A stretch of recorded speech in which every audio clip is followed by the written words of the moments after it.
That's what's happening in this reference frame. This is how you program video games, first-person shooters, or if you're programming a Oh dog video yeah, game, Kosho, looking from the does your dog's first point, looking person from the dog's point of view. does your field of view incorporate 270 degrees at 2070 vision like a dog's does? And I didn't just look that up right now.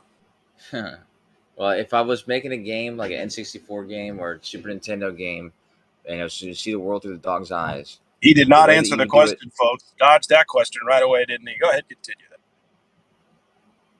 The way I would do it is I would simply move the map around the frame of of the screen. It's the same way any side scrollers are made. Like the side scroller, it shows like the guy just going like,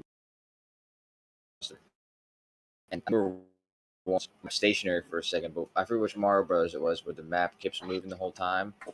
It's basically the character stays in one spot. It's a forced parallax. Yeah. Yeah, that's just what I'm saying. The reference frame has nothing to do with this. Yes, it does. That game is made. Don't try to Super Mario Brothers your way out of this. It's not working. It's a Zelda fallacy. Listen, just because you jump on a merry-go-round and start view, it's totally different than a side scroller. Sorry. Just because you jump on a merry-go-round and start open world, you stop it. Sorry. The hell. What the hell? Go ahead, Jeremy. You jumped on a merry-go-round. Because you jump on a merry-go-round doesn't mean we don't know what's really happening. You jumping on a merry-go-round didn't change the path of anything in reality. That's true. I was wrong. Is it true? Is it true? Because you guys act like you don't know if it's true. When you jump into these different reference frames, you act like you can't know reality, like we don't know the dog's moving, like we don't know the object's accelerating towards the ground, and it's not the ground accelerating towards the object. You guys act like you lose all sense of reality when you jump on a merry-go-round and shit, or some different reference frame. I'll be honest, there's people who come to these conversations, and sometimes they confuse things. They make it more confusing than they need to be. And like Kosho? In the case of reference frames, like talk about the Earth accelerating towards you towards the Earth. It's not that you don't know which one is moving towards the other. It's just that's the way movement is described. So you can just you are allowed to choose any reference frame you'd like to choose if you're describing anything's movement. But we know, but in reality, we know that's more valid. There is one that's more valid because we know in reality the ground's not actually moving up to meet you. You don't think that's more valid than the ground comes up to meet you? You think the ground coming up to meet you is just as valid as objects fall at 9.8 meters per second squared? It may not be as relevant, but it's as valid. That's okay. So let's define, because like I said, I agree with you that there's one that's more relevant. I think that when you're saying it's not valid or it's not real, it's probably just not relevant. Most reference frames are not relevant to talk about or describe. There's usually only one reference frame where it's relevant to describe something happening in. And it just so happens, like I said, if you're a dog running or if you're the guy in the video game, you could describe the entire world from your reference frame. You could describe it that way, or you could have it described that way for the purpose of a video game or a movie or whatever the hell you want. But in reality, it's not really relevant to describe things that way, especially when communicating things to other people. It's more relevant to have a shared reference frame, because then it's going to make sense to other people. But to say that it's not valid is just not true. It is valid, not no reason to do it. There's no purpose to it. But yeah, every reference frame is valid. So. So remember, when you're running or when a dog is running, you're not actually moving. The ground underneath you is moving like a treadmill. That's just as not true. No, nobody said that. That's just as not true as it's not true to say that there's something actually happening somewhere else. Left lane 2023. There's not. Left lane didn't say that. Left lane didn't say when a dog's doing that he's actually not moving. It's actually the ground that's moving. He didn't say that. He said that the perception from the dog's perspective, from his reference frame, is that the ground is moving. That doesn't mean that that's what's actually happening. There is no actually happening. It's actually happening. You can describe it from any reference frame and say this is what's actually happening, because none of them are invalid. Okay, we plan it.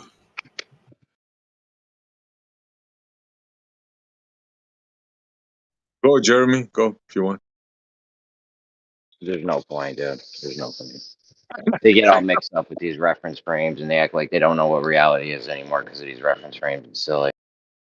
I told you he's playing with you, bro. Don't take him serious. He's just joking around. To him, it's a game. This. He knows it's nonsense.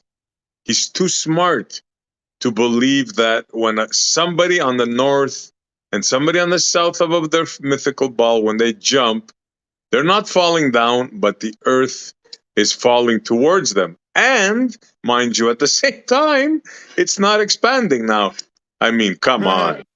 That's funny. But dude, the one I can't get over is that if I'm traveling south toward the equator and I'm curving to the right, but as soon as I cross the equator, now I start curving left. Like, dude, what the fuck? That just doesn't jive with me. Like, I don't know.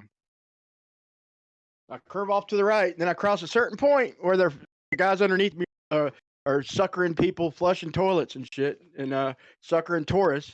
And then they think that I'm gonna cross over them guys and start curving to the left because I was just curving to the right. Like, bro, they're just suckers. Just like the tourists paying to see that tourist trap.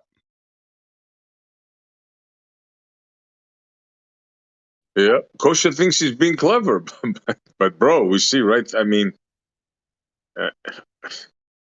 it's speechless. I mean, it's beyond words, that one. So I'd make you a bet right now. You put no money down. Put down a penny. I'll put down $1,000. You tell me where the ISS is at any point in time. I won't look at any map. You can put a camera. You can put a camera. You can put a camera. You can put a camera on me and make sure I'm not looking it up. Okay. Bro, I can tell you where the ISS. I can tell you where the ISS is going to be in 2 hours. Okay. Not because I'm looking at a schedule or anything like that. Only because if you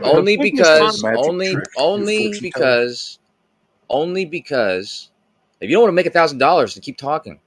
Otherwise, I can show you that I can use the Great Circle route and Coriolis and those two mathematical descriptions to determine where the path of the ISS is going to be in 2 hours, just by knowing where it is at any given point in time. And you make $1,000 if you make that bet with me. And then you have to ask yourself, how did I do that if Coriolis isn't real? And it's like I have the schedule. It's like I have the schedule memorized. Also a straw man. Dude, that's just like saying I could prove Mars is going to be in a certain spot in 2 hours, bro. You ain't proving shit, dude. It's also a straw man. Whoever said that Coriolis wasn't real. I was just when you fly north and you fly south, you curve these two different directions. That's what he's literally just talking about. All the lights are predictable, bro. ISS is no different. Okay, how do you predict it then? How am I going to predict where it's going to be? I told you how I'm going to predict where it's going to be. You're going to go to me on camera doing it. Depends on what I don't. All I'm going to do is the Great Circle route and Coriolis. Well, that's not going to match certain models, is it? You can take the app out, and you're gonna check the app, and you're gonna tell me, look, I see. I just told you, dude. I don't know why I'm being explicit. You put a camera on me. You can see what I'm looking up for 2 hours. I'm gonna do a simple math equation and determine what the Great Circle route is and where the Coriolis is. And I can tell you where it's gonna be in 2 hours. You can see I'm not fucking what searching information for anything. do you have to start? Okay. I have to have its position. Assume that there is an ISS. No, why are you entertaining this, man? Why are you entertaining this? Position at any point in time in its direction. You see how we changed the subject? He's changing the subject. That's why. Well done. Yeah. You're a just fucking denied that happens, Brian. That was you who said that. You were just ridiculing how planes, like we believe that planes will go one direction and veer the other direction when they cross the equator. The ISS, which also travels across the Earth and passes the equator, you can predict its path by using the thing that you're describing as being silly. Okay. You're saying it's silly I'm that just looking at it people from think it reality happens. there, bro. But we can predict the path. If I shoot a cannon, like a cannon from a little bit closer to the equator, or long range artillery, then I gotta judge my target if it's moving and very carefully because I gotta see what side of the equator he's on because I gotta double curve the artillery, the projectile. Bro, it just doesn't jive with me. Is what I said. I think he's trying to deflect, Brian. Don't fall for it. He's trying to make a bet with you. I'm going to try to show you that the thing you're saying is not real, can prove to be shown to be true by predicting not a bullet or a cannonball, but an object that's in the sky that I have no control over. Okay, you I prove can it tell on you my where AE it's going to map. be. You prove it on my AE map. How about that? So you're biting, need a huh, map. Brian? So you're I don't need a biting. map Hey, to do Coach it. Show. All So right, you all admit right, I'll back defeat? off, man. I'll back off. Yeah, Yeah, it's because all of you guys are scared.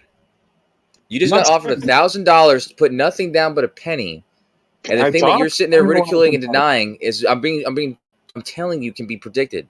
That's how real it is, and you guys are so afraid to even entertain it. I value So my that's not on me, dude. Talk now, Coach Show. We were talking about the expansion. We were talking about the jumping from the north and south. And what you were saying was when we jump, we don't fall down. The earth is falling towards us both from the north and south. And while the earth is not expanding at the same time, man. And you try to deflect. Yeah, you and Left Slang, that's where we were. And you tried because to Brian brought deflect something with up. I the eye responded to test. him, dude. I responded what Brian had said, dude. Okay? Brian you came said into something it different doesn't mean after. Brian didn't come in and say something that I responded to. And SC, Okay, I never said fair that enough. this is not happening and this is happening. Okay? It's Okay. not, when I was you're talking about the something happening suckers in a who reference pay frame, money at the equator. I wasn't talking about you. Ain't one of the suckers paying money to see them flush a toilet a certain direction at the equator. With Brian here, this but is useless. No, it's going to get sidetracked. Go ahead, SC. My bad, man. I tried twice, Brian. Yeah, SC. I never said this thing isn't happening. This is what's actually happening. I never said that. As a matter of fact, anytime I ever said anything about reference frames, I never use the terms "this is not happening." This is what's actually happening. All that's being said is that this is from this reference frame, this is happening, and from this reference frame, this is happening. And you think that that's a contradiction because in either one of those reference frames, the Earth is going towards both of them. Those are two different reference frames, so that's not a contradiction. Well, why are you so mad at I've SC's shown question, that to you. bro? I don't get it. Why is SC's question making you get it? Again, you're deflecting. You're going to reference frames. You think by saying reference frames, somehow that's going to save you. It's not going to save you. You can't have two things happening at the same time. I'm out of here, man. I'm just going to go do something else. All right. No, man, I know what it is, bro. It's because Jeremy ain't his. He's mad. Damn. Jeremy, you got to bite the bullet just for everybody else's sake. He's mad at everybody if you ain't his friend, I think. Could be that. I know he ain't mad at me over some shit I don't think jibes. Or he'd always be mad at me. I know you can't be mad at SC. I'm not letting him get... Go ahead, sorry. He's mad because I ain't letting him get away with it. It's mostly Jeremy, but it's also mainly SC now at this point. But it's mostly what Jeremy said. But yeah, SC's completely like he's ridiculous, dude. You're being ridiculous, SC. When you say that you're not talking about reference frames, I'm using reference frames to save me. I'm just describing to you what we're talking about. Okay, dude? It's very, very, very, very upsetting. Okay. No, but you can't make a ball. Kosho, listen, man. In reality, to normal people, right? You can't make a ball expand without expanding. You can't do it, bro. You have to go in fantasy la la land. Happening. There's no expansion happening. Then how is it rising to both people on either end of it? Well, wait, hold real fast. Let me check my mic real fast. But I mean, it's simple because I mean, like, yeah, if it's just the Earth doing that, then it would have to be expanding. But it's the Earth and everything else that's also moving. Right? Everything's expanding? No, not expanding. Okay, so you got the wrong context. Okay, so what I'm saying is when the Earth, rises up to, to you, right? It's also, everything else, in the universe, I guess, because you could treat it as either, you're moving or everything else is moving around you, right? So. No, not right.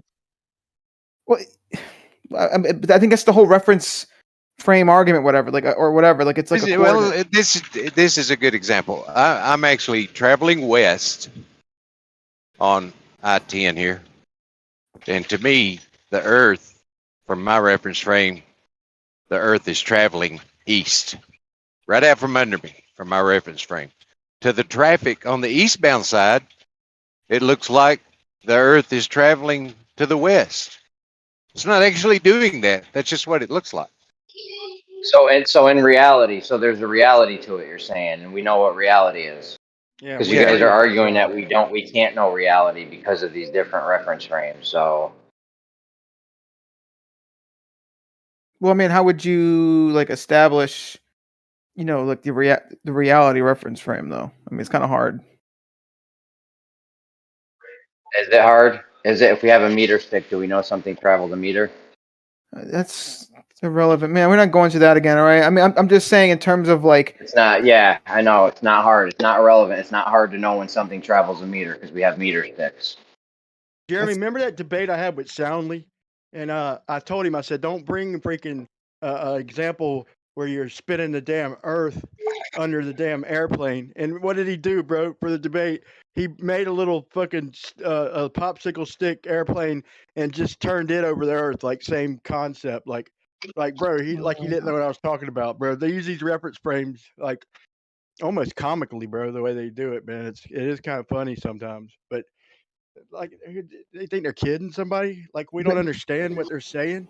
We're talking about reality, guys, man. yeah, but, Like, but isn't the whole argument though is based in reference? Like the whole argument, I think, is arguing reference frames. Like I don't think it's saying whether reference frames are reality or not. I think the argument is just dealing with reference Left lane, frames. You could look at it left, this way. left Okay, let lane me just ask you said it this. when he's It- what- driving in his truck. Go ahead, Essie. No, no, go. You go. You were Left lane first. just said it. Left lane just said it when he's driving in his truck. Looks like the Earth's moving east or whatever, but he's actually the one traveling west. He said he knows what's actually happening. It just looks like it from one. Just because things look like something doesn't mean that's what it is. The train tracks look like they're converging. Are they actually converging? Do we not know now because we're just looking at them from this angle? It's ridiculous. That's something totally different, though. It's something where we're looking at something that's not actually happening, and you guys can't admit that this other thing's not actually happening. Hey, Brian. It seems like Glober's always said refraction and gravity the last couple of years, but now they've added reference frame, and yeah, I know. and Arma said reference frame like in 3 times within 20 seconds. So I find it fascinating their reference frame is their new gravity and their new refraction, Yeah, even though Well, maybe all reference frame is where you're looking from. That's all reference frame means. But because it sounds so Einstein, they love using it because it makes them feel good. Anyway, left lane, you have a Why you new. address my name and not let me talk. Okay. Go ahead. Go ahead. I'm sorry. Well, I was going to say the context. The context is important. I was bringing up reference frame because the topic was reference frame, so it made sense why I brought it up as much as I did. I was okay. but whatever. Bomber squadron on me. Okay, now y'all follow me, but remember we're flying over the equator. So first I need you to start curving to the left. But I'm going to cross the equator, so I need you to start curving to the right because I'm going to curve to the left. And then when you cross the equator, you're going to curve to the right. So just fuck it. Just go, squadron. Just follow me, whatever you got to do. I mean, that's how ridiculous it is if you think about it. I know left lane likes to talk about relativity and reference frame now. So left lane, let me ask you, is the bending and warping of space-time physical or theoretical? Is the what? Is the bending and warping of space-time your general relativity by Einstein, which is your new gravity since he threw Newton out in 1919? Is your general relativity, which is the bending and warping of space-time, physical or theoretical? Which one is it? It depends on how you talk about it. No, is it physical or is it theoretical? There's not actually a fabric out there. The fabric of space-time is just to describe the concept. How did Einstein's general relativity, bending warping of space-time, verified as a physical identity, which it has been? So if you say theoretical, you can't believe in something that's just theoretical. You just made it up. So your side has said it's actually physical. When was the bending warping of space-time found to be true? Do you know? I don't know. I think was at Eddington in 1919 when they got the star on the eclipse. Yeah, coming from behind the sun.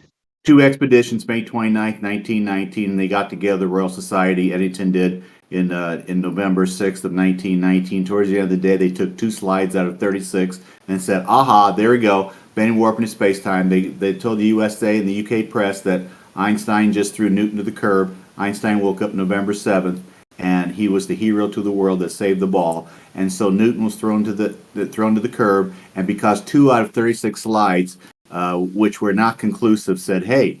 And even I.M. McCausland in 1999 said if they would have come up with an inconclusive conclusion that day, November 6, 1919, they might have gone after Gerber or somebody else, but they wanted Einstein to do it because it was easier to understand his equation than it was Gerber's equation. So everything that you believe in is based on 2 slides out of 36 that are inconclusive, that the bending and warping in space-time is physical and not theoretical. All righty then. Left lane, there are some of us who eat your globe script for dinner. And Kosho, somebody, Cyrus, laughed at me a couple months ago when we talked about debating one another on physics and everything else. And he said, because you know physics so much more than me, that you would absolutely roll me. I have a standing invitation to any glober outside of FTFE, Loon, and Professor Phil and Bob to debate anybody live on camera, anytime, any server, and that includes you. And let's bring your physics on. Bring your physics. Bring your quantum mechanics. Let's talk about it, Kosho, because you're a glober. I'm a flirt. I'm stupid. You're superior. Let's bring it on camera, live, you and me. What do you say? Gaslight. What do you say? We don't gotta do anything. We don't gotta do anything. We don't gotta do anything sexual. Gaslighting. There's no gaslighting. Also, I'll respond to you in a second.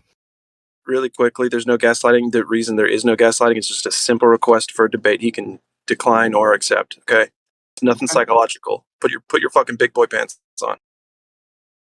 I just want Kosho to prove that he's smarter than me, and Cyrus made fun of me thinking that I was stupid and that he would put all his money on Kosho during the debate. I just want Kosho to stand up and say, hey, this is my physics, I believe it, general and special relativity, quantum mechanics, this is why, and then I'm going to debunk the hell out of it. How you like that? Cyrus said that, man? I can't believe Cyrus. When did Cyrus say that?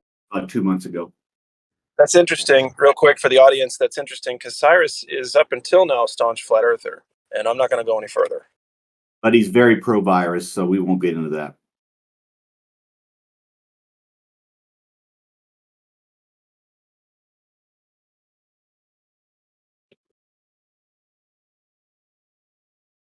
What do you say, Coach? Oh, is it my turn to respond? I thought that maybe you guys were gonna keep keep going for a little bit longer. Remember the big dead spot that just happened? That's why loudmouth like myself had to even chime in. Like, where you at? Come on, respond, baby.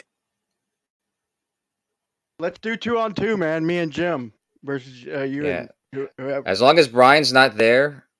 Jim, I don't care. It doesn't matter if it's. It doesn't matter if it's this one-on-one. This is like a joke a little bit, but I would be honored to have Brian 2-on-2. So we go 2-on-2 or 1-on-1. It doesn't matter. I mean, there's going to be a topic though, right? Like, there's going to be like not just like pulling this random physics like out your ass. I mean, I'm not saying that It's going to be cosmology. It's going to be cosmology in general. Pick a single topic. Pick a single topic. Cosmology. How's that for a single topic? That's not a single topic. Let's talk about cosmology. Open topic, cosmology, and your side. Well, guys, you want to bring up? Hang on, guys. Side will bring up what we want to bring up. Hey, hang on, guys. See, the last debate that I saw you on, Jim, your opening covered like 30 topics in your opening, and your opponent wasn't sure where to start. And isn't that amazing? You should watch it. You should watch it tomorrow. My opening tomorrow, because I have a lot more videos that I'm going to have the gentleman who I'm debating have to debunk. So if you want to watch it tomorrow, that's fine. I'm going to bring a lot more videos into my 15-minute opening presentation. So you're welcome. You're going to elephant hurling. It's okay. Yeah. Choose a single topic, and then anytime you want. Cosmology. A single topic, and I'll be fine to do that. Cosmology.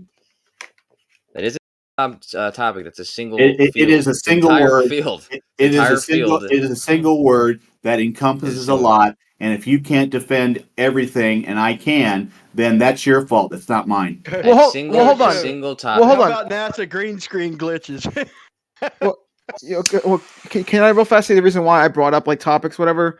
The reason why I bring up topics is because like I think that's important to have like a topic, because if it's very like like a whole field, like or whatever, if it's a whole like there's a bunch of different things in it, right?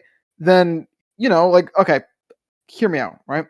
Let's say I know one thing from that, right? Like I know how orbits work, whatever, but I don't know how this and that work, right? The person, the other side, right, who doesn't know, right? They could be making up a lot of shit, and the person who does know, just like, okay, I don't know if they're telling the truth or not, right? So I think it should be like one topic or a few topics, that both sides agree on, right? And that way there is no like pulling out some other topic that's the other side doesn't know.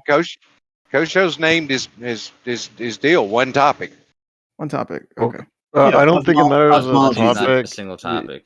If you don't know something, Cosmology is not a single topic. Kosho, if you don't know something and you pull something out of your ass, I'll call it on you. How's that? So if I pull something out of my ass, you can call me on it. How you like that?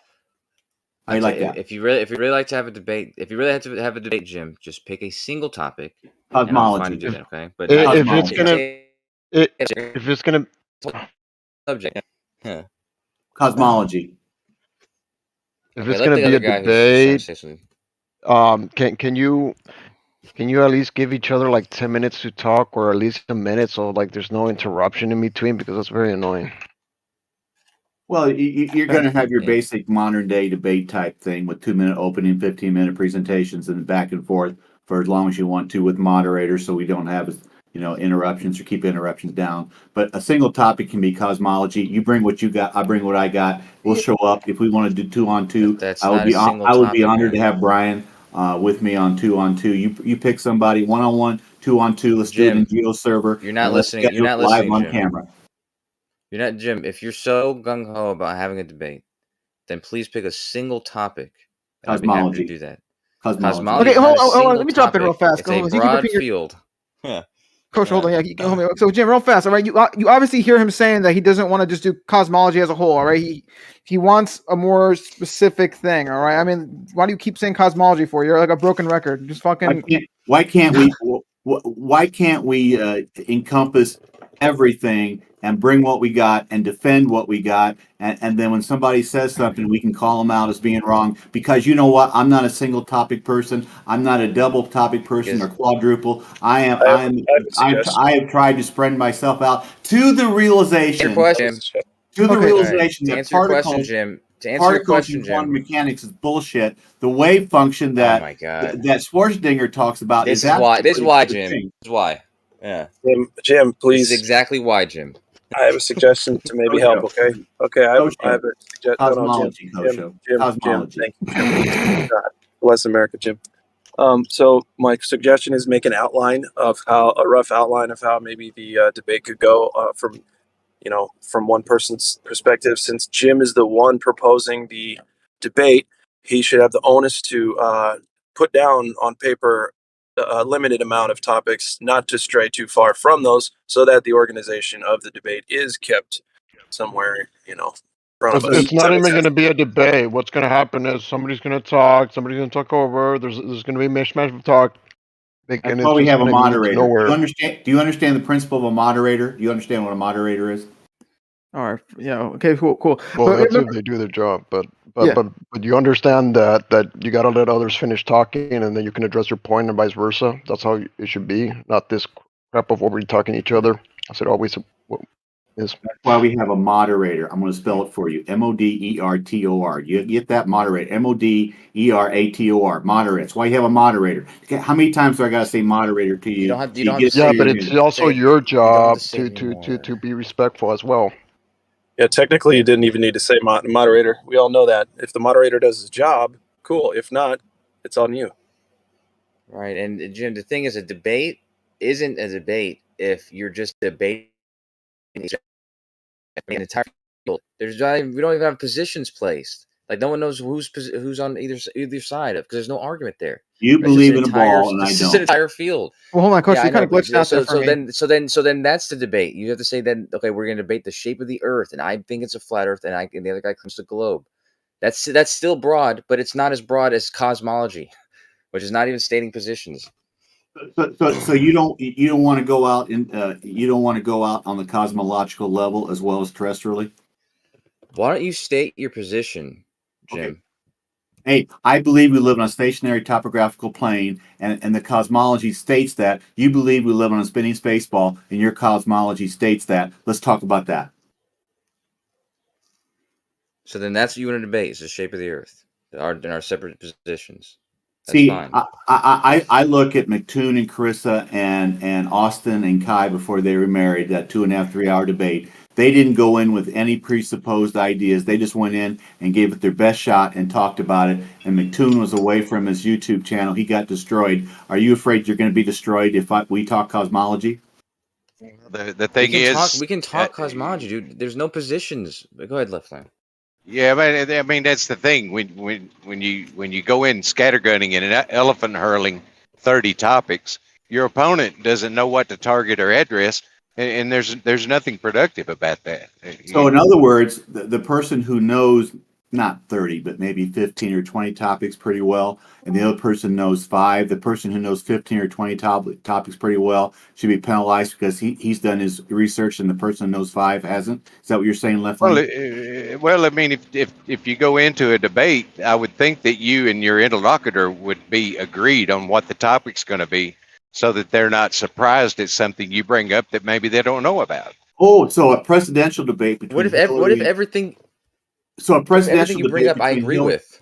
So in other words, you should go into a debate knowing what's going to be talked about, and nothing could be like a surprise because the person knows more about it than the other and can explain it and try to sway people who are listening. So we should all agree on what we're going to talk about. Why you should know? You should know your position. Yeah, the presidential debate, the moderator asks the questions and the interlocutors answer. Okay, if a moderator wants to ask questions, if you want to have that kind of debate, that's fine. Well, sure, that'd be good, and I've been wanting to see that. Actually, I really want to see the point is, the point is, if we don't know each other's positions, somebody else can ask the questions. But if we don't know each other's positions and we go into a blind debate about cosmology, we could say things that we both agree with. That's not a debate. You have to have a position that the other person disagrees with. So you guys are debating it. Would you say, Kosho, that we probably disagree on most things when it comes to the terrestrial on the Earth and the cosmological out in the outer space? Would you say we probably disagree?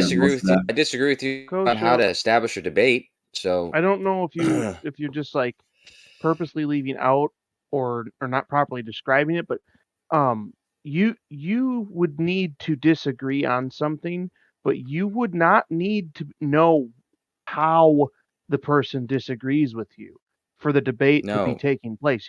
All you'd have to know is that they do disagree with you. That's it. Yeah, you would need to know that you're on two different positions about a specific topic.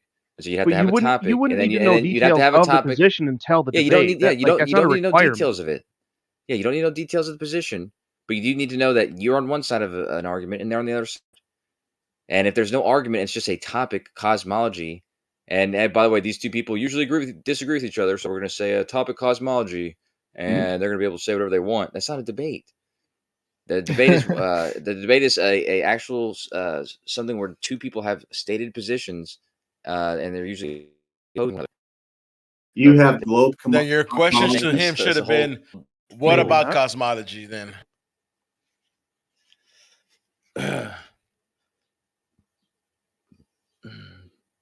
Anyway, you think about it, Kosho. Think if you want to do 1-on-1 or 2-on-2, I would be honored to have Brian as my partner. You let me know in a week, and we'll talk about it some more. I said right now, I'm fine doing it whenever you want. Just a topic, and we can state our position. Fucking hell. Yeah, no, it's crazy. We're going around in circles. It's just crazy. Yeah. You laid the gauntlet down. He accepted. You named the topic. He didn't accept. So now it's up to you. You can't force him to debate you, bro. You can call him chicken, do whatever you want, but I would never. Unless he accepts the parameters, you can't force him to debate you, bro. It's cool. It's I cool. mean, but Yeah. he's saying that he wants to debate him, but it says that the topic is You too want broad. specific, yeah. Yeah. Hey, can I make a suggestion? What about the reference frames? Yeah, Oh boy. yeah, you're getting into special relativity. That's fine. It has nothing to do with special relativity. Reference frame has nothing to do with special relativity because special relativity deals with light, with what you see. So Kosho just said that that reference frame has nothing to do with special relativity. Is that what you just said? Yeah, That's reference dumb frames. shit. I mean, a special Is that special what you special just said, relativity. Kosho? Special Kosho, the relativity. physics person. Special dude, Jim, The you gotta physics Jim, you gotta person shut said Jim, that you gotta reference shut the frame- fuck up, Jim. Jim, you gotta shut the fuck up now. You just said that reference frame has nothing to Jim, do with you gotta special shut the relativity. fuck up now. You just Yeah, lied. special to us. relativity. Okay. Special. God damn it, dude. Hey, give him a chance to I'm respond, trying to Jim. mod. Jim, let him respond. A special. Hello. Go, Kosho? Kosho. Oh shit. My fucking mic. Yeah. Reference frame. Special relativity obviously involves reference frames. Reference frames Thank you, don't but have you to didn't involve say that special. before. Jim, shut the fuck up. Yeah, Jim, please. Like, dude, I don't want to fucking debate you if you're gonna fucking do this. This is what shit, I dude. mean. This is exactly what I mean. Yeah, but frames don't have to involve special relativity. Oh, you It's kinda just glitching about out there. it's just reference frames. I don't know if you glitched out for everyone else Can't though, include- but I'll answer that. They're two independent things. Okay, they're not. Reference frames is used to describe motion. That's it. I think Jim's nothing right. to- Y'all are going to disagree on just about anything, bro. So even anything at all. So I think cosmology is a fair topic. I'm pretty sure I know what Kosho was going to answer, and he's right. They're two independent things. They're not. I mean, if you're moving relative to the other objects, or two objects that are moving, two cars that are moving, relative, if one car is going 20 miles per hour and the other car is going like, I don't know, 30 miles per hour or 60 miles per hour, I'm sorry, 70 miles per hour, 120, 170, the relative to what the position of the car moving, the car's moving at 50 miles per hour. That's what reference frame is. All right, we get it. It's just that. When we talk about reference frames, the Glovers they always keep it ambiguous, and because they don't want to get pinned down to reality, man. We understand the Nothing damn ambiguous. reference frame, but we understand the reference frame, and we do our best to pin you down. And then when we finally do, y'all just weasel out and start talking about reference frames, like, bro. But you were relating that to relativity. It's not related. It's special relativity. It is related to special relativity because general relativity is the bending and warping of space-time, and that's all general relativity is. Bending and warping of space-time, a new type of gravity. They threw Newton to the curb. So special relativity has everything to do with reference frame because reference frame is inside of special relativity. Prove me wrong. Stop me if I'm wrong. Well, I can answer that. I don't generally believe in relativity, but when they're talking about warping of space time and the time moving and compared to the relative object, that's why they use reference frames or things of that sort. But it doesn't. But they're two independent things. They're not. Dude, special relativity, bro. They started using reference frame with special special it's used, but it doesn't mean 1905. That's when they started using it. They used general relativity, bending warping of space-time, 1915. Einstein's field equations published November 25th, 1915, supposedly verified by the sun eclipse May 29th, 1919, and especially verified the Royal Society November 6th, 1919. So guys, I tell you what, cosmology, we'll talk about anything you want to. Stop monologuing, bro. I tell you No, what. it's fine. It's fine. Bro, y'all keep it every time he talks, y'all interrupt him, dude. Just let him finish Jim the is fucking sentence. monologue. He already finished like 10 sentences. Let him finish his sentence, please. If you don't want to go one-on-one with me or two-on-two with Brian and me, just say so. Keep it on topic, man. Don't start monologuing about other stuff. We're talking about special relativity now. Just keep it on that. If you want to talk about your debate, take it tomorrow. I think I think he was trying to keep on topic. I don't agree with him, but that's fine. See, I'm signing up for you. No, It's but a topic we need clarity on, not histrionic. yeah. Fortunately, I lost Yeah, my thoughts. He already got his answer. I mean, you're making it too broad. They said no, and Okay. then you brought up they brought up the special relativity stuff, and Let they me said answer. it wasn't. So No, I want to answer. I'm just going to say this last thing, and then I'll shut up. Relatively does not cause reference frame. Like it. Reference when you're talking about reference frame, it has nothing to. It doesn't always tie into relativity. That's all I wanted to say. Dude, It ties into you're special wrong. relativity. Dude, It does absolutely. Yeah, the It's the other whole way general around. special the special relativity is based on the ideas of reference frames, bro. So you're wrong. Yes.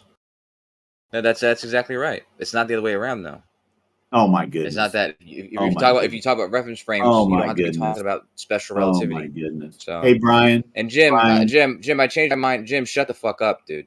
Hey, go ahead and use I mean, the word. this Go ahead and use the Jim, F word one more time, Kosho. Hey, I'll say Jim. Kosho, I'll use the say F worse word words one than more that. time because I'll you're a say big worse man. words than that, dude. I'll say Somebody worse words mute than that. man. Okay, so please, Jim, it's not gonna work if you keep doing this, bro. Go Okay. ahead, Kosho. I'll debate you on fucking whatever you want, Jim, because I'm gonna play your Cosmology. game, dude.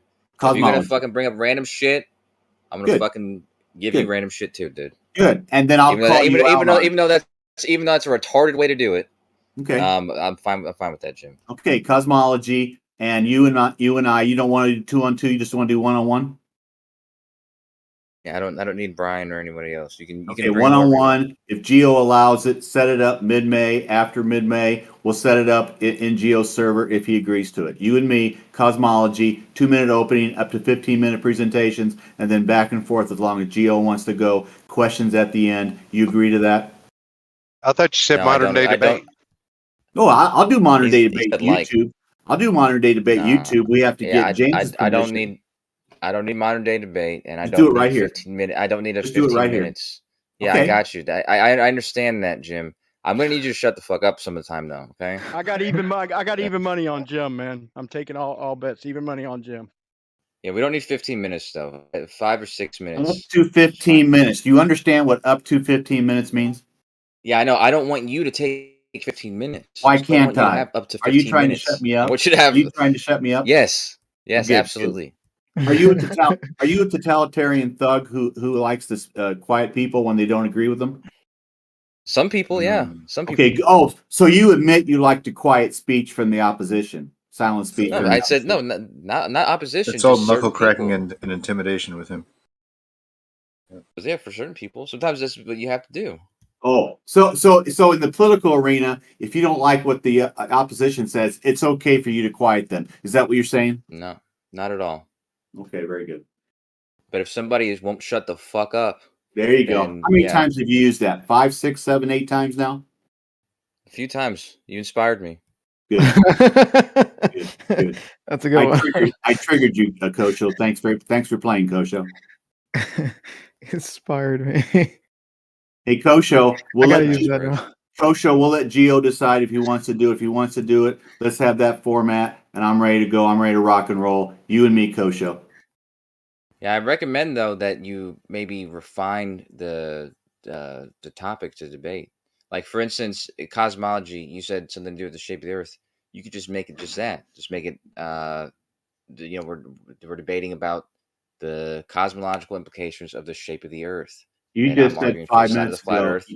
And I You just said 5 minutes I know. ago I said I'm that recommending. I know. I'm saying I'm recommending to you because Okay. what you're insisting on is retarded. Oh, it That's what I'm is. saying. It's retarded according Yes. to Kosho. Okay, good. I like Yes, it. that's not a debate. It's not a debate when you say, "Hey, the whole everything's at play." Even Why things that can't we don't everything know. be at Even play, things that we don't Kosho? know that we disagree on. Why can't everything be at play? Why? Because that's not a debate. That's a discussion. So when McToon and Carissa debated Austin and Kai with no topic restrictions, that wasn't a debate, even though that was very entertaining and I learned a lot from it. That wasn't a debate. Well, was it pertaining to the flat Earth and globe Earth? Yeah, because it then was they have flat yes, versus then globe, and they brought basically everything they exactly. wanted to the table. If you go back and watch it, you see McToon started with spherical excess, and Austin talked That's about fine. Marconi, and he talked about everything. He talked about the moon landing and all that stuff. They Yes. talked about anything they wanted to. Are you scared to do that with They me? have two. They have two positions, and they're saying they can talk about anything in the reference of those two positions. So if that's what I'm saying to you, if you say the cosmological implications of it being a flat Earth versus it being a globe Earth, you being on the flat Earth side and being on the globe Earth side, that's more specific rather than just saying cosmology. I'm going to look to the sky because physics says that it's part of studying the universe. The universe is cosmological out to wherever you think in 10 to the negative 17 Taurus. So I'm going to talk about that as well as the terrestrial. Can I talk about outer space and the terrestrial during a debate with you? Yes or no? Sure. It sounds like you're framing the debate to be in reference to our separate our separate ideas of the shape of the Earth, and you can talk about whatever implication about that you'd like. Sure. Okay, Like I said, I'm fine. I'm fine with whatever topic you want, Jim. I'm just trying to make it make sense. Okay. I'm going to talk about terrestrial, and I'm going to talk about your fake outer space, and I'm going to do the Earth that you think you walk on, which is spherical, and I'm going to do the outer space, which you think exists, which doesn't, and we can talk about that. That's basically cosmology, which Einstein basically brought to the world. I don't know exactly what year it was, 1913, 1915, whatever it was, and so it's fine. So cosmology can be terrestrial and it can be outer space. I want those two subjects open for conversation. If you say outer space, I can talk about, and I can talk terrestrially here on Earth. I'm good. Sounds good, Jim. So Gio, it's the ball's in your court. You schedule it anytime you want to. Fuck yeah, dude. It's a done deal. We'll have it here. There you go. Settled. FC, I really like you. You're cool. You know that? Right back at you, bro. Why don't you have SC on your team? No, I tell you what, I'm not going to say everybody who's really great right here because I'll leave somebody out. But there's some really great people right now here, and I appreciate you very much. As long as Kosho's not on the other team, I'm in. Do I have to pick a Canadian too? I did Well, ask. Jeremy's no longer your friend, so I did ask Danny Faulkner, who wrote the hit piece on the flat Earth, to debate me, but he said no. It's okay, Danny. He wrote a book. Hey, Danny, you're a PhD in astronomy, and you don't want to debate a flurf. It's okay, Danny. Thanks for playing. He's probably seen some of your work, but yeah, he wrote a whole book about. He did a nice little hit piece. Yep. all right. So we got a debate. Somebody's gonna make the event, and we make it happen. That's it. I'm just saying for the listeners, oftentimes a cohesive, coherent and easy to follow debate usually has a single topic in which you can focus on, the details of, and you can get to a conclusion rather than opening it up to everything wherever your brain scatters to. Yeah, it gets boring with one topic, bro. It really does for the listener.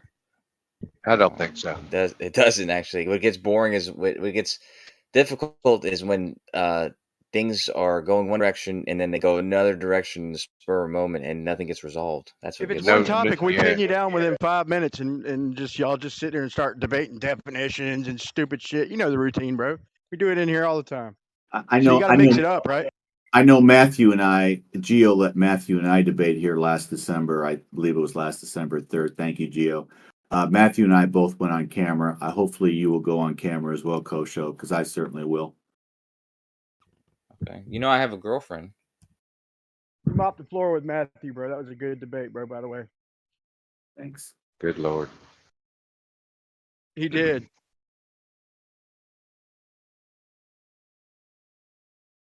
Can I wear a shirt? So you broke up with the other guy, Kosho? Yeah, you heard. Just, Yeah. an hour or so ago, he broke up with me. Fine, man. We were friends. I think He wants to be Matthew, that enemies. debate, though, Matthew took it We in can be good enemies, faith, though, man. man. I mean, I'm kind of sad, honestly, Coach. You guys worked so well together. You know, like it was really it makes me sad. Even when I decided, even I was gonna give up reference frames for him, and he didn't accept it. That was a perfect phony. together. He picked you off. That was phony. That wasn't real. Kosho That's the was thing. gonna That's the things that I do, though. That's the Kosho, things we that call those I give up. we call Kosho those was gonna crocodile convert, so you tears. Crocodile tears. You and your reference frames are ruined, Kosho. You say so.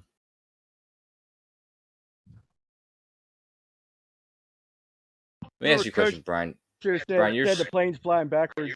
Because I was about to say. Take that one back, bro. I almost spoke too soon. I was about to say, Brian, you're a smart guy.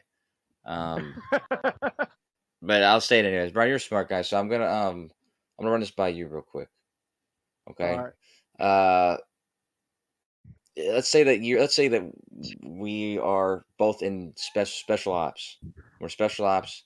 We have a smartwatch, and we're trying to find Osama bin Laden's son. He's like he's the bad guy. Anyway, it doesn't matter. And anyways, we have a tracker on him, and we have our smartwatches, and our smartwatches are set up to where it's like a fucking grid, and it's a radar, and we're at the center of the radar of the grid. Basically, like all radars work, right? Like the center of the radar is your position, and everything else is in reference to that, right? That makes sense. Yeah, who right? we tracking? Wait, real quick. It's me and you tracking one person, and they're in the center of the radar. No, we're the radars on OBL our hands. Jr.. We have two separate. Yeah, it's Osama bin Laden Jr. And we have our radars on our watches, and a radar is where we're at the center. Like if you've seen a radar, you're at the center of the radar, or wherever the radar's antenna is the center of the radar, right? Yeah, You understand? Yeah. Why don't you understand this with the AE map, bro? You're describing it perfectly, but go ahead. No, go ahead. yeah, that is you're exactly right. That's how AE maps. That's exactly how AE maps are configured, and that's exactly the purpose of an AE map is this function. So, anyways, my point is, and either of our watches, and anyone else who's on our fucking SWAT team or SEAL team, Osama bin Laden's movements and his positions are going to be in reference to us in our watch. Some of us are in cars, and his movement's going to be in reference to us in our driving. Some of us is going to be in reference to us being stationary. Wait, Some of us might be with Osama bin Laden. Wait, his son has the same name as him? Yeah, it's just So it's Junior, Junior. but yeah, Okay, we call him right, Junior, okay. Osama bin Laden, yeah, all Okay, sorts of stuff. Sam, I am, whatever. Yeah, I know where you're going, bro. Yeah, reference frames are, in reference to pretty much our screen independently is what you're getting at. Yeah, well, yeah, I'm just asking you which one of those radars, like we all have our watches, but which one of our watches is validly describing Osama bin Laden's movements? None of them, all of them. I mean, I don't think we disagree with that, Christian. Okay, I was just making sure. They're all legitimate. I knew it. I said you're a smart guy. I thought so. Okay. Yeah, gee, thanks, man. Like you're, That's what I'm but saying. check it out.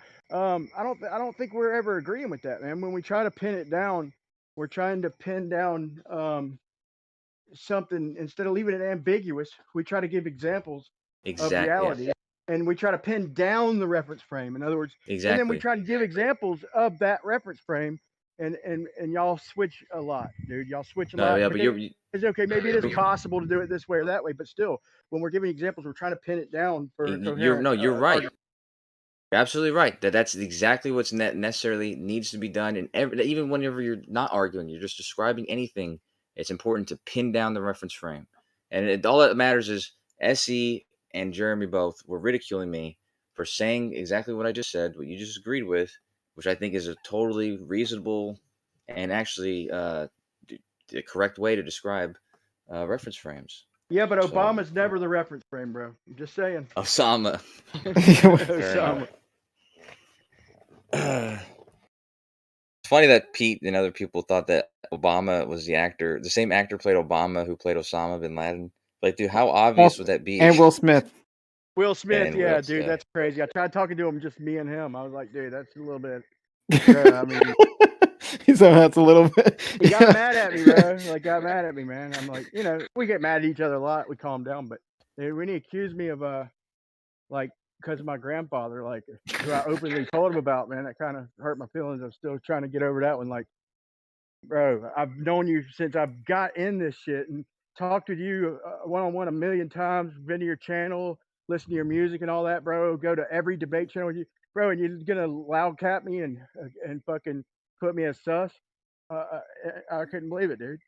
Literally gotta couldn't take it believe with a grain of salt. Yeah, but I don't want to say. I don't want to I say don't anything else. value anything he says now, dude. He's calling me a shill, bro, like a possible fucking agent or something, bro. I know what I am.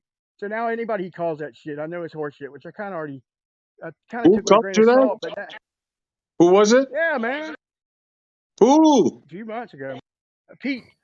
Peter. Oh, PJ. Yep. I haven't seen the guy in a while. Don't neither, feel man. bad. I mean, I still He talk to him calls and shit. I don't everybody hold a grudges. shill. Yeah, I know, man. I don't hold grudges or nothing, man. But when he does that, like somebody said that earlier, and I know Jaron said it. I think Gio said it. He made a good point. Like when you accuse somebody and they know what they are, I know what the fuck I am, and I know what I do. And now, how can I believe anybody you fucking point out? Like, not just with Pete, but with anybody. You start naming names, and you know what? I don't want to bring that topic back up, but I never got a chance to get that out earlier. It's a waste of topic. But where are y'all gonna do this debate? Are y'all gonna do that on this channel, Kojo? Yeah, I don't think And it who's matters because it's the whole thing sounds silly to me. But who? No, we like these debates, man. Who's moderating? I don't know. It could be anybody. Yeah, Bozo the clown. It can be anybody. I don't care if it's a I don't care if it's a globe earther, as long as they aren't NASA paid shill or somebody like that. Bro, I've never That's heard actually Gio. that's what I was gonna pick. Does Gio moderate? I mean, I know he supplies a platform, but I've never heard him. I'll moderate.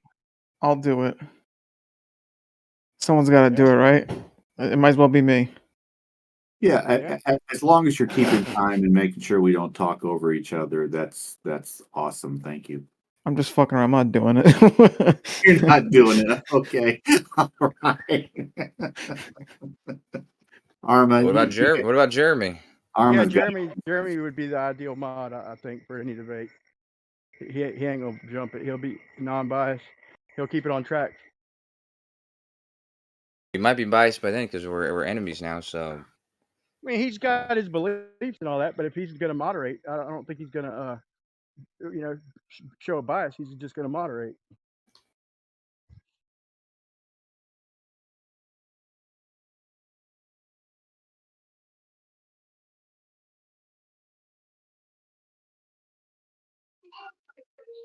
You can describe something however the fuck you want. That doesn't mean it's reality. We can still distinguish reality from how things look. We know the train tracks.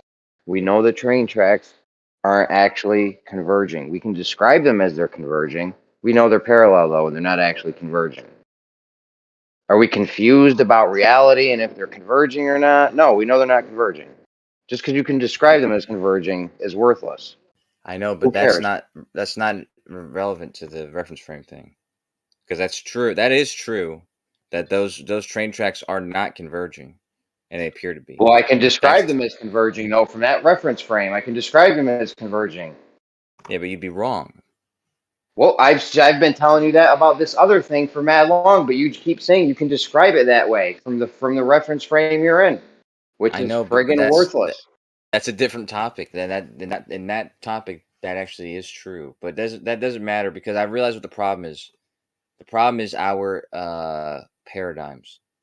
I have a different paradigm than you do, and you have a paradigm just like the rest of you guys, where the Earth is flat and it's the, as you guys say, it's the floor of the universe or the basement of the universe or whatever you want to call it. But because of that, we have a fundamentally different idea of what an absolute reference frame would be. Because all right, and let me ask you about your paradigm. The Earth is an absolute. The Earth is an absolute reference frame in y'all's paradigm. Okay, let me ask you about your paradigm. In your paradigm, can you know if you've traveled a meter? Yes, but in my paradigm, that description implies a reference frame, even if it's not stated. Yeah. So in your paradigm on Earth, we know when things travel 1 meter, right? Yes, but again, that implies a reference frame, even if it's not stated. So we don't. So you don't. Are you? Do you know if things travel 1 meter or not? Yeah, I've already answered that. I don't understand. It's yes or no. You do either do know No, something's I know. traveled 1 meter or you don't. The thing is, whenever we say things like that, we're usually implying the Earth's reference frame. That's just it's basically implied, without us even saying it. Because the truth is that may not be what the reference frame we're talking about, but in most cases it is. So we just Yeah. we When just we're say when that. we're on Earth, okay, using Earth's reference frame on Earth, how sure can you be if something traveled 1 meter or not? In the reference frame of the Earth, you can be fairly sure because you can just put something on the ground and see if you travel that distance. So yeah. Yeah, and you think if I start spinning near that it changes that distance? No. The Okay. distance you travel in Okay. reference to the ground is always going to be the distance you traveled in reference to the ground. And it's not going to matter if I start spinning around it like an idiot. All right, it's not going to change the path of the thing that's traveling. Yeah, it's not going to change it. The only thing that would change that is if the Earth started spinning around.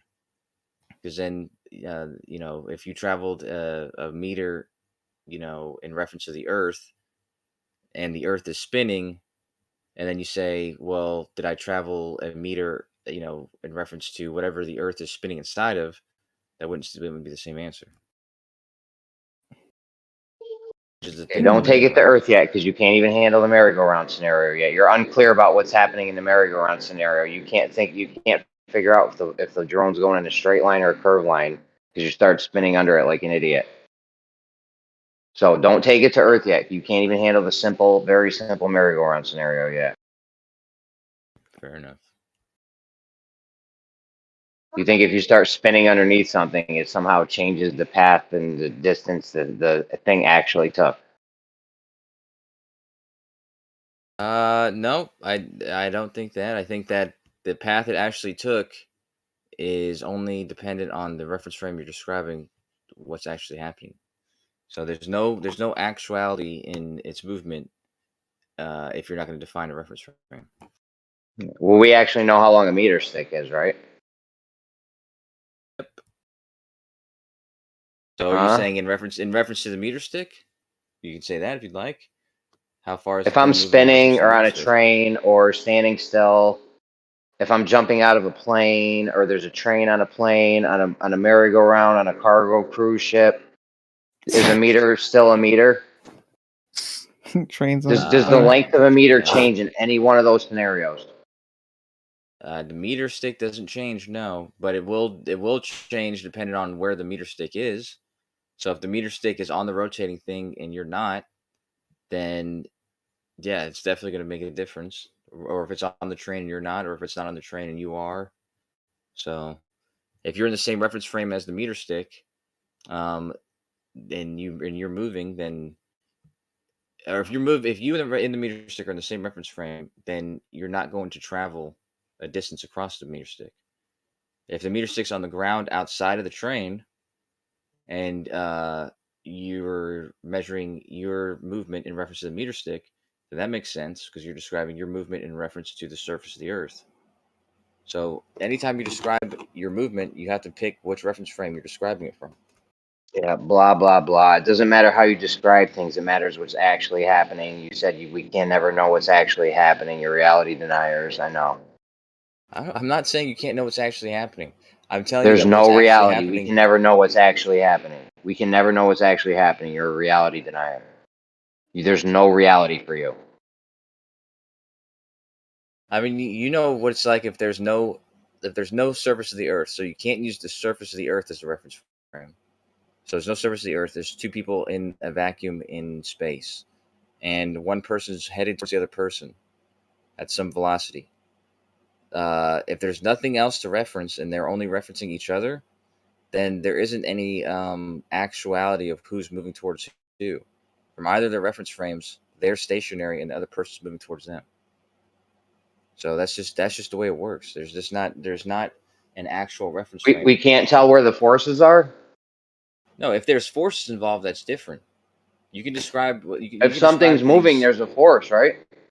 No. No. There's momentum, but there's no. Not a force. If something's moving, there wasn't a force was implied on it. Well, because isn't a force like acceleration or some shit like that?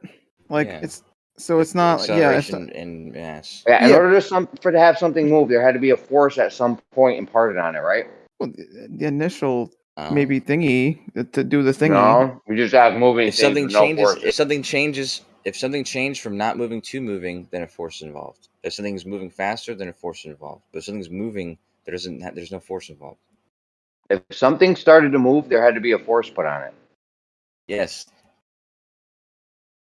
Something started to move. That's right. But if something's moving and in reference to something else, there's no forces involved. Mm-hmm. Okay, so when there's a plane going overhead, right? It's flying on the equator west. You get on a roundabout underneath it, and it looks like the plane's doing loop-de-loops in the sky. We know there's no forces making the plane do loop-de-loops in the sky, right? Yeah. So if I took exactly, so are you unclear? What is that? A yes or no? I'm clear. I'm clear what you said, but I'm trying to make it even clearer. Can you just answer? Can you just answer the question for one time? Yeah, but you're describing 3 different reference frames, and I'm trying to make clear that you're saying that the plane is moving in the reference frame of the Earth, the merry-go-round is spinning in reference frame of the Earth, the person in the reference frame of the merry-go-round is watching the plane do loop-de-loops, and you're asking what's the plane actually doing. But what you're asking is what's the plane doing in the reference frame of the Earth? No, I'm asking you if there's any. I'm asking you if there's any. Listen carefully. Listen closely. I'm asking you if there's any forces that are making the plane do loop-de-loops in the sky. Oh no, there's a. Of course not. So we know it's not doing loop-de-loops in the sky, and we know it's just because some guy's spinning like an idiot underneath the plane, right? Yeah, there's a fictitious force in play. Yeah, not real. Not real. Yeah. So we know from this reference frame when you start jumping on merry-go-rounds and spinning shit, that fake forces start popping up. Shit's not real when you view it from this reference frame. Just like when you view the train tracks converging, we know that's not real. Just because you can look at something and it looks like it's doing some certain thing, that doesn't mean that it's actually doing that, because we can know reality. Well, if we define the words we're using, or if we use the words explicitly, like instead of saying what the plane's doing, what the plane's not doing, we can use what's the plane's path, and the plane's path from the reference frame is doing this loop-de-loops. If you were to ask, is the plane's path actually doing those loop-de-loops? I'd say yes in that reference frame. But in the reference frame of the Earth or the plane, no. And in those, it's not relevant. The reference frame of the merry-go-round, anyways, so it doesn't matter. But wait a minute. In that reference frame, it is true that it is doing loop-de-loops. The point is, when you start jumping on merry-go-rounds, we know what you're seeing from it isn't real. It's not really happening. There's no real force there making the plane go in loop-de-loops. The plane's not really doing that. It's only because you're spinning underneath it. Just because you start spinning underneath something, that does not affect the path of something. Yeah, it does. Actually, distance, the path. No, it doesn't. It doesn't at all. The path of the plane actually is different in the reference frame of the merry-go-round. The path of the plane. Hey, we're talking about in reality, though. In reality. I know, but you're not changing. In reality, you're not changing. Kosho, in reality, you're not changing the path or distance the plane traveled just because you start spinning under it. You're right. If you're shouldn't the argument of the Glober be that the path of the plane isn't changing, but the path of the light to your eye is changing? No, the path in reference to the merry-go-round is loop-de-loop. That's what the path is in reference to the merry-go-round. The path in reference to the Earth is straight or great circle or whatever you want to say. Well, but in reference to the merry-go-round, it's doing circles or whatever. Maybe not. Well, I would think. Hold on. I was thinking the same thing with the whole light thing or whatnot. Because like I was gonna say, like, do reference frames account for, like, I mean, I guess they do, but do they account for rotation? Because I don't really like know this. Do they account for rotation? Rotating. No, Newtonian mechanics breaks down. When you jump on a non-inertial reference frame, this is where Newtonian mechanics break down, because it's so fictitious, it's so not real, this reference frame, that physics falls apart. No, that's what the definition of fictitious forces are. They're it's where the Newton laws of motions don't apply there. They don't apply there because there's you're in an accelerating frame, and the accelerating frame can actually apply these forces that usually would need acceleration or mass and acceleration. I mean, That's we interesting. need outside. Yeah, so it's true. The fictitious forces don't apply to Newton's or Newton's laws don't apply to fictitious forces. It doesn't mean that they're invalid. It just means that doesn't mean anything. They're fictitious forces.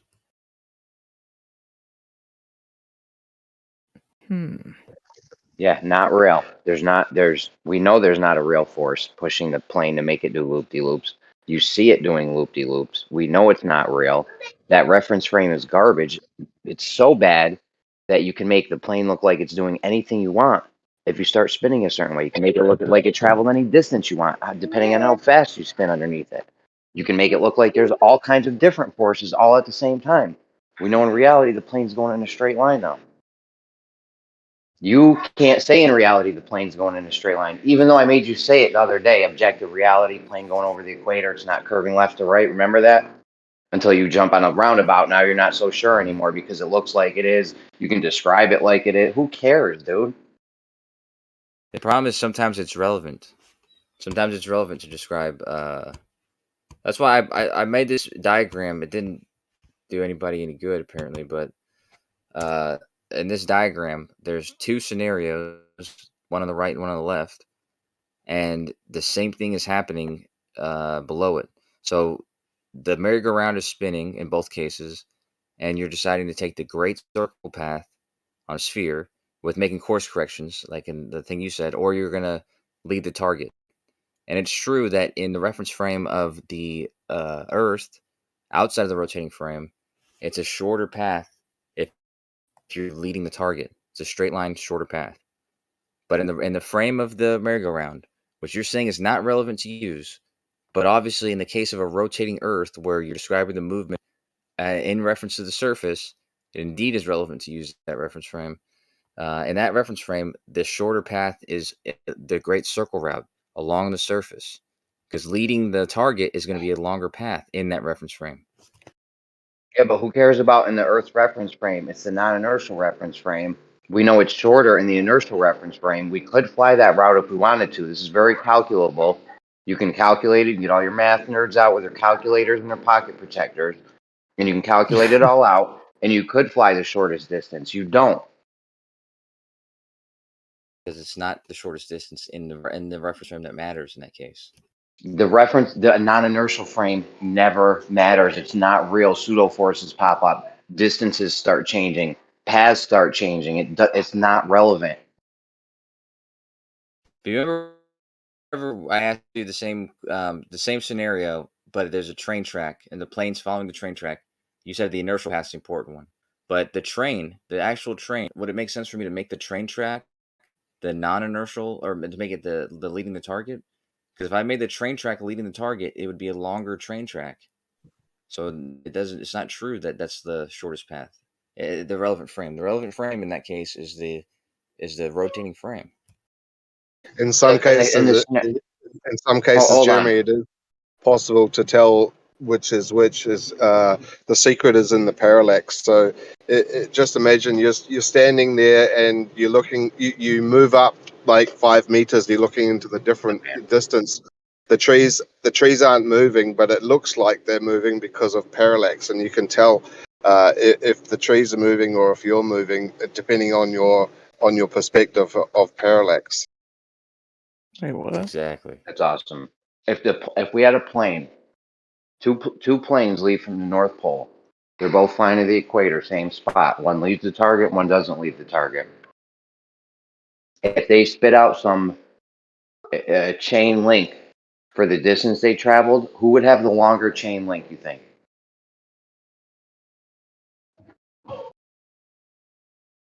Oh, sorry, say it again. You said they're spitting out chain links? Yeah, two planes. They're leaving a trail of chain behind them for where they fly. Okay. Okay, it's going to be magically suspended for where they go through space over the spinning Earth. They go from the North Pole to the equator. Okay. They go from the North Pole to the equator, same spot. One of them's going to go straight and leave the target.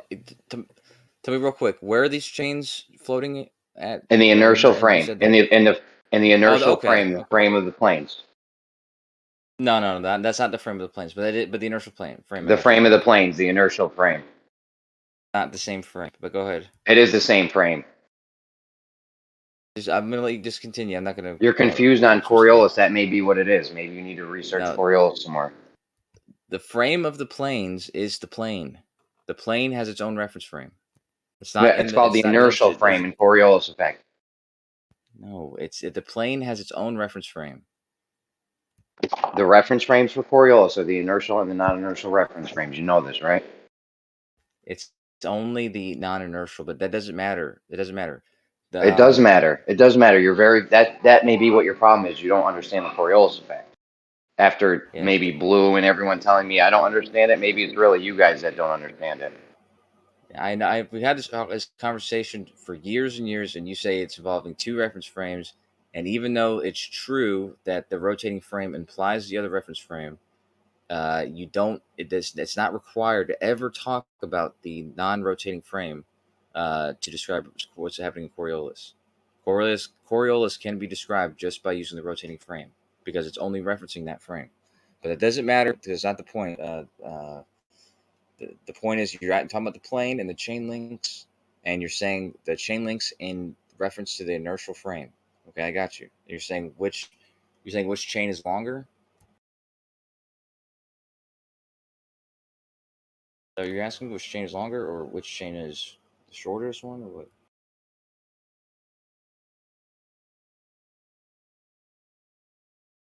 Okay, I'll just assume you were going to ask. Oh, he's gone. He disappears now. But I'll just assume that he's asking which chain is longer. Obviously, it's the rotating frame is longer from the reference frame of the inertial. I think he went to bang his head on the nearest wall. He'll be right back. Yeah, he's mad because you wouldn't go with the inertial, non-rotating reference frame. Like, I don't know what to do, man. I could just lie and just pretend to be wrong about it or something. But I don't think that's helpful.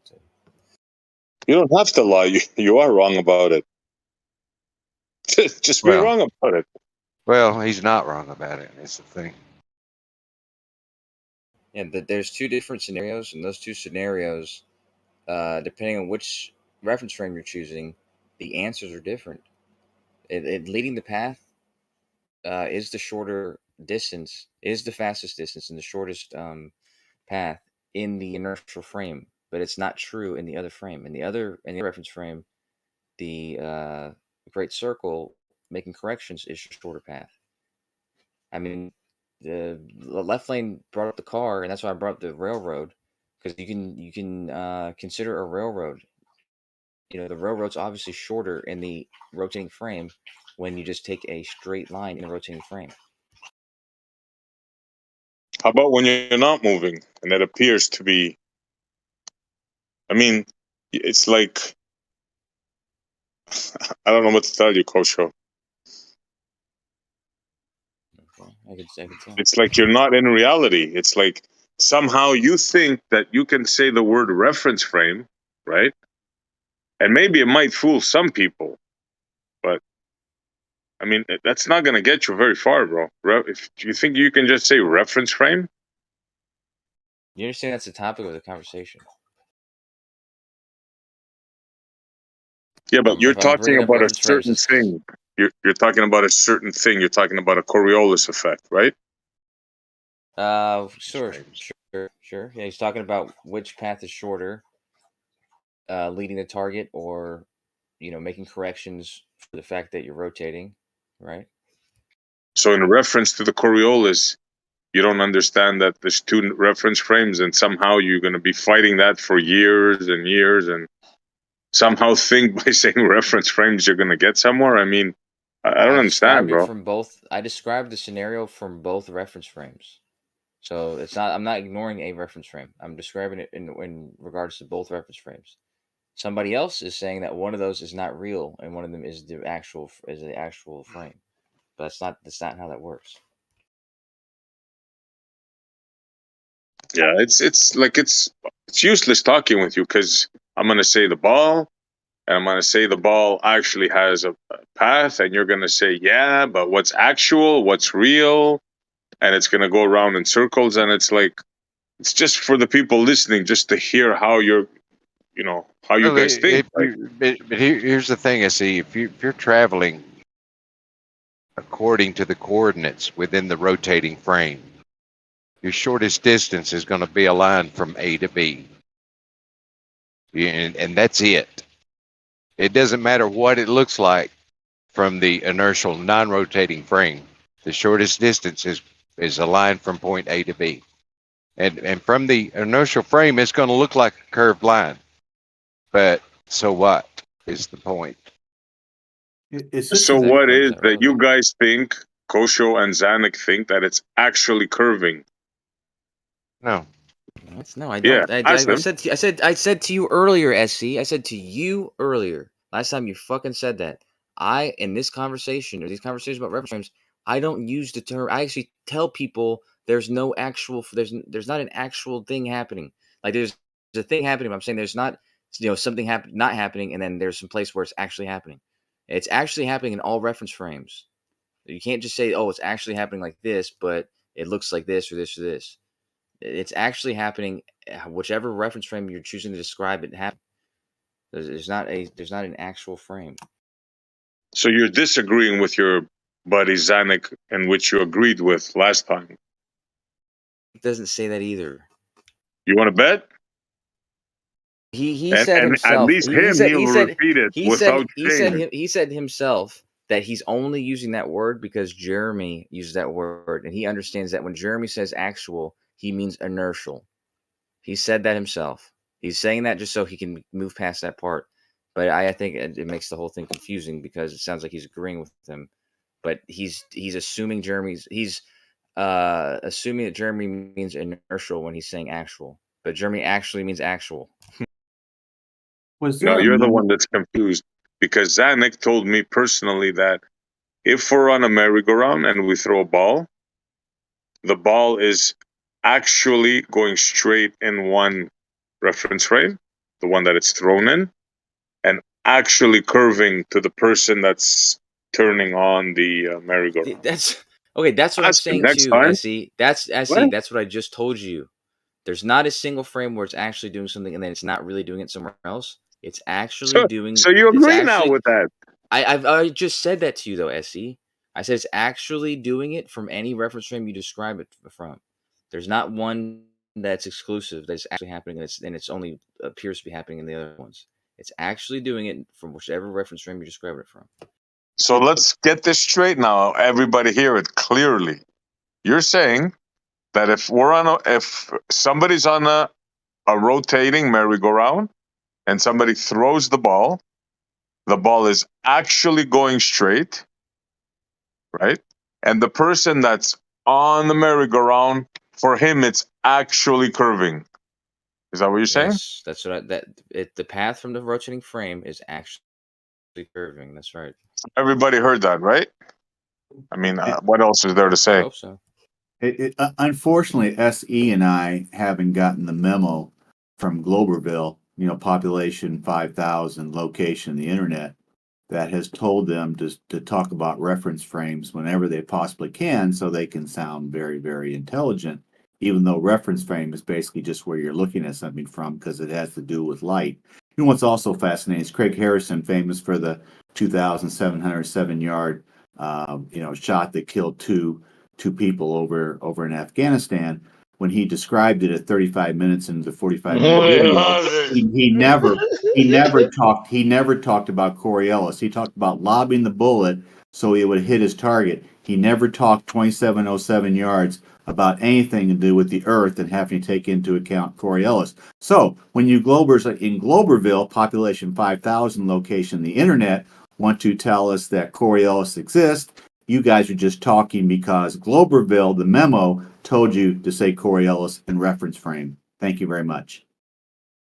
Okay, let me try one last thing. one last thing.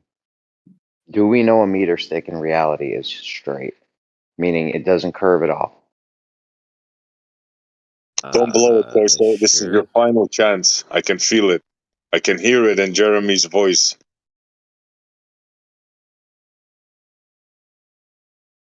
I didn't hear it. What? Is a meter stick Oh, you didn't straight hear in me? reality? You No, didn't hear me. SE overtalked you. Yeah. SE was Sorry. talking? Okay. Sorry, my bad. I said yes. Okay, yes, we know the meter stick is straight. Okay.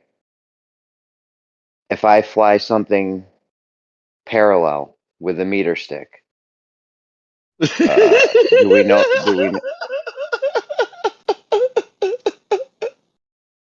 Somebody Who have the an hell is laughing?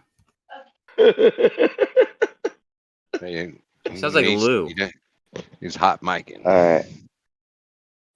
Yeah, I don't know. So we know the meter stick is straight. Nothing's gonna change that, right? Is there any place we can go that this meter stick's not straight? Um, Can I spin around on a roundabout, on a train, on a merry-go-round, that's parachuting from the sky? Like, I mean, is you there can anything make you can do? it appear not to be straight, but it's straight. It's a straight meter stick. Yeah. Okay, and if we move something along the meter stick parallel with it, we know that thing went in a straight line then, right? Well, it depends on what you're referencing. If you're referencing that meter The stick, meter stick, yeah. yeah. If you're referencing the meter stick, then yeah, it's a straight line. Okay, so we're gonna know if we move this thing, if we move anything along the side of the meter stick, we're gonna know it went in a straight line then, right? If you reference the meter stick, yeah. Yes, we're referencing the meter stick. Yes, cause so that way we know reality. The meter stick's telling us reality. This is straight in reality. So if we see the thing not deviating, if we see the thing not staying parallel to the meter stick, we'll know in reality it didn't deviate and it did go in a straight line. If you want to describe it in reference to the meter stick, then yes. Reality, the meter stick, reality. The reality of the meter stick being straight, yeah. If you describe it in reference to your merry-go-round and what you're doing, No, you know, and that we're always you going to see it reference the going, it's meter not. stick. Just Go stop, dude. We're always going to reference the meter. I got you to agree. The meter stick is straight in reality. We're always going to reference the meter stick. That's going to be our reality reference. Can we do that or no? Is that not cool? If you're referencing the meter stick, then you're not referencing it from your reference frame. You're referencing it from. We can see the meter stick from everywhere. We can see the meter stick from all the reference frames. Everyone can see the meter stick.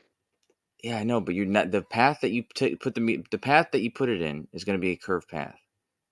Even you're going to see the meter stick as being straight. Just like if you were in a merry-go-round in a room, you could see the corners of the ceiling. They would look to be straight because they're straight, but they would also look to be going around you in a circle. And if you put a ball across going across that corner or whatever from one corner to the other corner, the path that it would make on the surface of the merry-go-round would be a circle.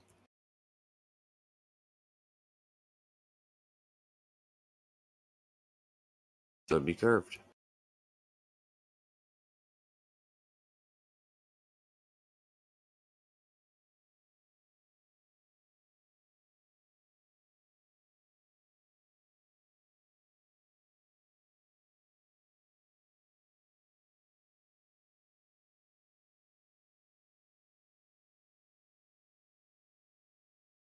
I got something for you, Jim. Is that my good friend Kosho? What's up? No, it's just me. But I got this for you. Hold on.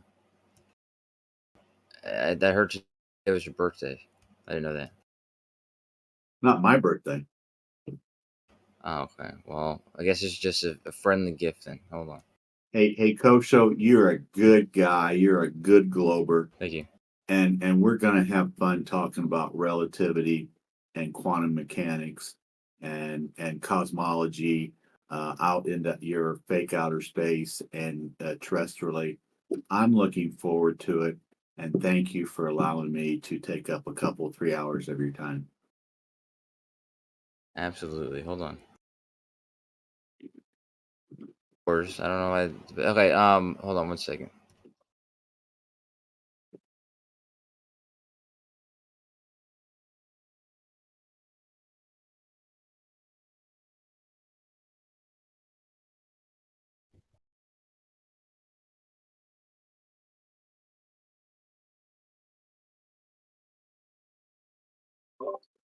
You do realize, Kosho, that E equal HV, E capital E equals small HV has all kinds of problems to it. You realize that, don't you? Hold on.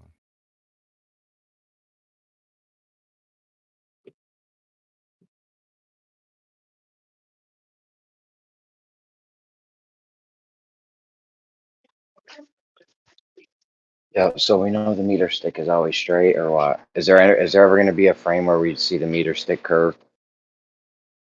Not the meter stick, no, but you're gonna see it doing circles around your head. But it's always going to be straight, though, right? And we know it's straight, so we're going to reference this meter stick to know if something moves straight or not, right? Yep. But here's the thing, though, dude. If you were to Hmm. take a ball, if you were to take a circle, you take a merry-go-round and put a meter stick across the center so that it was like a diameter, okay? And you were to take a ball and you were to make the ball bounce back and forth on the meter stick, okay? And then you were to take the merry-go-round and you were to trace the path that the ball is taking as it's going back and forth in that straight line. It's going to appear to be doing circles. The path it makes is going to be a spiral. Dude, you Even need to though do this. I know why you need to do this, Kosho. I know. I understand. I can prove it right now, dude. I know. I know. That in So minutes. if we move something, so if we have the meter stick and we know it's straight, even if it's spinning, somebody's twirling it like a baton, no matter what, we know the meter stick's straight, right? No matter what frame it's in or we view it from, it's always going to be straight in reality, right? Yeah, the meter stick will be, yes. The meter stick's always going to be straight. Okay, so we're going to reference this in reality meter stick for straightness. Now, if I move something and it stays parallel with the meter stick, did it move in a straight line? In reality. Depends on what frame you're viewing it from. Is there going to be a frame if I move the thing parallel to the meter stick? Is there going to be a frame where it doesn't move parallel to the meter stick? It's going to always be moving across the meter stick, and depending on if you're rotating or the meter stick's rotating, whichever one's if it's rotating in reference to you or you're rotating in reference to it, and the ball is moving across the meter stick, the ball is going to be making a curved path from your reference frame. Okay, but we're never going to even in the reference frame that the ball makes a curved path. Does it ever deviate from the meter stick? No. Okay, so we know that it went straight in reality because it never left the meter stick. No, you know it went straight in that reference frame, the reference frame that the meter stick's in. Is there a frame? Okay, if I move something along the meter stick, is there a frame where I see it deviate from the meter stick? No. No. Okay, so we can use the meter stick to tell if something went straight or not, right? Sure, but then you're describing it from that reference frame. It's important to understand that you're not describing it from your reference frame at that point. You're describing it from that reference frame. Dude, if I move something parallel to a meter stick and there's no reference frame where you can see it not moving parallel to the meter stick, then we know it went straight. Yeah, dude, that's only because you're using its reference frame. Like the reference frame of the meter stick and the reality reference frame that we just agreed to, that in reality, this meter stick is straight and it's a meter. The reality reference frame. Remember, I know you guys can't handle reality. Okay, let me give you two scenarios. This is a waste of time, dude. Let me give you two scenarios. One scenario is you're on a merry-go-round in a room and the meter stick is on the merry-go-round with you. No, sorry. You're on a merry-go-round in a room and the meter stick is on the ceiling and the ball is going across the meter stick. And there's another scenario where you're on the ground and the merry-go-round has the meter stick and the ball in it. And in both cases, you're rotating and the meter stick is stationary, or the meter stick's rotating and you're stationary. The ball's traveling across the meter stick. In both cases, the meter stick's always straight, and in both cases, the path that the ball takes is going to be a curved path. This is just this. I don't know. I mean, I could lie and pretend it's not true, but that's what happens. Jeremy, there's no reference frame in which you can convince him otherwise. Just realize that and realize that you're right, and everybody listening knows you're right. And this is just for the people. Because don't forget, he told me both things can happen at the same time. The ball can be both traveling straight and curving at the same time. So you're up against yeah. Yeah, the thing is, if you have a meter stick and you can see the thing moving parallel to the meter stick, doesn't matter what reference frame you're in. In any reference frame, we know the meter stick is straight. So it's irrelevant. Like if you can see the thing moving parallel with the meter stick, we know the meter stick's straight. We know that thing went in a straight line because it stayed with the meter stick the whole time. So if you can see that from any reference frame, doesn't matter if it looked like the ball's curving, it just stayed parallel with the meter stick. So we know it didn't really curve because we know that meter stick is straight.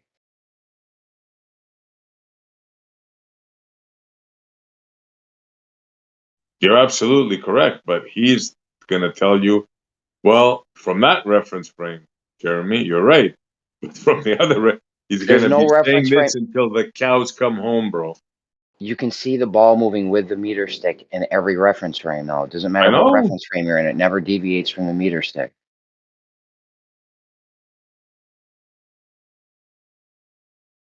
It's like past absurdity at this point. I don't know.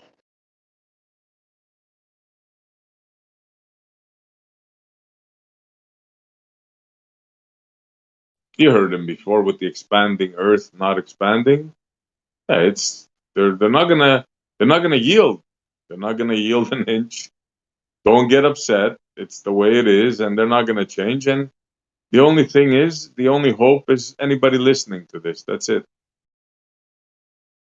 They're gonna make truthers by the Sure day. would like Whoever's him. listening to this, yeah.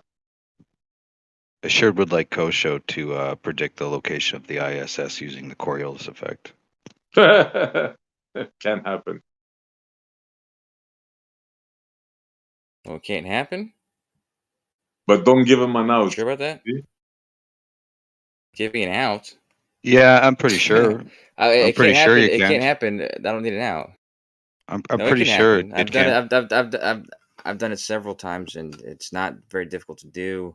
Would you like me to read But you just need its. Would you like me to read what I already posted in Discord for you? And why you Sure, can't please. use the Coriolis? You mean you didn't read it? I tagged you in it. I saw there was some people who tagged me. I was busy. I'm sorry.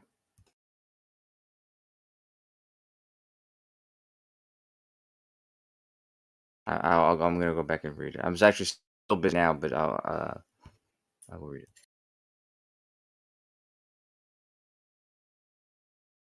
Doesn't matter what reference frame you look at it from. You could be spinning, standing still, whatever you want to do in a train. If you see the thing moving along the meter stick, we can be sure that it's did not curve because then we know the meter stick is straight. In reality, it's fucking stupid. Yep. There's no way around that. Any rational person will realize that. The ball is always traveling straight. You can be tap dancing underneath it, doing the cha-cha, the zamba, the Texas two-step. It doesn't matter. That ball is still traveling in a straight line. You sure about that? You can argue if the meter stick's not straight or not, but if we know the meter stick is straight and the ball touches the meter stick and moves along parallel with the meter stick the whole time, yeah, we're sure it's going straight because we know the meter stick is straight. No sane, rational person would even argue this. Now he's gonna go to the scripted Just give me 2 minutes. response. No, I can actually prove my point. So I don't need a scripted response. Oh, Gives you 2 minutes. gosh. Well, get to it. You've been here years. I know what you're gonna say. You're gonna say, Jeremy, I told you, you're right, but only from that reference frame. When you look at it from another reference frame, it's different. See, I mean, I can that's lie not, to you, that's Jeremy. that's not the truth though, because to experience Coriolis, you need an interaction with another body. No, you don't. Oh. No, you don't. That's not true. Yep. And here I'll read it for you. No. The Coriolis effect doesn't directly apply to objects in space, such as the International Space Station, because there is no contact with the surface of the Earth. The ISS orbits the Earth at an altitude approximately 400 kilometers above the surface, which is high enough that the Coriolis effect is not significant to affect its position. Instead, The location of the IS can be determined using other methods, such as tracking orbit, using ground-based telescopes and radar systems. Yeah. Well, that thing is There's no force wrong. on it from another body. I don't know where you even got that from. So I there's think two your types reading of is wrong. Coriolis. There's a force on a physical body, and then there's the optical effect. In other words, if you have two observers throwing a ball between them and they're stationary, and they're following that meter stick, it's going to follow a straight path. This is logical. It's observed, even if I'm outside of the two observers doing it. Now, if I happen to put them on a rotation surface, still the same effect happens. You're going to see that ball travel in a straight line, right? It's interacting between two bodies, and there's no influence. Now, if I take those two bodies and then put a rotation surface and put an observer on a non-inertial frame, then yeah, I'm going to see an optical effect of that straight path. There isn't a physical interaction between those two bodies. So that's what the distinguishing thing is here. So for instance, if I throw a ball physically around on a non-inertial frame, but I throw it in a straight fashion, the actual arc of that ball is due to the interaction of the two physical bodies, physical force. The other one's optical. So if nobody wants to distinguish those two premises in discussing the conversation and want to waste the audience's time on reference frames bullshit, maybe why don't you talk about actual observable things that require two bodies to interact. Mic drop. Okay, the Coriolis Sound a effect. mic drop. The Coriolis effect is an observed deviation from a rotating reference frame. That's all it is. Like, it does not. There's no forces on it, or there's no interaction from the other body. So At all. again, you're not telling the full story. If I have a non-inertial frame and I take a ball and I roll it across that non-inertial frame or the non-inertial body, it will produce a Coriolis effect because there's two bodies interacting. Do you disagree with that? You'll see an effect of that ball curving. Even though I threw it straight, but it's interacting with the non-inertial frame, it's going to curve. You agree with that, right?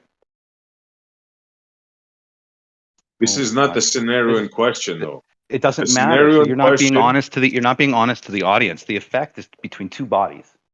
In that example, Yeah, but the other no. one is The other one is optical, which means you have one position between two bodies that's inertial, and it can follow a straight path. If you throw a second frame of reference in there that's independent of that first frame, and then you put it non-inertial, well, then you're going to have an optical effect because it's not interacting with two bodies. You understand? I've been saying it's an optical effect for 5 years Yeah, but now, you're not disclosing it properly because at the end of the day, the effect can happen with two bodies interacting, and the Who effect says it takes place doesn't? optically. Who says it doesn't? Yeah, but this is the thing. Here You guys we're are talking stuck on about reference frames. You came in here to say something now, but that's inappropriate because we're not talking about that. We're talking about something off the rotating body. You're talking about Coriolis, bud, and that's what I'm describing in two scenarios. So I don't know what your issue is. No, what is your issue? You guys are stuck on reference frames.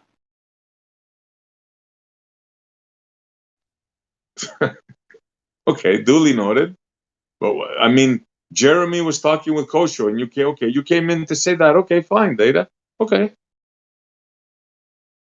Well, you want to make it clear to the audience. You keep referring to the audience, but you're not disclosing the whole premise.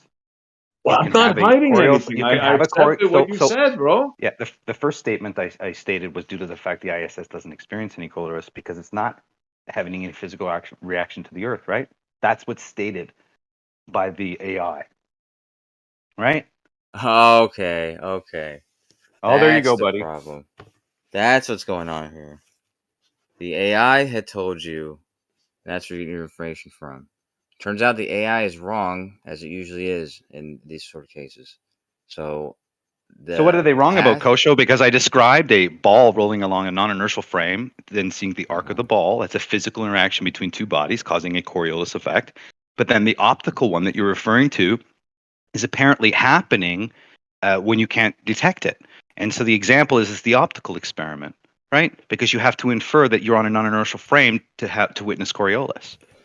If I'm going to predict the path of the ISS, I'm going to use the coordinates of the Earth to make my prediction and to express my prediction. So I don't know why it thinks that. I understand why the bot thinks that, but obviously, if I'm referencing I'm going to use the Earth as the reference frame, the rotating frame. So the Coriolis is absolutely going to happen. But you don't understand. You're invoking an optical one or a physical interaction between two bodies. Which one are you doing?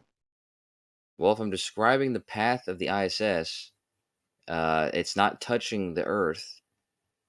It's obviously I'm sorry, I only missed that. I an missed that. I dropped my observation. headphones. I It's dropped my it's headphones. only an observation. So it's not actually happening. No, it's Everything's actually traveling happening. The path of the No, ISS in is reality, actually what's happening. in reality, it's traveling in a straight path then, because it's an No, it's not optical in, effect. and it's not in reality. In reference to the Earth, it's making When a it's an path optical which effect, they it's an care about illusion. Coriolis. When it's an optical effect, Kosho, it's an illusion, right? See, we can distinguish the difference. Is my argument, right? We can actually show That's not you a right. physical Yeah, we can actually show you a physical interaction between one body that's traveling a straight path and another body that's rotating. And when they interact, there's a physical Coriolis effect that you can witness, but it's not optical. Then the other one we can witness, it is optical. You're invoking an optical one, which means it actually isn't happening, because to produce an optical effect, you have to invoke an universal frame, when in reality it's traveling in a straight path.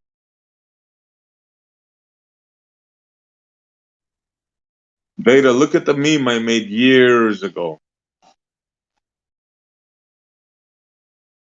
Mimi. So it's not like you're telling us something we don't know here.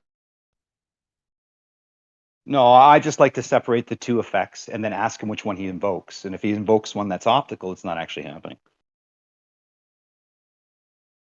So do you think Well, that I'll if I'm tell going you to another describe one. if You're you think I'm going to interested. describe the ISS's path in reference to the Earth, and I'm not going to use Coriolis, then I'm sorry, sir, you're mistaken. Well, just out of curiosity, what should I ask ChatGPT then? Because if I wanted to predict the ISS locations, it tells me that I can do it through, radio telescopes and apps and so forth. Yeah. But if I suggest that I Ask don't it- have an app and I Ask don't it have if these, I don't have these gears, what could I do? So I did ask it already. It never came up with a solution, dude.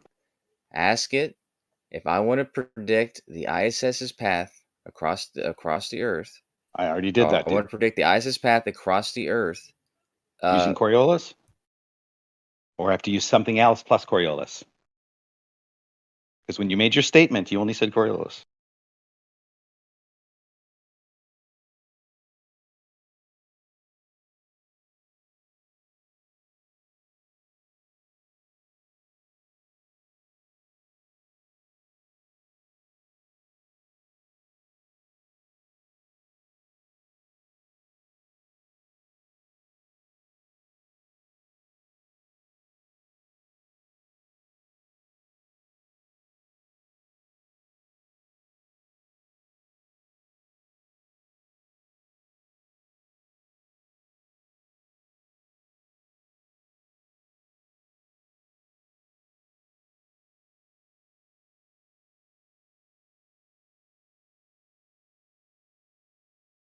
I don't think our subscribers are paying for dead air, okay?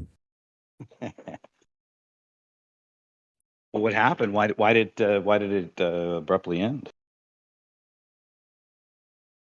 I don't know. I feel like we should ask Chat GPT. What would you like? Beta killed the room right here.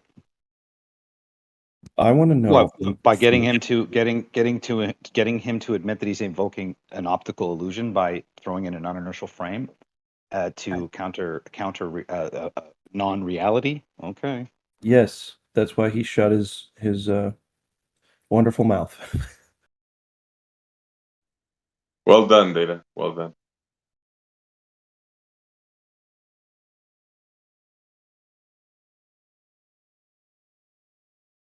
I figured out a secret to living. If you live in an area where it's always gray and rainy, just check your map. Usually, maybe an hour away, it's not the way it is. I realized that if I just spend a little time looking at the weather, I could actually have more sunnier days by moving to the location.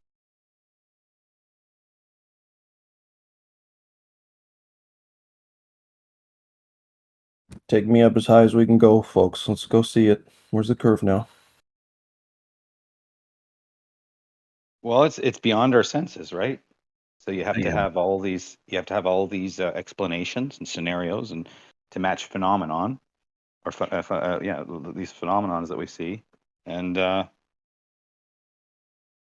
it's not illogical to put yourself in a solar system. If you look at bodies moving around you, it's just the idea that man could be in that frame of reference in his mind and never actually prove it. I mean, that has to be admittedly just a religion, right? But we never perceive that as a kid or growing up, or society doesn't perceive that way. They actually perceive it as it has to be in the mind as reality. As long as it's established as fact from an early age, it's going to be really hard to pull these ones out of the depths. Most of them. Well, I wouldn't say it's about pulling them out. It's just about giving them the opportunity to decide for themselves. Okay. Well, I was trying to be dramatic for effect, but yes, that's the clinical approach. I mean, either way, it's just, hey, y'all, we got some info. You want it? Here it is. Okay. Have a good one. That's how it should be. But it does appeal to a sense of limitation, though, right? So it's in its form a little deceptive as far as putting the pressure on some individual to design their whole model based on their stature in comparison to the size of the Earth, right? So if you do get somebody in that position, I mean, that is a I mean, this is where Ptolemy set out. He labeled the horizon as a presupposition is due to Earth curve, right? And that's how he created his model. This is just, he admits this. So well, you can never visit. Yeah, you can never visit the horizon. It's always a presupposition because from your vantage, the horizon's going to do stuff, right? But you can't visit that place how it looks in your vision at that time. Does that make sense to anybody? You know what I mean? You can't go there and be like, oh, don't you think it's a pretty big? Don't you think it's a big like a big responsibility put upon somebody to figure out, the size and the stature of the Earth themselves solely with their their limited ability?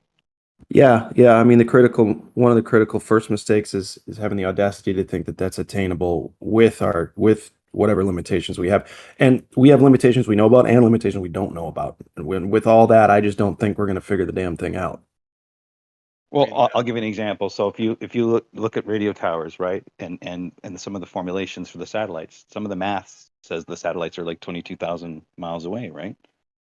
So you have to say to yourself, okay, if I'm in school and I'm learning this math, and this is the math they're teaching me about how far satellites are away, am I supposed to think that it can't work on a planar Earth? Well, they don't give you the choice, do they?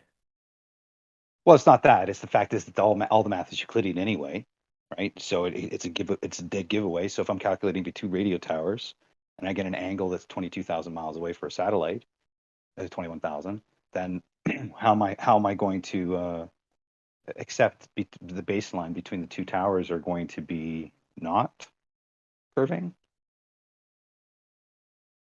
Yeah, they had to be. They've got to be curving. So it's facts mixed with fiction. Like when they're referring to satellites, can they be referring to? I was about to say like moons or something, but nah, that's probably not it.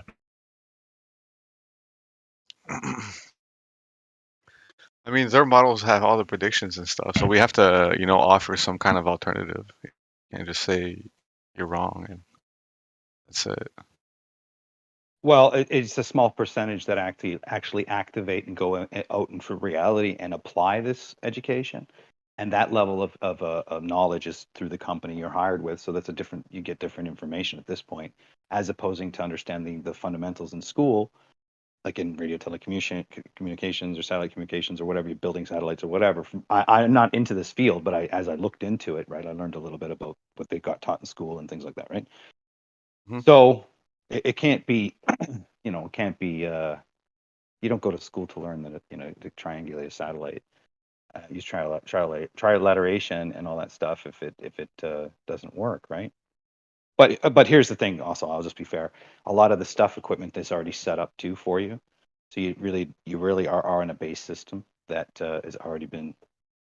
So you're kind of just using the language that was already built for you to use. So right. innovation as far as you going out and making it and sending it up yourself and doing all that. Obviously, like I said, it's limited. So when you put it upon an individual in the stature in comparison to the size of the Earth and what they can do sitting behind a keyboard, it can be pretty convincing, right? Yeah.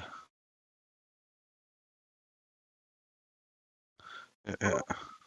So if the globe model or the globe, the globe Earth is wrong, why do those of us who know we live on a stationary topographical plane have to replace it?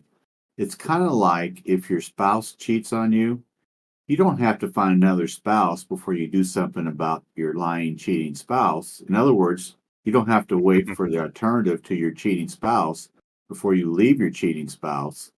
So when some globe earther says, well, you don't have an alternative to this, well, it's not our responsibility to get an alternative because we have told you that you're lying and we know you're lying, just like we know that the spouse is cheating on us. So that's really a poor argument on the side of the globe. Okay, I got you.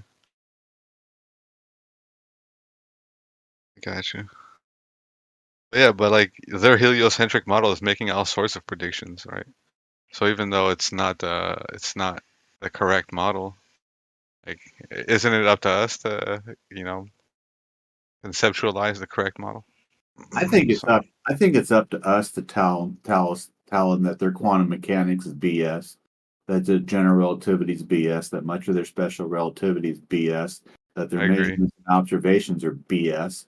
And then when we get an opportunity to go into the air, which the government doesn't allow us to do, when we have the opportunity to go to the south of the 60th parallel, which we aren't allowed to do freely and privately because of Article 6, Paragraph 1 through 6 of the Antarctic Treaty, and we aren't allowed to go within 500 miles of the North Pole because of something that was passed in 1957, then it's not put upon us to make a model. It's put upon us to tell the globe that they absolutely stink, and that that we offer an alternative, which doesn't say we live on a spinning space ball in the vacuum of outer space. Right. Yeah. You say that the government doesn't let you go in the air?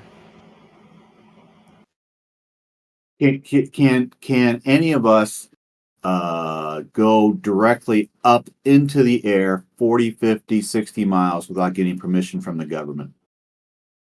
You could, yeah. Now, are you allowed to? My question, typically Jim, not is allowed to, but you could. Can we even go above? You're not allowed to, so you could get arrested or fined. Is that what you're saying, Kosho? No, you could. You just can't fly over, some, across the state without a license. If you get caught doing that, then yeah, you'll get a ticket, but no one's going to check you. Nobody's going to check. You know that for a fact. Okay. Yeah, I know pilots who do not have a license, and they say that they don't get pulled over. They describe flying from Washington to California and back, and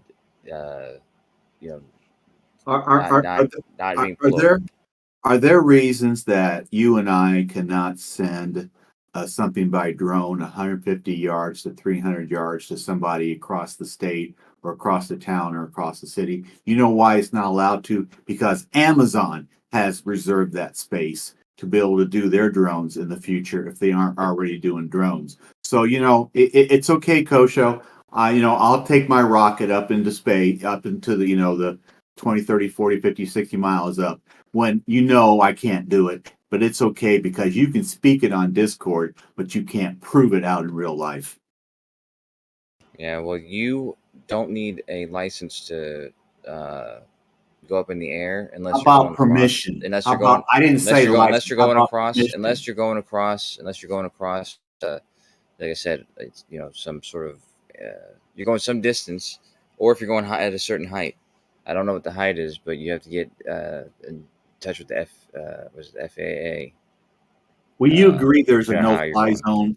Will you agree there's a no-fly zone somewhere between 150 yards and 400 yards high across the United States because of other people that have already gotten okay to use drones? Will you agree with that? Fly zone, 150 no yards. No fly zone. Well, it's true that you can't fly. You can't freely fly a drone anywhere you want after a certain height, but it doesn't mean that it's a no-fly zone because you can get permission to fly drones. You get permission to fly drones. Amazon it's just is that basically Amazon's basically got permission to do that because they're big. Because they asked for permission. People. They got permission to do it. It's like you can ask. You can get a permit to do something. It's just they don't just let you freely just fly above. I think it's 400 feet, but you said 150 yards. I think that's what it is. Yeah, it's illegal, but you can if you need permission to do so for whatever reason, you can get permission. I don't know who you have to go to though. Say anything with going underground or going even higher, you just have to get permission.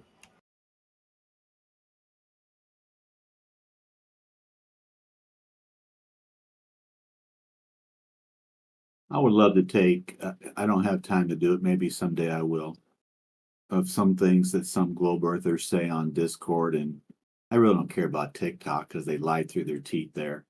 But I would love to get some of the, the more better known Discord globe earthers like Kosho, like Bacon, and actually write down some of the things they claim and then actually go out and try to see what they told me was actually correct.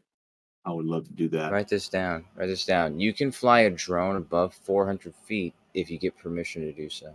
Okay. Write that down. Good.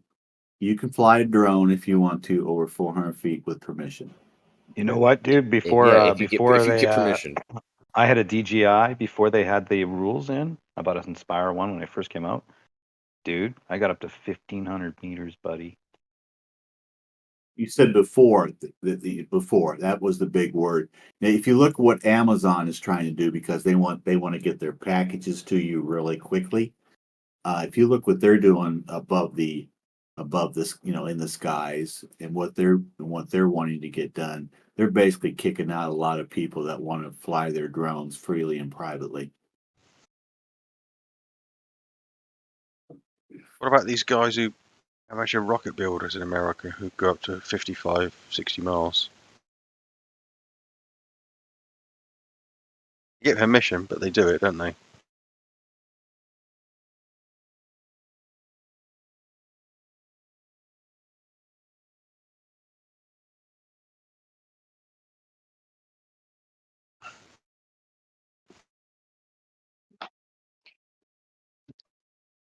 So I just got out of the shower. I don't know if you have a circle. No matter what happens, the shortest path to get to that circle is just outside of that circle is a straight line. The radius of the circle. It's not going to change if you start spinning the circle. That doesn't change the path of the object. Doesn't matter what happens around the object. It's what the object's doing. And do you know why it doesn't affect it? It's because there's no physical interaction. And that's why they have to invoke the non-inertial and the ad hoc demonstration for it. Well, if you give me just about 45 seconds, we can talk about this again in 45 seconds. Hold on.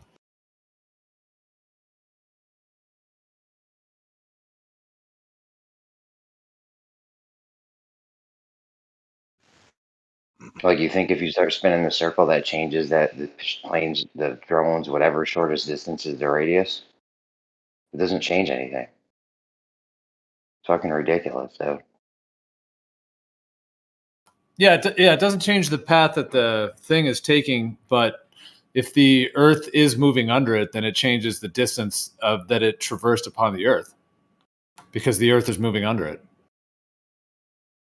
Yeah, it changes that distance, yeah, on the ground, on the non-inertial frame, but that's the spinning thing. That's the thing, like when we start spinning the circle, it doesn't change it, just like when the Earth starts spinning under it, it doesn't change it.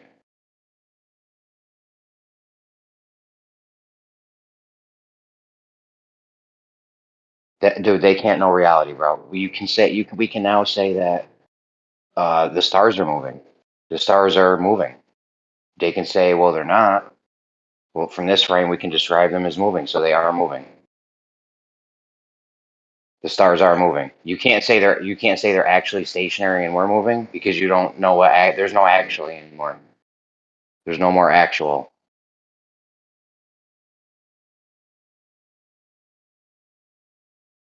Well, you could say that it'd be a secondary, separate argument to Coriolis. You could say all the stars are moving. Mm-hmm. Yeah, you can't. You guys can't say what the You have stars to. are actually doing. But there are two scenarios that really the scenario is the stars aren't moving and we're rotating underneath, or we're stationary and the stars in unison are moving around us. Those are the two options, aren't they? Really?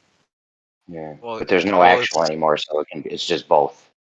Well, it's said Because that the Earth's axis of rotation intersects the celestial sphere at 2 points, the north celestial pole and south celestial pole. So yeah, the stars are apparently moving, but they're actually fixed onto the celestial sphere. So we witness the apparent motions. Also another celestial sphere, yeah.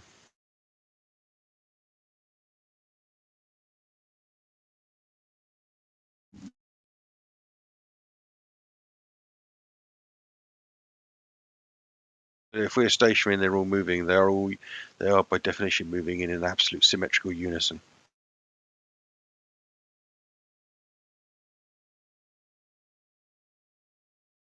because before it was thought that Earth was the center of like a series of nested spheres, so like all the planets had their own spheres, right? But I mean, Earth's axis of rotation, if it's connected to the celestial poles, we see the apparent motion of those, the sun and the stars. But there has a 365-day cycle, but we see a 24-hour cycle. That's due to Earth's axis of rotation being connected to that celestial sphere that gives us the apparent motion. So it's not, Earth spinning underneath us, it's the sky rotating. So yeah, it's like two different aspects.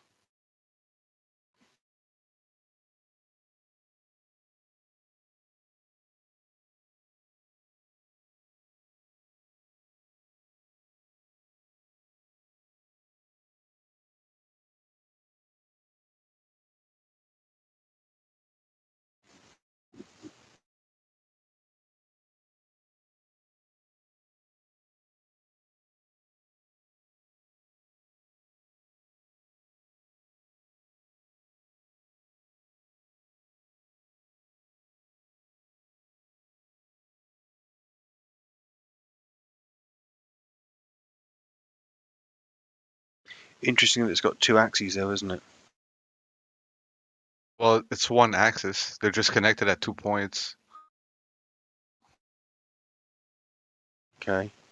But an axis is just, there must be a line of rotation that punctuates the two axes. Right, but Is it a straight line? No, it's tilted at what is it, 23.4 degrees or something like that. No, I didn't ask if it's tilted. I said, is the line of axes that punctuates these two rotational points, is that a straight line? Yeah. It's a sphere of it's a celestial sphere.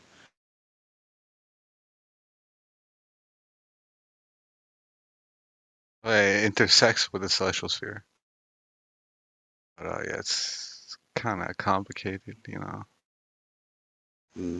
is. But I mean, it is, it is a fact and it's out there. Just trying to conceptualize it. I'm in the same predicament as you are, because we can't actually, actually like you said, go around Antarctica to actually confirm all this.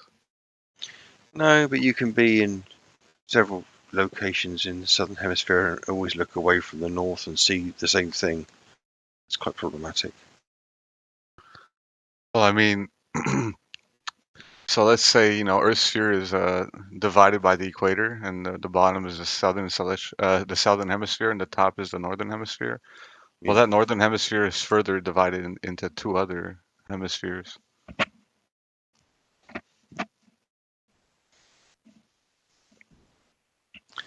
Northern hemisphere. How can you divide a hemisphere into two hemispheres? You can divide a sphere into two. Hemisphere means half a sphere. Yeah. So how do you, if you divide a hemisphere, how do you surely end up with a quarter of a sphere? Yeah, right. So, I mean, I'm pretty sure the quadruple system is a thing. But here, let me further investigate this because I brought it up. Oh, second.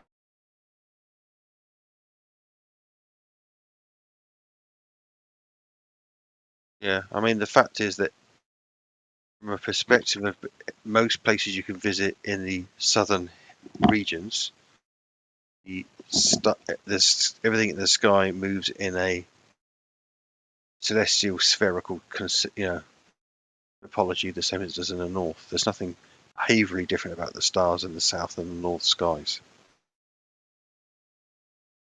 Yeah, because we do have the eastern and western hemisphere, but then let's see. Well, that's just an arbitrary division. It's nothing to do with the celestial realm. Is it the east? I mean, the east and western hemisphere is a geopolitical thing, isn't it? Mm-hmm. I was looking up. Got nothing to do with astronomy.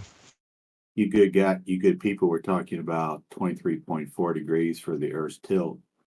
Yeah. So I had looked that up. Said how did we get to 23.4 degrees? And it says, and I know this is Google, so it says scientists believe that early in its formation, Earth was struck by a large object, causing it to axis the tilt about 23.4 degrees off perpendicular to its orbiter plane. I'm sure glad that large object did it, because, well, just think about that. You and I wouldn't be here today if we were just a regular ball, not tilted at all. I found that interesting. And then you go back to 1437. I can't pronounce the guy's name. Ulg Beg, B-E-G, determined the Earth's axial tilt was 23 degrees, 30 minutes, 17 seconds during the Middle Ages. So I just find it interesting how the globe fairy tale has come to pass. I think it's just really interesting.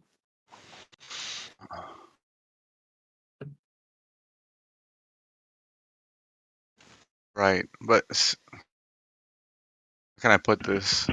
On.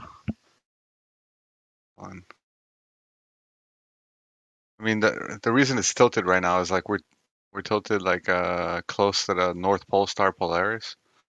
But like every like 25,700 years or so, we're gonna like switch pole stars. And that's called a precession of the equinox or gyromagnetic precession or something. Yeah, except nobody can prove that. It sounds good. The gyromagnetic precession can be proven, I'm pretty sure. I mean, we can just observe it, right? When a pole star switch, like I think like 2000 BC was Alpha Draconis or something. It was different, And we read that from the people who run the world, who control the dictionaries and encyclopedias. Yes, the historical record, right? And the historical record is governed by who? I mean, scholars and I don't know, I guess academia. If I took a school book, if I took my school book into a But it's also can you give me a second? It's also reported in the Hindu cosmology. It's called the Kali Yugas.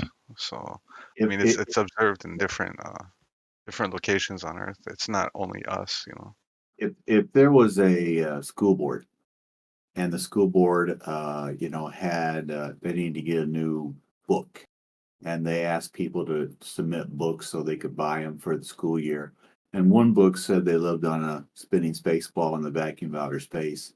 And the other book said that they lived on a stationary topographical plane and we might be unique in the world, in the universe. Which book do you think the school board might buy?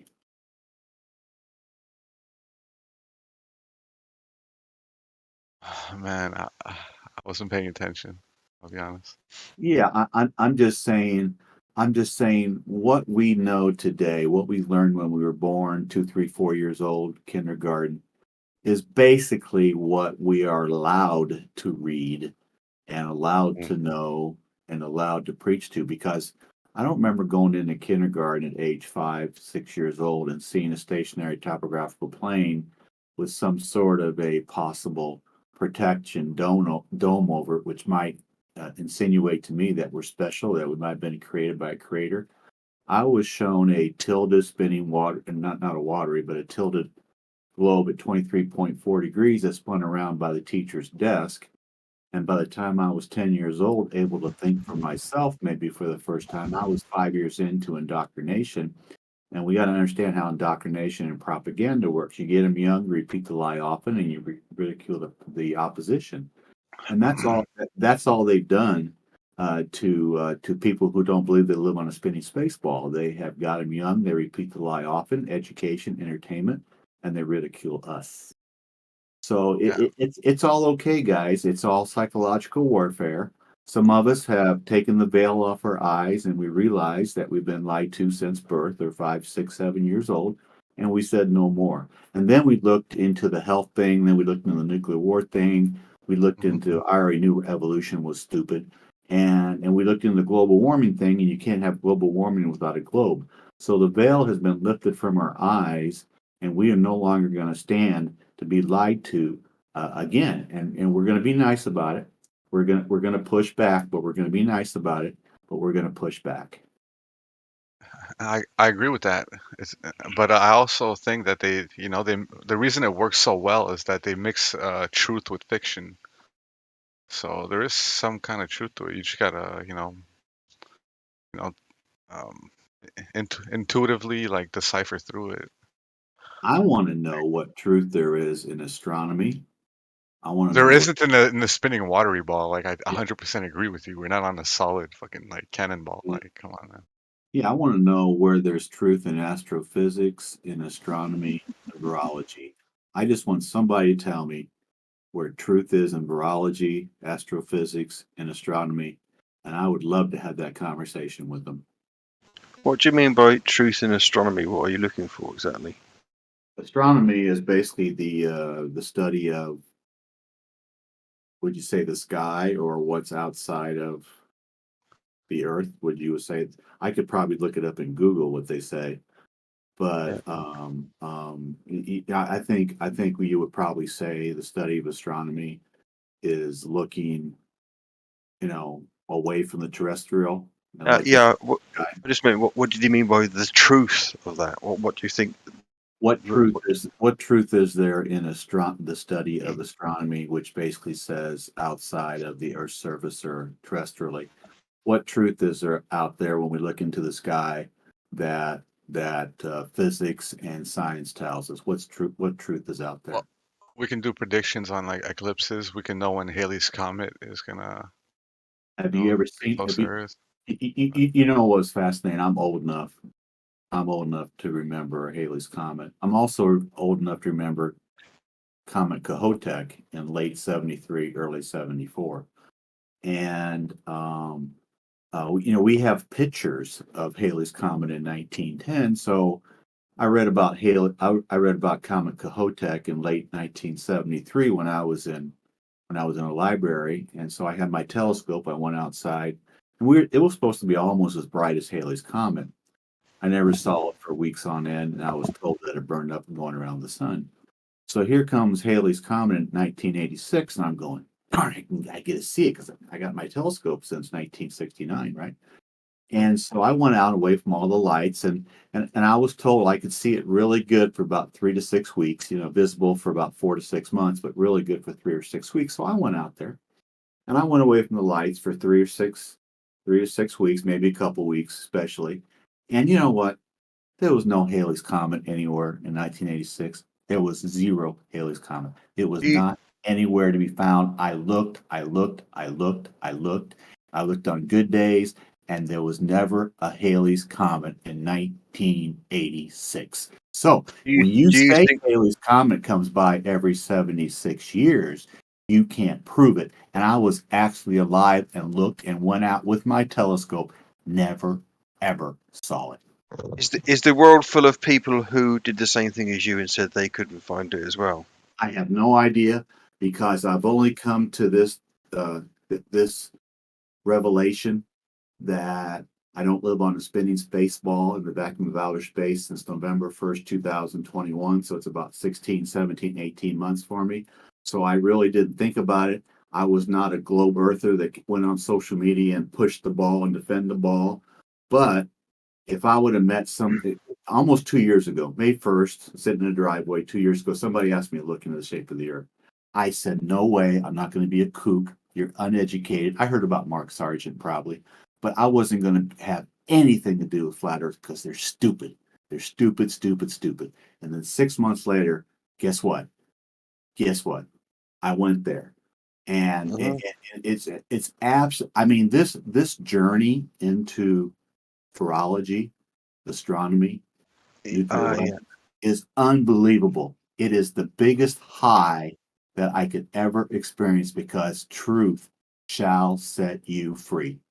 Okay, so going back to what I was saying, if you could go out and you could find, say, anecdotal stories of, say, 100 people around the world who were just amateur astronomers who did see Halley's Comet with their telescopes, would that make any difference to your position in 1986?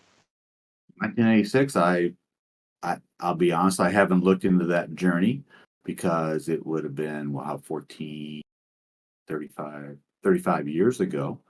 You said in 1986 you said you tried with all your might but couldn't see Halley's Comet, yeah? 1986. But if you found anecdotal evidence of, say, 100 other amateur astronomers who did record and did maybe photograph Halley's Comet, would that change any assertion you make about it not being there?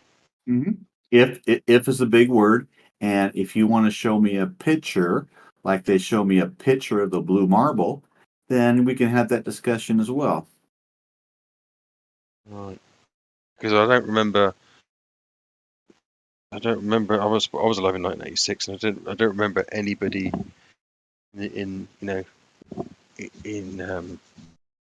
on media or anywhere saying we can't see Halley's Comet. Where is it? And demanding where it is because they were trying and couldn't see it. Not en masse anyway.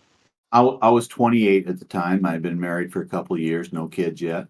But my telescope was 400 power. My parents bought it for me when I was 10, and I used 40, 64 power, maybe 80 power because you don't need anything more than that. And I went out away from the lights like I was told to, and I did it for days on end. And because I wanted to see Halley's Comet like I wanted to see Comet Kohoutek 13 years previously. And I'm sorry, no Comet Kohoutek, no Halley's Comet. I looked because I would have been so excited because 13 or 14 years ago, when I was living in Indianapolis with my wife and two girls were growing up, I was watching Indianapolis TV station, and they told me, guess what? The ISS is going to be flying over, and you can see it at this time. So you know what I did? I went out in the backyard. I looked up into the sky. I looked to the northwest, and here comes this object, and it was close too. I mean, I could actually see it. It wasn't this little light in the sky. And it came from the northwest right over the house, not looking left or right over the house, and it turned around. Of course, it's going southeast then until I couldn't see it again. And I walked inside and I said, hey, I just saw the International Space Station. And it was so great because I just saw it. But you know what? It was really close because it's 50% larger than a Boeing 747, but it's 30 times higher in the sky that we are told than a Boeing is at 7.5 miles or 40,000 feet. So, but this thing was really close. And I'm telling you, I remember it until this day that, hey, I saw the ISS. Even now that I know the ISS doesn't exist, there was something up there. None of us people who are stationary topographical planers say things don't go in the sky. It can go 10, 20, 30, 40, 50, even 60 miles, maybe further. So none of us say that things don't go in the sky. They just don't go into your mystical outer space in the 10 to negative 17 torr, which is a violation of Newton's third law of motion. Yeah, I agree with that. But that's like drifting away from from lights in the sky. You went to the ISS. I know. I go to my memories of what I've experienced in my life because I'm older than the vast majority of you good people here. When Wikipedia, you know, what Wikipedia says about the Halley's Comet in 1986. It says Halley's Comet talks about the 1910 observations. It also talks about 1835 and the ones between 1531 and 1759. All the all the ancient astronomers who observe it. Of 1986, they say this: the 1986 apparition of Halley's Comet was the least favourable on record. In February 1986, the comet and the Earth were on opposite sides of the Sun, creating the worst possible viewing circumstances for Earth observers during the previous 2,000 years. Halley's Comet approached 0.42 AU. Additionally, increased light pollution from urbanization caused many people to fail attempts to see the comet. With the help of binoculars, observation from areas outside the cities were more successful. Cool. Further, the comet appeared brightest when it was almost invisible from the northern hemisphere in March and April in 1986, with best opportunities occurring when the comet would be sighted close to the horizon at dawn and dusk, if not observed by obscured by clouds. Cool.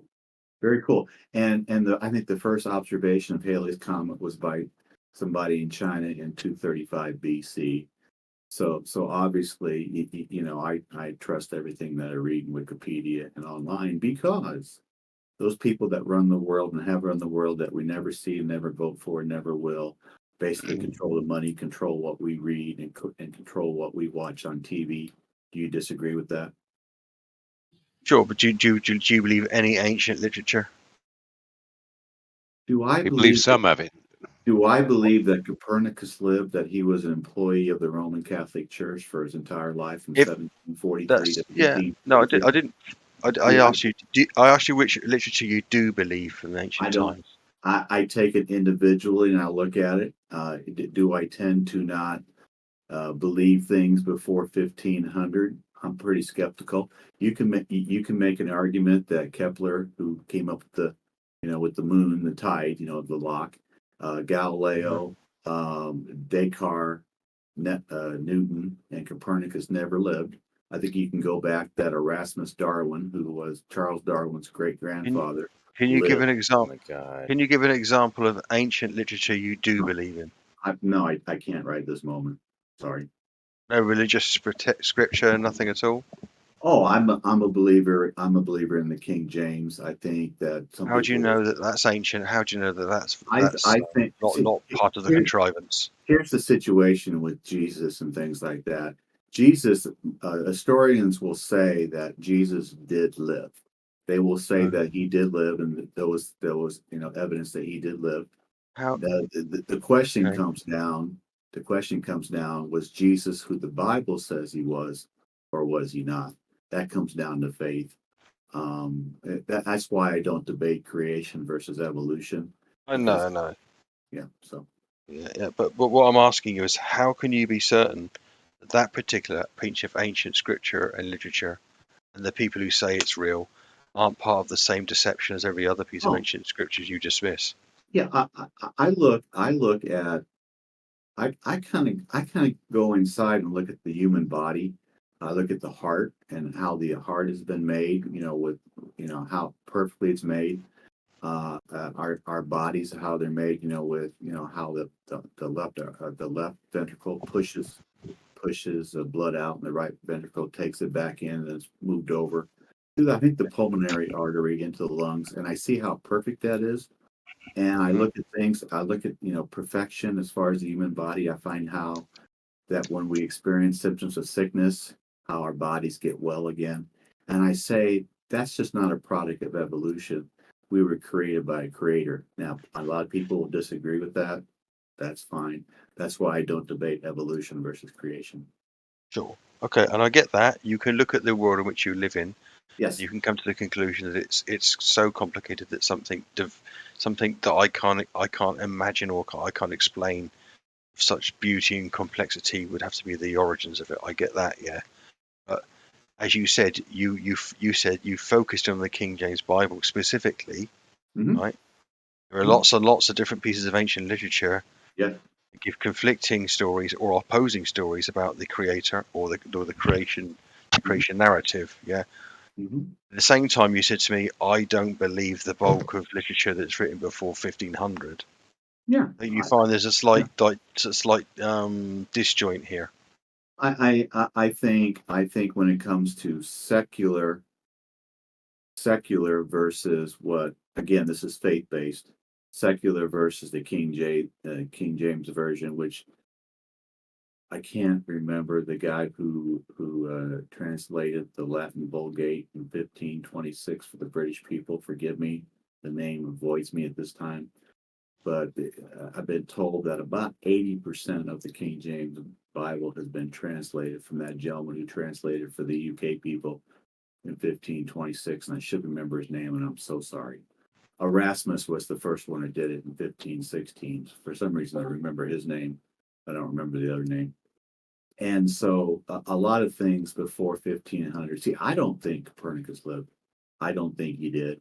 And obviously, a lot of people, do think he lives. I think it's just it's just a personal thing. You talk about Tyndale. You talk about the Tyndale. Thank you. Thank you. Yes. Right on target. I think. See, Go ahead. I was about to say the King James Bible still went through Jewish filters, Oh, sure. I think the King James version has gone through a lot of things. Of course, in 325 AD, big time. And I just found out that a lot of people study Enoch now, and Enoch was, I don't think, ever included. I don't think it was ever even put in to be taken out, as far as I understand. But a lot of people read Enoch. Do you think that, with respect to the Renaissance, do you think that people like Michelangelo and Da Vinci lived? I think. What about Tycho Brahe? Do you think he existed? We get the Da Vinci Library, which I believe is in Florence, Italy. Da Vinci supposedly, I think, lived from 1389. I don't know how many years he lived, but I think he was born in 1389. I might be off a little bit by that. But you get the Da Vinci Library from Da Vinci, obviously, and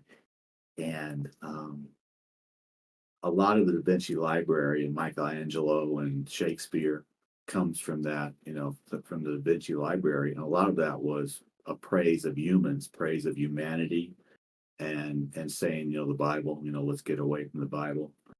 Cardinal Wolsey called it learning against learning. Learning was the Bible. The second learning was the Bible. The first learning was science. Science takes over the Bible. And so Da Vinci Library was kind of the start of when man was starting to be elevated over God. And so he kind of started that. And the Catholic Church, helped out a lot. And then you got the Jesuits in 1540 with Ignatius Loyola. And when the Council of Trent was done in 1563, then the Jesuits had basically taken over the Catholic Church. And then, we got the Black Pope in 1540, which was Ignatius Loyola. So everything's very, very interesting. A lot of things go from, it seems like, if you believe the dates, a lot of things go from like 1540, 1535, 1545, to where we are today. I think a lot of the Dark Ages, we don't know about because there wasn't a whole lot of writing going on. You had Constantinople was basically in charge of the eastern part of Asia, and then you had Rome in charge of the western part of in Europe, and a lot of things where I think were very much controlled by those two places. So a lot of information wasn't released then. It's all very fascinating. I mean, I don't know for a fact. I mean, I think we can say Darwin lived. He did The Origin of the Species in 1859. I think we can definitely say he lived. I think we can say Pasteur and Béchamp lived, obviously. But I think when you head back to Copernicus and Descartes and Galileo, they were all Catholic stooges. Now, Newton didn't like the Pope, but he was more Masonic. But I think a lot of these people were created by the Catholic Church and the Catholic Encyclopedia. That's just my opinion. Yeah, I think Copernican lived. Tycho Brahe. Kepler was a student. All that, and there's still some history behind those models. And like the Copernican model was rejected for hundreds of years before it was even accepted. It was the Tycho Brahe model going around. It would be fascinating. I haven't looked into it. Maybe I should. But I would love for somebody to take on the revolution of the heavenly spheres, which is what Copernicus supposedly published in May of 1543 before the Catholic Church killed them off in their script. I would love to read on the revolution of the heavenly spheres. I have not got around to doing it. Just probably lazy.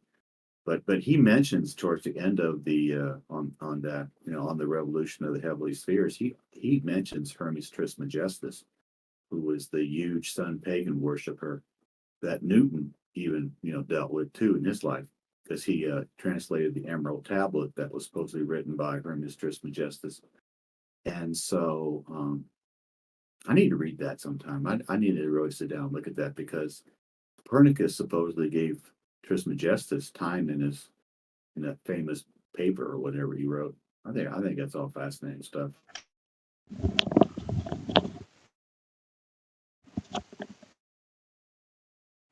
Yeah. So far, right now, I'm researching, the Tychonic system, and it feels like, yeah, it just feels like the truth is in the middle, right? So the geoheliocentric model is a hybrid, and just like the good stuff in an Oreo, man. Interesting. Yeah. I like double stuff. I like double stuff.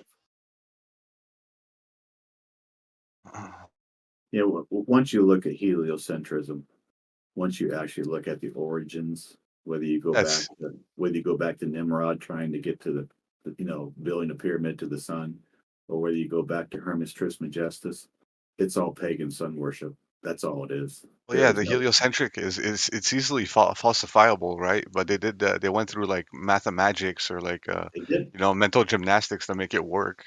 But I mean, what they did is they reverse engineered everything they see. They did. Feel. They did. Everything is reverse engineered, or it's math. Quantum mechanics is math. That's all quantum mechanics is. Period. Math.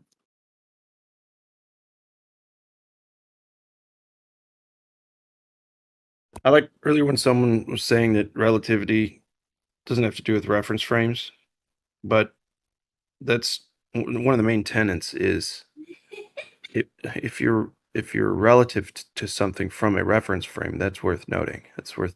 I mean, come on, guys. I said it the other way around because that's what he said.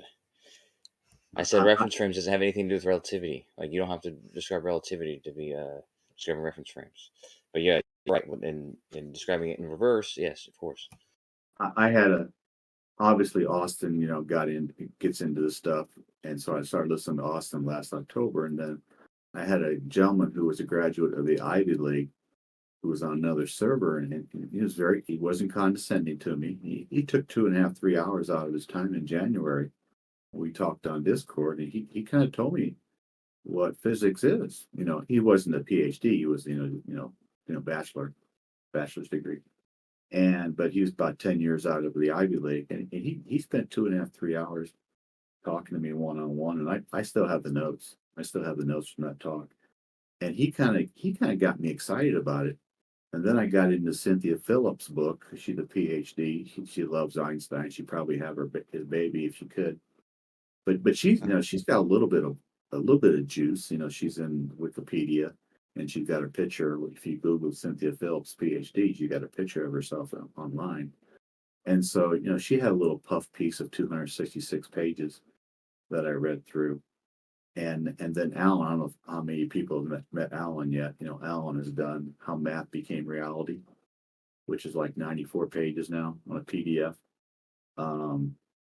So yeah, it's very interesting. And then I got this quantum mechanics book here, which is kind of a puff piece on quantum mechanics. But then there's this guy online who has a 59-minute, 23-minute, 15-minute, 10-minute, 9-minute video that basically tears apart E=hc, which I think is one of the prime equations for quantum mechanics. And he just tears it apart. He tears apart the photon And it's just fascinating, guys, what people believe about quantum mechanics. I can see why some of us on this side are very skeptical about quantum mechanics. It's all math. There's no How when you get someone tearing apart the photon, for example, yeah, Yeah. how sure can you be that they're right and everyone else is wrong? Oh, I would say, again, I'm very new into this. I could probably talk more about it in a month or two, but it's interesting that science, mainstream science, has told us. I got it right here. Just a second. Forgive me. Instead of me making it up in my head, I'll just read it off to you what I wrote down. Okay. Quantum mechanics, mainstream science tells us that a photon traveling for 13.7 billion years to reach our eye has traveled 80 sextillion 600 quintillion miles. Why?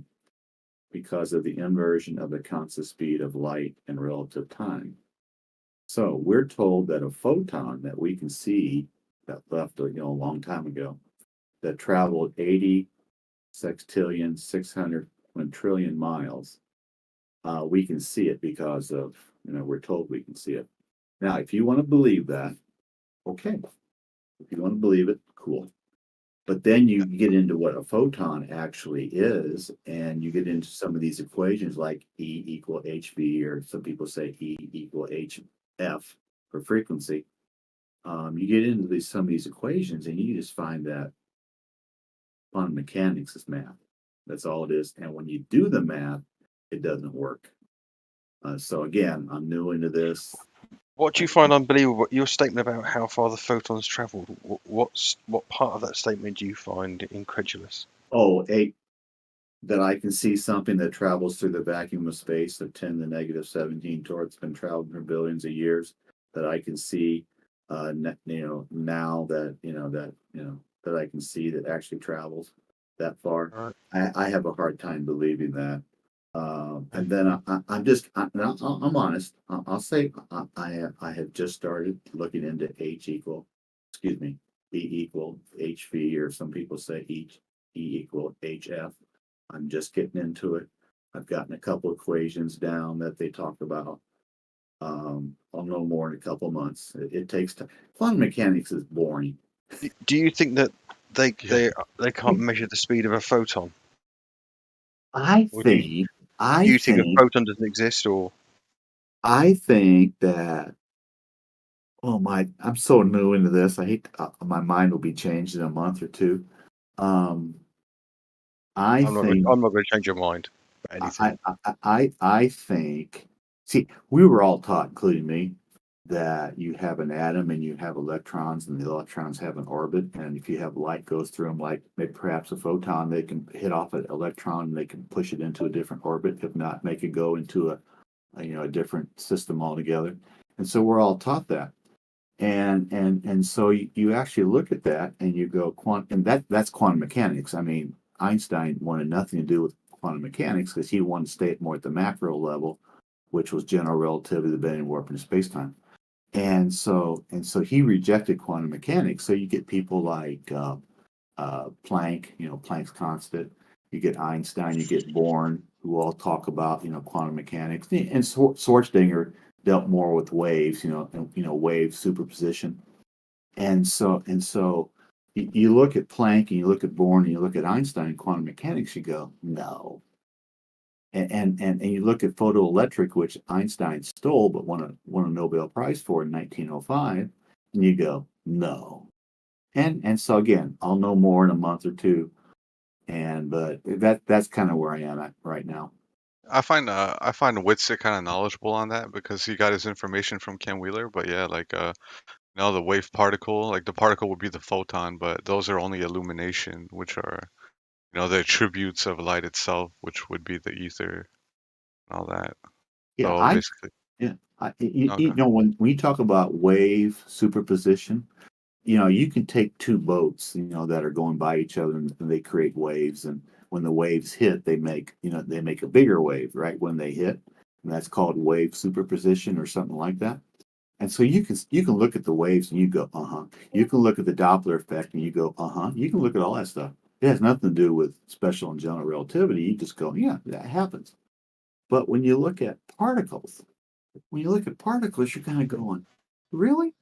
And then you look at Born and you look at Planck and you look at Einstein, you go. And then you look at Schwarzenegger, and some people say Schwarzenegger's cat was as form of satire, to ridicule people who believed in particle, because you have the wave particle thing that quantum mechanics is so big into. They want to combine both of them into a wave particle. And so it's just really interesting. I mean, I had no idea I was going to get into this stuff beginning of the year, but it's just kind of fallen in my lap. And you think that Whitset and Ken Wheeler, in their isolated positions, are capable of determining the nature of these things? I've never listened to Ken Wheeler, so I can't comment. What about Austin? I've never listened to him. Austin, obviously, I've listened to. And I did ask Austin about quantum mechanics about 6 weeks ago on a Discord. It might have been here. I don't know. Maybe it wasn't. But I asked him. He just gave his opinion. It's like, okay. And I'm not going to quote what he said, or because it's just it's just a paraphrase. So I don't want to misquote what he told. He told me and other people like here. So I don't want to put words in his mouth. Sure. But he made it very, very interesting. So it's like, okay, that's cool. And what I've seen is kind of like he's right, but no, it's just, I tell you what, quantum mechanics is just fascinating, but it's really boring. And a lot of it's just unbelievable, because even Einstein himself said he wanted nothing to do with it because he wanted to see things that he could measure. Well, I'm sorry, guys, you can't measure the bending warping of space-time, but okay, that's considered the macro end of it, and quantum mechanics is considered the micro end of it. So if you can't measure the bending warping of space-time, which is the macro, how can you possibly measure quantum mechanics, which is the micro? So anyway, whatever somebody wants to believe, that's fine. Mm.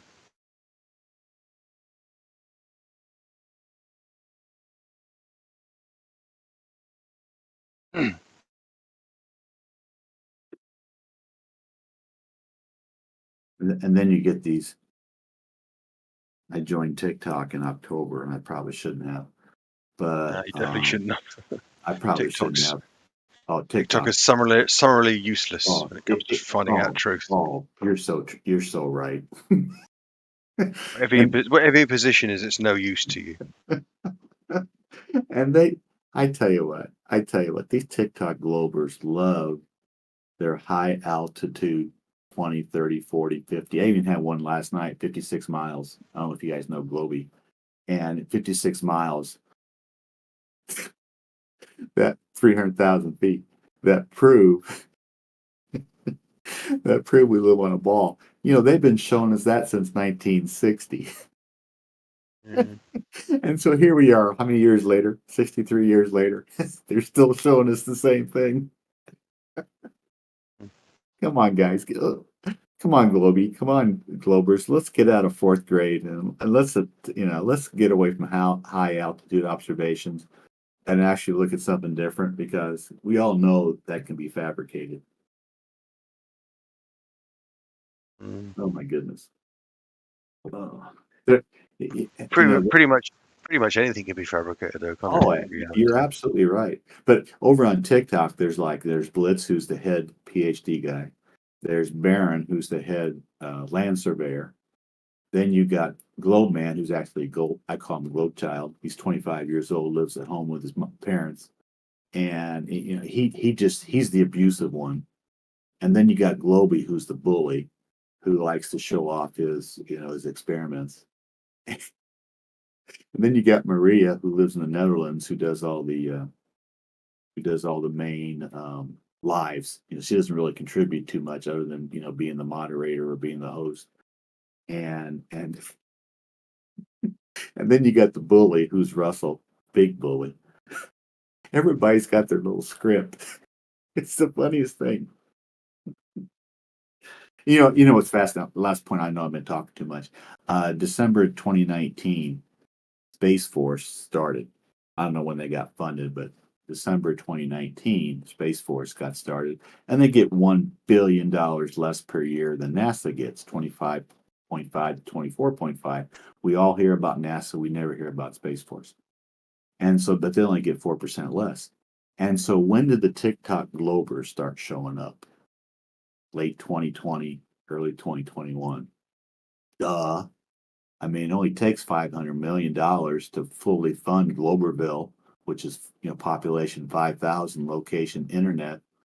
It only takes about 500 million to take care of 5,000, people to tell us that us flat earthers are stupid and that we live on a spinning space ball. TikTok has them, Discord has them, Facebook has them, Twitter has them. It's all over the place. IG has them. It's all over the place.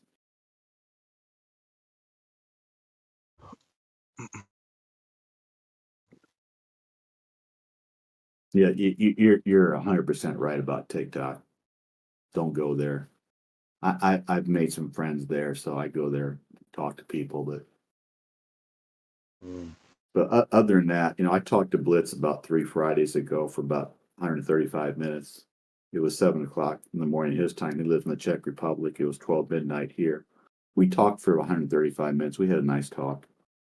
And Globey and I debated December 10th last year, Troubling Tribune, which some of you may know. He moderated it, but I got Globey to go ahead and debate me again tonight. We're going to do it. We're going to call it Globey versus Waterworld 2.0. And Troubling will do it again whenever it happens. So Globey's the biggest liar. I was not ready. I only started debating May of 2022. So I got Globey at December 10th of 2022, and it's the first guy I ever debated who lied to me for 2 hours. He literally lied to me for 2 hours. I wasn't ready for it. So the next day I woke up and said, when somebody lies to me for 2 hours, what am I going to do? I'm going to laugh and I'm going to joke and I'm going to know why they're lying. Because I didn't know why he was lying to me. And I had no comeback for it. But so you got to know what the other team is going to do before you get in there with them. Sure. It's really interesting. I tell you what, this whole globe thing is fascinating. The virology thing is more fascinating, but we're not allowed to talk about it.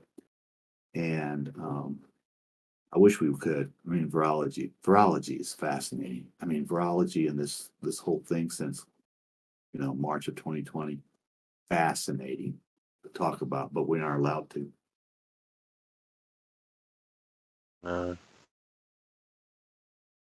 Right, because some people took the stab juice, man. It's not fair. It's not fair to them to talk about it. The only reason I believe we don't live on a spinning space ball in the vacuum of outer space is because of what happened a little over 3 years ago. If that hadn't happened, I still would have believed in tiny invisible microbes causing illness. I still would have believed I would live on a spinning space ball, and I still would have believed that nuclear weapons existed. But the virology thing got me going. Catalyst for all.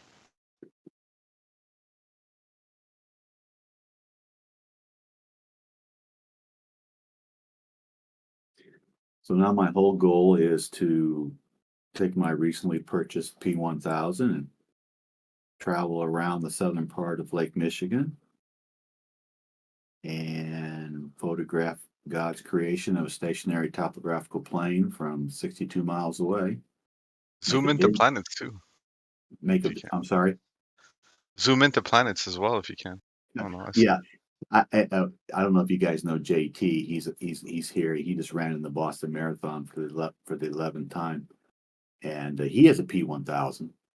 And so we talked about it, and then Derek, who Caleb and Austin together when they talked to the TikTok Globers a few weeks back, Derek has a P1000. So it costs a little more than the P900, but it gives you 4K or 2160 versus 1080, which I don't think really matters. But it gives you 125 zoom, 3000 millimeters versus the 900 gives you 83 and 2000 millimeters. So it gives you a little bit more. if you want to zoom in on distance. So it's a fun camera. I've never had a camera like that. I mean, I had those digital cheapy cameras, a long time ago, Kodak, stuff like that. So this is a fun camera. It's fun. It's very heavy, and when the barrel goes out to zoom in, it does become front heavy. So you have to account for that. It makes the horizon go up when you zoom in because it tips the whole tripod forward a little bit. It does. I noticed that. I was out April 14th. April 14th was my first time that I really did it. I did it April 9th, but I didn't use the tripod. The 14th was a really nice day. And I noticed that I had it on cement, really nice and solid. And I started zooming it out on the left-hand side. That's got a slower zoom function on the left than it does on the right.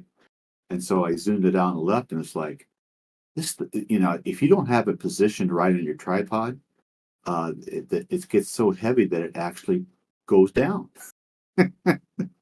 Everything you got perfectly zoomed in, it's ready to go, right? You gotta adjust it.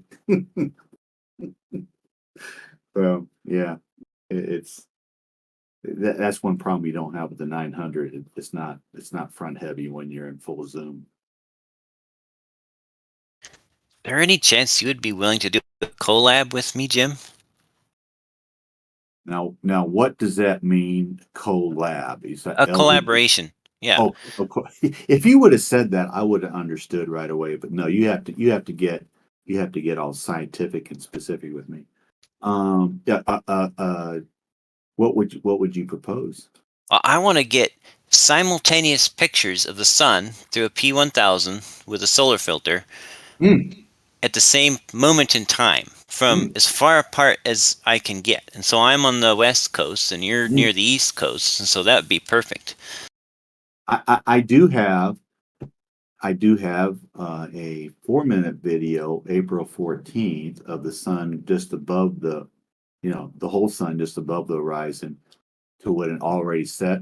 It's 4 minutes, but it sets within 3 minutes. I got that pretty good right now. It's on my laptop here.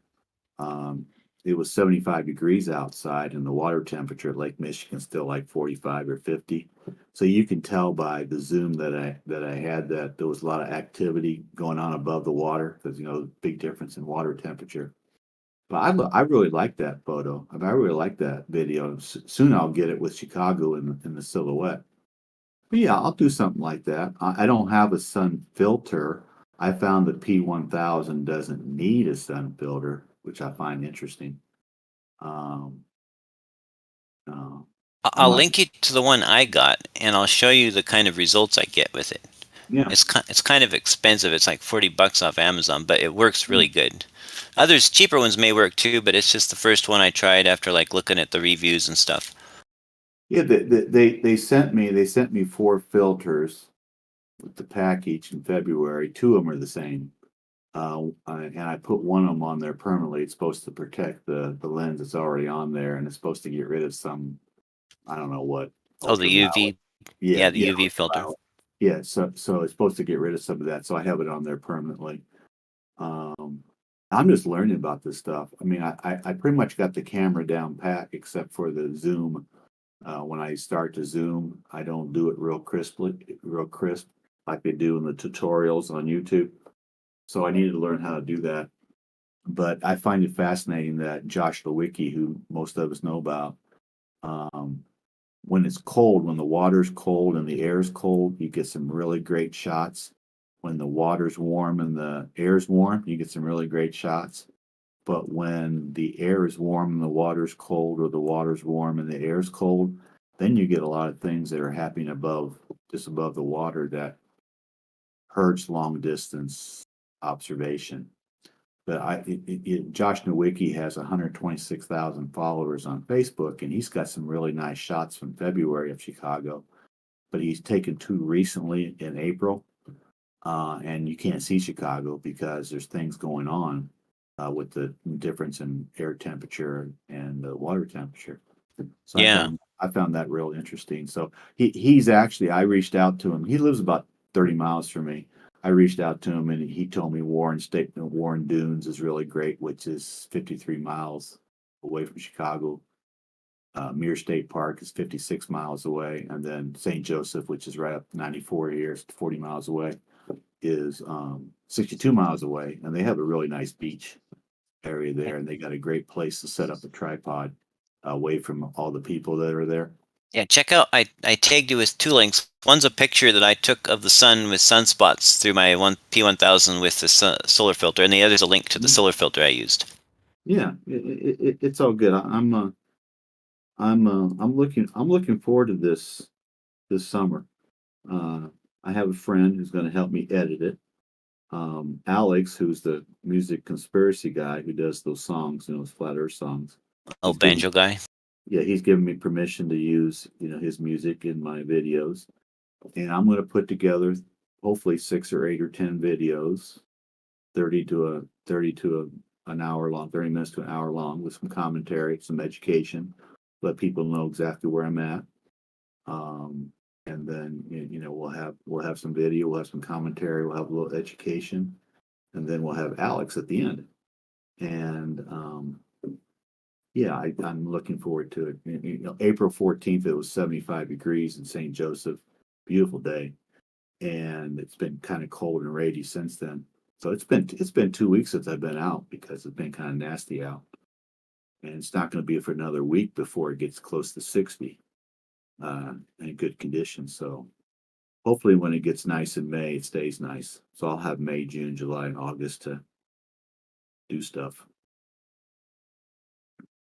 But yeah, the P1000 it's a nice camera. You just got to get used to how heavy it is because it's 50% heavier than the P900. And the barrel is just unbelievable. When you get that, because you have one. When you get that barrel all the way out, it's like, my goodness gracious. The weight distribution changes big time.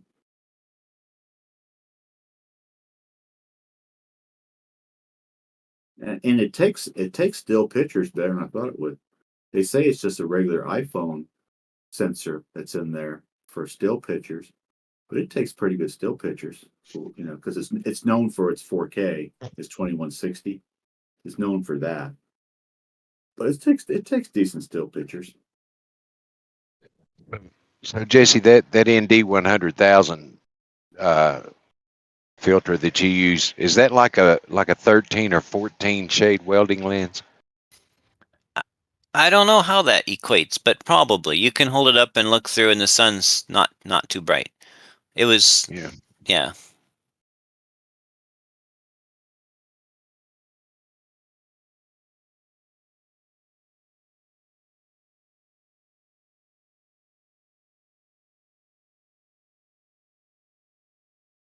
You can almost see the granulation of the sun in your images there.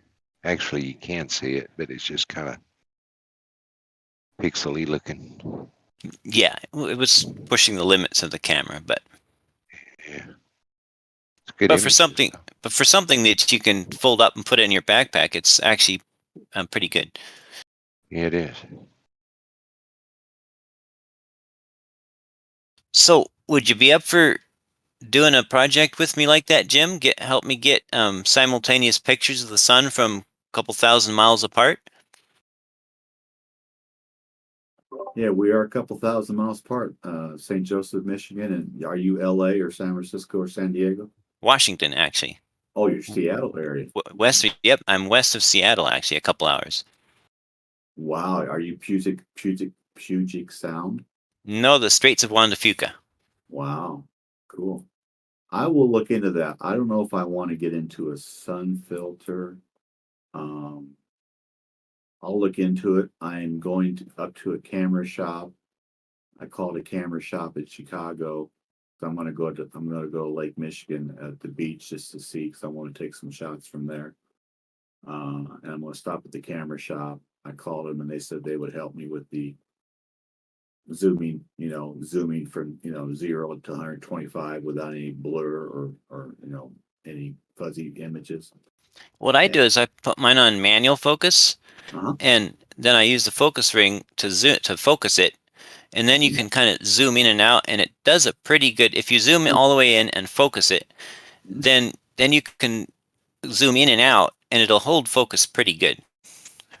Yeah, I haven't got into the focus ring yet. I need to do that. I need to practice some more. But these people in Chicago, that they got a camera shop, and I talked to the guy on Wednesday, and they charge $70 an hour for tutorials. But they said in your situation, you just need a little help with the focus. So he said we'll find 2 or 3 people that know, because not everybody sells them.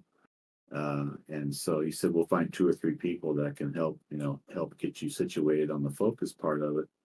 So that was real nice. They're not going to charge me, but I want to do it right. I don't want to play around, because we're getting into May, and I want to get this down. So if I get a really good shot of Chicago with the silhouette of good shot with the sun moving away behind it, I want to get it, and I want to get it on video.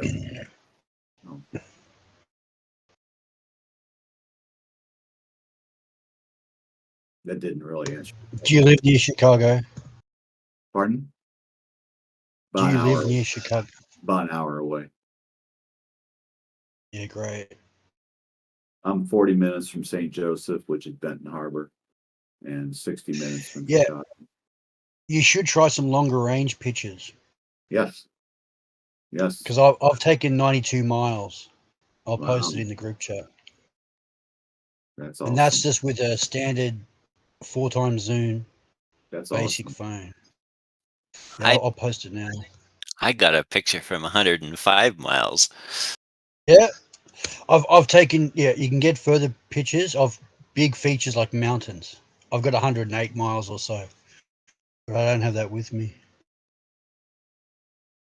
So if you see my photographs, you're looking at across the ocean, and if I had a proper P900, you could go on a clear day like that. You could go 500 miles. You have 75 meters, which is 200 and I don't know 30 feet, 240 feet, and you have 92 miles, so that works out really well on the Earth curve calculator. You should have quite a bit hidden. You got 92 miles. You shouldn't be able to see any of it. You should only be able to see about 30 miles. But the ballers believe that. They believe you can't see. Well, so once you got to show them that, then things might change. The biggest thing, I call it Globerville. You're not going to change the 5,000 people who are on social media, part of Globerville, the internet. You're not going to change their mind. Yeah, it's very evil, isn't it? Well, the only mind you're going to change is the normie. When I get done with this, I'm going to take it to some churches. I'm going to take it to some radio stations and podcasts. And I'm going to take it to some universities. I'm 35 miles from Notre Dame. I've been to the science building once. And University of Chicago is close by. Wheaton College has told me they can't get me in for a debate or a discussion until the fall, because they're finishing up with school.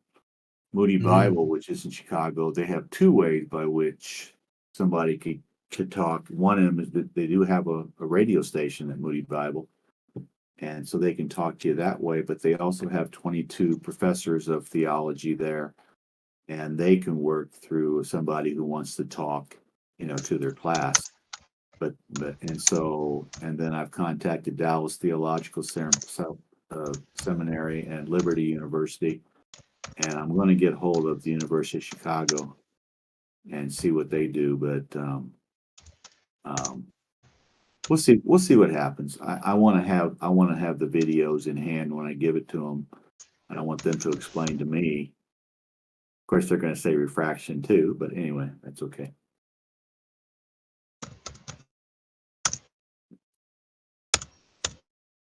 It's all very interesting. What's actually fun is that I was there April 9th and April 14th, not very busy. And April 9th, there was a guy and his wife who had a pretty nice camera.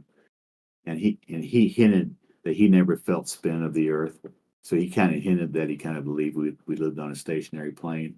And he went to me, in June, July, and August, if you don't get there early in the morning, you won't be this beach will be packed. And it's like, and the name of the beach is Silver Beach County in St. Joseph, Missouri. If you want to look it up, it's a nice beach for a small. What's this for? I'm sorry.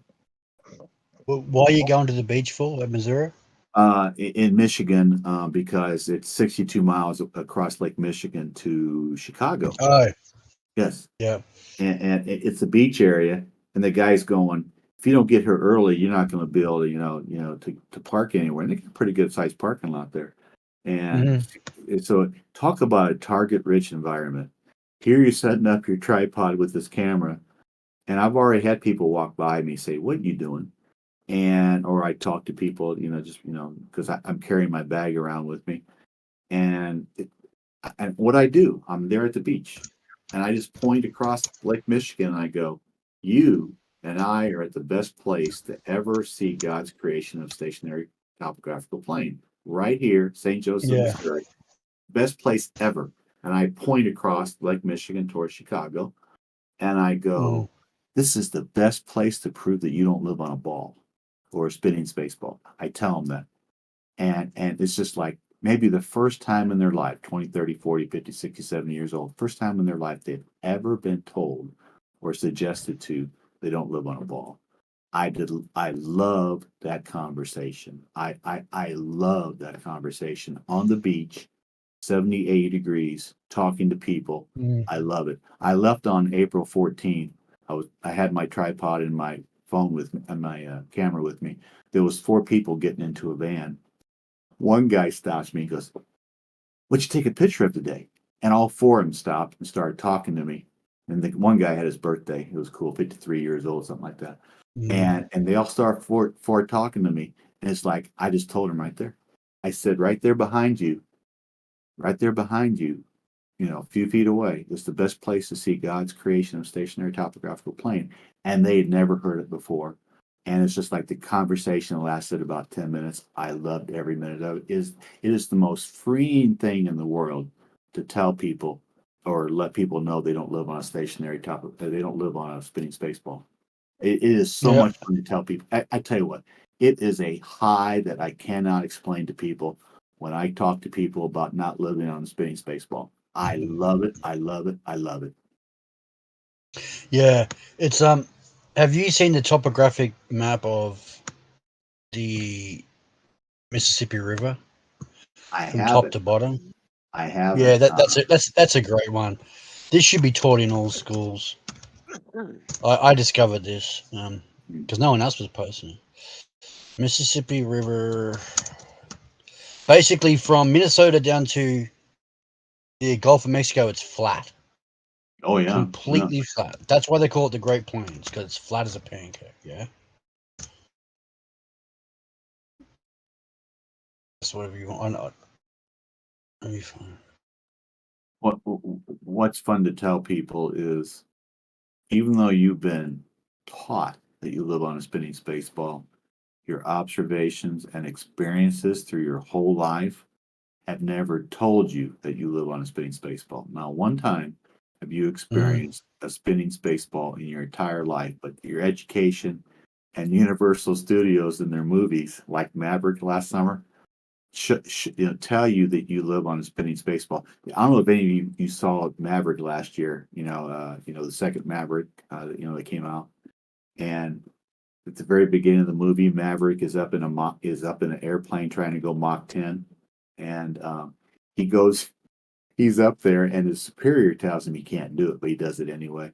So he's up there going like Mach 2, Mach 3, Mach 4, and the superior is in the control room saying, "Get him back here." And Maverick goes, "I can't hear you. I can't hear you. I'm breaking up. I can't hear you." And the controller back there tells his boss that, "Well, he can't hear you because of curvature of the earth." Oh my goodness. Yeah, that's indoctrination. It's the funniest thing. And the movie starts out, I mean, they have the Universal, they have the ball, and then they have Universal going across the front. And of course, Comcast, I guess, owns Universal. And so So they tell you you're living on a ball, Universal going across the front, and 15 minutes in the movie they say, "Are you okay?" It's just because of the curvature of the Earth. and then Yeah, and then Maverick Superior, who's mad at him, or talking down to him, goes, "Gravity is a law. There's a law of gravity. There's no law of gravity. I've never heard law of gravity in my life until I saw Maverick last summer, because they told me there was a law of gravity." I'm going, oh my goodness. Yeah, well, the thing is, NASA has never stated where Mars or the Moon is. They've said they've gone to Mars, they've said they've gone to the Moon, but never stated where. So the Moon to them could be a studio in Hollywood or Houston or somewhere. Because Elon Musk is going, we've been to Mars, right? Oh yeah. But it doesn't mean anything, because where is Mars? And remember when Donald Trump came out and said last year or 2 years ago, he's going, we're going to buy Greenland, right? He was trolling Elon Musk because Elon Musk used to wear that shirt, Occupy Mars, right? Because all the Mars footage was filmed in a desert in Greenland. So it was brilliant. And he went on about it for weeks, and the media's like, you can't buy Greenland. He goes, that's a great idea. We should buy Greenland. Yeah, that was probably one of his greatest trolls. Yeah. Yeah, it's all, I tell you what. Because you know what happened? Someone leaked all the photographs from this Greenland NASA filming area. Have you heard about that? I haven't. Oh, okay. This is great stuff.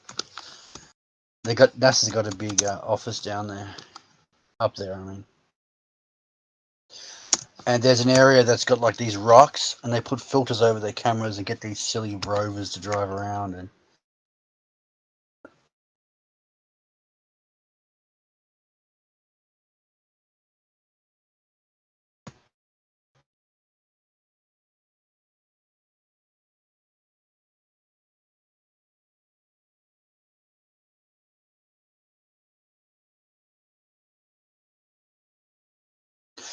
Yeah, I'm trying to find this map of Mississippi. Here's one that's similar. I'll just stick with this first.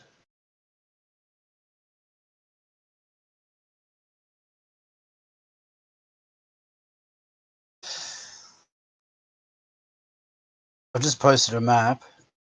Now, if you look right up to the border of Canada here where the river starts, it's the same color, and the color represents heights above meters above sea level. So in your higher areas like your Appalachia and your mountains, they're darker brown. The green color represents close to sea level. So. Yeah, the Midwest. I grew up in Peoria, which is just a little bit east of the Mississippi in Illinois. And I went to school down by St. Louis. So yeah, I'm kind of familiar with the Mississippi from like not Des Moines, but Moline down to St. Louis. And so yeah, it's people who don't know. I lived 95% of my life in Indiana and Illinois. It's flat. It's pretty Yeah, flat. and if you look just to the east of the start of the Mississippi, you've got the Great Lakes within miles, flowing the opposite direction to what the river Mississippi's flowing.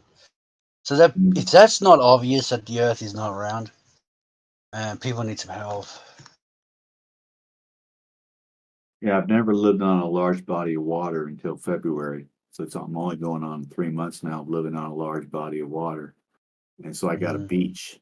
And then, it's interesting. People who don't know about Lake Michigan, maybe some other, lakes as well, but the southern part of Lake Michigan going around is all beach. I mean, if you could actually had a good pair of legs and were young, you could walk like from, I don't know, Milwaukee, maybe all the way around to St. Joseph and even further north. I forget Muskegon, whatever it's called up there. So you could walk like 200 miles on just a beach, around Lake Michigan. Obviously, you can do that in the Atlantic and the Pacific, but you could actually do it in Lake Michigan if you so choose to. I mean, and now there are some places that are private on the beach that maybe they don't want you walking there, but it's basically all beach. Yeah. Yeah, it's quite incredible. And the United really States is is. the best country to show flat Earth by your rivers. Yep. Because the way they're flowing all directions across one continent. Yeah, So they should be that's a flowing big south, right? indicator. They should all flow south, right? If the Earth's a globe. Is that you, Rufy? No, look, Rufy, don't come in here. No, please, just go to another group and push your propaganda. I don't want to hear it. No. Poor It guy. sounds a lot like you're saying they should flow south. That's what it sounds like. And Poor that's Ruth. retarded. No, they're flowing all directions. Right. That's the point across one continent. So how could you have a Yeah. round ball with all rivers flowing every direction? There's no logic to that. Which way should they flow on a globe? Okay, Rufy, you know what? I don't work for the government. Right. And I don't take money from the government, and I'm not part of the deep state. Sure you So don't. I'm not going to listen to your shit. Right? If you believe that, Then turn me great, down. New World Order, smart cities, slavery, whatever, Yeah. go do If it you don't somewhere else. engage, just turn me down. Yeah. Oh, you're not allowed to, but you're just coming For sure. in here to troll people because you're a troll and you're a communist. Right. And you're coming I in to don't like pose. communism. Oh, hold on.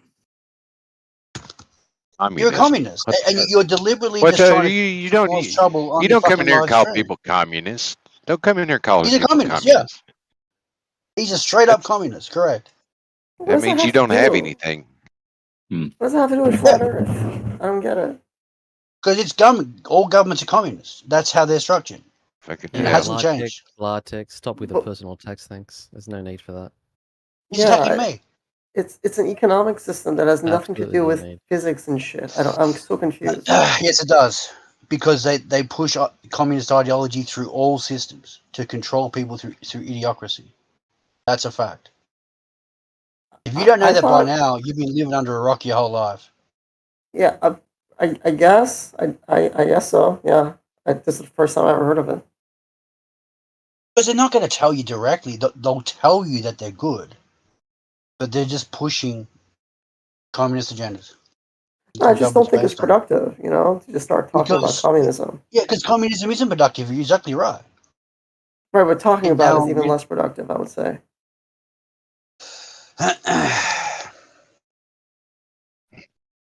But I don't see the point of, of the whole trolling bit. I know you think it's funny, entertaining. You're trying to get viewers on your live stream, whatever. But it's dumb. It's dumb. Who? I've never hosted a live stream. Because you're pushing communist ideology and fake math. No one's interested in this stuff anymore. We're better people now. We're smarter, and we know more how the world's structured. That's what the whole thing's about. If you want to live in the past and keep pushing the same agenda, fine, go do it. Go to your city council and say, I'm a communist, let me come join your meeting. They'd love you. They give you a job and give you a salary, I think you're great. But it's not going to work on the internet.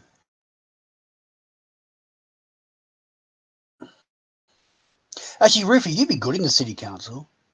You could push all your agendas, brainwash all these people. Let's don't go to politics, man. It is politics. That's the problem. I don't really come here too often, but last time I was here, I mean, Rufy is an articulate, smart person. I don't understand why you're picking on him. Well, it's when Rufy's got a pretty good game, pretty good argument, and he's difficult to beat. He's not pushing arguments. He's pushing agendas and deception. He thinks he can deceive the world by math. Which is really math ridiculous. Be one of the least effective ways of deceiving because it's so easy to prove falsities in it. No, but it's not. It's deceptive because you could lie about math and you could use it to try to show an example of something. he You can thinks only that lie about people math to people someone that can't has dis- no idea about math, you by the can way. you Good he point. thinks people can't discredit math. So that's his whole angle of round earth communism. But you can It's discredit ridiculous. it if you It's understand redundant. it. You know what I mean? Like if someone gave me a quadratic formula, that wasn't correct, I would point it out, and I point out that doesn't give the right answer. I mean, math is kind of testable, really, in a sense. You just plug in the answer and see if it fits. No, it doesn't work like that. They make math to fit the box, not the box to fit math. This is where people have it wrong. I guess we can agree to disagree. I think math is very universal. I'm not saying there isn't parts that work to math, but the math that they're pushing now is just obscene. It's embarrassing. I've tagged you again, Blatek. This is ridiculous.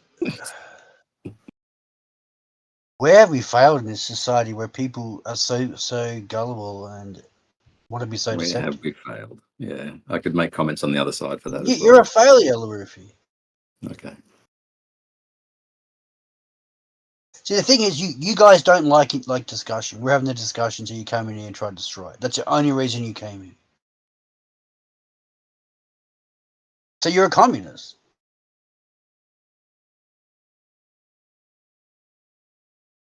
Yeah, I think maybe you just destroyed the combo. I don't know. I'm not sure.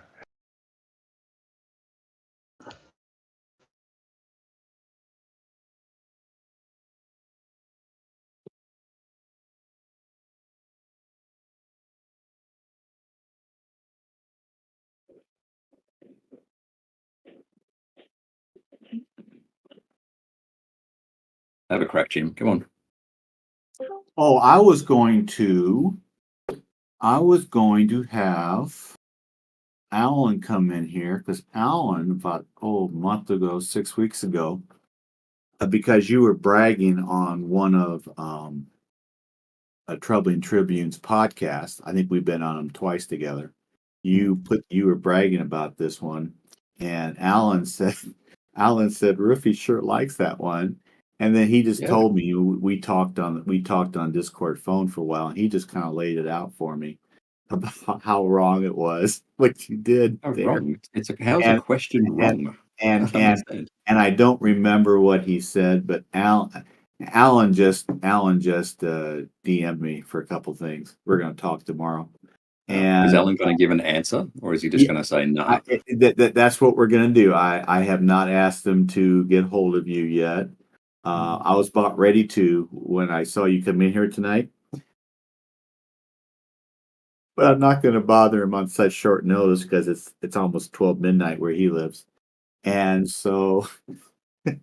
But first time you showed that on the podcast with Troubling Tribute, it was like, okay. And then I just gave it to Alan the next day, and Alan went, this is so easy. So, what's easy about it? No one has answered the question. There's a question on that slide. No one has answered it. My friend who's gotten 5 COVID shots and 23 vaccine shots in the last 5 years, relax.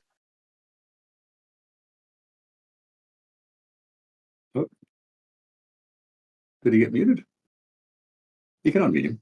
That was fine. I think somebody muted him. Yeah. Yeah. Yeah, Well, there's no he's reason just to gonna talk go- about this stuff. Listen. I don't know what Earth's curvature, or lack thereof, as it stands, has to do with viruses or any of that other shit. Okay, folks? We've got one job. Yes. Show us that globe. Yeah. Then answer the question that I just tagged Blatek in a few minutes ago. You say you want to see curvature. This is how to see curvature. What are you talking about? I saved that. Yes, it's funny to look at and fun to imagine about. But if you can't even go do it, then why are you I've already like, done it. oh, I bet you can't do this? I've already done it. I've been out into the field, done Okay, this. you just have to show us then what you did. Yeah, go and prove Really? it. Really, I've gone. If I'm standing on top of a mountain that has an elevation of 1,000 meters and I point to a theodolite, that mountain is 30 kilometers away is an elevation 1200 vertical angle of measure. It's ridiculous. That's not an answer. That's not an answer to the question. The But question I'm is, just what saying, like, angle will I measure? you're looking at a mountain that's 30 kilometers away with a deviation of 200 meters. Rufy, I think you're Why? making the fatal It mistake is so ridiculous. It's embarrassing that if you call yourself a mathematician. And yet you can't. Did you understand how far 30 kilometers is? Hold on, you're making the grave mistake of thinking you're actually asking a question. Yeah, what angle will I measure under those circumstances? Well, we aren't at that. Why would you even bother? Okay, listen to me. Asking for curvature. You know the heights of the mountains, right? You know the distance apart. You can look at a map and you can see your map is flat and you can see the ground is flat. You right? find me these specific There's conditions. no purpose trying to get a 200-meter angle at 30 kilometers. Will I, if I go and do this, The deviation is so small you could barely measure it. It's why. This is what I'm let's saying say I about go out and math. do this, You're using the most ridiculous example. Well, okay, I've got a better example. Why don't you go to a mountain that's at 1,000 meters high and then find a mountain that's 160 kilometers away and get a 1,200 meter angle? That's 2,000 meters high. That's what I've done. if I go out and do You can this in spot a mountain reality, that's right? 160 kilometers away. If I go out and do this in reality and I point my theodolite at that mountain, is my theodolite going to explode or is it going to read an angle? Why would you even ask me that? I wouldn't even bother What's it because the gonna do? deviation is too small. I can spot a is it though? mountain that's 160 kilometers away with my naked eye. Okay. I've done it. Right. It's So over. you're saying Your that round there's earth 200. collusion fantasy crack pipe is over. I'm not talking to you, Rufy. Okay. Because How much this is drop? what I'm saying. You've got low intelligence people in the server who are going to Oh, look yes. at this Yes, we do. and think it's a reality, and that you're going to push ball earth on these poor people based on this assumption of a deviation at 30 kilometers. It's ridiculous. It is literally, much? it's the most stupid experiment in the history of math that I've ever studied since I was a child. Okay. You So if wouldn't I go and bother. do this, all right, and in one case the Earth's flat, and in one case the Earth's Okay. not, right? Okay. Yeah. So how much Go out difference? and find a mountain that's 1,000 meters, and go I've find me a already mountain done that's this, right? 2,000 meters, right? Already done And this. go look at 160 kilometers away, and tell me the Right. So deviation there. the drop for this hypothetical. See what I mean? He observation. fills the server up with distractions and lies I'm and speaking, Blah. manipulation, I'm and he actually doesn't even speaking. provide a proper example. Yeah, all right, you're gonna have to let him respond. Right. Go ahead, Roof. If I went out and did this observation in reality, and on one hand we've got a globe, and one hand the flat Earth, there's going to be 60 meters difference, right? There's 60 meters of drop in that observation. Do you think I can measure that?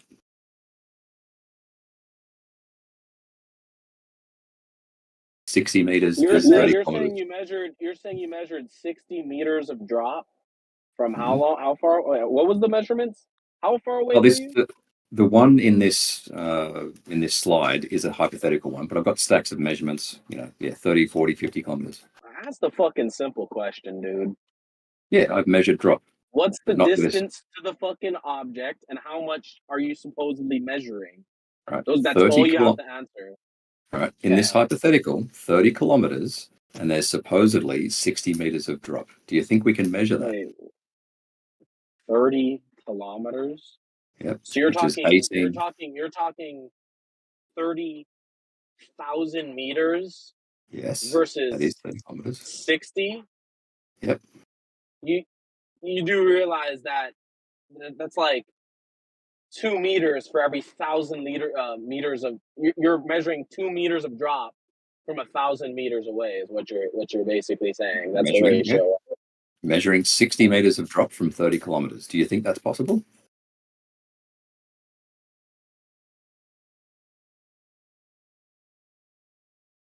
Yes, no. Yeah, it's like a meter from 500 meters away, basically a 1 to 500 ratio, isn't it? Yep. Do you think we can measure that? A 1 to 500 ratio. Do you think we can measure that with a theodolite is the question. 60 meters. 500 ratio. 1 1 to 500 ratio. That's crazy.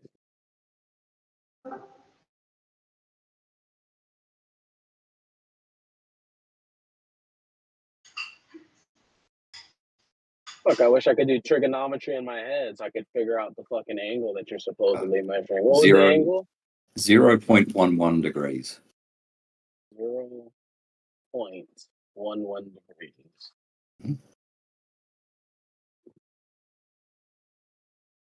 Do you think we can measure that with a theodolite? Yeah. Yes. So this is a valid test. Yeah, yeah. Right. 0.11. So it's a valid test. You could isn't it divided 360 times 60? That many at least on like what I've seen. So yeah, 6 or 7 arc minutes, which is huge.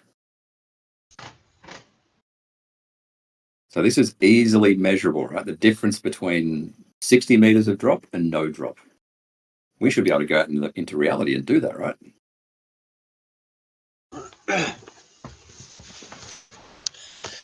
I think the angle measurement, but the actual distance that you're measuring it from, you should measure something closer with less distance. Like I said, it's a 500 to 1 ratio that you're measuring. Right. Why would I measure something closer? It's a curve, so it exponentially goes as you go farther. Yeah.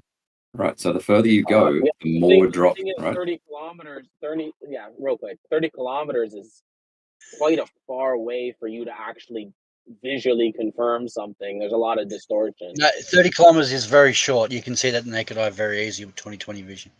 I've done it. That's how I know the Earth's flat. Beautiful. That's what I'm saying. It's a weak argument. I'd be going longer distances, 200-mile distances with the new cameras, and then then do your measurements. Happily. Hey, Ruhif, I don't know. Since you always make these claims from, go ahead, Noah. I was gonna say from a mile away, dude. If something's near the surface of the ground or whatever, like I'm just talking 1 mile, like down at like if I'm at one end of the airport and I look at the other end of the airport, man, if someone's standing on the ground over there, they're gonna be extremely distorted. Like, and that's just over 1 mile. And this guy's saying he did 30 kilometers. Like, obviously you can see the objects and stuff, but you're not gonna get actual like measurements of where it's positioned and stuff accurately. It's gonna be distorted. I just hear a whole bunch of excuses to not actually answer the question. What angle should I measure on a flat Earth? Well, but you don't need to measure it. That's the point. Just keep running away, Blartek. Keep running away. The trigonometry is already done. We've already created the maths. We've created the maps. We've done all the surveying of the entire country of Australia. It's surveyed top to bottom. You can pull any map and put it anywhere, anytime, and you can look at anything. All right, so Ruhif, when you see it's embarrassing that people are so ignorant. I can't even think about if you're real. All right. There's no Those way you're kinds real. of comments are not really helpful, man. It's not productive. I know you're kind of half trolling. Please try to keep a real conversation going. Ruhif, dude, in terms of so you know how the skunk bait footage, how the horizon like goes up and down, like wavers throughout the day? Yes. Okay. So what do you think my answer to that is, Gio? I don't have I haven't asked you anything yet. So let's just go one step at a time. And okay. So you know how that happens. So what I'm asking is that for you, just asking how you view it. It's not some big debate or any gotcha or anything like that. I'm just asking your viewpoint. When you go out with a theodolite and you're going over long distances and you're taking certain readings, sights, angles, etc., how are you factoring in that level of warping and wavering that we can get in the environment to delineate a shape of the Earth from it? Right. Get above the surface. As I've told you probably 20 times now. Get above the surface. The refractive gradient is quite predictable and stable well above the surface. That is why my slide says if I'm standing on the top of a mountain. The end. Can I respond to this? So I talked to two surveyors, but I'm just going to talk about the one guy I talked to. It's contracted by the federal government, I think the military, United States military. So, you know, these are fat contracts and you're not fucking around. You're trying to do the job, get the money and get out, you know. So pretty classic guy. He was an older gentleman. He's been surveying his whole life. He even had a helper. Like, he had his own business, and he pulled up and he was talking to me about surveying this fucking place and measuring. And I was asking him about his theodolite, and he said this theodolite is a radio theodolite. It doesn't even use the visible spectrum, so you can go much farther than a normal theodolite, a visual one. I said, "Oh, by chance, how far do you take shots in the visual one, and how far do you take shots in the radio one?" He said, with the visual one, they don't go above like 200 feet or something like that. Like that's, and then when they're taking shots vertically, where it's not like directly horizontal, but the more vertical of a shot you take, the shorter of a distance you have to do. So like if he was taking it up to something, he would have to be an even shorter distance. But I guess that's just like trigonometry and stuff. But Yeah. Can I address then he the was distance telling first? he was telling me that 200 feet with a visual, never above that. And then I asked him, "Oh, well, what's the longest shot you've done ever?" And he said 1,200 feet with the radio one.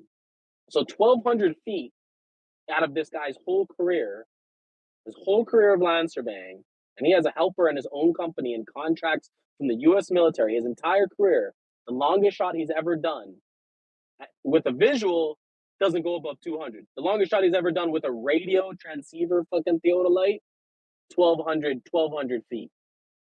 So if Hurry he's up, get to your using not fucking even the question, Noah. visible, if he's using not even the visible spectrum, and he can only get 1,200 feet at the absolute peak of his career, the highest and longest shot he's ever done, and you're doing it over 30 kilometers, don't you think that maybe the professional who's been doing it his entire life and gets paid for it for a living is knows what he's doing, and you're basically going way outside of the accurate range that theodolite can be used in?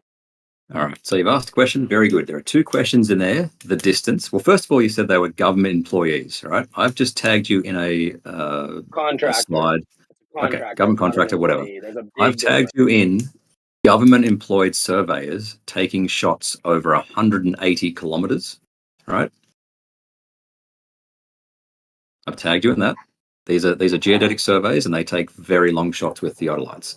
Now, as to the radar measurement, that's called either. There's two things. There's electronic distance measurement, right, where they have a reflector a certain, a few hundred feet away, whatever, and they shoot basically a laser or radar at that reflector and time how long it takes to come back. That is distance measurement, right? That's not elevation measurement or vertical angle measurement. That's a distance measurement, right? The second thing is this non-optical total station that you're talking about. What they have is what's called bar-coded rods, right? So you, instead of like having a person standing over there with a literally printed, ruler on it, they shoot their theodolite at it or total station at it, and it reads the barcode, right? It's bar-coded heights. So that's what that non-optical thing is, right? And sure, this guy apparently has, yes, this guy has not shot more than 1,200 feet. You're wrong. Yes, I haven't finished, Noah. I haven't finished, No, Noah. you're I wrong, haven't but finished. now you're I haven't finished, Noah. I haven't finished, absolutely- Noah. I you just can't haven't finished, finish. You're Noah. wrong I about haven't the finished, Noah. I haven't finished, Noah. I'm really going to finish this in a second. I'm just going to finish Yeah, you and keep guys, talking hold until I on. finish. I'm gonna mute both of you just for a second. But I think to be fair, Noah, you did kind of start steamrolling him and interrupted. Maybe you felt like you wanted to correct something. I don't know. But and Ruhif, that was kind of a monologue. So to be fair, that's a lot. So if you just wrap it up and then send it back to Noah. Yes. Yeah, we'll do. Very quickly, the government employed surveyors took shots of 180 kilometers at the end. Dude, okay, bro, you were wrong about what you were describing as fucking thing. He had his helper walking around with this fucking thing that receives the beam or whatever and fucking sends it back. There was no fucking lines or barcodes or anything. It was all done with a radio thing, and the theodolite was automatic. So wherever the helper walked around the field with it, the theodolite would literally mechanically follow him. So yeah, He had a reflector. that's not what you really described. So He had a reflector. It's called EDM. Look up electronic distance measurement. If he didn't have a bar-coded rod, then that's what he had. it was a theodolite that receives a different fucking level of light, and it literally self-rotates itself and orientates itself to the fucking node. He called it a node, dude. And then he walked around with a stick, and on top of the stick there was a node, and the theodolite that he was with literally followed. Like he didn't fucking operate it. It was all automatic operation. Yes. It's a Well, yeah, reflector. well, you're describing something else. No, I'm not. It's a reflector, and it would have recorded the distance to that node, if you want to call it that, and the horizontal angle between nodes. Sure.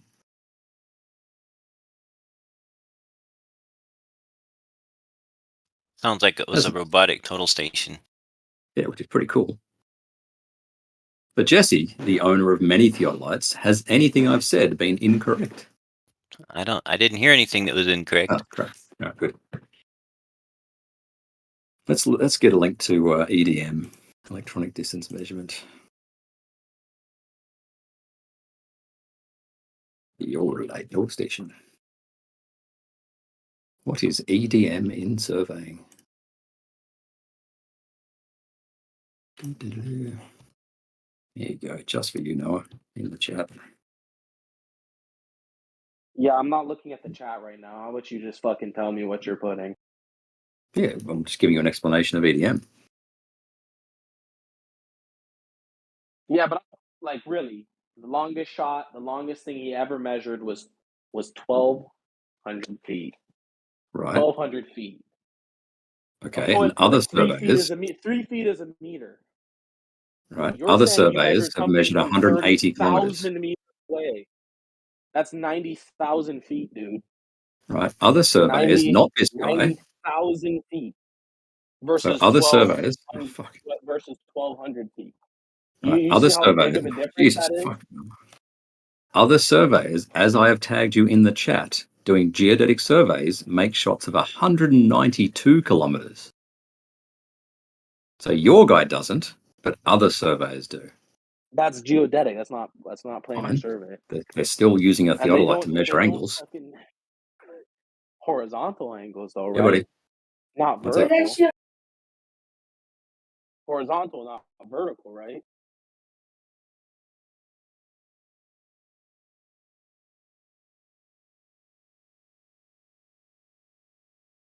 Ruth, I don't know if you got sidetracked or something. Wow, it went quiet. Yeah, geodetic surveying is different from plane surveying, so Yeah, for sure, man. And there's so many issues shooting over distance. well, listen, I All right, can't turn even back. look down the road a Long mile distances. and not see things distorted. So how the fuck are you measuring things 90,000 feet away? Well, yeah, exactly. Ruhit, you're back. All right, you had said, okay. Well, I don't want to actually derail. If you want to respond to Noah, and it's not even a derail; it's totally on topic. But if you wanted to respond, I don't know. How do we do it without distortion? Yeah, get above the surface where the refractive gradient is stable. All right, then let's just go from there. So, I was going to ask you, how could that be tested, other than you just saying it and then you claiming you yourself are going out with theodolite and shooting it at things? Something beyond that, how could we actually test it in a way that could validate it for everybody, as it were, so we can, arguably it wouldn't be for everybody, but we could be very well documented. It could be done again and again and again. Meaning, could there be some way of plotting things on ground level, plotting things 500 feet up, 1,000 feet up, 1,500 feet up, 2,000 feet up, and actually measure the difference in variation, for example, of what we're actually getting with You're asking for my markers? graphs here. You're asking for graphs. Well, that's my point. I'm trying to at least, there's got to be some reason you're here. Okay, we're all here for a reason, and in my viewpoint, there's one creator, and it's creating all of it. So I'm just trying to say, even if people disagree with your overall point with it, and even if you're not going to get anyone convinced tonight, which I think the likelihood of that is zero, because you're already 0%, as it were, as we've joked about. You haven't, okay, maybe that's too rude. Maybe you have changed some people's minds. I don't know. I'm not trying to even go there. What? It doesn't matter. I don't care. Right. I'm just saying, if you're not going to convince anyone of this, then maybe all of that part of it is just, so how could we actually test it independently to validate what you're saying?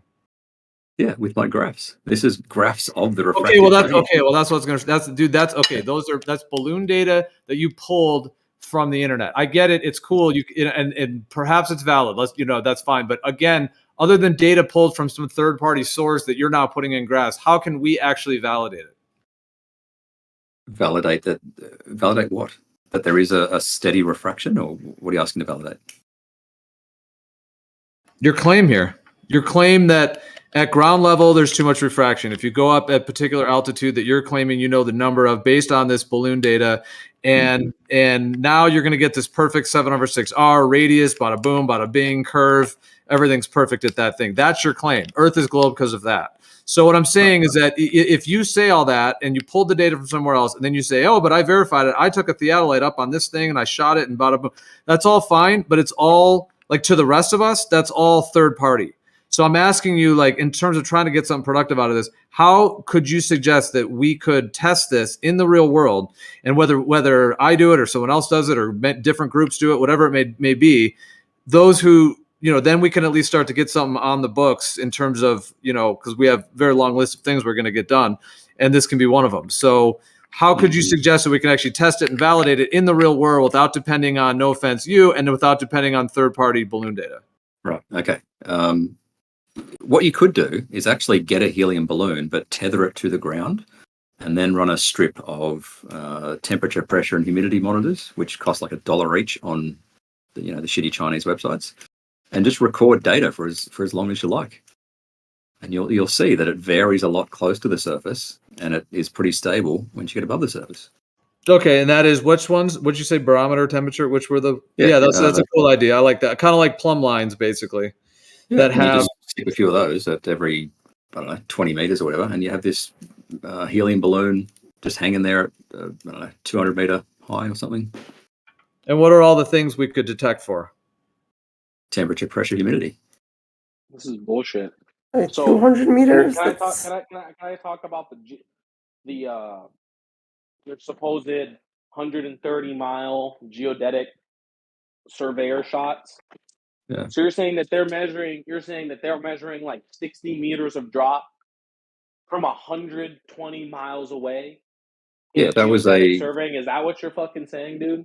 Yeah, that was a horizontal. Because if that's what you're saying, it's pretty insane. Well, you can disagree with professional surveys employed by the government. That's fine. Yeah. So what are you saying exactly? That they can take these measurements over long distances, and they do. Yeah, that's how your country No. What is was the measurement? measured. What is It's the a horizontal measurement? angle. They can take these measurements. A horizontal measurement. Horizontal angle. Not a yes. vertical one. They did do some vertical ones, but my slide only has the horizontal ones. But yes, they did. Well, take then vertical that doesn't apply to what I said, which was directly in regards to vertical measurements. Right. Okay. Would you like me to dig up the vertical measurements and put that in a slide? If people only doing vertical measurements out of visual theodolite for 200 feet, and then you're saying this person did a horizontal measurement at 120 miles in geodetic surveying, not land surveying, that doesn't address what I said at all. How so? You want me to dig up the vertical measurements? I'm happy to do that. That slide was purely about spherical excess, which is, Yeah, go do some digging. Go mine. Yeah, will do. Someone asked about the pressure sensor. I think this is it. 1 second, I've got to Google it. Yeah, that was interesting. And then, sensor. Well, I think he said he's going to try to go look at some stuff. Yeah, here we go.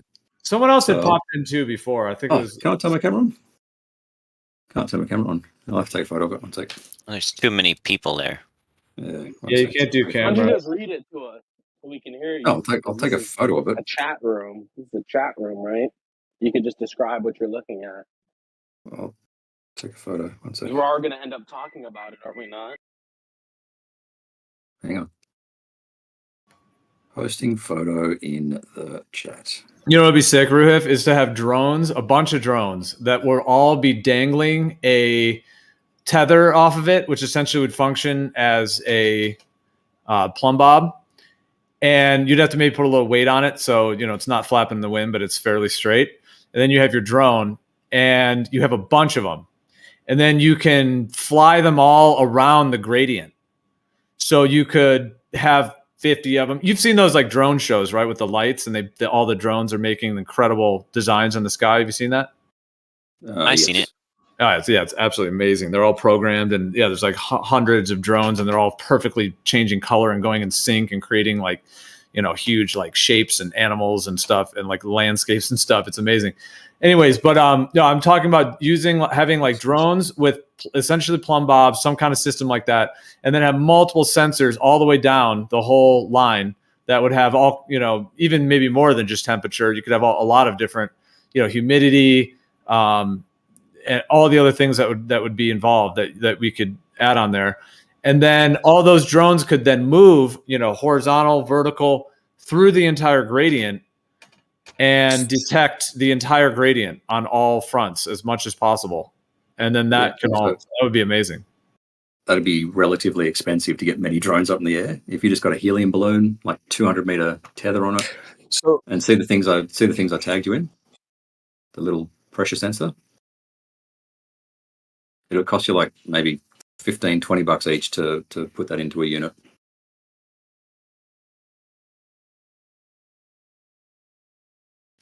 Well, you could also just drop it and have it record as it fell. Go ahead. Let's see. No, I was joking. Yeah, but if that would at least get closer to validating what you're saying, because I understand your graphs, you bring it up all the time, your balloon data that you pulled, the claim that at higher altitude is you all of a sudden, you're trying to say, all that refraction down at ground level, you go up at this particular altitude, that's all gone, and it's perfectly 7/6R. So it's fine for you to claim that. I realize you, like I said before, you said, I've gone up with my theodolite and I've shot it, and then you're claiming you're getting whatever results you're getting. But a lot of those things are all unverifiable to everyone else. And who knows if you even have your equipment calibrated correctly, if you're even using it correctly. Plus, like Noah was saying, you're using it over such dramatically long distances that at that point, it's a whole nother topic of conversation. But I know your claim is you're going up at the altitude and it makes a difference. So that's what I'm saying is that the next thing we'd have to do to actually validate that would be to put a whole various series of tests together to actually measure the whole gradient at all the different elevations, and then validate how the observations are linking. Like there's other ways to do like stepped markers at certain altitudes that you can then cross-validate. Like if you have one stepped going up with all markers on it and then another one vertical column, I'm saying, and then use all kinds of different ways to actually measure, the drop or lack of drop, and other ways of measuring the surface as well. But I'm just talking about this part of it, the refraction part, to validate if what you're saying is the case. But even if what you're saying is the case, it doesn't mean that things are curving around a sphere. It also can be that things are curving within the medium. Not curving, but refracting, I should say. Okay, I'm happy to help with the monitoring side of things. Like I can write the code for that, and then you just need 200 meters worth of not rope, but I don't know, light string. Get a helium balloon, tether it to the ground, and then attach one of these every 15-20 meters or whatever. Measure it for as long as you like. Nice. Okay. Yeah. Okay. Oh, go ahead. What's it? I was just gonna say. Well, just real quick. The next thing, it's not even really engenders a response, but I'll just say the next step though would be to then actually validate whether you're getting a drop, in comparison with that gradient as well. Yeah. We control refraction. Real quick, Witsit. This guy is saying that he measured 60 meters of drop from 30 kilometers away. That's what we discussed.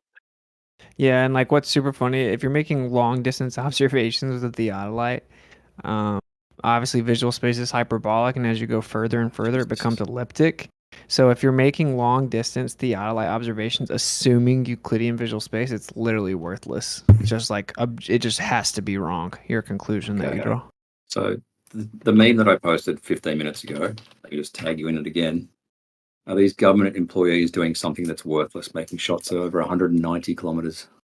Assuming Euclidean perspective, yeah, absolutely. Okay. Well, so how about the entire survey of America is useless? Okay. Thanks, yes, that's right. Yeah, when they did this, whenever they did the survey and they tried to put it onto a assumption of a sphere, and then they use Euclidean perspective, that's exactly right. It's worthless. Okay. Provably so via experimentation.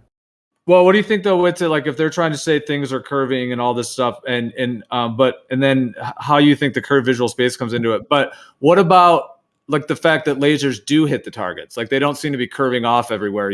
All this seems like. I mean, what is your overall? Because I've probably seen all the major laser tests, probably pretty much all of them out there. I'm sure you have too. There may be a couple I haven't seen, but but there's, and they seem to hit the target. So it doesn't seem like they're necessarily curving. And then we do see all these long distances like profoundly. So what do you think of that? How does that link into the curved visual space? And then also with what they're claiming as well? Yeah, so it's not that the light itself is physically curving. It's that you're seeing the stuff, including light, in curved visual space. The light isn't physically curving. But of course, you're not shooting lasers like anywhere close to the distances that he's talking about.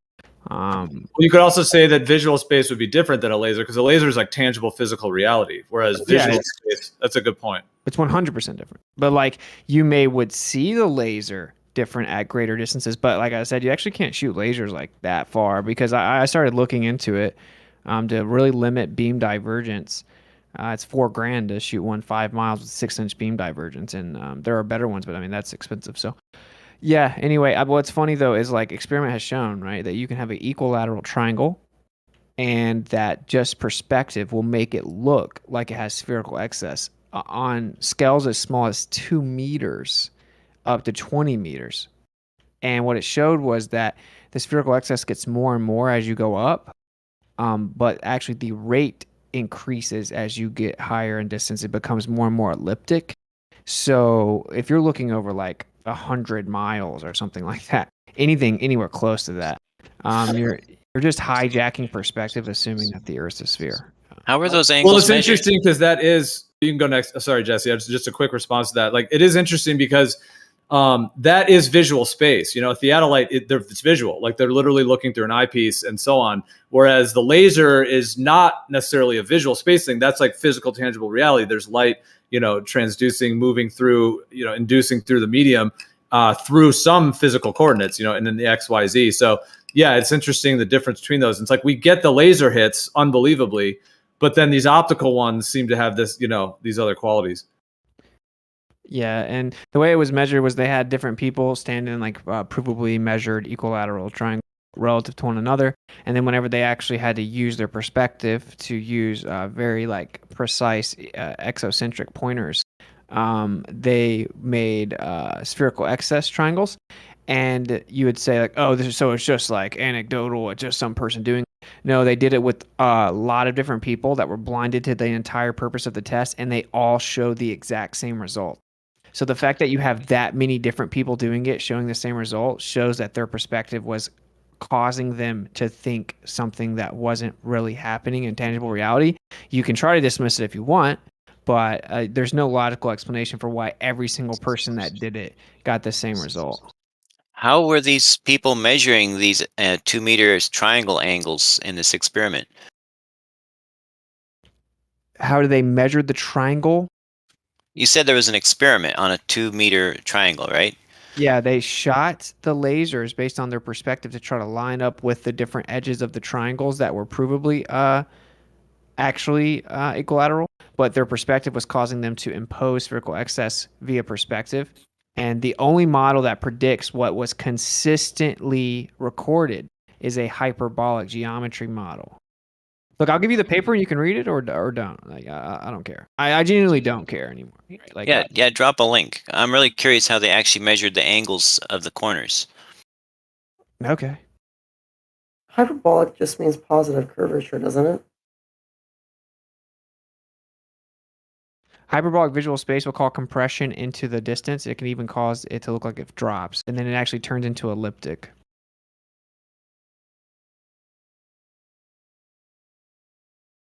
So you'll get me that link, right? Yeah, man. Oh, thank you kindly. Sorry to interrupt. Could Andy check my messages, please?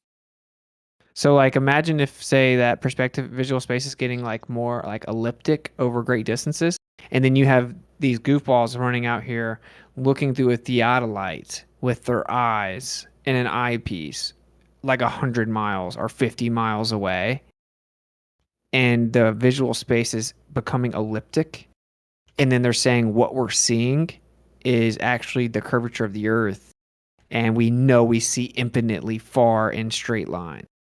That means that like every conclusion drawn is automatically wrong.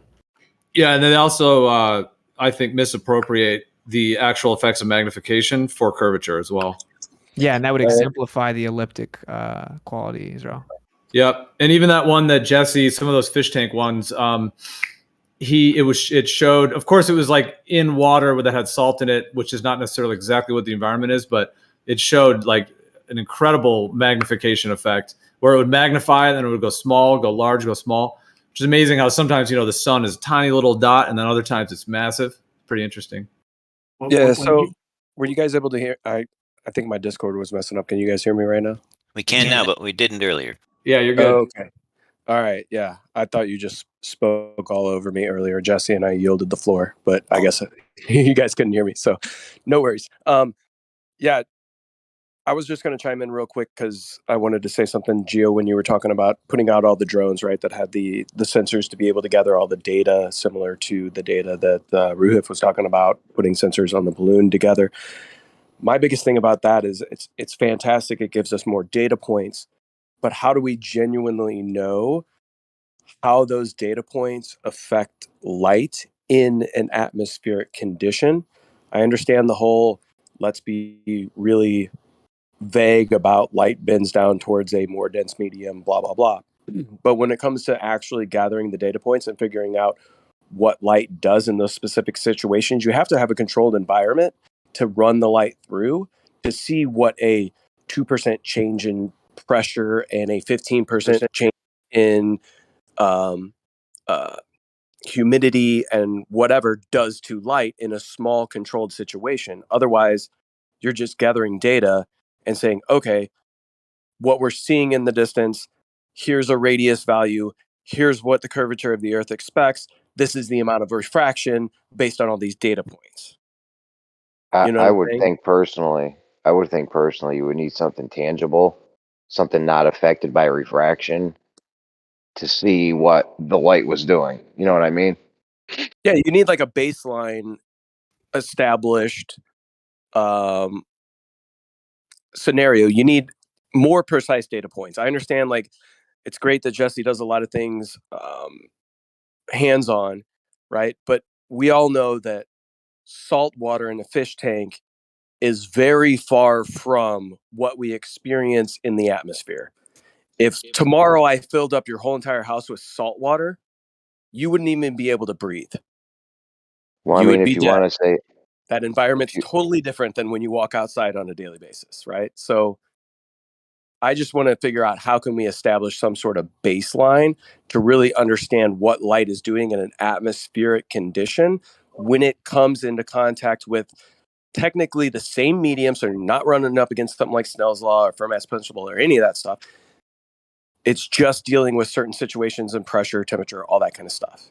And I don't think that's been established well enough to just give the generalizations of light bends downward towards more dense medium. We find some density differences here. Ergo, earthball.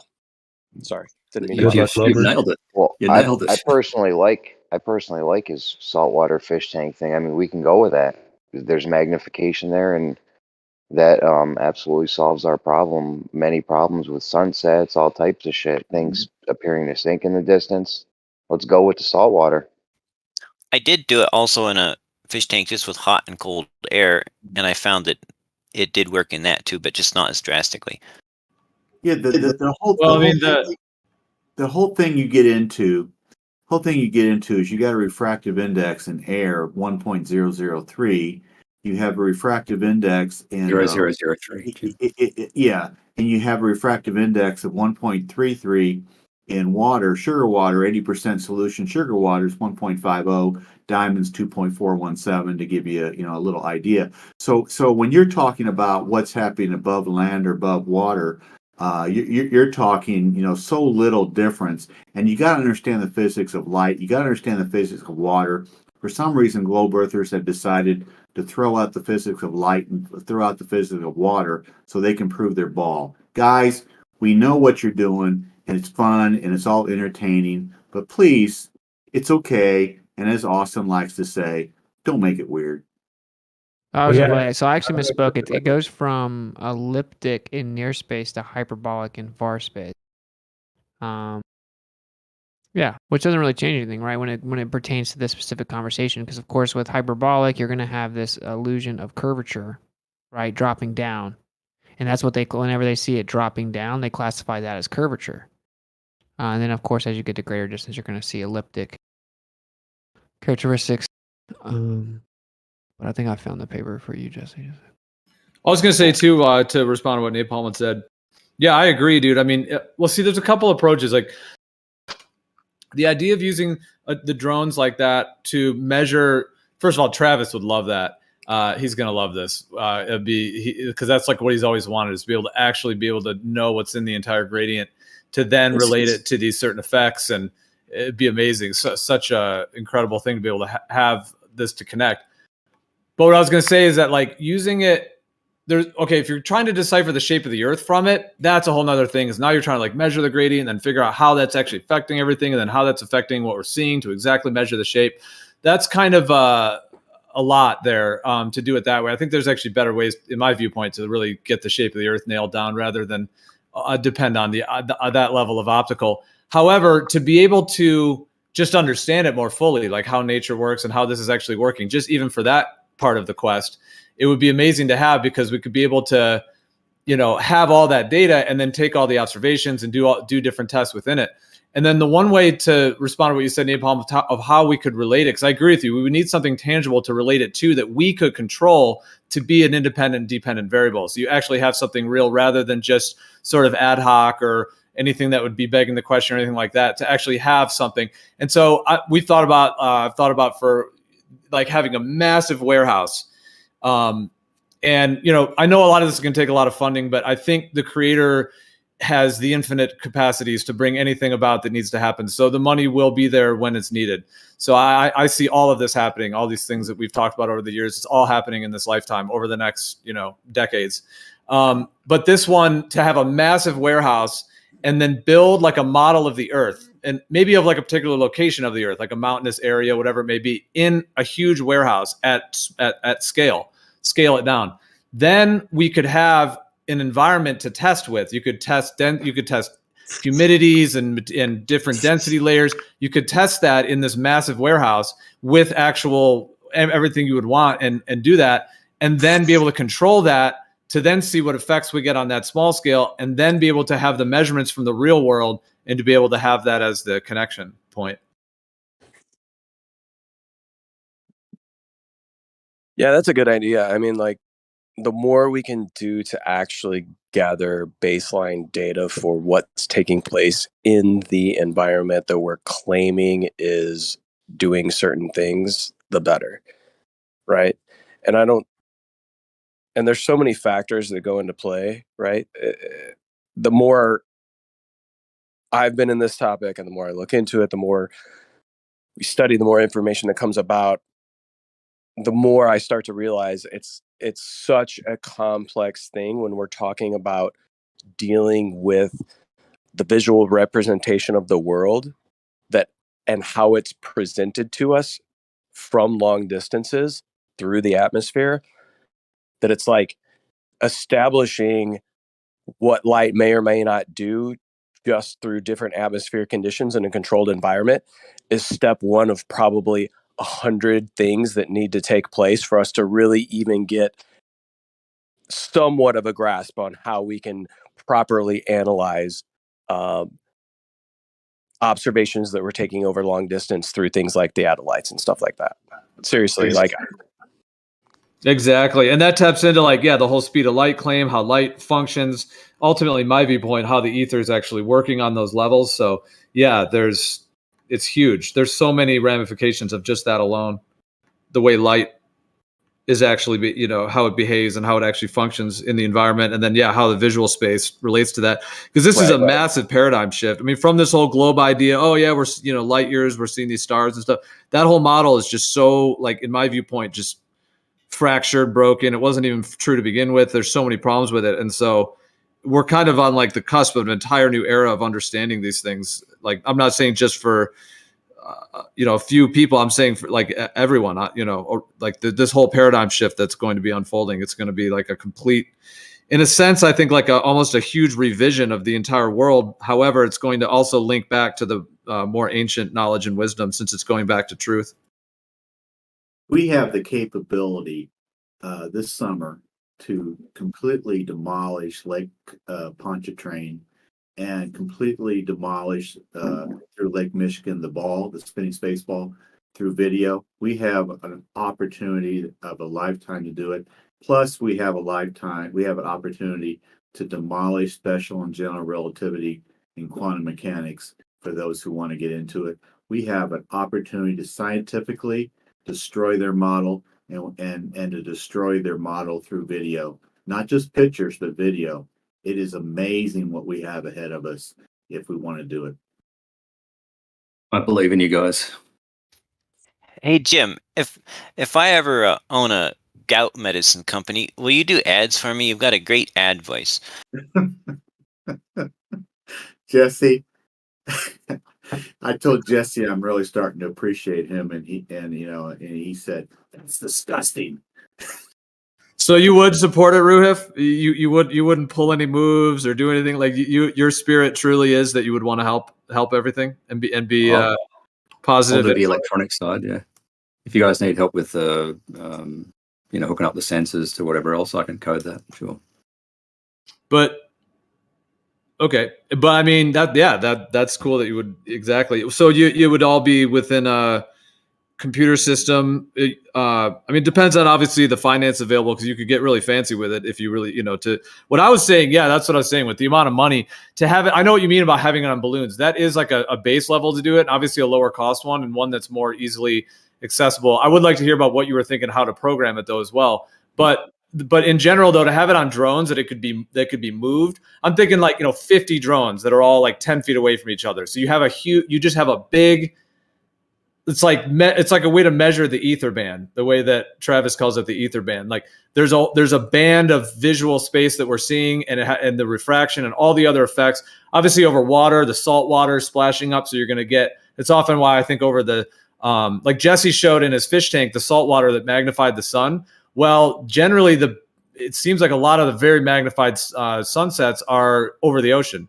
I'm sure we've all seen, and so many have, these sunsets where the sun is just this massive, expanded, sometimes looks like a pyramid. There's all these different shapes it makes over the ocean. And in that case, you have, of course, a lot of salt water that is splashing from the waves, and you get all that mist. So you're getting all the mist of the salt water. So you're looking through, you're not looking through salt water perhaps, but you are looking through, depending on how wavy it is, a whole layer of basically salty mist. And Jesse showed in his fish tank how that can absolutely magnify things in that way, and can do both. It can magnify and it can make it smaller because it's like a lens that's expanding and contracting. Sorry, I said a lot here. What was I? The sensors thing. Oh, and okay, sorry. Just to finish it, because I went on a little tangent. Sorry about that. But I was just saying that, so the drones that are all spaced apart, yes. And if those all had tethers with sensors on them, and then that could all be, wirelessly live, so you could see it on your actual computer screen. Do you think you could code all that? So it's all being wirelessly, so you can see it live on your computer screen. It could be recorded and just looked at later. It doesn't have to be live. Yeah. Yeah. But yes, but they end up taking a lot of power then, right? I'm saying like a horizontal plane of like 50 drones 10 feet away from each other. That's what I'm saying. I think start a horizontal small plane. I think start small with just the helium balloon and like 10 of these things that you could attach to it at every 20 meters. Yeah, and they'll cost like, let's have a look. They probably cost about $10 each Aussie to make. And what would you program for that? Yeah, it'll be a pressure, temperature, and humidity sensor. It'll record it to an SD card, like an Arduino Nano, probably. Yeah, just attach a bunch of those to it with a battery. Yep. Wow. That sounds good, except a balloon's going to waver around, so what about that? Yeah, it should be fine, though. But let's say it deviates like 10 degrees. It's not going to change your elevations that much. Ruhip, I had a question for you. Yeah. Do you think that there should be more work done, or that it would be advantageous for people in a professional environment to do a little bit more study into the things that Witsit's talking about regarding how we see the world visually? So like a good analysis of perspective, coming up with certain for lack of a better term, scientific processes to go through to do things in the real world environment to see and better gauge how we view the world and the world presents itself to us in our own vision? The answer is no. After that long question, no. So that's interesting that that salt magnifies things in Jesse's little laser tests there. So there's salt in the air naturally, right? Yep, that's going to Something magnify. That's why I think over the ocean as well. Sorry, I didn't mean to interrupt you if you want, but I was just going to say, I just jumped in because like that exactly explains. So when, for example, just take that, what people call the black swan, the oil rig. There's the one shot where you can see the horizon way beyond the oil rigs. Then there's the other shot where the horizon is like cutting off the bottom feet of the oil rig. So not only can you not see past them, but the horizon is like cutting off the bottom feet. Now, what I think is happening there, it's not curvature, bending light, going around a globe. It's none of that, my viewpoint. It is simply that because of that saltwater mist and everything that's coming up off the water, it is creating that magnification. And that's going to be different on different days. So some days it's going to be a lot. Some days it can be very little. So if there's very little of it, depending on the conditions, you'll be able to see really far because there's very little magnification. So you can just see the horizon much, much further. You see the base of the oil rigs. You see all the water. You see it all. And it shows the extended planar geometry of the Earth. However, on other days and other times, when there's a lot of salt water and other effects that create the magnification effect, it's going to, like a bifocal lens, it is going to literally magnify the water layer and some above the water layer as well. But there's going to be a magnification effect, and that magnification will literally bring the horizon closer because the last bit of water that you can see is where the horizon is. And in the case where there's not magnification and the horizon's way beyond the oil rigs, then the last bit of water you can see because of the lack of magnification is so far that you see that extended planar surface, and finally you're going to see the horizon. But when the magnification is happening, the last point of water you can see because of that magnification, like literally like putting a magnifying glass, is going to be much closer. So it's going to be much closer. Therefore, it's going to be, let's say that last bit of water, instead of being beyond the oil rigs, is going to be between you and the oil rigs. So now you have this magnified water layer, and the last bit of water you can see is now between you and the oil rigs. So because of that effect, now that's where the horizon is. And the fact that it's cutting it off, it's not cutting off because of curvature, of course. It's cutting off because that object is beyond the point at which the magnification is letting you see that last bit of water. So the fact that the oil rig is physically beyond that, anything below that visually is going to be obscured, not visible. However, because it is still on the water and the horizon is the meeting place of the ground and the sky, the upper part of the oil rig, other than the legs being cut off, the rest of it is still shrinking due to perspective, and it is all operating that way. And it's, falling into the horizon line essentially. And because of that magnification effect, that's going to be obscured. Like it is still, it's there. It's just beyond the point that you're able to see because of that magnification effect. Did you find that link? What's it? Sorry, I know it's long-winded. I usually try not to go that long, but I just had to say all that. Sorry if it's a lot of words at once. So the test we need to do is get Jess's fish tank, put some, see what an object looks like in the distance, then put some air in between that object with a lot of salt in the air, put a lot of salt in the air, and then see what it looks like after. And then we can extrapolate that. If it magnifies shit, obviously we're looking through tons of atmosphere on Earth, shit would be magnified. It's perfect. Well, that's what those like Fresnel lenses do, and like the ones Rob Skiba's done, and people have done those, where it does exactly that. Like even Flat Earth Data did one live one day. He did one where he had like a magnifying glass type thing. Then he had like a book. No, it was I forget what kind of lens exactly he used, but he had a book that had a little circle on it, like looked like the sun. And as he moved it away, that horizon line cut off, obscures the bottom of it. I know, but the Globers say there's no mechanism for this. If there's salt in the air, and we put salt water and show that this mechanism can make this happen, we'd be in a better position. Yeah, because it's acting like a lens. Yep. It would be sweet to try to recreate it. Even like the huge warehouse idea would be amazing, but it could even be done on a smaller scale too. Perhaps we could test that with mediums. I mean, even with what Jesse was starting to do, I mean, if he put like a planar surface, like a ground in there, like let's say in the water or in the tank, put like a flat plate of sorts, and then have like an object on the plate and then do that same magnification effect, that would be sweet. We could actually see the horizon go beyond the thing and then closer to the thing. And if we saw that happen on a planar surface like that, how could anyone deny that could be happening in the environment at that point? It would just crush all these guys that are saying that keep saying it can't happen. It would just be like, absolutely it can. It's right here. And if it's They'll what I'm come up with describing, something, trust me. if it's what I'm describing, then it would be able to be recreated and then over a planar surface like that. Potentially. It depends on if you can get the ratios right and whether, you know, the effect is replicatable on a small scale, you know, precisely like that.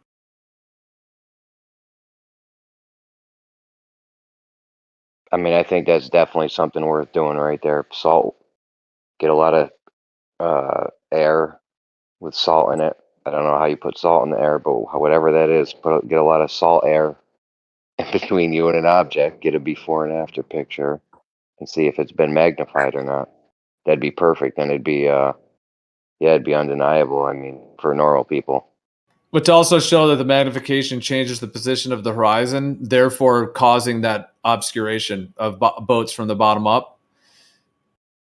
That's because that's the thing that needs to, in my viewpoint, would need to replace it. I mean, that's what I think is happening. If it's something else, then yeah, of course I'm open to that too, because I admit I don't have the small scale replication of it. I understand how it's working through my own means, my own observations, and my own analysis of it and understanding of it, but I don't have like something to be able to fully, you know, as it were, prove it and validate it or present it to someone for them to decide whether it's, you know, what it does in terms of their mind. But it would definitely show that over a planar surface with magnification, and if we're just using salt water, it's very basic. It's not like a special lens or anything. That's just straight up salt. So if that can be replicated, then that would just absolutely show that the precise thing we see happening with things being cutting off from the bottom up, sunsets, boats, city skylines, land masses, Well, I mean, all of that would then be able to be shown how that can work over a planar surface, like in actual small scale form, in a model form. I mean, ideally, yeah. Well, all we need to do is show that the magnification happens. Really, like, and if we could do it with the air, put the salt in the air, that'd be great. If we do it with salt water or whatever, these guys like salt water. I mean, Jesse did it for us pretty much. If we're just going to use salt water, it's over. The magnification happens. There we go. You were using the salt water to mimic the atmosphere, right, Jesse? Is that what's going on in the atmosphere? Yeah, I was creating a bottom heavy stable density gradient. And we see what that did. It caused magnification. So magnification happens in the atmosphere.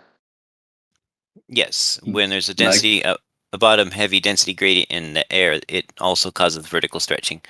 And that happens on Earth where there's magnification. Magnification sideways or just stretching?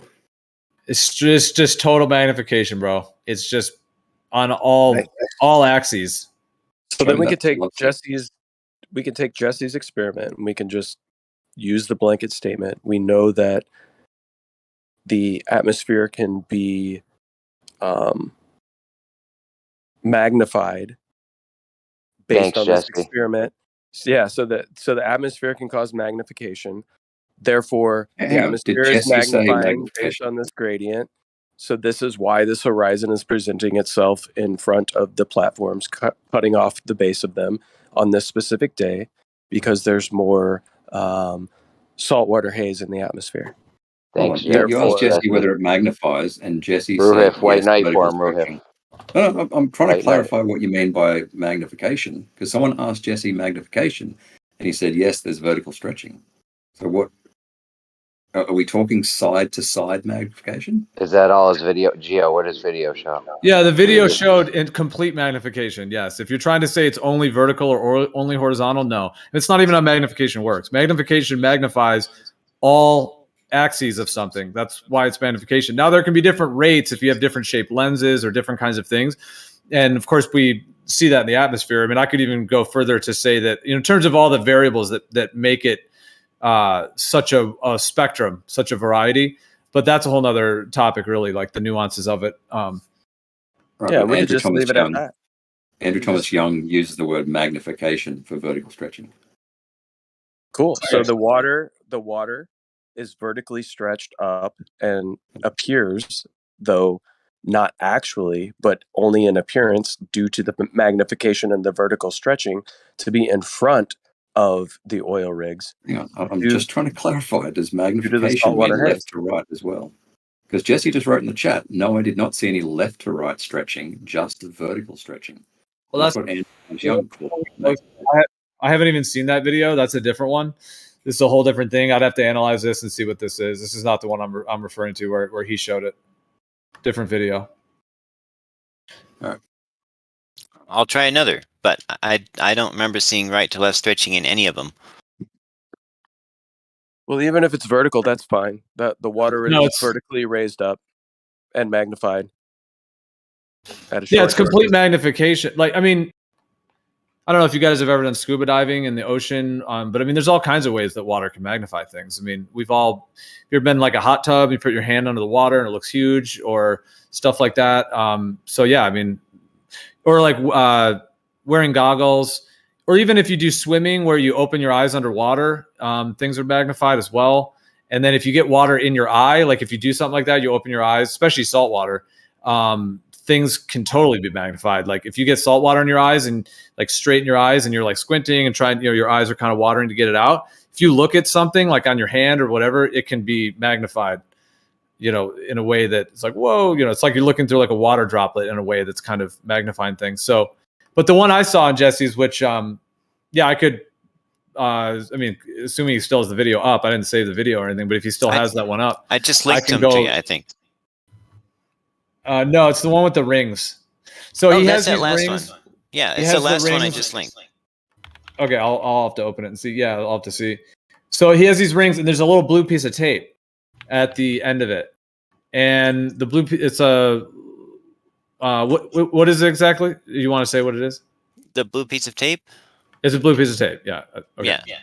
I mean, that's what I thought it was. I just didn't know if it was like made out of a different material, if it's paper or whatever. But yeah, I mean, the whole thing magnifies. It's like the whole size of it literally grows and shrinks. It's like wavering and changing size, expanding, contracting. It's not like vertical. It's not only vertical or only horizontal. Although I know what you mean by the only vertical thing. That happens, that gets into like the ether band and the different layers and to why that stretching happens, which happens in mirages. That is a different effect. It's not the same. It's a different effect. That stretching effect that happens in mirages where things like boats look like they're bigger, they're like stretched out, or like a skyline is like double the size. That's a whole different effect. That has to do with the bands and the different layers, and there's a difference between them, and you get like sometimes, well, there's different ones of those too. Some of them reflect off the water, some of them reflect off the sky. Then some of them, there's another medium there that it's projecting off of, like a projector screen made by like the particulates and water and things in the environment. So there's several different kinds of those stretchings, but this one I'm talking about is almost more akin to like an actual magnifying glass. Like just boom, like if you look at a magnifying glass and you try to read some text or whatever, it's just way bigger. It's not exactly like that. It's not precisely like that exact same visual effect, but it is, in my mind, it's like that in the way that because it's not like looking through a lens. It's like the entire medium is a lens. So it's not like you're just looking through one thing of lens, although you are looking through all the different layers, but the whole thing creates a lens. And that whole thing then creates the magnification effect I'm talking about, where that last bit of water is closer because it's being magnified and you can't see beyond that point. That's the last point you can see. It's actually not only magnification. Magnification is a part of it. It also has to do with the visual limit based upon the way the horizon meets, because it's the last point at which you're able to visually see, which is always connected to the ground level in terms of how far on the ground you can see, which is why when you do these like 275 mile, like the Canigou, it's like an incredible level of that where you're able to see all the way down. So I stand mildly corrected. When I reached in my hand and swirled up the water and turned the gradient on its side, as it was swirling around, then the blue tape did stretch and contort in all kinds of directions, but it wasn't stable. There was only vertical stretching during the stable part of the gradient, but during the mixing up, it did create all kinds of bizarre distortions. So there's a bunch of great things happening here. Validating Travis, who's been identifying this without having words for it for years, and that's really nice of you, Gio. And yeah, shout out to Travis. An interesting factor here is Ruhif contributing to his own demise, since if we win anything against him, he was going to enter himself into a mental hospital. But I think there's no, we'll take him to the jungle, get him some ayahuasca, he'll be all good. And then we can use him to graph our results. I think we really could, use him.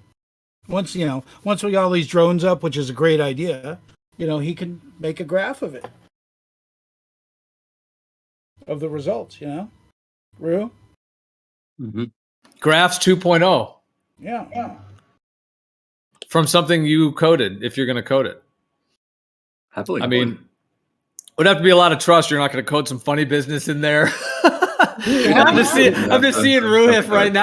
Oh, I'll code it for you guys. No problem. Oh, it's going to be kind of a custom Arduino. Don't worry about it. I'm going to code it. And all of a sudden, like, the truth of it is that he's adding a radius value into it. It's just like the biggest face palm ever. Well, we're not going to let that happen. I guarantee that. He doesn't even know. He doesn't even know what his own refraction formula does. You using that 3-page one you showed me before, Ruhif? Yeah.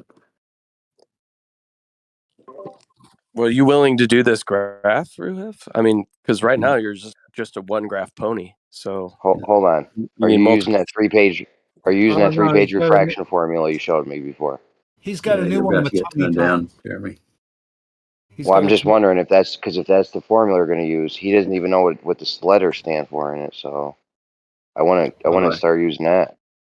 Bye, Jeremy. Bye, Ruhif. Just don't let him use the refraction formula. There's definitely an R value in there. He doesn't even know. He's got a new graph, though. It's not fair to say he's got just the bar graph. He's now. It's the same data though that he's putting in just another graph. So it's polka dots now. I know. A 3-page refraction formula. The shit was 3 pages. If he's using the same one he showed me before, I don't know. Did you see, Jeremy, where Ruhif has changed 7/6R? Now it's going to be the Roofy equation. It's 40/6R. Have you heard about that one? I think Ruhif put that somewhere. Is that right, Ruhif? 40/6R. Will that take care of your ball? That can happen close to the surface, sure. Okay. So I just wanted to I went through it. This is roughly. I just timestamped it on Jesse's video where you'll see the blue tape, just so I can just to mark what I had mentioned before. You'll see that blue piece of tape. You can do it pixel by pixel, frame by frame. It's literally just the number of blue pixels. I mean, it's in terms of the actual size of it changes dramatically from quite a small square to a completely large, massively zoomed in square that takes up almost the entire ring, and then it goes back. Now it is warping around a lot. Obviously, it's a very thick medium. There's a lot of like salt. It's like water with salt. So obviously, it's a quite a thick medium, but it's also under a shorter distance. So over the actual Earth, we're seeing such a long distance that could affect it too. And that's the question: is this replicatable? Or does it take distance? Does it actually take miles and miles of this in the real atmosphere to do it, or can it be done on the small scale? But what he's showing here definitely does show a magnification effect and can be validated in terms of the pixel count. Now, granted, you do have the lenses, you do have these other factors, but it is showing the complete change of size of that, and that's just based on the salt in the water. Yeah, it probably takes miles and miles of it. If it's just salt in the air, it probably takes miles of it. You know what I mean? To do anything. Yeah, exactly. If it's like mist from the ocean that's splashing up, that's less. Therefore, you need more distance. Whereas this is like thicker under shorter distance. So I applaud Jesse. I give props to Jesse for doing this, man. It's cool you did it. This happens over land. I mean, there's air. There's salt in the air. Like I don't. This isn't just strictly the ocean thing. Oh, that's Like a good if point. you're in Yeah, the desert, yeah. There's always some salt in the air, yeah, and in moisture as well.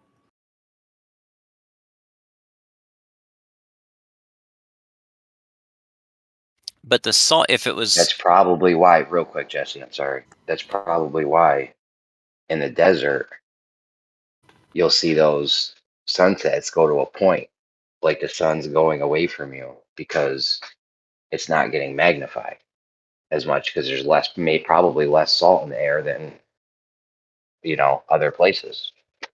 Well, I'm yeah, there would guessing. be. I don't Yeah, know. I would think there would be. Oh, I mean, how much salt? Yeah, that's an interesting thing right there. How much salt is in the air in these different areas? But the desert would be different for sure. It seems than just so much less humidity to begin with, and the salt does need to be carried in something. Can't just float on its own. It's not going to end up being salt. It's going to end up being something else. yeah, because if go ahead. Evaporated water would have no salt content. I doubt it's picking up off the oceans and blowing around and accumulating. Salts are pretty similar to chlorines based on your electrical conversion, I guess. They have these like pools that convert what is it, salt to Salt to chlorine. chlorine. Yeah. Well, like But when I go out on the Hold on, real quick.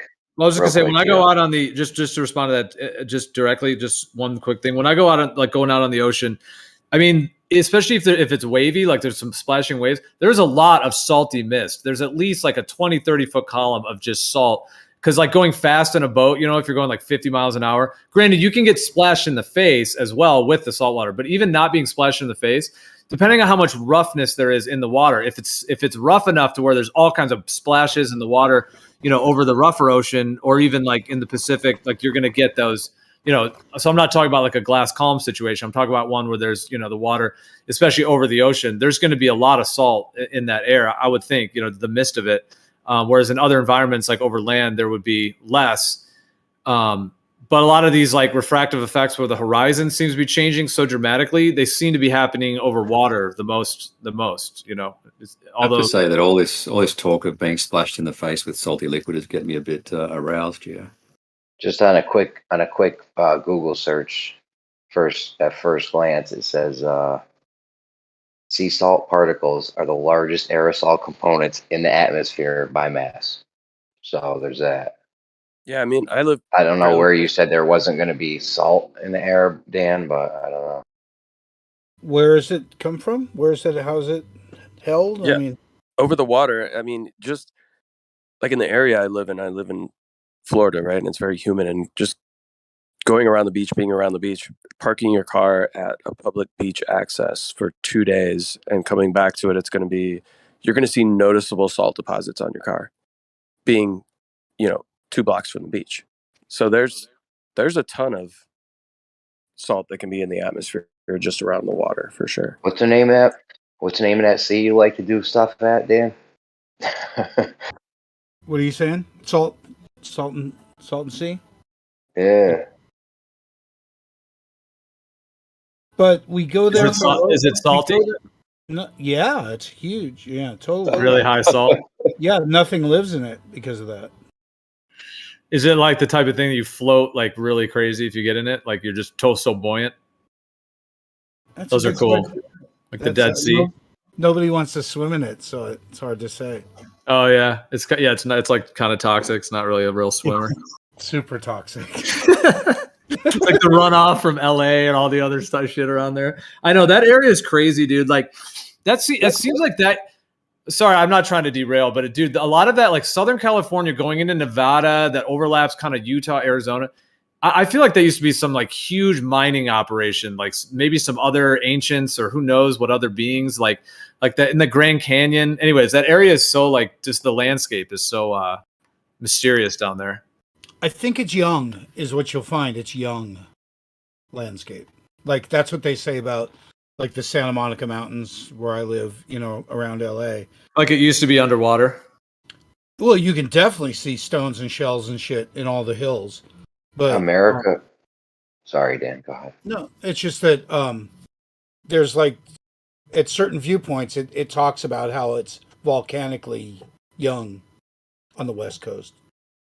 Yo, America got thrashed by a flood, like giant, massive, huge floods, insane floods. Yeah, that's South how America got it all the way from Younger Dryas. right after the right after that, maybe during that, whatever. I don't know. Whenever the 12,000 meltwater. 12,800 years ago. And my theory is that the fuckers in charge know we have no future because we get flushed halfway through the zodiac every time. That's what I think. That's my gut feeling. Says that we get wiped out, probably magnetically, halfway through the zodiac. When it pitches around. I mean, whoever figured out the zodiac is pretty intense. Does our magnetic field on Earth line up with the magnetic field in space? Is it the same plane? Like the east-west plane we're on is all east-west, right? Because of north-south. So Dan, there's north-south in space, is what I'm saying. Dan, after what we just went through with the salt and the air thing, don't we need to check to see if that magnifies shit or what? Wouldn't that be huge for us? No, because we know water does it anyway, and we know anything in the air will do it. They're saying it bends it and curves it, and we're saying, yeah, it affects it in all kinds of ways. So magnification is not a distortion of the same properties of, it's not changing the shape of it. It's bringing it forth, I guess. What do you call it? Yeah, but do you understand? These guys deny it though that it happens. To be If we honest, could prove that it does happen. I see more compression more often. So I think it's a different condition than what I've seen.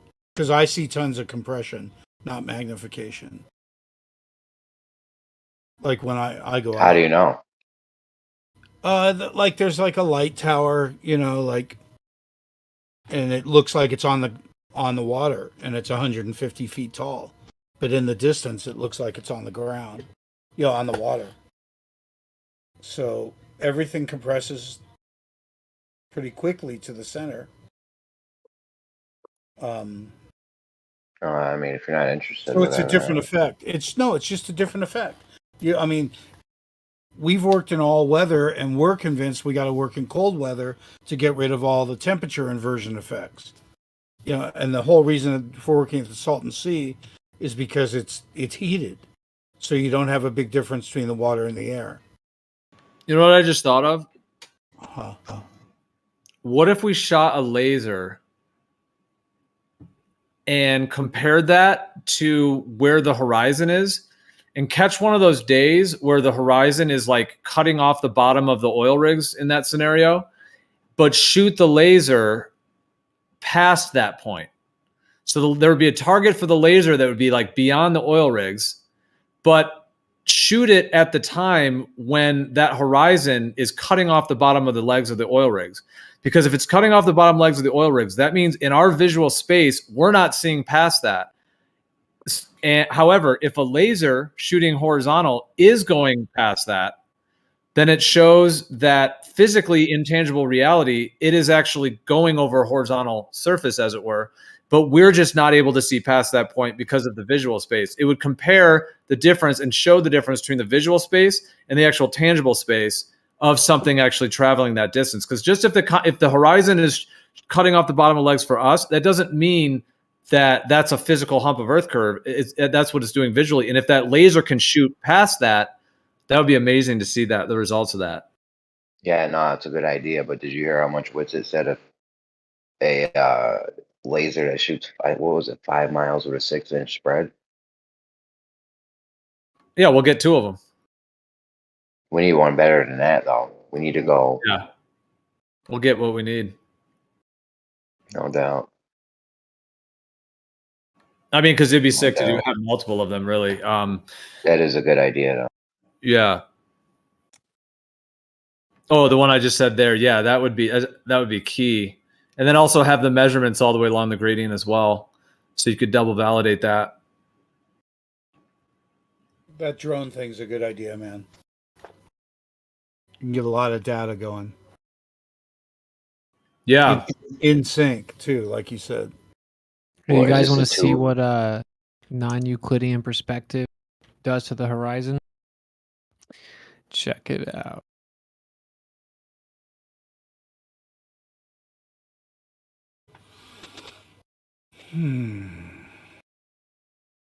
Nice drawing. That's what hyperbolic perspective does to the horizon.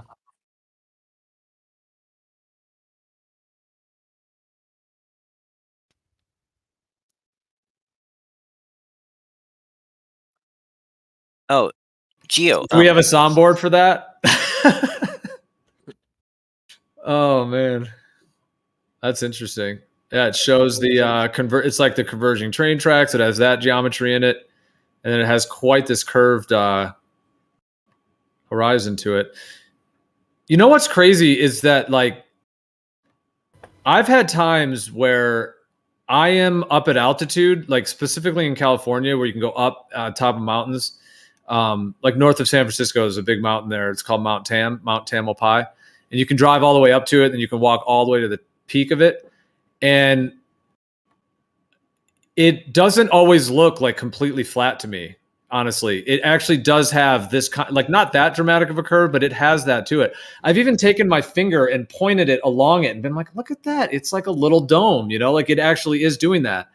And it's not like I've ever said that before. I've said that for years in the on live streams and stuff. So it's not like that's a new thing. But when people say it looks flat, I agree. At ground level, it does generally.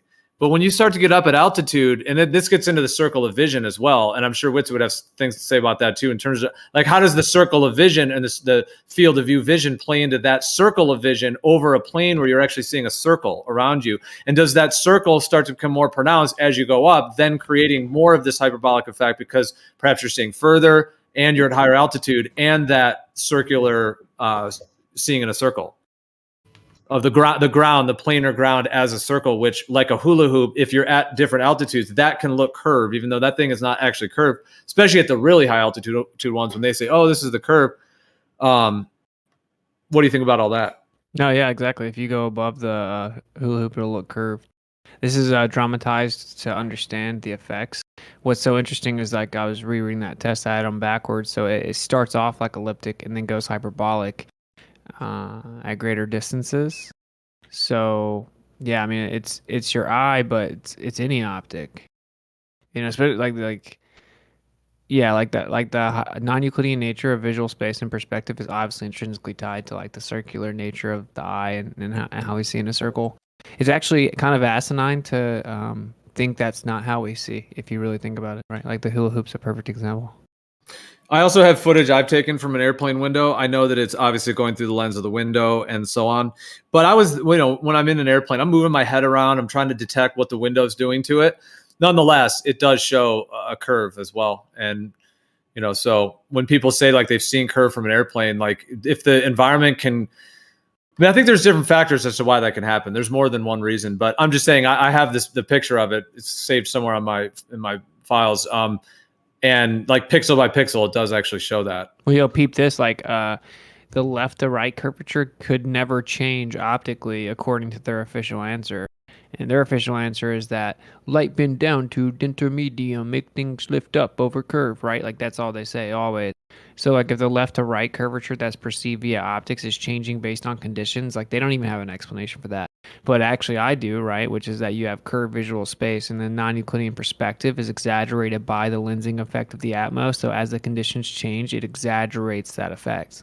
Absolutely. Beautifully said, bro. That is spot on.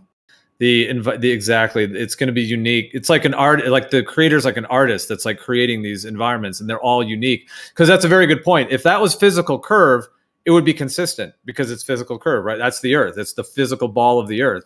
Now, what are they going to say? Oh, that's a refracted curvature now, like left to right. Even though they do the opposite of that, they say things don't refract left to right. So that they would have to go back on that. That's I think that's actually a pretty simple thing you could do. You could go to higher elevations where you see any like optical curvature, and then make a bunch of different observations, different days, in infrared, not in infrared. If you see left to right, like optical curvature changing at all, I mean, their whole entire explanation is debunked. But we know what they'll do. If you were to do that and repeat it with like very repeatable experiments, they would literally shift the goalpost again and then make up a new type of refractive effect. I mean, that's what they did to have their current argument. Like, of course, mind you, the argument has progressed. The Glober's like repeated script right now was not always their position. They updated it based on our tests. So, but I'm just saying, like, from their perspective, which is that there is no left to right refraction. And then you go get their own spherical triangulation documents, and it says there is. And like, oh well, it's not much. Oh well, it wasn't there, but now it's not much. And anyway, it's not very much according to them, and that it's just going up and down.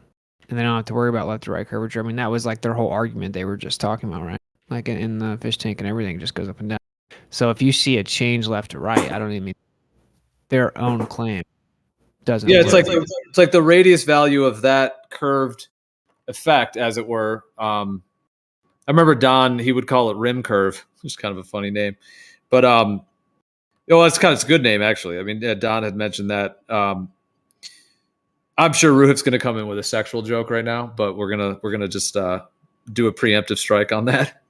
I'm just kidding. But anyways, he called it rim curve, and which is kind of cool because it's like the rim of a circle and it's like curved, so it does fit that. But yeah, so if that radius changes, the radius of that, we'll call rim curve for the moment. If the radius of that changes, then of course that starts to put the idea that it's a physical globe that has anything to do with physical curvature out of it. Because what is the Earth expanding, contracting? Is it getting bigger and smaller? Is it a sphere? Is it just some warping, bending sphere? Well, obviously they would say that's not the case. And like you said, if that arc value or that arc can be measured differently in different areas at different times, different places, but that would be a deeper question as to when that shows up, because things do look like just so just flat, at the end of the day. Absolutely. It's just so it's obviously not just totally happening, and but it is an effect, it seems. Well, the vast majority of times it looks flat, right? Like, especially when I pull out infrared. I'm talking like on mountains, you name it. Like the Earth is a plane. You kind of have to like go out into the world and try to, via pareidolia, see a ball. But like I'm not gonna deny that it's possible that you could see what looks like curvature just because our eyes are a circle, and there's no other way to see. Like we see in a circle around us. There's no other way around it. So think about it. This is a debunk of their position, right? Because there is no other logically viable explanation if you see left to right curvature changing other than that's an effect of visual space itself that's being altered by the conditions. Like there's actually no other explanation. All right, here's another experiment, I guess, that doesn't, fuck around with perspective or light or any of that weird shit, because it seems we can't agree on how that works. How about a gyroscope? And this is not that expensive. I mean, it is expensive, but if we all like pool our money together, it shouldn't be that expensive. We have one person that we trust take a long flight with a gyroscope and an accelerometer. The longest distance flight is, I think, like around 9,000 miles. It's pretty far. So to verify that it is actually 9,000 miles-ish, you have an accelerometer, which will, you can measure the acceleration, deceleration, and duration of time, and all that sort of stuff to get an idea of how far you traveled. And you can have a gyroscope and then measure the angular shift over time. I think that would be a much more easier and more effective measurement without any confounding variables. That's interesting. I mean, like, for one, accelerometers are not going to tell you the distance at all. Plane's primary goal is to attain a constant cruising speed. But I do think that there is something I can explain why it does. It's very simple. So, an accelerometer, right, shows the acceleration, deceleration. So if you're not accelerating, you can assume that you're moving at a constant speed. So for example, let's say I get an acceleration up to 300 miles, and then I'm not experiencing any acceleration for 10 minutes, and then I feel an deceleration after 10 minutes, right? We can assume that I was moving at 300 miles per hour during that time because there was no acceleration or deceleration experienced in that time. So in a sense, you can't actually use an accelerometer to measure how far you traveled. So No, yes, you yeah, you can. 100% cannot do that in a plane. For one, like there's a difference in ground speed and airspeed. So the plane's going to go 500 miles per hour. So that's constant speed. But it can be going 800 mile per hour ground speed, but it will just measure 500 miles per hour airspeed because it's relative to the static pressure around the plane. I mean, this happens all the time. They catch a jet stream, they'll go 800 mile per hour ground speed. So that means they're covering 800 miles on the ground every hour, but they're only going 500 miles per hour in the plane relative to the air. So you wouldn't be able to account for anything like that. I'm not sure I fully understand that, but regardless, I'm sure you can still measure the distance in the plane based on the acceleration, deceleration. You can have an XYZ accelerometer.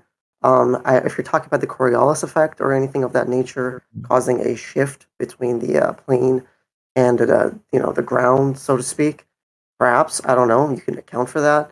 But for the sake of simplicity, for now, let's just measure the distance traveled based on the acceleration, deceleration, duration, and also let's measure the angular shift.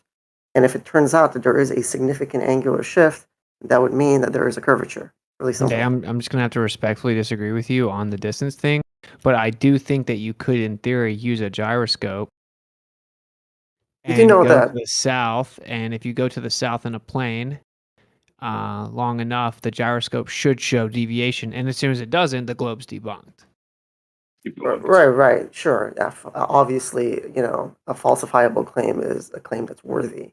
You can't. If you And could, I'm like my honest advice is like you have to drop the distance from it because well, you simply can't determine the well, distance. I think you can, and I can explain why you can.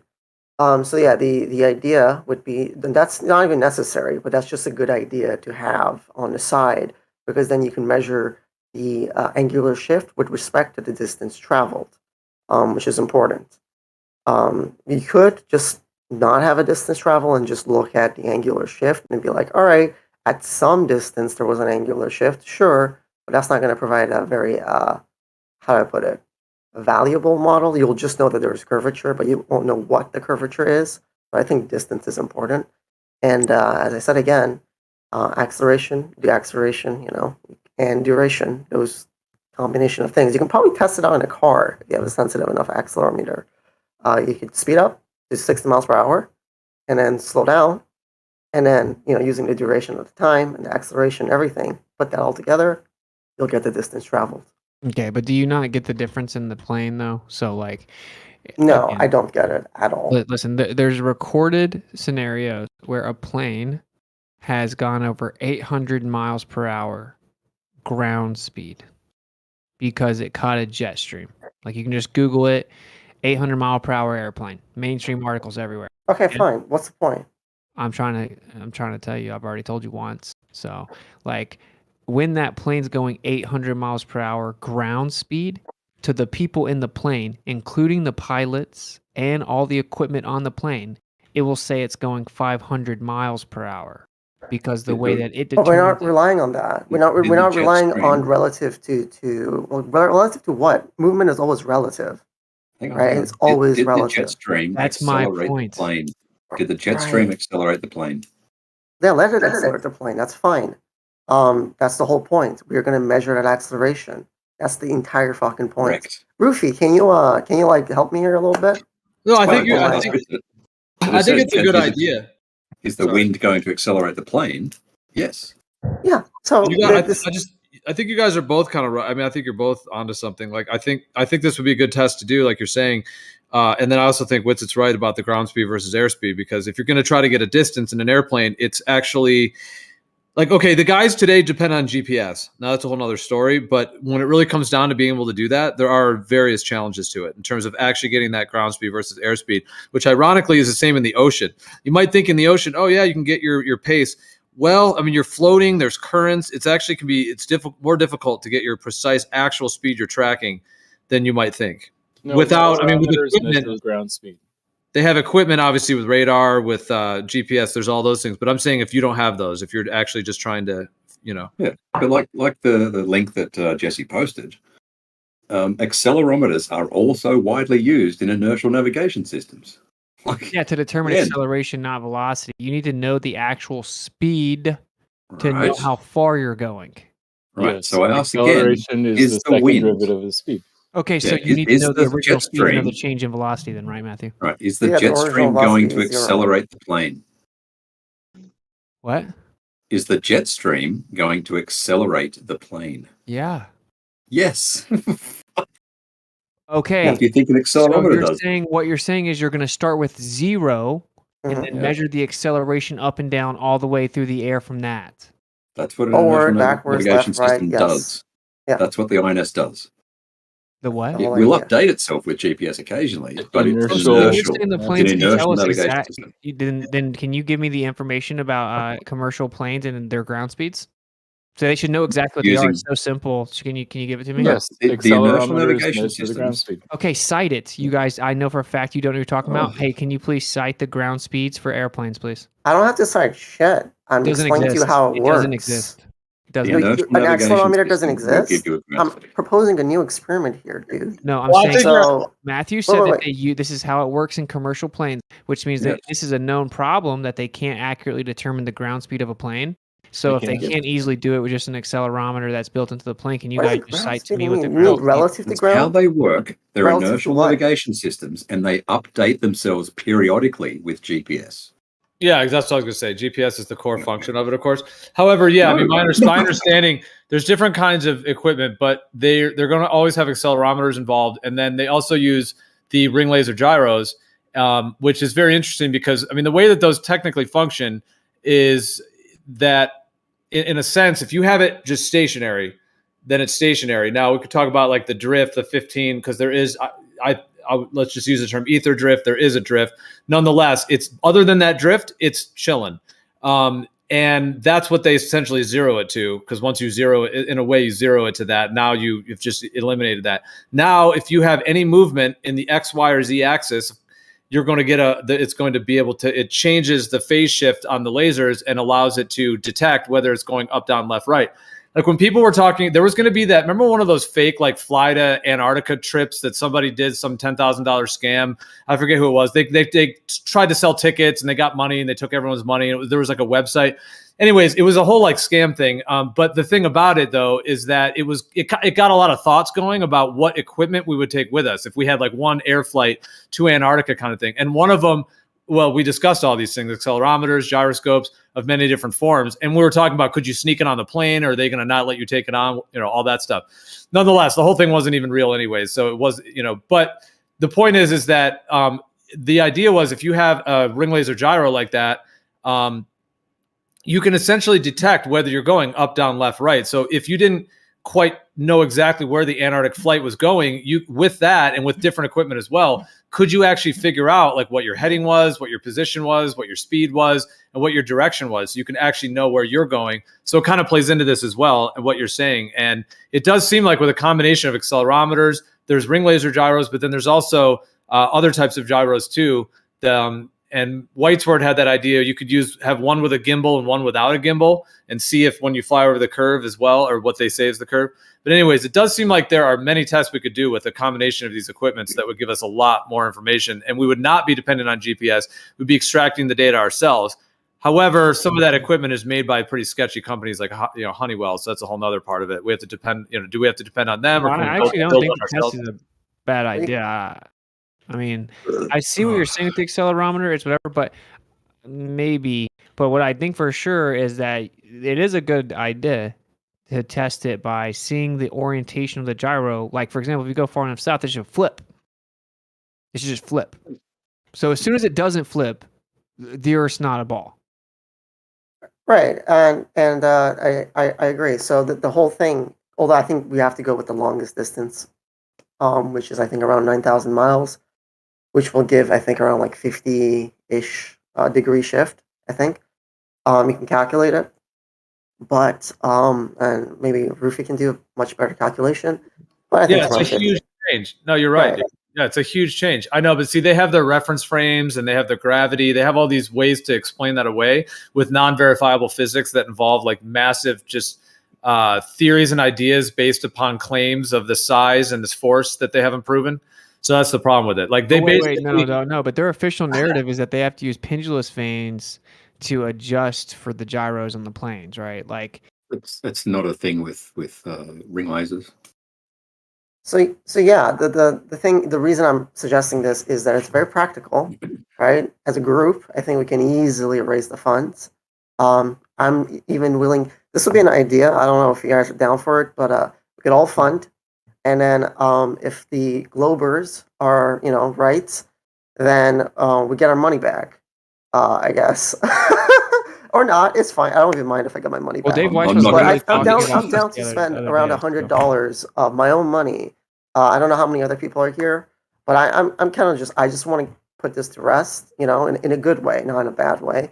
So I'm willing to put my money where my mouth is. I'm willing to put $100. I don't know how many people we can gather up for this and how much money is required to get the equipment.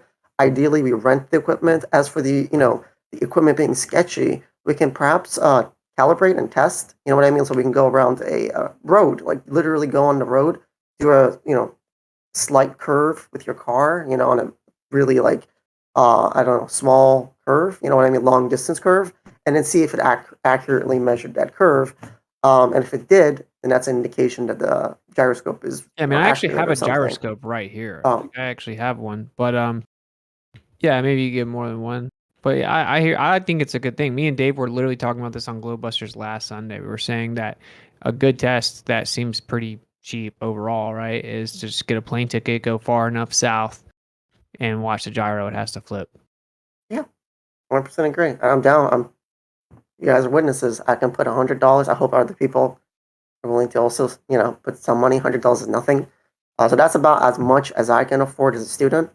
Hopefully other people can even perhaps do more. But that's it. The other option is that we could watch the video of Bob Nodell and Nathan Thompson demonstrating that the fiber optic gyro showed rotation of the Earth. Do you That's see the what other I'm saying? Like it's like you're nervous. Like I like this person. They're I'm honest. happy for They you wanna to spend test it. 20 grand with it. I'm happy for you to spend 20 grand. nervous about the test. It's I'm the happy same. for you to spend 20 grand with it. Very happy. Why did Do I it. spend 20 grand, bro? And Is it not ironic? Ruhiv claims to be like super wealthy too, and he's just has attitude and doesn't even want to help. I mean, all you want to do is just mention something that happened years ago. And doesn't he, and it's funny that the ballers are so incompetent they need a flat earther to prove the spin. And of course, the person that actually discovered the effect the ring laser gyro is literally engineered and designed with Sagnac said it was a vortex in the ether. So that's awkward. I mean, whatever floats your boat there. Just keep repeating something after someone died a little bit ago. Just keep repeating, hatred and stuff like that about that person. That's really good. Sorry, karma for you there. what exactly It's about also my it's comment? also Sorry, literally Gio. What no, about my dude, comment it's was by hatred? definition. Hang on, It's misrepresentation. Bob didn't even touch the gyroscope. He didn't even touch it. Sitting on his desk. No, he It's didn't. sitting on his desk. Buddy, He listen touched very carefully, bro. He didn't do the test at all. He did not take the gyro and do the test at all. So when you say that he proved it, you sound dumb.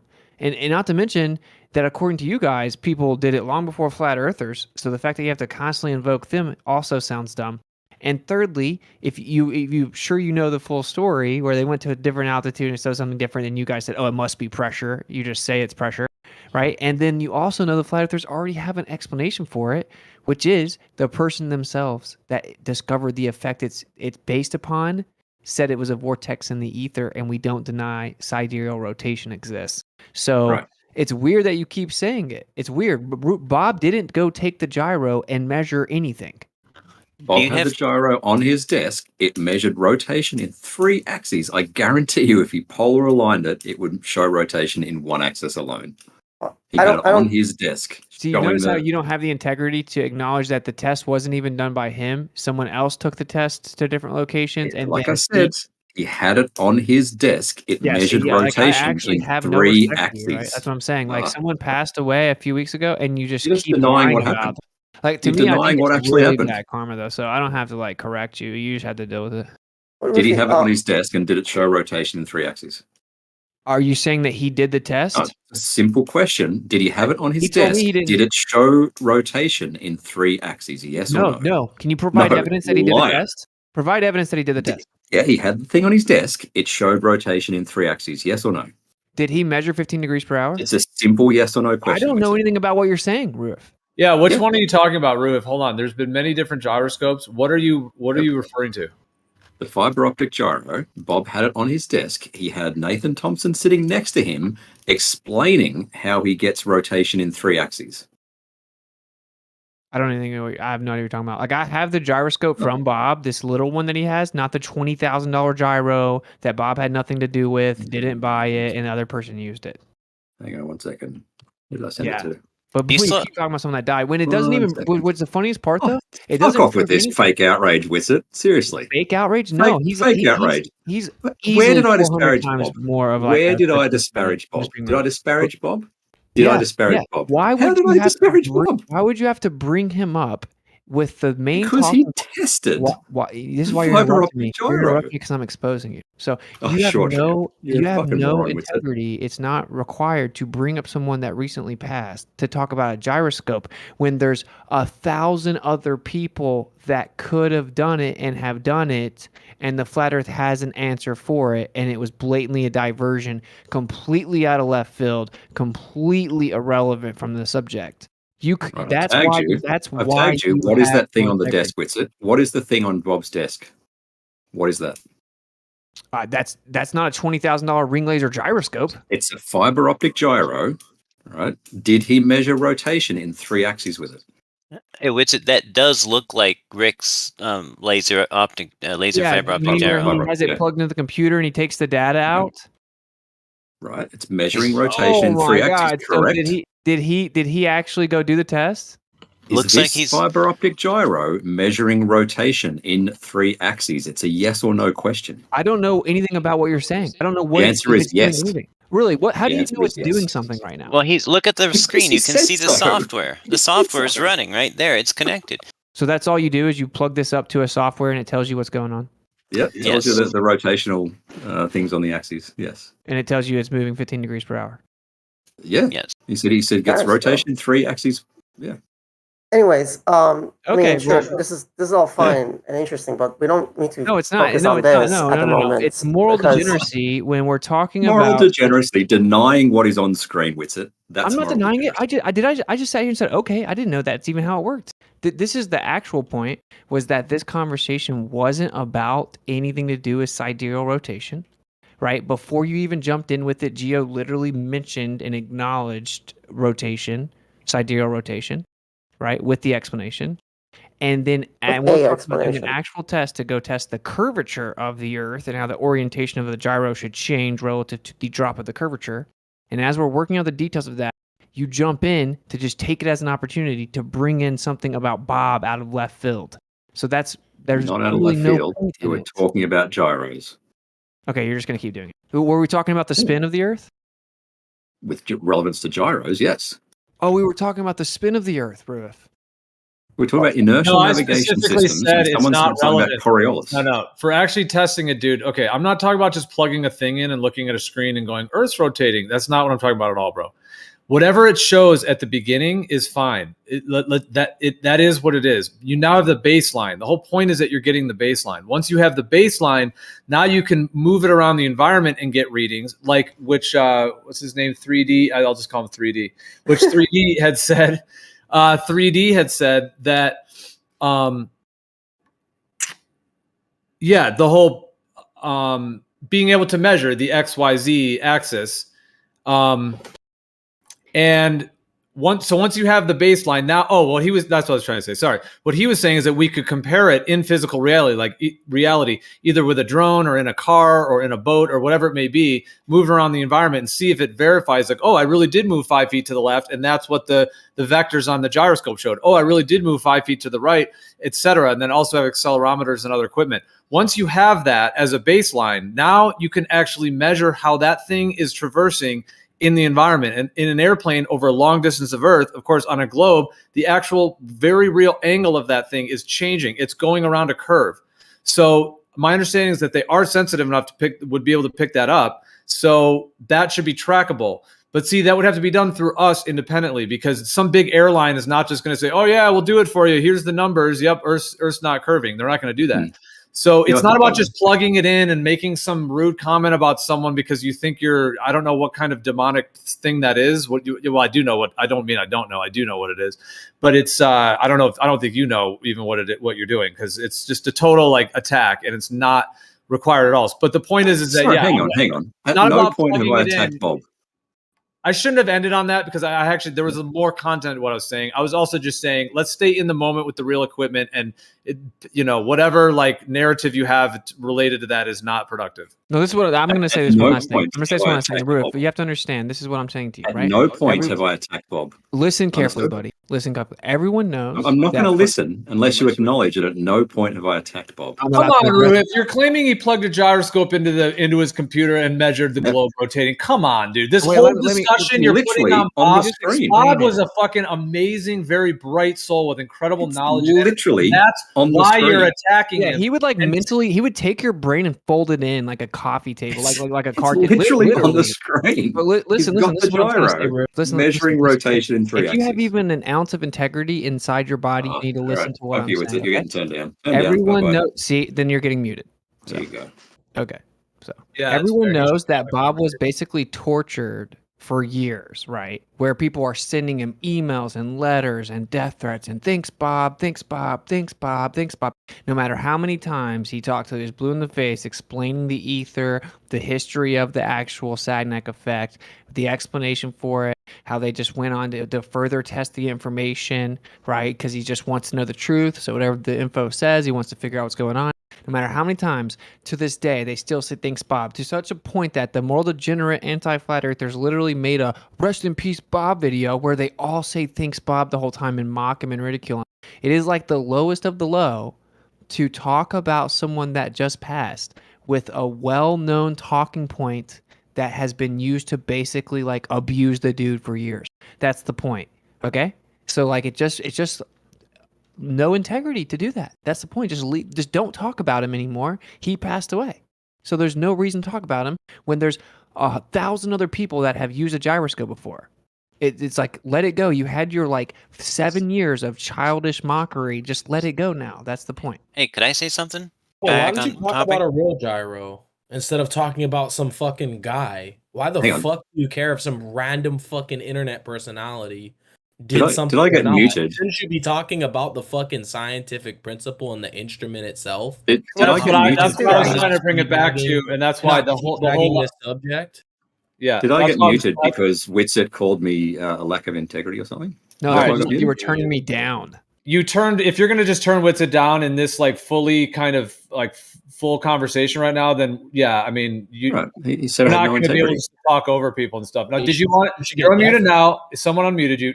Go ahead and respond, but let's not go with the Right. drama. Let's try to get it towards something positive. It's fine, forgiveness, compassion. It's all good, but go ahead and say your piece though, and we got Okay. to move. Witsit, did I say anything disparaging about Bob? Yeah, the whole entire narrative is mockery about Bob. That's the whole point. No, I said Bob demonstrated a fiber optic gyro on his desk and showed 3 axes of rotation. Is that disparaging to Bob? Yes, because the Oh, entire fuck. All right, you're getting turned down again. Bye-bye. I'm out. Bye. See, he is demonic. You see what I'm saying? Like he needs to be able to disparage him. I don't like that, dude. What Like, you gotta stop this. This isn't what happened. I've been listening. It's not what happened. If I even mention Bob, everyone says I said shit about Bob. I never said shit about Bob. Totally never said shit about Bob. You fucking gotta realize that Bob defended it a lot for years, a lot. And we, All right, well, we why all are heard, you stepping we in all right heard now? Bob. We all heard Bob. We're moving defend away it. from this whole conversation, So, but yeah, it doesn't. Yeah, and then Bob you made a doesn't big deal matter. about Bob. no, this is That the was point. Ruhif. Dude. Wait, no, He's look, being this, a fucking jackass, and then he left. so No, we'll you just don't have to. dwell on a Ruhif subject that a just jackass was being a jackass dude, about. this is the mentioned a point, claim. dude. You There's no mentioned reason a to claim. bring him You up brought when you're citation of talking a about a claim. gyroscope. There's no reason to bring him up to talk about a gyroscope. The only motivation to do that is to try to mock and ridicule him, which is what it was used to do for years. This is a fact. The guy has now passed away. It actually caused him tons of stress, and he freaked out about it all the time because he couldn't escape it.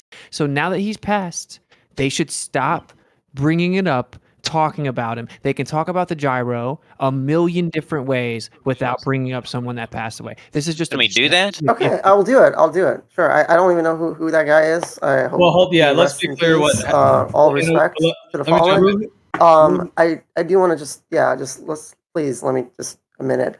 Let's look at prices. I think it would be a really good idea if we could rent it, ideally, because some of these shit are really expensive. So let's try to look for like a rental. We got to find one person that's willing to do the trip, ideally, and then we need to fundraise for that person, basically, as a group. I think those are like the steps we kind of got to do. Yeah, I mean, it's awesome that you're willing to actually, consider all this and have the ability to actually traverse through to get to the truth of it. That's awesome. Just to be kind of clear and not to go back into any drama, and I know Ruhif isn't here and I don't really want to talk about someone who isn't here. However, what happened there to me, it seemed like, is that we were getting to something pretty big here. I mean, to be able to have this type of equipment and to be able to test it in the physical world ourselves, and then to be able to do it over long distances to actually see whether you're getting that actual tilt in the curve would be hugely groundbreaking. And it just seemed like we were talking about that. And literally, instead of having the actual conversation that we were having about doing that, Ruhif just instantly said, Bob measured the rotation of the Earth with a gyro. Like, thanks, Bob. It's literally what he just did. So, I mean, that was a total just like he's trying to just pull the ripcord, create a shit show. Unfortunately, we kind of let it happen because not that we let it happen, but I mean, we responded. I get emotional about that. No, we responded correctly, and but I'm just saying at the same time, he did just, whatever. He kind of threw a bomb, but it is what it is. Well, can I say something? This is just like the radio test. When we start talking about the radio transmissions, they want to talk about anything else. They want to divert away. They want to like bring up some shot or jab. Like anytime we come up to some type of test that could be definitive, they immediately run away from it. Well, now I want to talk about it. I mean, in the future, what we should have done is the minute he did that, just instant muted him, moved on with the conversation. There's plenty of people that want to talk about this. If he's going to go there, you know what I mean? Just 10 minute mute or. No, it's not it's not a bad on any of us really, because I think it needed to happen. That was like, I could see that there could be like an actual way that was cleansing, because this needs to be, there's still like spiritual energies going on, and like there's a way in which like there are attacks happening in the ether, as it were. So it's important to, I think, navigate it. To be honest, Bob was always protecting FE Core and trying to keep FE Core together, and there was a problem. Who the fuck cares? Well, because Austin. I don't know that this was meant to go into a whole conversation. But Austin's saying someone else did that stuff. We're talking about gyroscopes. But we have problems. And a jackass diverted, and we're still on a diverted subject. And you're trying to keep. No, this is about what we've done and what we know about what we've already done. That's what it's about. Okay, I think perhaps we can traverse back to it. So, can I say something? Yeah, instead of all this other stuff. So we're going to learn. What would we actually need? From FE Core, then we're going to learn nothing. Well, we're going to learn by experimenting. So, just real quick, is the anyone topic here? Is just not FE Core at the moment. How about that? If we want to move to that, if there's some discussion, but I mean that's the bottom line. Because I don't know when you got here, Dan, but I mean we were in a very deep conversation. Well, we talked about a lot of things, but we were very deep in the gyroscope one, and 3D here was presenting this, his ideas on this as well. Let's go right back to that, but just for like a little kind of housekeeping in a way, for something previous. Whitsit, I just wanted to say, we were talking about the kind of the rim curve idea, like the hula hoop and the curve. I just wanted to say another reason that I think that you were talking about the conditions and how that changes. Well, one of the ways I think, just real quick, and we don't have to go back to it, I'm just kind of touching back on it, which is that if you have like a lot of clouds or cloud cover over on, let's say the left, but over on the right, it's like more clear, like there's more, less clouds, and sometimes it's even like rainstorm on the left, it's, and clear on the right. If you have those kinds of disparities, that can cause a curve effect too, because like you're seeing closer, let's say on the left, like you're not able to see as far, but on the right, you can see a lot further. So that's going to have kind of an arc to it. Oh, that's interesting. Yeah.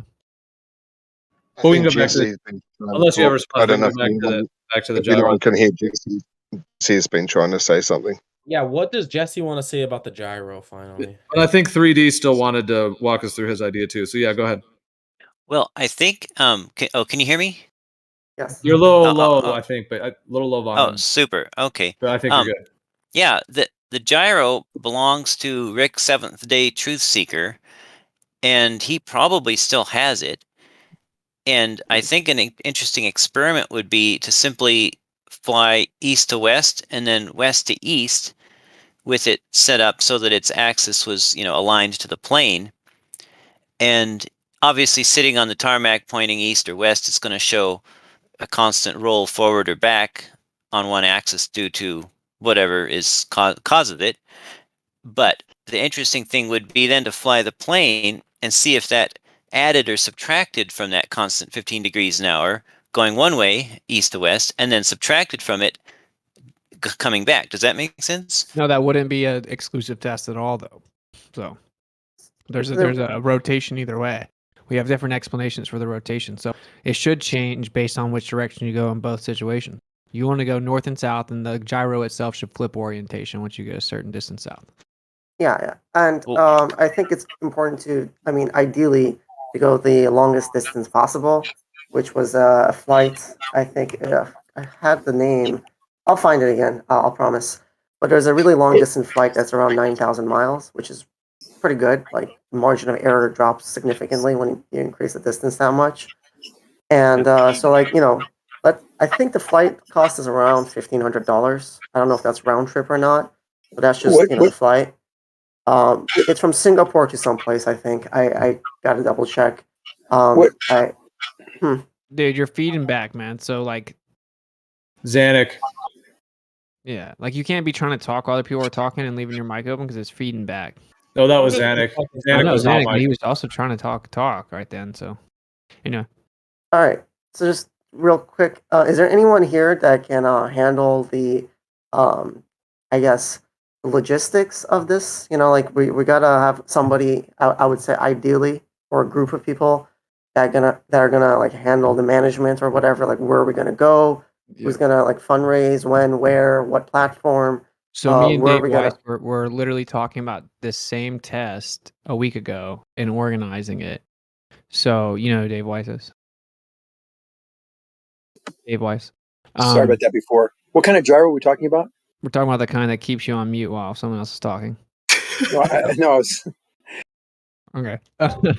So Dave Weiss is a pretty good person to organize, honestly, because what he wants to do is like look into actually chartering a plane and then having like camera crew, full documentation, multiple gyros, like completely eliminating, like really trying to make it a definitive test. And So to be clear on, okay, so if this were real, I mean, I'm not an expert on the equipment, so meaning, I know a good amount about it, but I'm saying I haven't like built them or used them necessarily, so myself, but I'm aware of what I know about them. So if these laser gyros are able to detect, the XYZ axis very precisely, if the Earth were a globe, this would already be absolute foundational within all current professional, commercial, military flights. This would be standard. Think about how important it would be. They would have this all mapped out, all the curvature, the oblateness of the Earth, all the different, the oblate, the different levels of, minor changes, because their gyroscopes would be picking up that arc, as it were, as they're curving around the sphere, and that would be essential for all of their calculations. Now, I know that they use sphere models they claim to in certain calculations, but my point is that it's kind of amazing that even with all that commercial airline, like, we don't have an independently verifiable way to actually show whether these gyroscopes are actually tilting over the sphere, in any appreciable way, which they should if it's a sphere, and these are able to detect the XYZ axis so accurately. GPS is cheaper. So no, they actually maintain and rigidity deceptive. in That's how they're running the deception. It's yeah, the they GI maintain rigidity in space, and it's funny that Globers ever even utter the word gyroscope out of their mouth. Ironically, Can I ask a question? Yeah, go ahead. So simply, are we talking about a 3-ring laser gyroscope, which is a different mechanism than a spinning gyroscope? We know that. I think, Gio, were you speaking about the gyros that are used in like the old small private planes, like a spinning gyro has the pendulous vanes? Well, my thoughts is that, so this could be multi-layered. So this would combine several ones that we've talked about over the years. For example, White's Word had a good test where with 2 gyroscopes, one with a gimbal, one without a gimbal, and having pendulous veins and without pendulous veins. So that's another one to have two of them. And he talked about having two of them running tandem, and you can compare, whether, so it could be done on that level. And then, there's the ring laser gyro level of it. There's the accelerometer component. And there's even other ways that we could do it with like our own GPS-like system, like not actually GPS, but there's even other ways that we could build our own in a sense. Well, the thing with the laser gyro, you're going to get all three axis. Any kind of motion will be detected. But two gyros is a good idea for just our discussions, because now you can, physically see something that is spinning and has rigidity in space, and then one that doesn't have the pendulous veins to correct for this alleged curvature path where it would be altering its orientation due to the plumb line, the plumb force. Yeah, that'd be a good gyro, one. like in my right here in my office. Like I can take a picture of the one I have, and Do you it'll have- just keep spinning for like a super long time. And like it should flip. Like Zanuck, you agree? I go far enough south, this should just literally flip. Yeah, absolutely. But the thing is, but like, I think it's important. Oh, go ahead. I think it's important to get the best equipment possible. Of course, again, we got to test it before we, deploy it. Ideally in common scenarios. Hopefully live streaming it. And I think this can be a really fun experiment. But I do think it does require like a decent amount of money to get the best shit possible. Because, like if you're going over I think it's like a 14-hour flight. That's I don't know how many degrees per hour, but it's low. So you got to make sure it's sensitive enough for that, so you can get the best equipment I think possible. that just like throwing mine on there is just not going to hurt. It should not be the primary one. Sure, I don't know, yeah. but it was Bob, so I can actually look it up. I think it is a very nice one though. But either way, like I can talk to Dave, and what you can use is like Fundraiser, the website. There's actually an option to set where obviously you get to keep your money if the goal's not reached, and you could set up stipulations like whatever the test shows. Blah, No, blah. I'm fine not taking my money back. Just $100. I can donate that.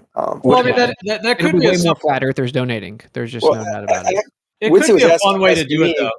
I Oh, guess sorry. it could be to have that component to it. Like, let's say you put in $100 and maybe, I don't know, like the winners get a certain amount of it back or something. I mean, Yeah, I guess because think about it. Say flat Earth. This is what's going to happen. that's messy, though. Sounds messy. 80% of the funding will be flat earthers. So how do they get their money back? Right. Yeah. The only way you can get the money back is 50-50 or something. It's not going to be. It's because, and this person is an exception. They clearly really believe the Earth's a globe, and they're willing to test it. But from my experience, the vast majority of ballers are not. So whenever I start to propose definitive tests, they steer away from them. I just don't really see them funding it. I mean, maybe, I wouldn't. I'd fund the two gyro comparison, because if you're going to do this test, what you mentioned the gyro, and someone else interrupted when you were talking about which one you had. You said it spins up. It spins for a long time. What one are you talking about? I don't know. I've only like seen it one time. It's just So I'm already noticing this is a line in the sand. So we've had some killer test ideas over the year. We've had so many of them, and when some of them are really good, I noticed, and this is not a dig on anyone, but the folks that are globe earthers really do. There's like these. They start to differentiate. Like they don't all agree all of a sudden. Like there's usually a spectrum. Some of them will be like, no, it's never going to work. Don't ever do it. Oh, I'll never pay for it. Just like that. Maybe just ridicule. Like you'll never do it. You'll never get it to work. That's one category. Another category is like, oh, actually this could be interesting. Like what's worth testing. Here's some ideas. In that way. But maybe they're still not willing to finance it, but they're at least like, they're inquisitive of the actual scientific part of it and the actual getting something validated and, define truth. And then there's perhaps even another category where they're like really into it. Like, yeah, I want to, I really want to know kind of thing. So I just noticed there because Matthew Learns just said, no, I wouldn't give any money to it. Zanuck is like, well, yeah, I would give money if it was like a 2-gyro system. Like he's thinking about it. So why this line in the sand? And who would not want to see the results of this? No, I know. We all know why, though. We all know why. It's the same thing with the radio transmission. It's when I'm like, okay, this is a definitive test, right? It's such a mic drop.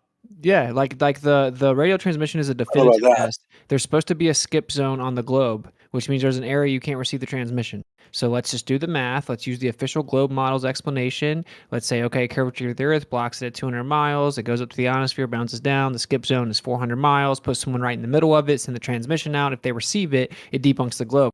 And I got so many runarounds, change the subject, no one respond, no one willing to cooperate to make the test work, start making excuses of how they think maybe Can it you go back would to the work. gyro? It's goofy, bro. It's like, why wouldn't you guys? You should be like, dude, I can't Can wait. we go for back to the flat earthers gyro? to go- Wait, I'm almost done, dude. You guys should be like, yes, 100%. You guys could go do the tests that could be definitive because I'm so confident in the globe. I think it's going to be hilarious that you guys go prove the Yes, globe. I am.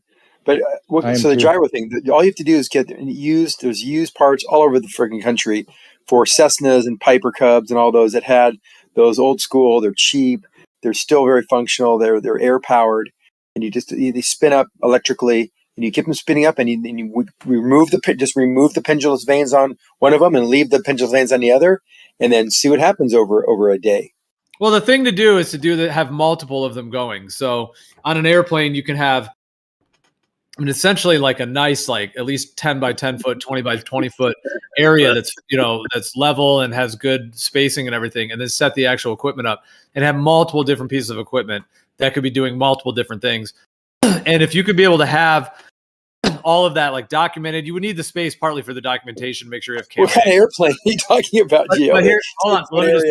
Let me just finish real quick though. So the thing about that though, if there were multiple different approaches like accelerometers, multiple types of gyroscopes, not just one, but multiple types, possibly multiple brands ideally, and like 3D had mentioned, whether renting them, purchasing them, all of those options, and then have multiple different kinds of physical gyros as well. Really, the more the better.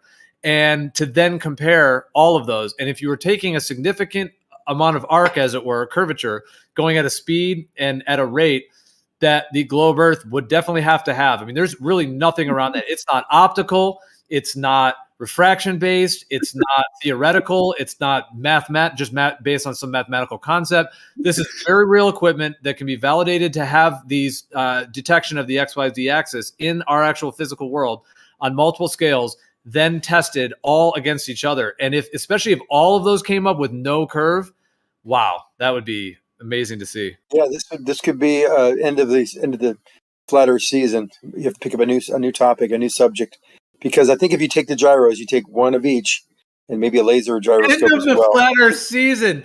You are just a demon incarnate. You're just like, no, I'm not.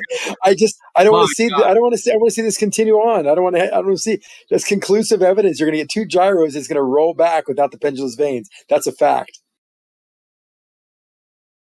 And you will have some precession due to the friction in the bearings. That's inevitable. That's why they need to be reset every so often. But if you have a 5-6 hour stint with those things, and one versus the other, one with pendulous vanes, one without, it's going to roll back. Well, then do it. And then, I mean, I'm not talking about just using a physical one. See, there's problems with them, with all of them. With the physical ones, there's, like you said, there's friction, the ball bearings. There's other components like the electrostatic field, electromagnetic field. You're talking about different altitudes. So there's a lot of factors with any mechanical gyro, especially on an airplane. You have turbulence, it's bumping around. So ideally, you'd want to like suspend it in some kind of a system that would be as least affected by the turbulence and the changes of the airplane shifting around. There's that. Of course, the conditions you do it in would affect that too. And then with the electronic ones, let's say the laser type ones, well, now you're dealing with a lot of electronics. You're dealing with circuit boards, and you're dealing with lasers and the equipment and diodes and all of the equipment of the lenses of the lasers are working and the mirrors and all that. So now you have all of those kind of factors. And also, if you didn't program it, if it does come from Honeywell, one of these big companies, God knows what they programmed into it as well. Even though if we can test it on the ground and verify that it is verifying with real XYZ axis movements, that would at least give us something to go off, unless they changed it to be different at different altitudes, which is like a deep possible. They're so very sensitive, Gio. But let me just finish my thing to say that the point is there's issues with all of them, but if we had all of them on the plane and accelerometers and so on, it would be very unlikely that they all would error in the same way. So if they, you know what I mean? So it's like, it definitely would have the potential to be definitive. Although you could get into something weird and say, well, what if the mechanical ones show curve and the electronic ones show no curve, or vice versa? The electronic ones show curve and the mechanical show no curve. then you're, if you have some 50-50 situation, but the more equipment, the better. And I think it could be validated and isolated this way. And then Zanuck, you were saying it could be the end of whatever you were saying, but how about on the other side? If you saw this, I'm sorry, it's a long rant, but I'll just finish. If you saw all this, it's been really long, actually. would you be able to actually accept it? But I said a lot there, so just respond. I know. I had a couple points that I've kind of lost because we went on for perfect. And it's your deal. It's your show, and I get it. Yep. And it's a good story. But so I guess the net is, start testing this. That's what I want to ask. You said there's 10. Get on an airplane and this, about a 10-foot area for all these systems we set up and supported. And what airplane are you going to get on where you have a 10-foot area? You going to rent a Learjet or something? How are you going to get 10-foot area to go do some testing? What kind of airplane are you thinking about doing this in? Yeah, I just said we're going to charter a plane. Oh, you're going to charter a plane. Oh, okay. Yeah, flat earthers actually want to do the test, not just. Yeah, and actually, certain chartered planes are actually not that expensive. Like I've done charters before, like especially if you have a lot of people, if you have like 10, 12 people. I'm just talking about regular travel, like depending on where you're going, but certain areas that I'm just saying charting a private plane. If you break it up between that many people, sometimes it's even like less than an airline, believe it or not. Usually it's more, but in some rare cases because of that. So yeah, there's a lot of options for planes. Yeah, of course, the altitude, like how high of altitude it's going, the how much turbulence you're going to have, and then your distance you're going. Mm-hmm. But yeah, dude, this would put a lot. This would put a huge chink in the globe story. I'm taking a picture of it. Jesse's asking me. You're asking me. I don't know. It looks a lot like yours. The gyro? Yeah. Yeah, that's what I started. I started out with one of those. I ordered it from the UK, and because the gimbal just has friction points for its axes that had too much drag, and so I upgraded it to full ball bearings in the gimbal. Get a used aviation gyro. They're not that hard. Just get the artificial horizon out of an old Cessna, 172 or 170 or 150, 152. Something old, 1960s vintage.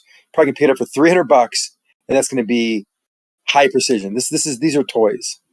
These aren't going to be accurate enough for what you're trying to do. I don't speak that. I'm gonna head off, but you guys have my DMs. You have my whatever. Just let me know what's up. Keep me updated. All right. Hey, do you just want to get kicked out when someone's talking? Or just. Sorry, you got interrupted. 3D. Say it again, bro. Go ahead.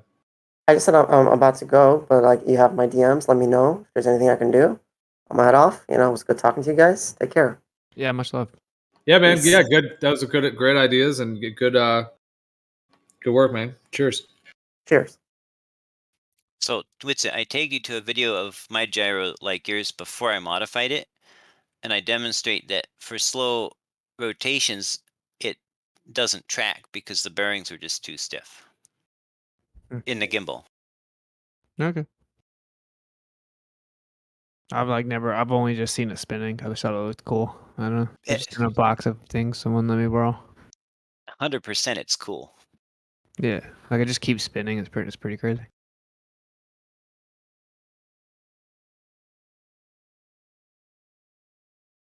Gio, you're sure that that's like a dude? Like you just keep saying man and bro. I'm assuming that you know that. Because I almost said she. I was literally thinking the same exact thing. That's it. Yeah, I'm so glad I didn't say she.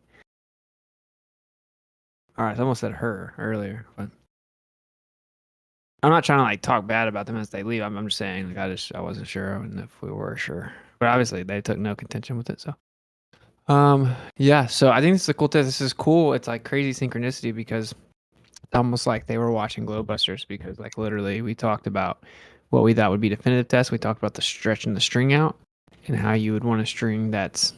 And this is the difference, right? You have flat earthers that are actually looking for definitive tests. You have to admit there is a pretty clear distinction here. The flat earthers are racking their brain for definitive tests, and most of the time the ballers are looking for tests that kind of reify the globe, right? I mean that's my experience, but anyway, so you have the string through the water stretched out, barely with just the right buoyancy that it barely sinks, and then stretch it out, and then if it's if it's not a certain amount of distance, or if it's depending on the distance under the water, right, then you could test the curve that way. But that's not like very feasible because of like anyone in the water and stuff like that. And then Dave literally like proposed this test, like use a gyro, charter a plane, fly far enough south, and it should flip. Well, it wouldn't flip; it would rotate. It wouldn't like wait till the last minute and then flip over. It would just be continually tracking. Yeah. Yeah, like those ring laser gyros pick up, for example, I mean, that's more advanced. Like, so the mechanical gyros, we would only be looking for precession, meaning like the axes of the gyro. Of course, over planar surface, it just stays rigid. That's it. Over a globe, though, it's actually changing its position in space. So that it will actually precess like the actual axes of it. Whereas with like a ring laser situation, that those are actually detecting the XYZ movement. So up, down, left, right, elevation, horizontal, vertical, like that's what those are picking up. And because the lasers, every time it moves up, down, or left, or right, they're able to pick up the fringe shift and pick up the difference essentially and be able to calculate that. So they're quite different. Like the ring laser type ones are going to, and the fiber optics are going to be able to pick up more of the actual XYZ axes movement, which would then allow you to actually potentially map a curve. Like if it's a globe, you'd be able to map it with those XYZ coordinates. But like I said, I see it's crazy to think that this is right under their noses. Like they're using all this equipment and they're not measuring this curve every day. But then it's the GPS factor is what they depend on. They're like they're all in on GPS. So that's where the trick is being done, I think. Yeah, for sure. Hey, Gio. Rick's 3-axis laser ring gyro actually doesn't measure linear acceleration or position or anything, but it only measures angular rate. Yeah, it doesn't exactly. They don't measure. Yeah, you're right. They don't. That's correct. They don't measure. They just measure like essentially. Imagine like a teapot, like tilting a teapot thing, left, right, up, down. That's what they're detecting. They're not detecting like acceleration. That's why adding an accelerometer as well, and then you have the mechanical ones for the precession. Right. They do have interferometers that are linear. They're called linear interferometers, and it's not that old technology. Actually, it's getting better and better. But yeah, they can measure any type of displacement, even linear now. But yeah, the one he had, yeah, they don't do that. I agree. But though even the linear interferometer units now only measure the physical difference between two different objects, which it's connected to both of them. They don't They got actually them measure doing speeds and everything, bro. They got them. They're making them now where they're fucking getting like ultra act. Dude, you get to check the technology, man. They're getting speeds and shit, bro. It's Not from a crazy new laser. technology. Not from I a posted, Zanuck, not from a I 3 posted. laser gyro. Did you even read what I posted? He didn't say anything about a ring last- laser gyro. He said they're using linear interferometers. Yeah. Yeah, but they're measuring the distance and velocity between two objects, not between an object and inertial space. last time you looked into Zen this, is correct. I think we misunderstood. No, I understood, but it isn't correct. You can't measure velocity in a laser gyro or any kind of interferometer inside itself. It has to be When did he say? facing some other object. Dude, what are you talking about though? He didn't say anything about ring laser gyros. He said a laser interferometer, and that has to he be. was just saying that they're That's now like creating linear interferometers. And how do you think you do that? You have it inside the plane? Can it do it? It explained if you'd have read what I posted. I don't have to read it. I know how they work. No, I'm telling you, the last time we talked about this, you were denying it. I posted a few things. I posted the main pages, and it explained how they're doing it with the new technology, dude. And, so I Why guess don't you tell me? Why don't you get high level? Because we never talked about it before. What do you? Oh, so what's your basically, point? the flight earth had to teach Zanuck again. No, well, maybe I don't know everything. As I know, these lasers that we're talking about that have the fringe shift and those type of detections, they're not going to be able to detect any kind of velocity change unless they have some kind of reference point. And most of them use the ground or something outside the, Yeah, they use the their structure. cells, dude. Pardon You me? may not know everything. Hopefully, I but do you saved it. I'll agree- repost. You may not know everything, but do you agree you know a lot more since you interact with flat earthers so often? Okay. Yeah. Because it's made me do homework. Correct. You like Brian, teach about the so Brian, Delaware. how does it work, Brian?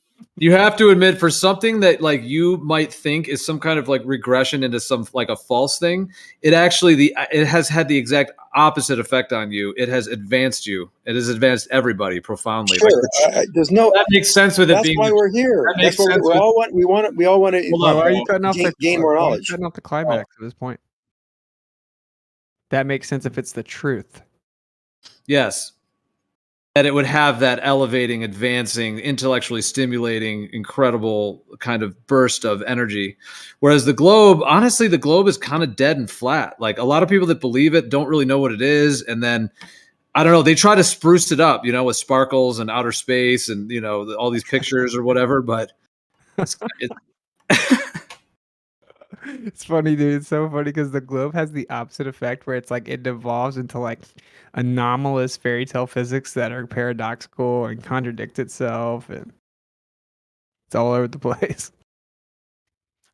Oh, what do you think about this idea of a slightly buoyant string stretched at the surface of a lake? What's it? I don't think you would want it buoyant. I think you'd want it to barely sink underneath the water. Well, What? Why wouldn't you want buoyant? That right. makes a good idea. You would want it to sink under the water if you were doing it, because that way it would either disprove the globe or prove nothing. But since I'm trying to disprove flat or prove nothing, I would want it to slightly float. Because if it slightly sinks, then of course it's going to have some sag, because I can't get it infinitely tight. And so it'll have some sag. So if it is below the surface of the water in the middle, then you could just say, well, it was just sagging. But if it's buoyant, No, that's not true. It has to sag a certain amount, right? So like, my point is that if it's only sagging like, I hear what you're saying. Yeah, technically you could do that, but I'm saying if it's only like an inch underwater, it debunks the globe. So Well, I think Jesse's got a great point there. If you have it floating, that doesn't hurt your position at all. And then we start making it have tension, it'll start pulling it downward if the Earth is round. If it's not round, then it shouldn't make any changes. right? There's no way that pulling it tight will make it sink on a flat Earth if it's a floating string. Right. Just But no way. I hate to back up, but I really was curious as to Brian's answer to how that laser interferometer actually works and measures speed, just for my own education. Yeah, I'm hoping I didn't erase it. I will dig it back up. Just a high level. I trust you, Brian. I really do. You didn't read it last time I posted it just for I you, don't, bro. I can't, there's so many things I read. Just denied high it level. last How does it time, work? Generally, I how does it think work? I saved it, bro. I'm looking for it right now. Do you remember just high level how it works, Brian? Just so you can give me a. Yeah, dude. It I believe you. I'll references trust whatever you itself, say. man. It's fucking. It's crazy, dude. How does it reference I itself forgot and measure exactly how it speed? works, bro. So I don't want to say too much, bro. But, No, not exactly. Just at high level. I don't care.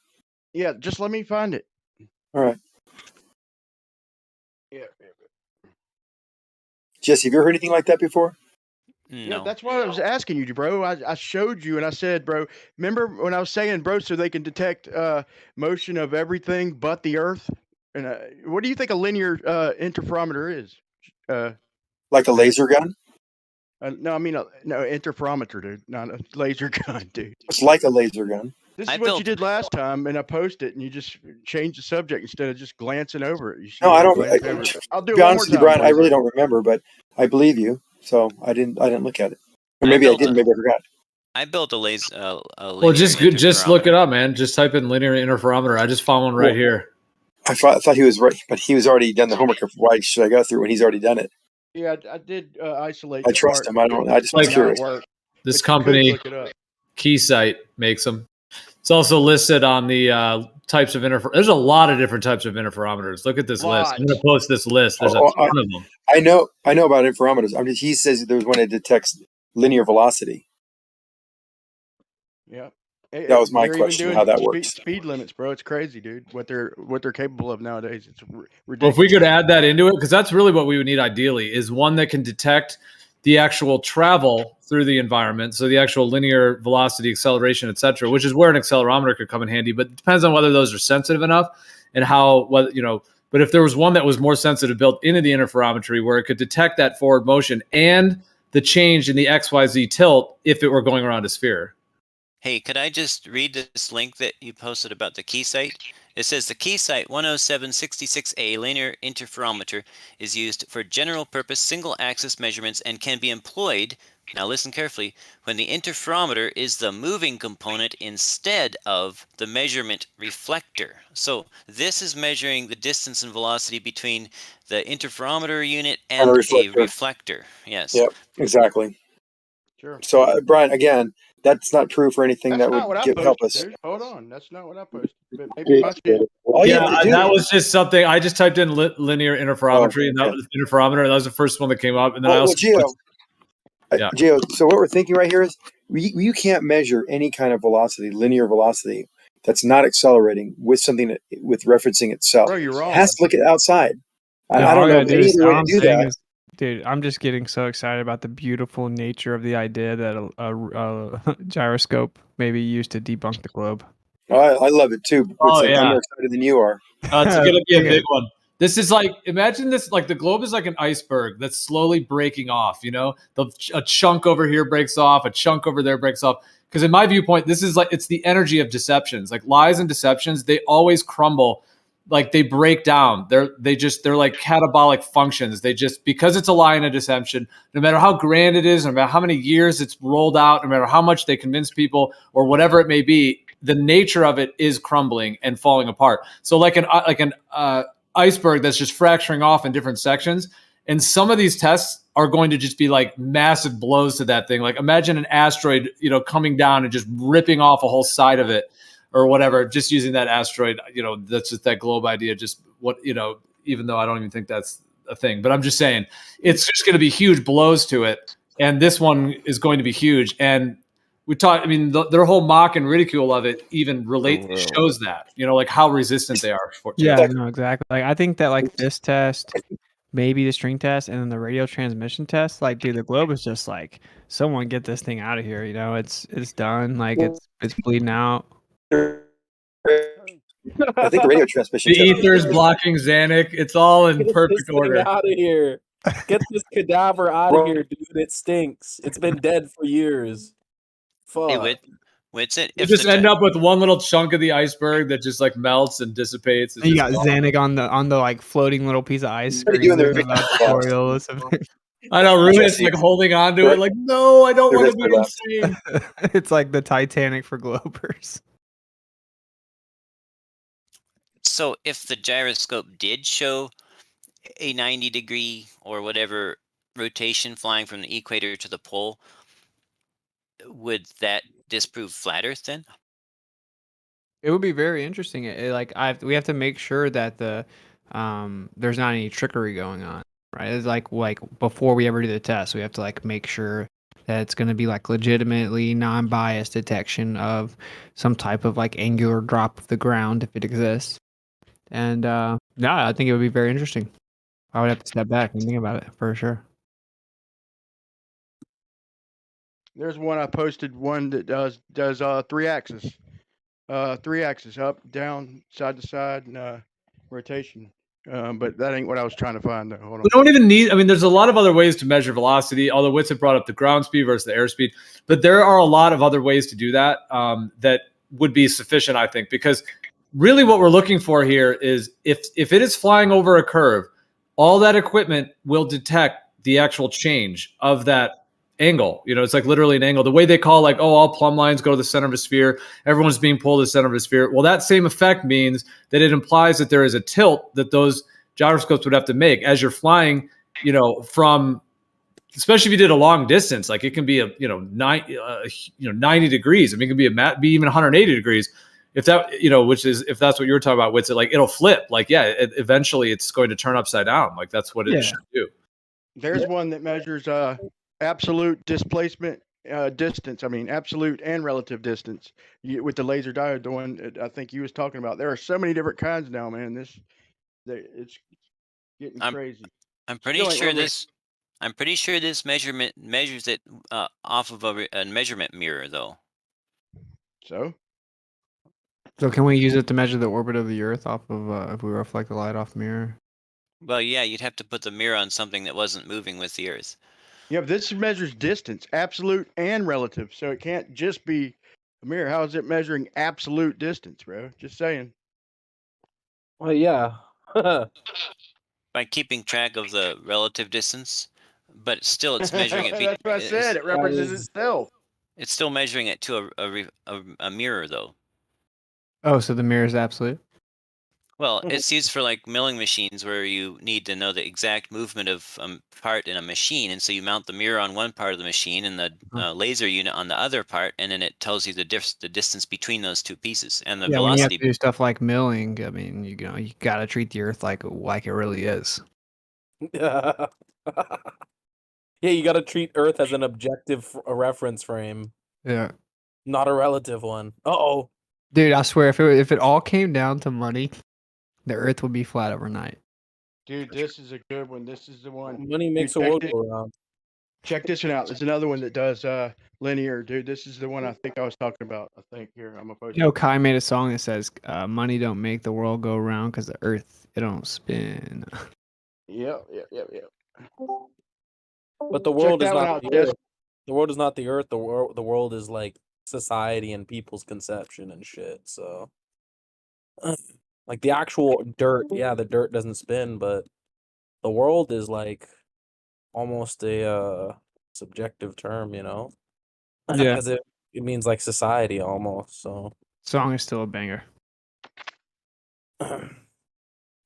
do you have like a SoundCloud or something, or? Nah, people keep asking me to, but nah.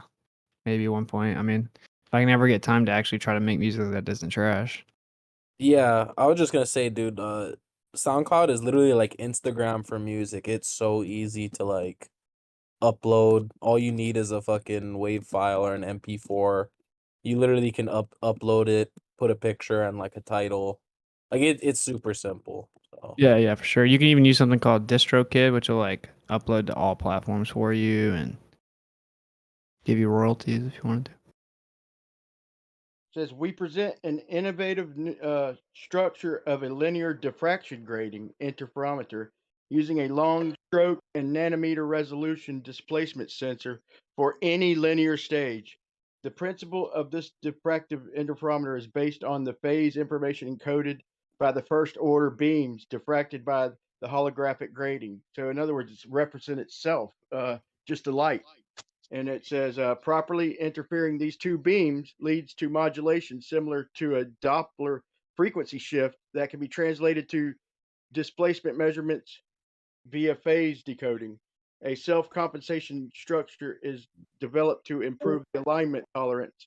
For light tool analysis shows that this new structure is completely immune to alignment errors of offset, yaw, and roll, and blah blah blah blah blah blah blah. But there's a bunch of different new kinds, man. Like like Gio said, there's like a couple dozen different kinds that progressing. This is still needs a mirror to reflect off of. It's for a stage, like a stage on a microscope. Look for a linear stage actuator. It's literally for measuring the distance and velocity between two different pieces on a machine. And yeah, sure. I didn't know interferometers. I didn't know there was any without mirrors, bro. But I just learned something. Yo, Gio, do you remember? I was just thinking about this. Were you in here when I was talking to Moyak and he was like, because like they're all like they really don't like to talk about my radio transmission test. Like they really don't like it. And it's like, well, I don't know why you would do the skip zone test. You just do the VHF. You just shoot VHF waves from your boat, and like I can tell you right now, they can't go further than 30 miles, and it's obviously just because there's a curve, basically. He was being cool, but and I'm like, wait, no, I was like, wait, if it went further, you just say like refracted or you ground. Like I don't care about ground wave frequencies because you guys just say they've been around the ball. You're like, no, I'm pretty sure these frequencies aren't affected by refraction like that. They can't be, but they never go like past like 30 miles. And then I found that it says that they'll go as far as 100 miles. And he's like, oh, I guess they're more prone to refraction than I thought. Like just instantly. That's instantly. It's like, well, that's what's going on. What was that thing do you know what they used to call them? Nathan used to say, Nathan and QE used to call that something, I think. When they would literally just like switch up, like reset like that. I don't know. It's a very frequent occurrence, though. There was a term for it, bro. They had a term for it, and they would tease them with it. And we need to bring that shit back, or like create a new one, because it is way too frequent. Dude, I'm definitely looking forward to the radio transmission test, and like we're even considering moving to Florida. Like, Florida just banned centralized digital banking coins. They just banned like all pandemic forced lockdowns and all that stuff. They banned all of it. I don't put my faith in any state or governor, obviously, but anyway, if we go to Florida, bro, I'm gonna be doing so many tests. Yeah, I could help you with a lot of these tests, bro. I got a lot of shit that could help, probably too. Yeah, we should definitely do a bunch of tests. Like I think the radio transmission test is such a good one because it's like I just don't even see a way out. There's no way out. I got the lead balls too put together for the Cavendish and the arm too. I just haven't made the. I don't want to do it until I'm good and ready to make the chamber because I don't want to just do it in open air. But I'm not doing it just with lead though. I want to do it with a bunch of other shit too. I need the proper motivation, but the hard part's already done. So that's something. Oh no, my friend, the hard part is just beginning.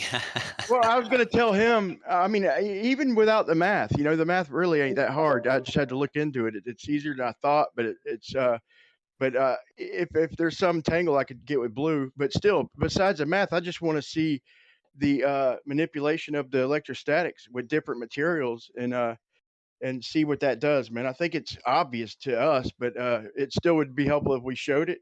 But I was gonna offer sending it to you, Austin, to maybe do it. But then I was like, shit, dude, these lead, it could be cheaper if I fucking drove them to you, bro, up there than to try and ship them because they're heavy as shit, bro. But if you're closer, yeah, I'd definitely bring them, man. But Brian, I might get around to doing it. I tagged you in the chat a couple of laser interferometers that I built. I put videos. Did you build them with you? Do they have interferometers without mirrors? Not that I know of. Yeah, I didn't think so. But you never know nowadays, bro, with the shit they're building. But that one caught my attention with the absolute and relative distance. And then the one says that it uses the interferometer itself as the thing in motion. So that's why I was messing with Zanuck that day. And I said, so the interferometer can measure its movement, everything's movement except the Earth. But I'm not exactly sure how all that works. But every time I tell a Glober about linear interferometer, their first reaction is, no, they don't have that, or there's got to be a catch or something. It's like, bro, man. Well, the catch is that what we need something for is to measure absolute inertial velocity without having to bounce off of a mirror someplace. And so, yes, we definitely have laser linear interferometer sensors, but they all need a mirror to bounce off of or something to bounce off of. So if it gives absolute and relative motion, well, then it gives absolute and relative motion between the mirror and itself, not not between itself and inertial zero, whatever that is. You know what absolute means, right? It means not relative to something. So I'll tell you something. In this case, and if you look into the realm of sensors, of position sensors, there's absolute encoders or sensors and relative or incremental. The incremental or relative ones, when the sensor moves, say 5 clicks, it says +5. It moved 5 clicks. And if you move it another 5 clicks, it's going to say +5, another 5 clicks. An absolute, absolute. So right. So when an encoder is advertised as an absolute giving absolute readings, if you move it 5 clicks, from 0, 5 clicks, it'll say 5. You move it another 5, now it says 10. See, it's reading the distance between it and the mirror, but it's giving updates in an absolute reading rather than just relative to the last position. Does that make sense? Yeah. Yeah, I understand. It's just relative to its initial position. Sorry, go ahead, Austin. It's still relative, but just to the initial position. Exactly. But the point is, with all these different kinds, with the laser, with the Doppler, with the absolute and the relative, which you're saying ain't absolute, and I don't like your description, but I'll talk about that in a minute. But it's still it's measuring every motion, period, except your Earth. You got to at least admit that. Well, yeah, Witsit knows I'm right on that one point about the nomenclature. How do you know that's the way that thing's working? Of sensors. No, yeah, you know the saying about clocks. Yeah, but it's saying absolute and relative. So what do they mean by relative, Jesse? He just explained it, man. Yeah, I know, but he didn't explain relative. He just explained relative as an He absolute. did. So, Relative, just updating it to the most recent position as opposed to just simply measuring relative to the initial position. right, Meaning that could be absolute. one. And now what's the other? Absolute would be you start here. If you move it 5 and then move it 5, it's going to say 10 now, because instead of just measuring the difference between the most recent position and then the last one, which would be 5, it measures the total from the beginning initial position, meaning an absolute starting position, as opposed to just being relative to the most recent position. So relative to where they started. Yeah, And then absolutely relative where they started. They're calling it, yeah, exactly. They're calling it absolute because it has a absolute starting reference. Because they're not any flat earthers too.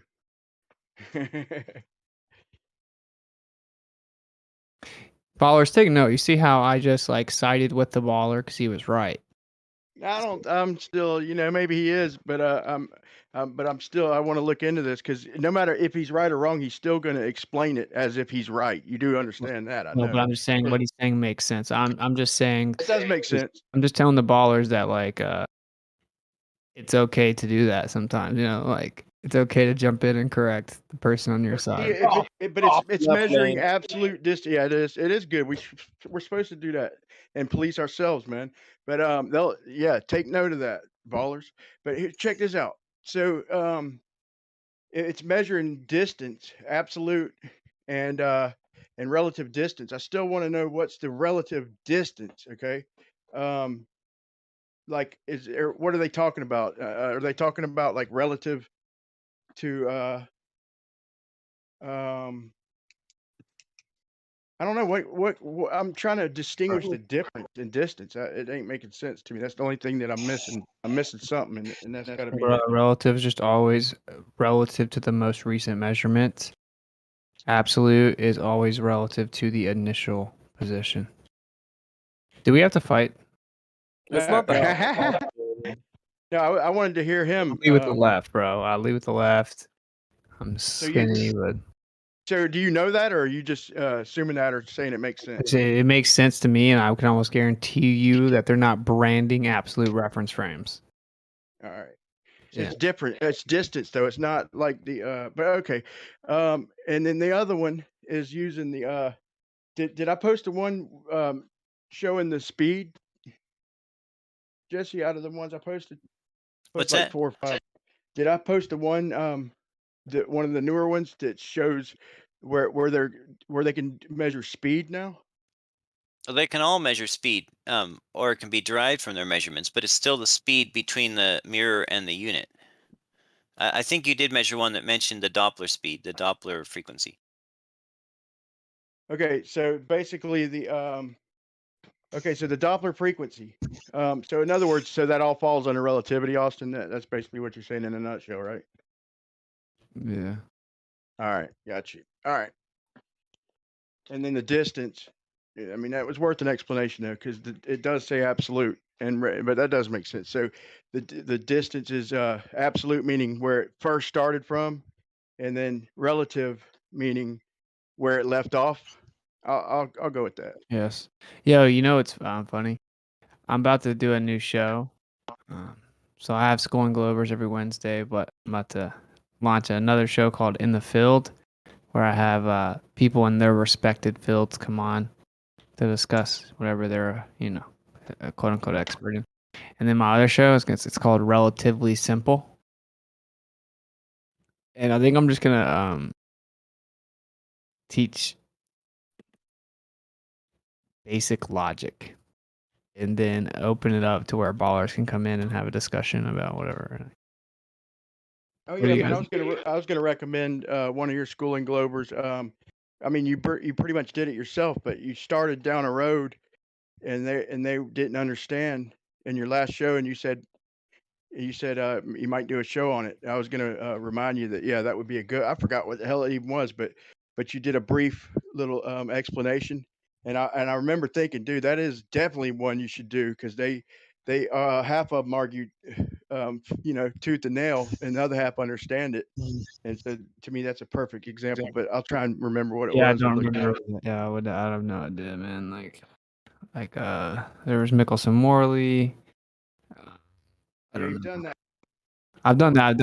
I feel like I've so thoroughly explained Mickelson Morley and relativity, but I don't know. You've explained it so much, bro. Like we're talking about it like we even believe it and shit. Like, yeah, the interferometer, it's just fucking relative, dude. It couldn't never measure the speed of Earth. Like, I still believe the Earth's motionless, dude. But when we talk to new people, we probably sound like we're just fucking keeling over and accepting it, bro, because we've talked about it so much. We have to state the accurate globe model position. Right, because right, they right. won't do it. Yeah. We got to be careful though with new people, man, because we don't even think about that shit sometimes. Well, yeah, but like this is what I'm saying. Like, what I found out was I can literally pull up Einstein's paper, show it on the screen, read it in the context, go bit by bit, and they'll still deny it. So it's like, well, what do you do with that? You just don't make who cares what they think. But I think that like my wife also says the same thing. She says that I should like do some show where like we cover basic logic.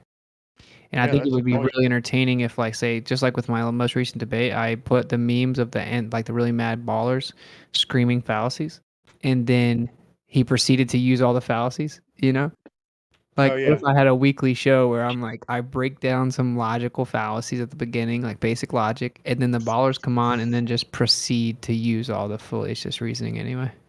Hey, I'm gonna DM you your thumbnail for that stream real quick. I don't want to show it, just flash it, but it's funny shit. If you get a second, give it a look. I'm gonna DM you your thumbnail, bro. Hold on. This is fun. I have like a really cool theme for this show too. It's really funny. Okay.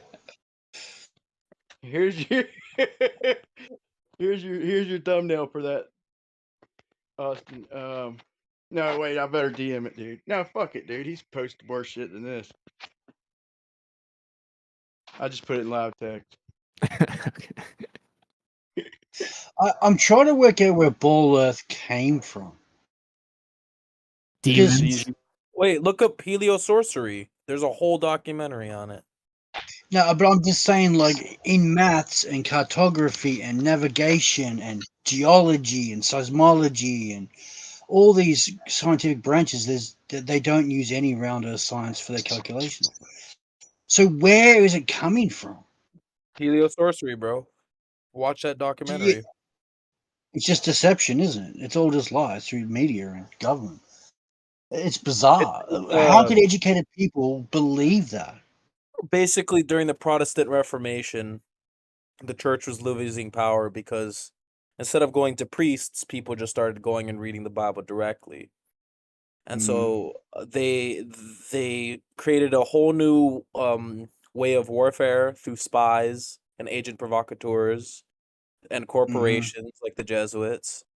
And they came up with a whole new tactic of trying to control the people, and they called it learning against learning.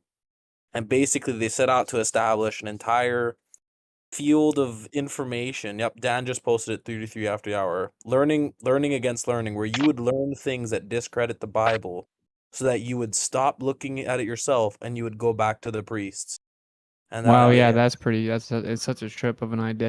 Like when I was looking at, I did my Skull and Globers. I did the timeline of the globe deception. Like, obviously, you can't cover everything. You have to do a freaking 3-day straight stream. But anyway, I like went and looked into it, and so they said this is the official mainstream story of where the globe came from. The first person to officially declare that the Earth was a sphere, according to mainstream history, is Aristotle. And in his writing, he says, knowing that the perfect shape is a sphere, we can safely assume that the Earth is a sphere. Then he says that because when you go north and south, stuff in the sky changes relative to the horizon, that proves the Earth is round. and it also proves that it's a small sphere. This was his official reasoning for why the Earth was a ball. Well, Wow, the thing that's was, pretty ignorant. the thing was, back in those Greek days, they had these fucking places where they would all go and debate and shit, and like, so if one guy had one theory about something, it actually wasn't like a mainstream thing. It was just this guy's school of thought goes with this thing, and so No, like yeah, it's yeah. kind of like how it is today in our Discord, at least. But Aristotle wasn't he the mentor of Alexander the Great? Ugh. I don't know. He was, But yeah. Yeah, they Aristotle, called that Plato the agora, the Greek agora. yeah, the agora. So like one guy would say it's a cylinder, one guy would say it's flat, one guy would say it's a sphere, and they would all give their reasonings to it, right? And people would have an open debate. It wasn't like today where it's like you must think this or you're a retard and you get failed and we're gonna shut down your life and destroy everything. It was much more open. Like they literally people thought the world went around like a fire and that the sun moved around. Like there's all kinds of weird ideas that they came up with. Yeah, it'd be a lot easier to like a dome, even if it's a dome of vision or a celestial sphere or even an actual dome. I mean, I'm just saying it'd be a lot more accurate mapping it on a spherical, like a hemispherical even surface. You know, it'd be easier. I don't know why I said I could. Yeah, probably easier and more accurate because you can't accurately put a spherical, you know, on a flat surface. So they just basically used it as a model, I think, and then they wound up running with it like they're actually curved. I just think it was a lot easier using spherical geometry to model it. Way easier, in fact, and that's why we haven't even completed. I mean, well, I ain't gonna say nobody has, but it's tough to do, man. It's like the hyperbolic and caustic mathematics and shit. That shit is pretty tricky. Yeah, especially when it's not like a constant rate of curvature. So like the tests have shown that visual space not only is curved, but it's not a constant rate. So like back in the day, they proposed the idea, like, I mean, when I say back in the day, like 1970s, like this guy made a really famous paper like 1971, showing all this evidence, overwhelming evidence that visual space is non-Euclidean. And then built upon like writings as early as like the 1900s, you know, he's flirting back and forth, like, is it actually constant rate of curvature? And he thinks it's not. This is how long it takes for this subject to be discussed because it's like such a taboo thing. Like people just don't even discuss it because it's such a paradigm shattering thing if perspective's different. And anyway, so when they did the test, what they found was that the guy that was saying it wasn't constant may have actually been right because it goes from hyperbolic, or it goes from elliptic to hyperbolic, and then to parabolic, meaning that like there's not just a formula you can slap on it and be like, visual space curves this much with this much distance.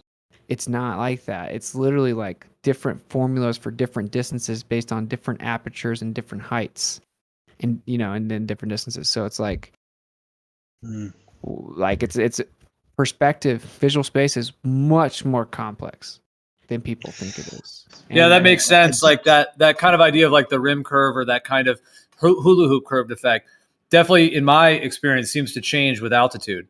So It's like double nonlinear, bro. It's that's what I was trying to explain the other day, and I was running into problems with the way I was describing the railroad tracks plus the plane up above. It's literally like double nonlinear. It's fucking tricky, man. And but yeah, we all kind of understand it in our own way. But yeah, it's different from side to side and up and down, and then up and down and side to side together. It's fucking tricky, man. We're Think getting about into this, it. Brian. You weren't in here. But I think about actually this. did. I So, did like- a test of that yesterday. I saw an aircraft flying directly over my head, a 747 at 30,000 feet, and you could see the trail, right? And it did give it an effect. It was curving down as it went away from me. But I just went 1 mile beside it, and you could see it was a straight line across the sky. Yeah, of course. So I it's mean, the if it was actually curving, it'd be curving at a greater rate than the Earth curve. That's how you know it's not Yeah. curving. So But yeah, this that's is- a good test for the ballers, but I don't think they'd understand it anyway. But because that's what I'm saying. Even when Brian brings up the planes and shows them how our vision works, they just like short out and then try to like act like he's stupid or something. It's really weird. But Yeah, actually, I did. Yeah, sorry, I didn't mean to talk over you, but I did discover. I told you this last week. I think a lot of these ballers have vision problems. glasses, spectacles, Yeah. contact lenses, so they can't see. And that really blew me out of the water. I still say when they're pinned down, their brain malfunctions. Like even if it's something pretty easy, if it leads to something damning to their model, it could be the simplest fucking thing in the earth. You say, look out there at the piece of grass, bro. That one piece of grass plus the other one's two. If it damned their model, anything, no matter how simple it is, they won't.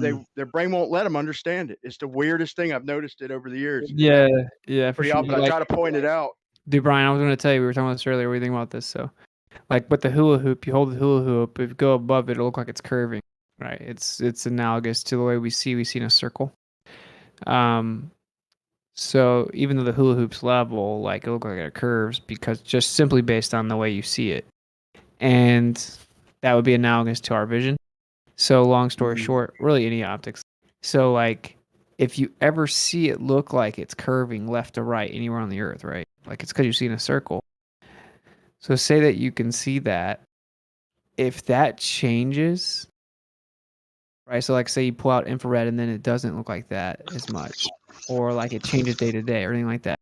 That debunks everything they say about observations, because that shows you that left to right curvature is imposed based on perspective and visual space, and that the conditions exaggerate the effects of visual space.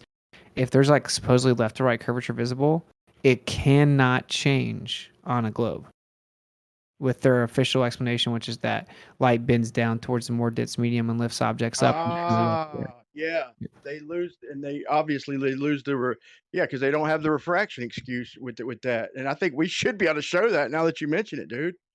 Yeah, like if you can show that, that's like so bad for them because they specifically proclaim from the rooftops there's no left or right refraction. And I wouldn't say there's none. There definitely is, but I wouldn't necessarily disagree in the sense that it's not like nearly as great and quote unquote refraction. And I'm getting into that. My point is like it makes sense with curved visual space because you have curved visual space looking at the same distance, but the conditions are changing. And so it acts like a lens. So when the conditions are different, then that lensing effect is stronger, which exemplifies the curvature more, right? That doesn't work on their model of refraction lifting things up. So Geo brought that to my attention, and I'm like, yo, that would be so damning to their position. I'm gonna try and demonstrate it, man. That's a good one, dude. I can't believe I never thought of that.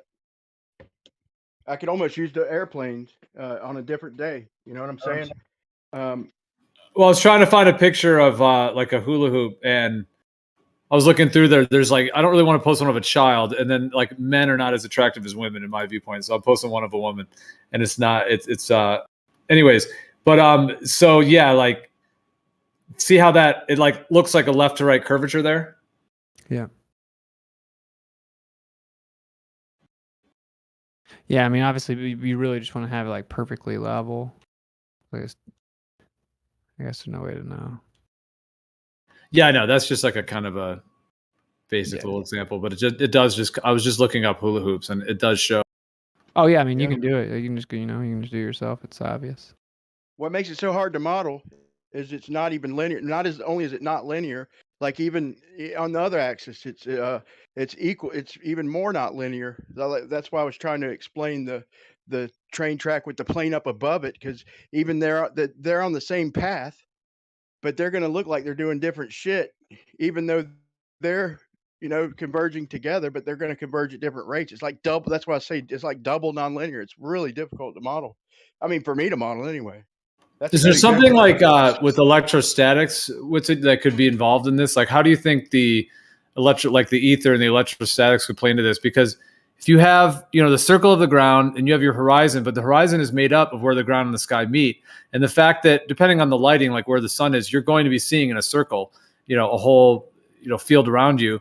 And so that point at which the ground and the sky meet, the horizon, if that's affected by like the electrostatic nature of the field, like how do you think that plays into the conditions that would then change that hyperbolic effect that would become active at distances? And it's interesting to think about how it does it at different distances and in different environments, how that fluctuates. But yeah, it's showing that it's something like of a lens effect rather than some kind of physical nature of the surface. Yeah, I don't know. It's like as it pertains to electrostatics, I don't know. I would have to think about that. I don't know, but it's definitely like it's for me. It's as simple as like a magnifying glass or just like putting on different glasses, you know, that are like different strengths, different widths. Yeah, like it's just gonna. That's why Beer Man had a good point, bro. Like there's different things we look at. You literally we're getting different lenses depending on where something is at. But that hula hoop, bro, that's crazy, dude. I just looked at it closer. That's that's a crazy good way to open up to open it up to talk about. Is Jesse still here? Yeah, I mean that thing's a circle. Like that thing is a circle. Hula hoops obviously are a circle. So, yep. And like even on like Stellarium, for example, if you were to take Stellarium, open it up, put on the azimuthal grid, at the point at which the azimuthal grid meets with the ground, is essentially like a hula hoop. It's a circle. It's like the extent of your view, and that's a circle around you, which is why the azimuthal grid is a circle, and you're in the middle. Yep. Jesse, do you are you one of the ballers who like most of them who say it's word salad when we talk about a personal atmospheric dome? Like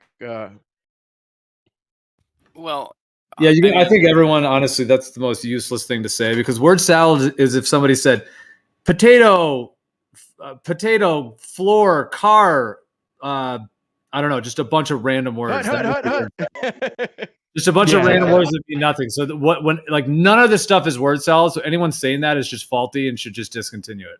Yeah, it's like it's actually a characteristic of schizophrenia. So it's like that's how it's actually defined: the incoherent ramblings of a person typically associated with schizophrenia. So it's like you're literally like schizophrenic, you know? So you're just like girl 7th neighbor yesterday, you know? You're like just you're incoherently rambling. Yeah, So we all know the baller definition is they don't understand the definitions of some of the words, and so it's word salad, right? They don't understand. It's basically like it's all like in a paradigm further beyond their horizon that they're able to even comprehend yet. Well, it's like when the flat earther clearly makes a higher level point, they have to maintain the narrative that the flat earther's just stupid and does not operate at a higher level. So they say it's word salad, right? Because if they were to say, wait, what do you mean by that? Or like, wait, what are these words? They can't deny it. Well, more so if you have it where the paradigm is the flat earther is like teaching the glober, that's not acceptable, because the whole talking point is that they're like intellectually superior, basically, right? Like flat earthers like stupid. So that's why they do it. Because I watched the progression with me, for example, was they used to say I was really, really stupid. And then they changed it to like I'm intentionally deceptive, and that's because they had to, right? Because I very clearly make like coherent points. So they changed it to like I'm deceptive con man that intentionally uses word salad. That's them misusing it. There's another fallacy for it. It's not word salad, but where it's basically where you try to woo the audience with bigger words to make it appear like you're making a substantive point when you're actually not.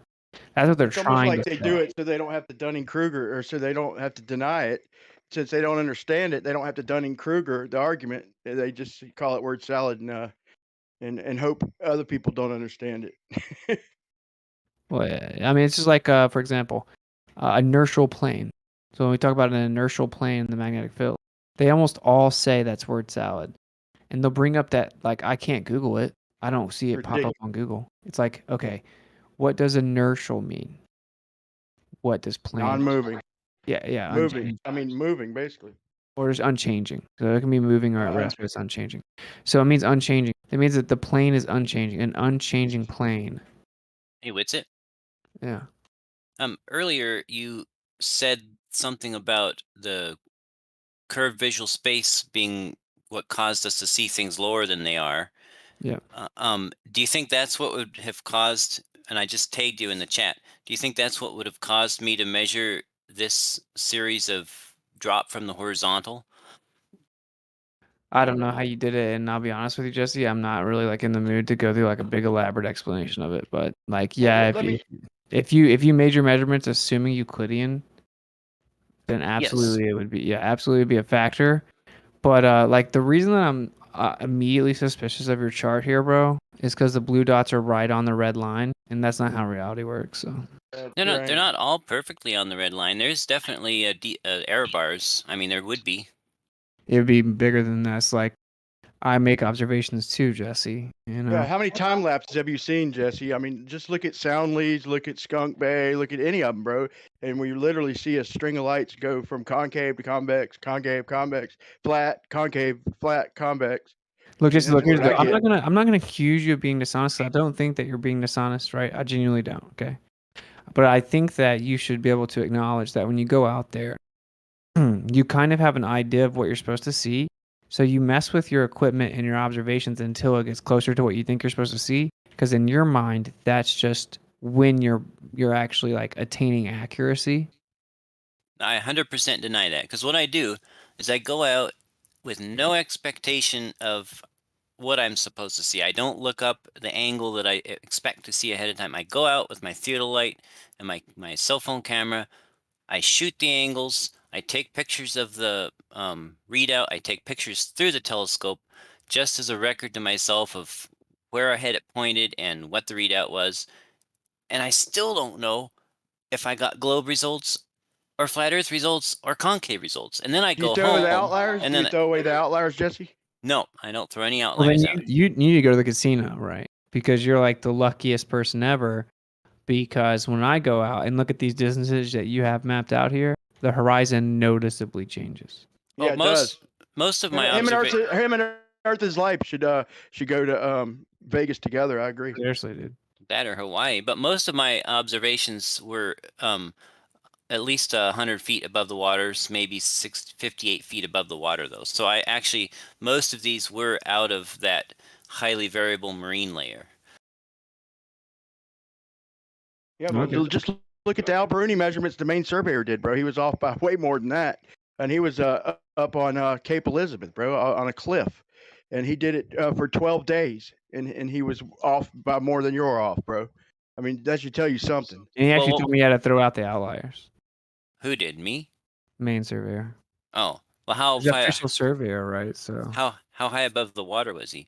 I think it's like 85 feet or 105, somewhere Close around to in there. 100, It's up on Cape Elizabeth, like and I think it's in Maine, and I think it said 85 feet if I'm not mistaken, or 95. It wasn't no more than 105, or no less than right at 85. 100, yeah. I don't really remember for sure. But he's up above the water. I mean, he particularly went there to get out of that zone, right? Said he had to throw out outlier. I said, what would happen if you didn't throw him out? And he said the radius value would be way too big. Well, I haven't heard from him since that debate, bro. To be honest. Oh, I don't blame him. No, It's so bad. Dude, the fact that ballers say like he smoked you, like I'm like, dude, you know the Earth can be a ball, and then a baller still lose a debate. Yeah, that's dishonest, bro. That's so. That's dishonest. Like I've seen McToon beat flat earthers in debates. Okay. Yeah, I have too.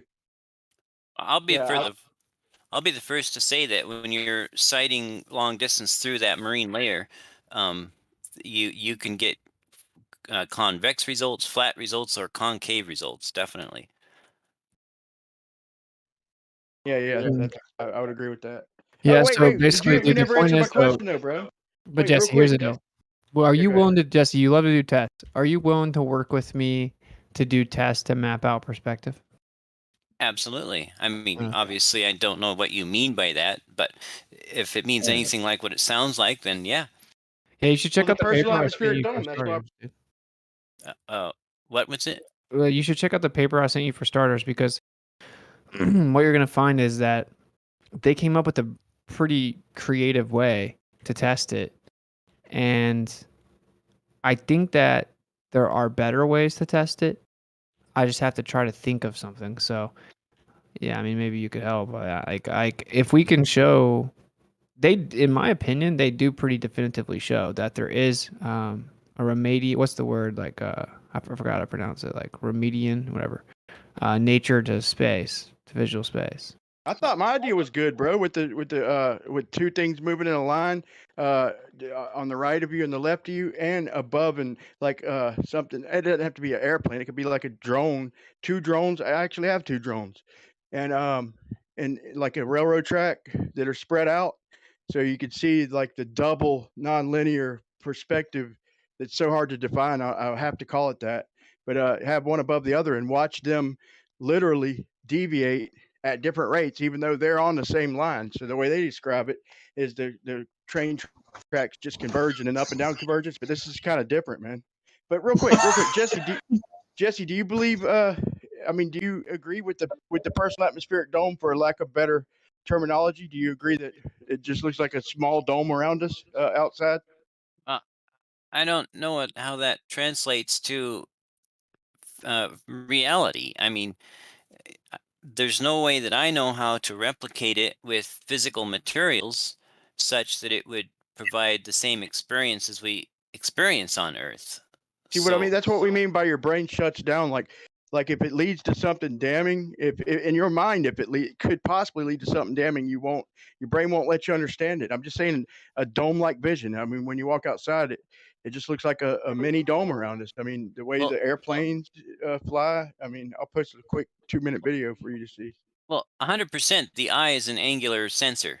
It strictly records the angle that the light arrives at the eye at. So I'm with you on that. If things are, as far as the eye can tell, at an infinite distance, then everything would appear to be the same distance as if it was on a dome. But that doesn't necessarily mean that that's the way things are. That's just the way that the eye is limited to taking in that information, and that's all the eye takes in. Well, when we see the constellations in the sky, why do they look like a dome? I mean, do they know we're standing on a dome? I mean, are they literally domed around us? I mean, no, they're just random, and besides star trails, just a quick snapshot in time, and the stars look like they're domed around us, just right around us, kind of locally, 100 miles even, appearance wise. Why do they look like that? Because our eyes cannot tell the difference between something at a point of light at 100 miles and a point of light at 1,000,000 miles. It would look just like a point of light. We can't tell the distance. Our stereo vision doesn't have a wide enough baseline between our eyes to actually triangulate, or whatever you want to call it, something at 100 miles. So it's just looks like a point of light. We're essentially reduced to monocular vision, which has no depth perception. So it's perspective. Yeah. Well, that's what we've been trying to say the whole time. That besides the star trails, just the dome appearance of the stars in one single shot in time. That's not what you'd expect on a globe.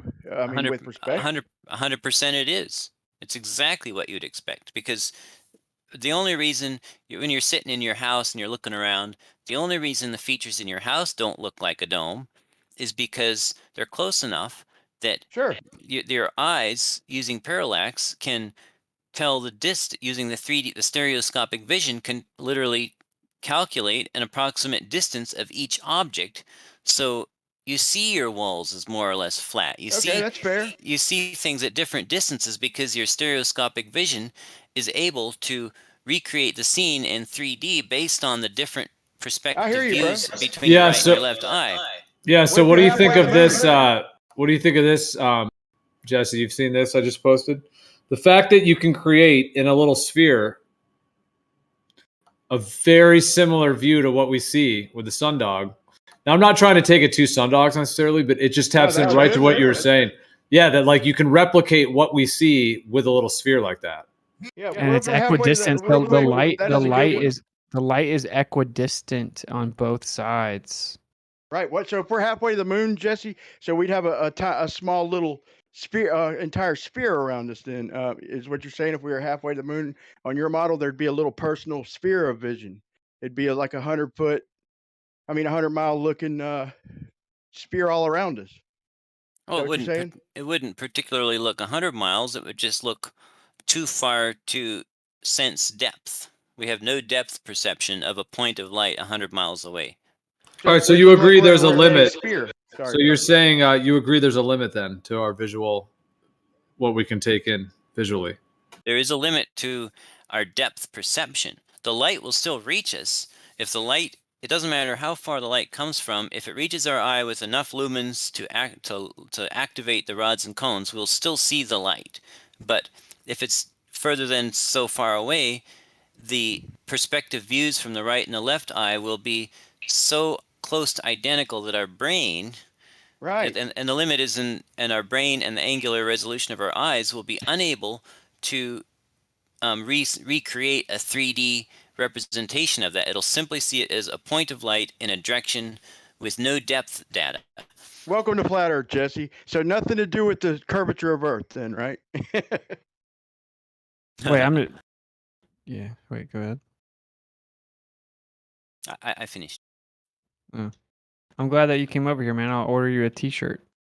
So, like, but with the whole sundog thing, right? Like, the official globe explanation is crystals, right? And ice crystals. Yeah, but like it happened in the summer, but like whatever. Just say it's ice crystals.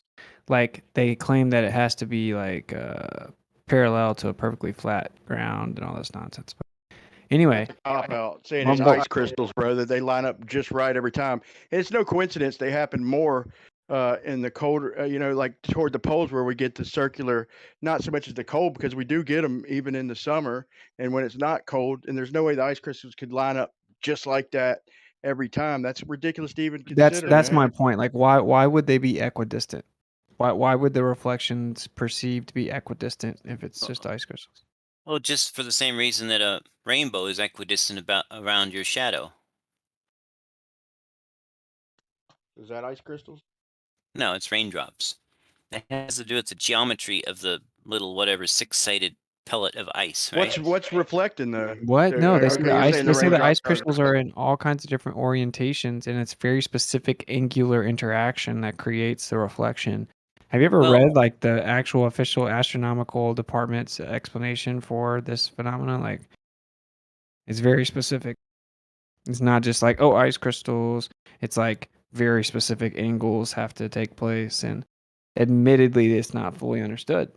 Yeah, it's Well, I'm cosmic saying, like, I mathematics. don't understand it. I don't understand what you're saying. Like how there's ice crystals all over the sky, then the place, like the light within that reflection and the sun, that area should also reflect with ice crystals. Well, they are refracting the light in a certain direction, so that's why you only see them in a certain place. There are light crystals inside that ring and outside that ring that are also refracting light, but they're doing it at a certain angle, and you're not in the line of sight, or you're not in line to that angle. Just the same, exact same way a rainbow.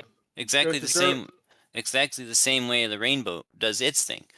There should be a whole, like a horizon full of them bitches. Oh, maybe not that many, but there should be at least a few if the rays are coming in parallel. But if you're saying it's observer dependent, then I'm almost going to welcome you again, but I'm just joking. But kind of serious, like that's what we're saying. It's observer dependent. It's doesn't have nothing to do with crazy long distances, because I would expect to see 4 or 5 sundogs and not just one perfect triple sun. Yeah, this doesn't triple work. sundog. What Jesse's thing doesn't work. Like the ice crystals, admittedly, like they change orientation. Well, the ones that are not oriented correctly, you don't see. But statistically, at any moment, there are some that are oriented, but they're drifting, and so they go out of orientation, but others drift into orientation. Just like the falling raindrops, they're not continually, you're not seeing one raindrop continually making a rainbow, but as they fall through that zone, they make a piece of a rainbow and then they quit, kind of. You're kind of arguing for us, man. I don't think you realize it, but so. Well, I do like, see what you're saying, but so you're saying like, then you are saying what Brian's saying as well, right? Like that it's observer dependent, meaning like as soon as I change direction, the size should change. No, I What? don't know why. Because now the viewable angle is changing. Like if you move to the right or the left, why would the Yeah. size of the arc change? because now the ice crystals that are at the proper orientation to reflect the light are different. Let me see if I can find a diagram. Okay. I mean, I should just drop the paper from the astronomy department explaining it. Like, it literally, they invoke like a flat Earth, and they say the crystals are parallel to a flat Earth, and they show a very specific angle, and then they kind of like they openly acknowledge like it's not fully understood. I don't see why it wouldn't work on a globe Earth too, since it doesn't involve the ground, but Well, you can, yeah, that's how the globe always works, right? Like, you can just always assume it's flat. So, what's the name of the effect for these supposed ice crystals? Called pseudoscience. No, they're sun halos. Yeah, we demonstrate them. We demonstrate them with little domes all the time, bro, and coffee cups. It's caustic mathematics. They Maybe he's asking like specifically what's the name of the cause of the. You know, I'm looking it up now. I'll look up sun halos. Yeah, I don't know. I had a paper saved somewhere, but the problem is I have so many papers, and then I give it to the baller, and then the next time the conversation comes up, all the ballers act like I've never provided it, and I need to give it to them again, and I give it to them again, and then next time it comes up 2 days later, they all want the paper again. So I'm like constantly having to go through like this long list of saved PDFs I have, and I'm just over it. I know, bro. I've wanted to organize my shit, and I never have got around to doing it. But I wanted to organize it like per topic or something, man, so I could save time. I spend so much time going and pulling stuff up. Then I come back and I'm not in the conversation. Usually it's still kind of similar topic, but half the time it's done moved on. And I just want to say real quick that hey, it's in just look in text, like without interrupting a whole conversation. I just did all that work because it was requested of me, and I just want to spit out looking in live text real quick. But sometimes there's never the right time to fucking even say that, dude. When it's popping in here. So if we had an actual structured little, setup where it was, labeled, titled with headings and basic topics, then it'd be quick. We could just bam pull it up. But that would mean I'd be organized, man. And that I don't know. I might not be the same person, man. I might need to try Just it. a headache though, like, because what I have to do is go rename each PDF, and I did that. I spent a lot of time doing that one time, but it's like when I'm in here right now, I'm literally setting up a Streamlabs theme, and I'm also reading this other paper. So like, yeah, like when I'm in here, I'm still doing stuff. Like I just don't have time for that. I honestly thought about like, paying someone. I don't know how to give them access to it though. I could just drop every PDF I have and pay them to title them and organize them or something. Absolutely should do that. Somebody you trust. Yeah, because I'm not doing it. Like it's just I have way too many. I download PDFs constantly. I just got done almost finishing my video. I got like 2 little more uploads to make about my new little thing that I think everybody's gonna find cool. It has to do with the distances and it has to do with a prediction I made, and indeed I did find that prediction to come true, and I can't believe it, dude. It's like the 3rd one, and I was like, I bet you I'm gonna find this, and I went to Google Earth, and sure enough, I found it, and I just showed several examples, and it has to do with the distances not being equal in the north and south. And I'll have it posted maybe tonight, but probably tomorrow, man. So I'm gonna tease y'all a little bit, but I think y'all like this one, man. Pretty cool. Something I can't believe nobody covered it before, bro. It's pretty much right in our face to look for. So hopefully I got y'all. Well, are you gonna share it? Yeah, man. I'm about to be posting. I might do it tonight, but worst case scenario, it'll be in the morning. Well, it's past midnight for me, so. All right. It wouldn't be the same, bro, if you didn't see the info, man. It wouldn't be the same, Jesse. Just bear with me one time. I usually don't do the suspense thing, but this one's worth it. Well, I've got the 2nd episode almost done too, man. Of celestial navigation on a flat plane. Got episode 3 almost done. But I'm doing the north-south distance thing tomorrow or tonight. That'll be the next one. I've got to head off here soon. Did anyone have any hanging questions that they asked me and I didn't get to? When are you gonna let it go, bro? Oh, well, probably shortly after you let it go, bro. Okay. All right, bruh. I mean, you can't blame a fella for trying, right? Yeah, you just that's a seem good smart question. enough to evolve with us, man. Evolve with you know, it always evolves, bro. Cosmology's gonna move forward. It's a tough model, bro, but we'll get it.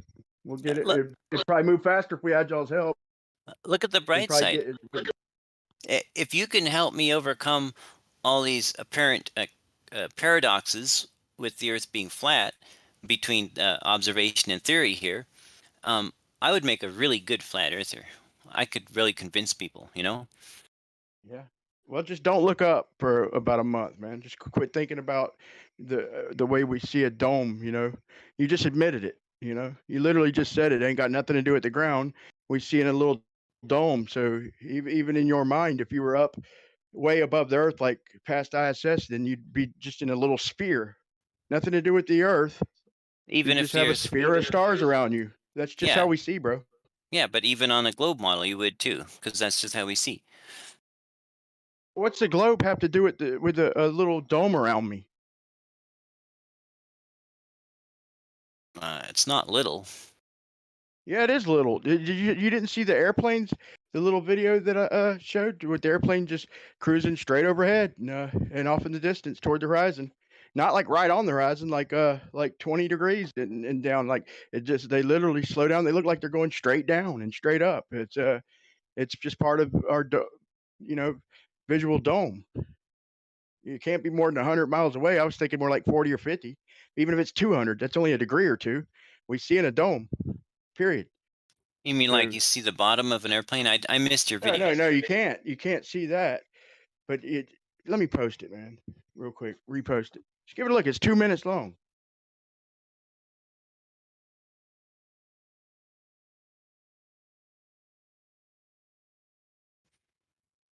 Oh, Witz, I was trying to ask about what you thought of my slightly buoyant string idea in the lake. If that were to pull like even 2 inches under when tightened, but float back up when slacked, can you see any way that would work on a flat Earth, assuming a calm, glassy lake? Wait, if it does what? If it sinks in the middle by like even 2 inches over a 6-kilometer run, and then floats back up when slacked. No, that would be interesting. I don't know how to think about it. I got a little diagram for you. Pegged you. Yeah, that's my idea, bro. Yeah, Brian. Yeah. No, that's one of them things that everybody, you know. But I did come up with this like a long time ago when Jaron was doing, was going to do the test with the water with that expensive shit. I was like, look, we probably don't need that. And I thought they were going about it wrong. And I thought and thought and thought about it. It's the first test I've come up with, maybe the best, because it doesn't have to pull all the way straight. And it just has to gesture one direction or the other. I think it'll work. I still plan on maybe even coming there, man. If shit works out, man, because I know if I come all the way there, we're doing it for sure. You know what I'm saying? Just no good places around here. You'd think in Florida, you know, Lake City and all this You shit. don't have There's any no calm. no. I guess you've got alligators, or is it crocodiles in all your calm waters, huh? It's gators, but no, it ain't even that. It's just around me, dude. I've been looking and looking and looking, and there's just nothing good, man. There's one place, but it's hectic, man. It's 3 miles, but it's hectic.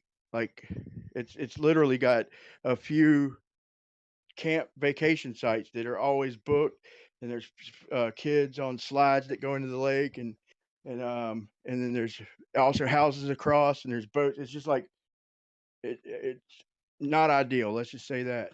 And everything else around here has current and is tidal and shit, you know. Oh I'm yeah. sure there's something, but not nowhere near me anyway. There probably is something in the next city over or something like that. But still, if I'm willing to travel, man. If I get the opportunity, I'm wanting to. Just a quick question it popped in my head, Jesse. Like, I was just thinking about it. Like, when you really think of water, like, does it really resonate with you that it's true that water is actually clinging to a ball at the end of the day? Like, you know how water functions, and we all know water. When you just really think of like the element of water and what it is, does it truly make sense in your mind that all of that is clinging to a sphere the way that they claim it is? Well, Like when you just really obviously- think of water, like the truth of water, like when you really just, not like just believing theories or these ideas of anyone else, just within yourself. That's what I'm asking. I'll be frank, because I don't have the pre-bias of flat Earth, the idea of water having weight and being pulled towards the Earth does not cause my sense of personal incredulity to tingle. So, having measured the apparent attraction between masses and also measuring that water does have something that causes it to be pulled towards Earth, I don't have any problem with the idea that it is pulled towards Earth. And having measured the drop of water surface from a horizontal, and seeing that it does seem to form a curve for some reason, at least using optical methods, it doesn't cause me personal incredulity. But I'm open to the truth. I'm trying to find out what's the truth and how can we objectively, observably find out what we can about the truth. Let me ask you one question then before you go. So if I come up there, this is a hypothetical, but I do want to, and I very well fucking might, dude. I'm the type who will spontaneously do something, not just right at the second, but I will. If I get a chance, I will go. But if I get there, Jesse, and we have a perfectly calm day, and we have well, let's say 3 mile, and we pull it, we get a good transition to get it underneath the water. Let's just say a foot, whatever, a foot. And so we get it right close to the middle where when we go to pull it tight, if it gestures down a couple inches, then you'll accept the ball, and I'll definitely consider it. Like, damn, like it's straightening out and it's trying to go down, meaning when we pull it tight, down is level. But if it gestures up, Jesse, if I come there and it pulls toward the surface, are you going to be convinced then? Well, we would need a different string because my string is slightly lighter than water, so of course it's going to pull towards the surface. Okay, we need slightly heavier than.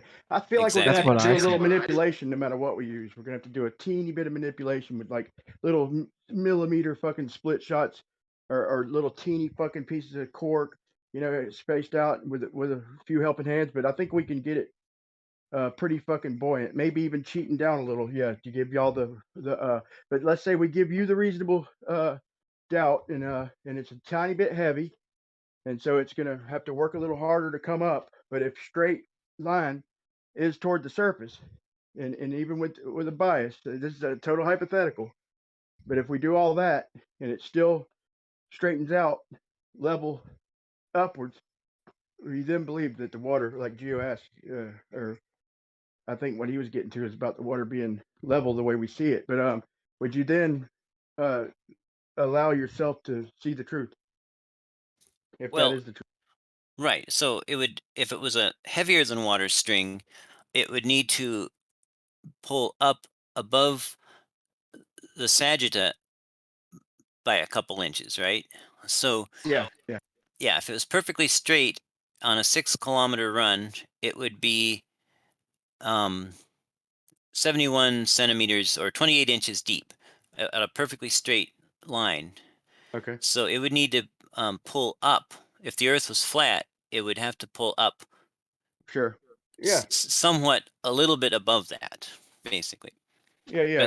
But no, I would take it very seriously. I look at the preponderance of the evidence. But I would take that very seriously because I don't see any possible way that that a heavier than water string could pull above the sagittal line, if the Earth was not a globe.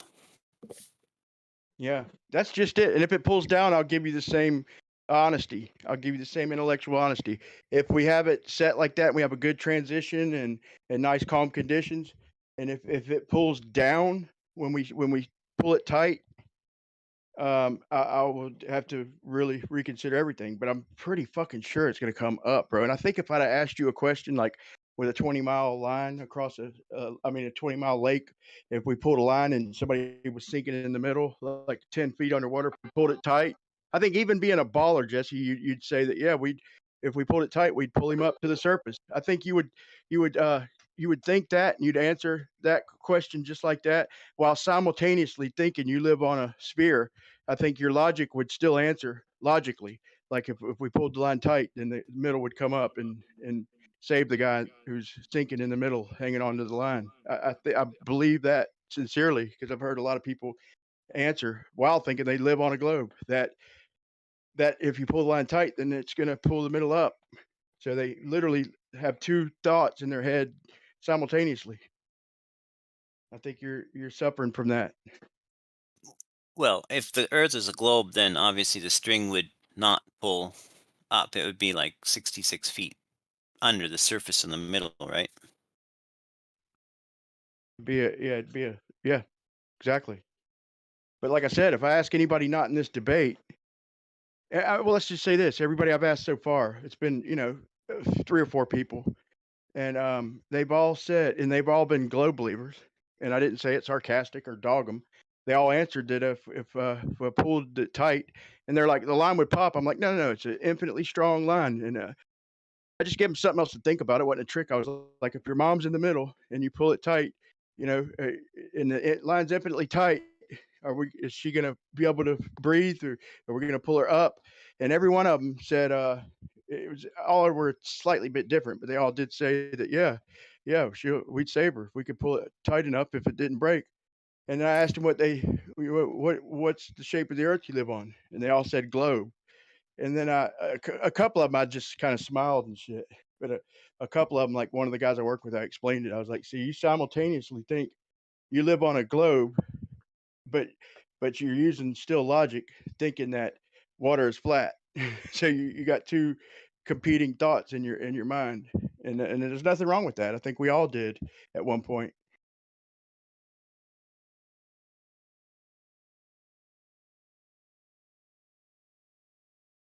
And for that, you'll have nightmares tonight, Jess. You're gonna have nightmares, man. You're gonna have pizza Earth flying around in your sleep. No, I'm just joking, bro. Don't make me hungry again. I just finished eating. Well, gentlemen, it's been a pleasure, and with that, I'm off to bed. Night. All right. We don't see you here later. See you later, yeah. Yeah, tomorrow. Well, in at least about 8 hours.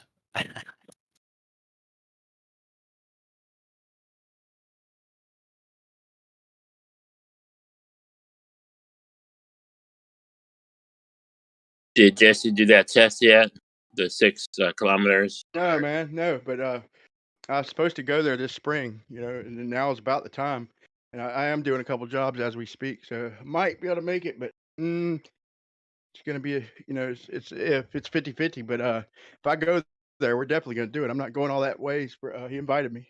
If I go all that ways, we're going to do it or die trying. Give it our best. But at least he was on.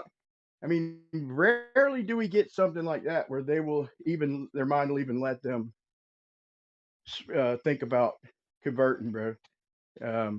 That's rare. I've seen it a couple times. But If you go, give us some live feed. I'm sorry, Godric? If you go down there, give us some live feed of what you guys are doing. Oh, you better believe it. To me, this is a convincing test, man, because we just need a little fucking indication of where straight is, man. We don't need it to get perfectly tight. There could still be sag, and we just need a little hint upward, man. That bitch hints upward an inch, even 2 inches. But in my mind, it's probably gonna hang go on. up 3 or 4 inches. The cord is floaty, so it should float on the water. When you tug it taut, if there's a curve, it would dip beneath the water. Right. Correct. Well, in my mind, the line is actually just slightly not sinky.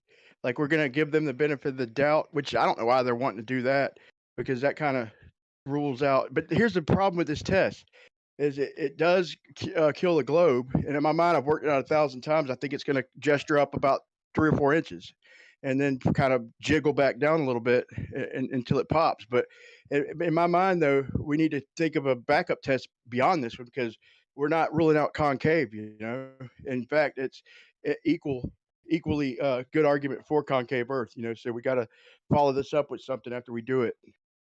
We know it's not going to go down. I mean, we all hope know that. Did you just say something about concave Earth, dude? Go to sleep. Yeah, I mean the test itself doesn't disprove concave. It just disproves a globe. You know what I'm saying? We'd have to follow it up with something. Calm We're down. being honest. I'm being honest. Yeah, the Earth is flat and it's not concave. I don't think it's concave, bro. I don't, but I'm just saying if you know it will come up if this does happen the way I think it will. Then You know what we're gonna be you know what getting all disproves concave Earth? You know what disproves concave What? Earth? Shooting long Everything? distance radio waves. Just what we already do every day.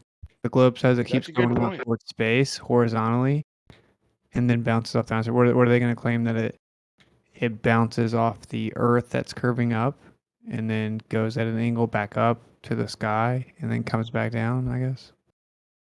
Yeah, I trust me. I don't believe in concave, not even a little bit. But I just know from experience to be ready for all types of friction, bro. When anything goes right, I'll never just Oh man, let it it's be. globe or I flat. thought the lasers was money, bro. Like them laser tests, bro. When I first seen them, especially like Gruda ones, when he drilled down and showed the depth down to the water, bro. I thought that was money. Like, how could they deny this, bro? You know, and they didn't even budge, bro. Like these fuckers.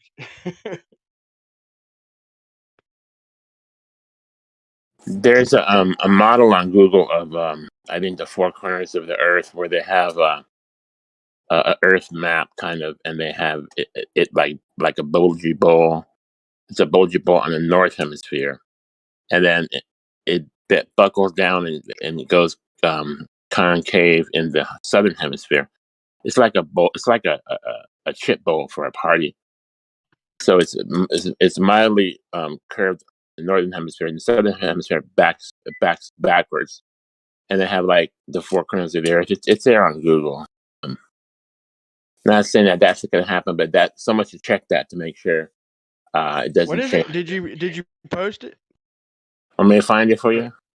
Yeah, could you? I'd like to see Yeah, that. because that But, would indicate half convex, half concave. Let me find it. that'd be cool, man. I I appreciate don't it, know man. I don't ask for who too jumped many. that up, but I'm not saying it's true, but it's an idea. Here, see. Something to come up with an idea against or anything. But dude, real quick, that Gruda one test, like I thought it covered every base because he was already the height and the distance where we shouldn't have seen. Yeah, maybe the first light, but the far one, I think it was 6 or 8 miles, and he had a camera height just barely above the ground, so it covered that, right? And he had them all in a line, so on a globe, they would literally we shouldn't even see them. But if we do, there's no way they're going to be at the same height. He covered the different colors, the frequency. He had them on a plane. Like, bro, I thought he had everything covered, man. And he showed the temperature. He showed the air temperature right where his camera was. He showed it along the way. He showed the height above the water, and then he showed his odometer.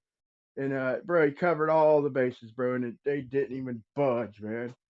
They just think refraction's just working magically at all four distances to line it all up. Different color light, different lights. It's like, All right, I tagged Brian thank you, brother. with it in the picture. Interesting picture. I saw that years ago. I saw one dreamt of that idea. Has Angel, I think, on the corner there.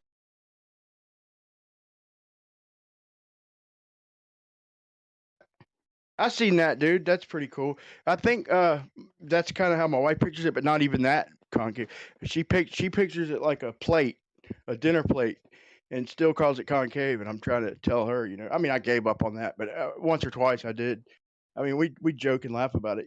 I respect her beliefs. We never argue, but at first when she first said that, I was like, well, that's still flat. That's just upturned edges a little bit. Like I even told her that's what the first guy up there, Picard, quoted that it's flat with like upturned edges. She's like, it's got to be. It's what else is keeping the water in? But I'm like, that's still flat. The whole plate is flat. But she's like, no, that's not flat. That's concave. I'm like, all right, well, you, she always believed that. Like I couldn't even believe it. Like we never talked about it, and that's always been her belief. She didn't budge with this topic, bro. Didn't even budge. That's the weirdest shit ever.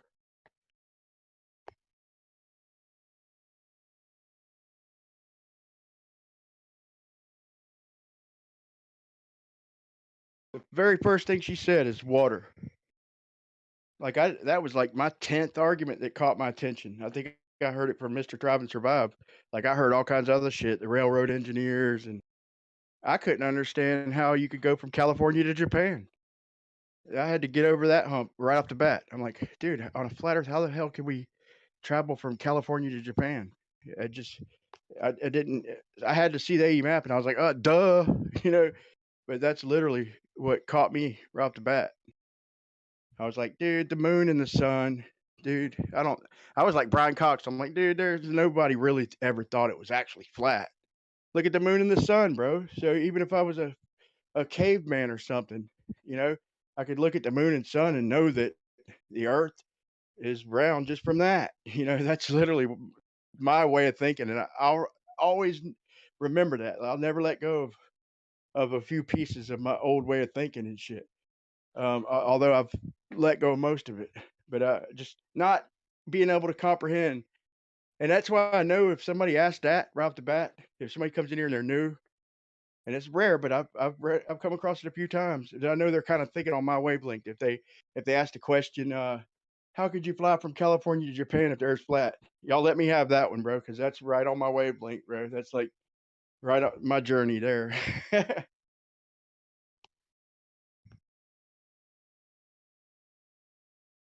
Do you mean fly from California to Japan? Yeah, sorry. I'm like, how could we fly from Yeah, California to because Japan if when the I Earth is first flat? came when I first came to the flat Earth, I thought it was like a box. Like on the left side was Hawaii and California. On the right side was Japan. So obviously they couldn't have bombed Pearl Harbor because they had to fly across the world. And then I realized that was just a straw man I made for myself. Right. It's weird. It's So weird how your brain will just kind of shut down a little bit. It's just yeah, I try to tell them that, man. I try to tell them when we give you a simple argument, if it leads to something that's damning, then y'all's brain shut down. Like the Glover's brains literally shut down. And I've seen it enough now where I can call it. Where I'll be trying to explain something simple, but the implications of it are stressful to their model or damning to their model. And I'll tell them, bro, your brain's not even going to let you. I'm gonna try and tell you it's simple, but your brain's not going to let you understand it, bro. And I've got good enough to predict it. Where just the simplest thing, their brain won't let them. I wonder if I do that on certain subjects, like if it's something that fucks with my belief, is my brain doing that? But I definitely see theirs doing it.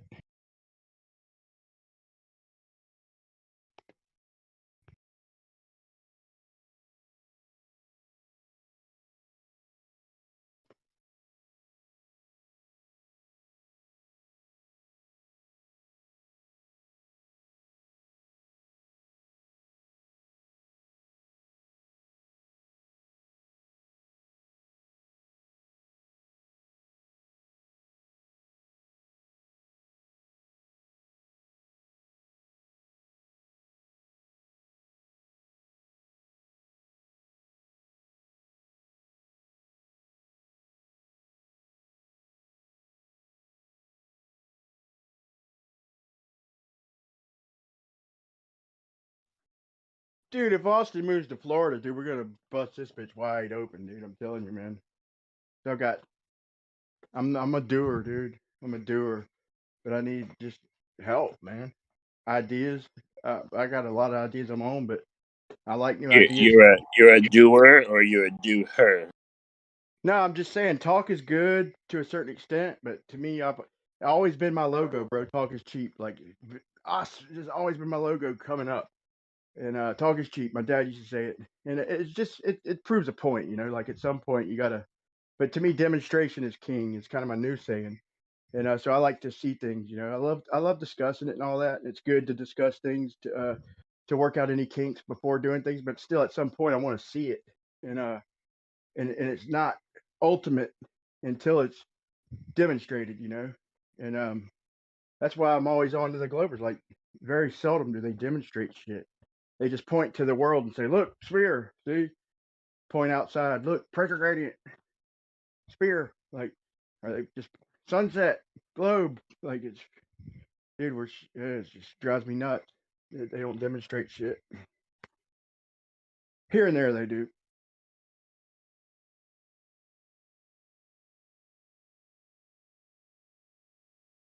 Where are you about in United States?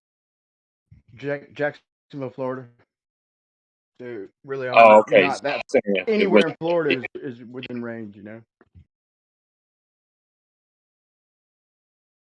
Is Florida really a red state? Yeah, man. Wait. Red as in I think it's Republican. Is that red? Yeah, yeah. Yeah. As far as I know, I'm not really Republican. I guess if you made me choose, I'd probably choose that, but I'm not neither. I gave up on that shit a long time ago. When Republicans had all three seats, and then the economy just folded like a freaking lounge chair, and I about lost everything, dude. I'm like, fuck that, fucking Republicans. I thought, well, we got all three. We got the presidency, the House, and the freaking. We got the votes. Like we got all three seats. The first time in history it happened, bro. And the fucking world just collapsed right around me. I couldn't believe it. So from that day on, that didn't make me Democrat, obviously, but it made me not neither. Maybe not Republican. So I'm not Republican or Democrat.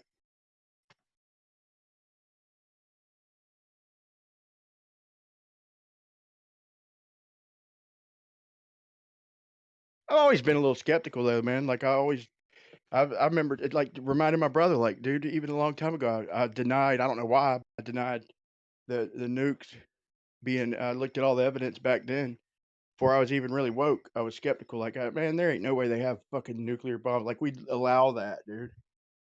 I mean, I knew it was for oil. You'd think it'd be obvious, but back then, you know, I thought shit was obvious, just like today. Shit seems obvious, but for some reason, the masses don't see the obvious. It's like a disease almost, bro.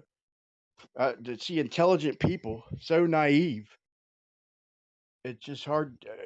I've heard, you know, terms for it like indoctrination, this, that, but it's still ultimately hard for me to get my head around.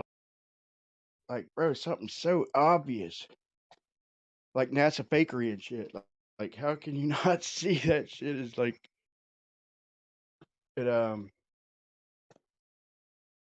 That's why I said like the zombies, bro. Like it made perfect sense. Brains.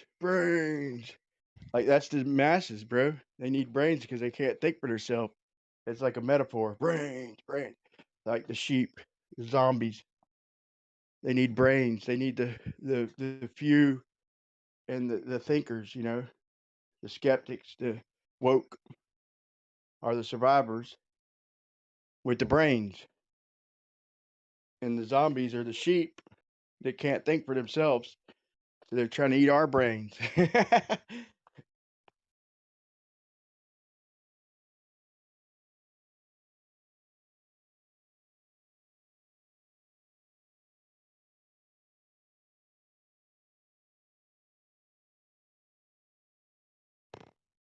Besides all the other stuff we show them, just like there's like 5 or 6 just flat out glitches, like where the astronauts just glitch. And they've all seen it, you know. I understand that most of the population hasn't. So I'm not trying to like act like I'm better than the population, you know. Who knows? But I'm just saying, I'm just the people who have seen it though. I can be a little critical because you just watched 3 astronauts in this one example just glitch out, and half the background glitch, and the other half not glitch. You know how that works. You know, we've seen the way green screen works, chroma key, all this stuff.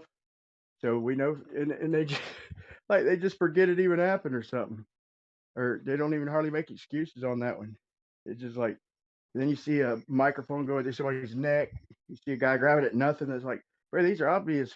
You know, half of them are green screen glitches. And what else? What excuse have they offered for the? Does anybody know if they've offered any excuses when like the astronauts glitch out? I ain't heard one. I've heard for just about every. I've even heard the dudes grabbing at a spider web. They have I've an heard excuses for explanation. everything. They have an explanation for everything, bro. That when that cord was going right through his hand, they try to say, "Oh, it was I don't know, Belt buckle. like a graphics bullshit." I don't know what the fuck they said. Yeah, but you know the one I'm talking about in particular, that where the all 3 astronauts glitch, not just the one with that lady, but where all 3 of them glitch out and the background's just fine and dandy. That's the main one I was speaking of. I don't think I've heard an explanation on that one. I don't know, man. When I saw that cord go through his hand, I knew it was CGI fake, but they didn't want to accept it. It should take a person to. What's crazy is that dude who was debating the other night. He was talking about Flatzoid. He said that Flatzoid just lost all his credibility because he edited a video. Like he showed.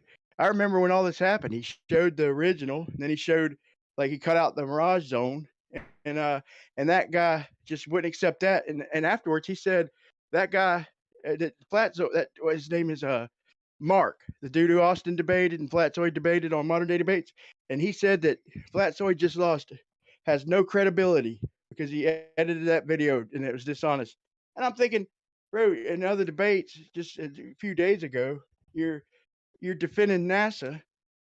You're going to say that Flatzoid's lost all credibility over a demonstration about miraging and shit, and defend known liars. Like even if you accept all their horse shit, even they've come out and we've caught them in a couple they couldn't get out of, you know, and quite a few actually, but a few that they pretty much even admitted, you know, about. I don't know, man. Like it's just double standard, glaring double standard. It's hard to. You're going to defend NASA, who's lied multiple times, and in your debate, the same damn debate, say this guy's lost all credibility while simultaneously defending NASA, who's lost all credibility. It's hilarious. It's just the irony is priceless, man. Was Flatzoid being disingenuous or what? No, I don't think so. He showed both. I remember when all that happened, and they're saying 11 keys. Well, you know, Google doesn't. I mean, YouTube doesn't do the same frame rates. You know, and I don't think Flatzoid's skilled enough to get it down to the exact frame. You know, he just uploaded to Google. He deleted the few. She slowed it down and delete in an editor and deleted the part where it became invisible till the beginning of the splash, like a few frames, whatever, 6, 11, who cares?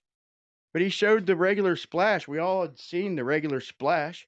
He wasn't trying to show people like he had an argument about the Mirage and that thing was behind the inferior Mirage in his video. And we all seen the thing, and we seen Red Rhetoric's, you know, the real version. He showed at the beginning of his video, the thing disappearing and splashing it, and then he showed it, and his claim is it's behind the inferior Mirage. It was a legitimate debate. It wasn't dishonesty, but they jumped all over his shit.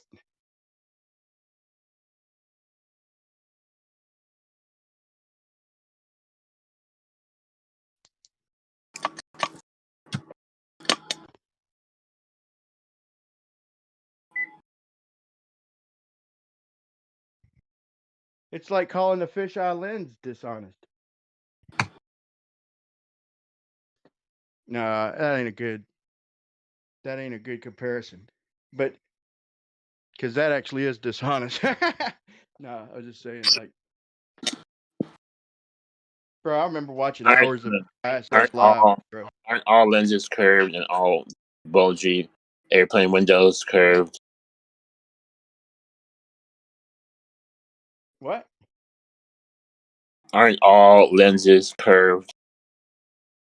Bro, it goes beyond that.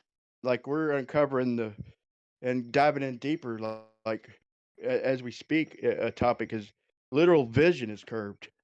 The way we see is literally domed and shit, Where man. our eyes are round, are spherical. Yeah, yeah.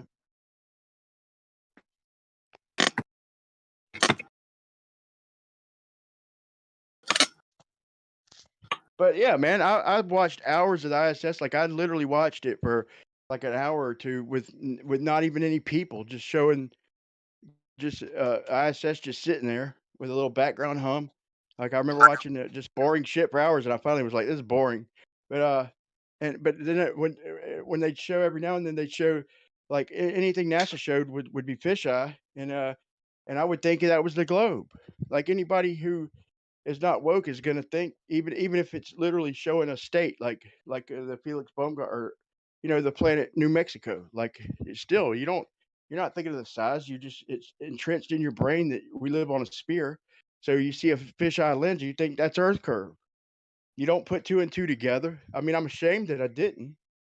To a certain extent, I was anyway. But that's just it was just daily life. Like the Earth's a sphere, and 1 + 1 is 2.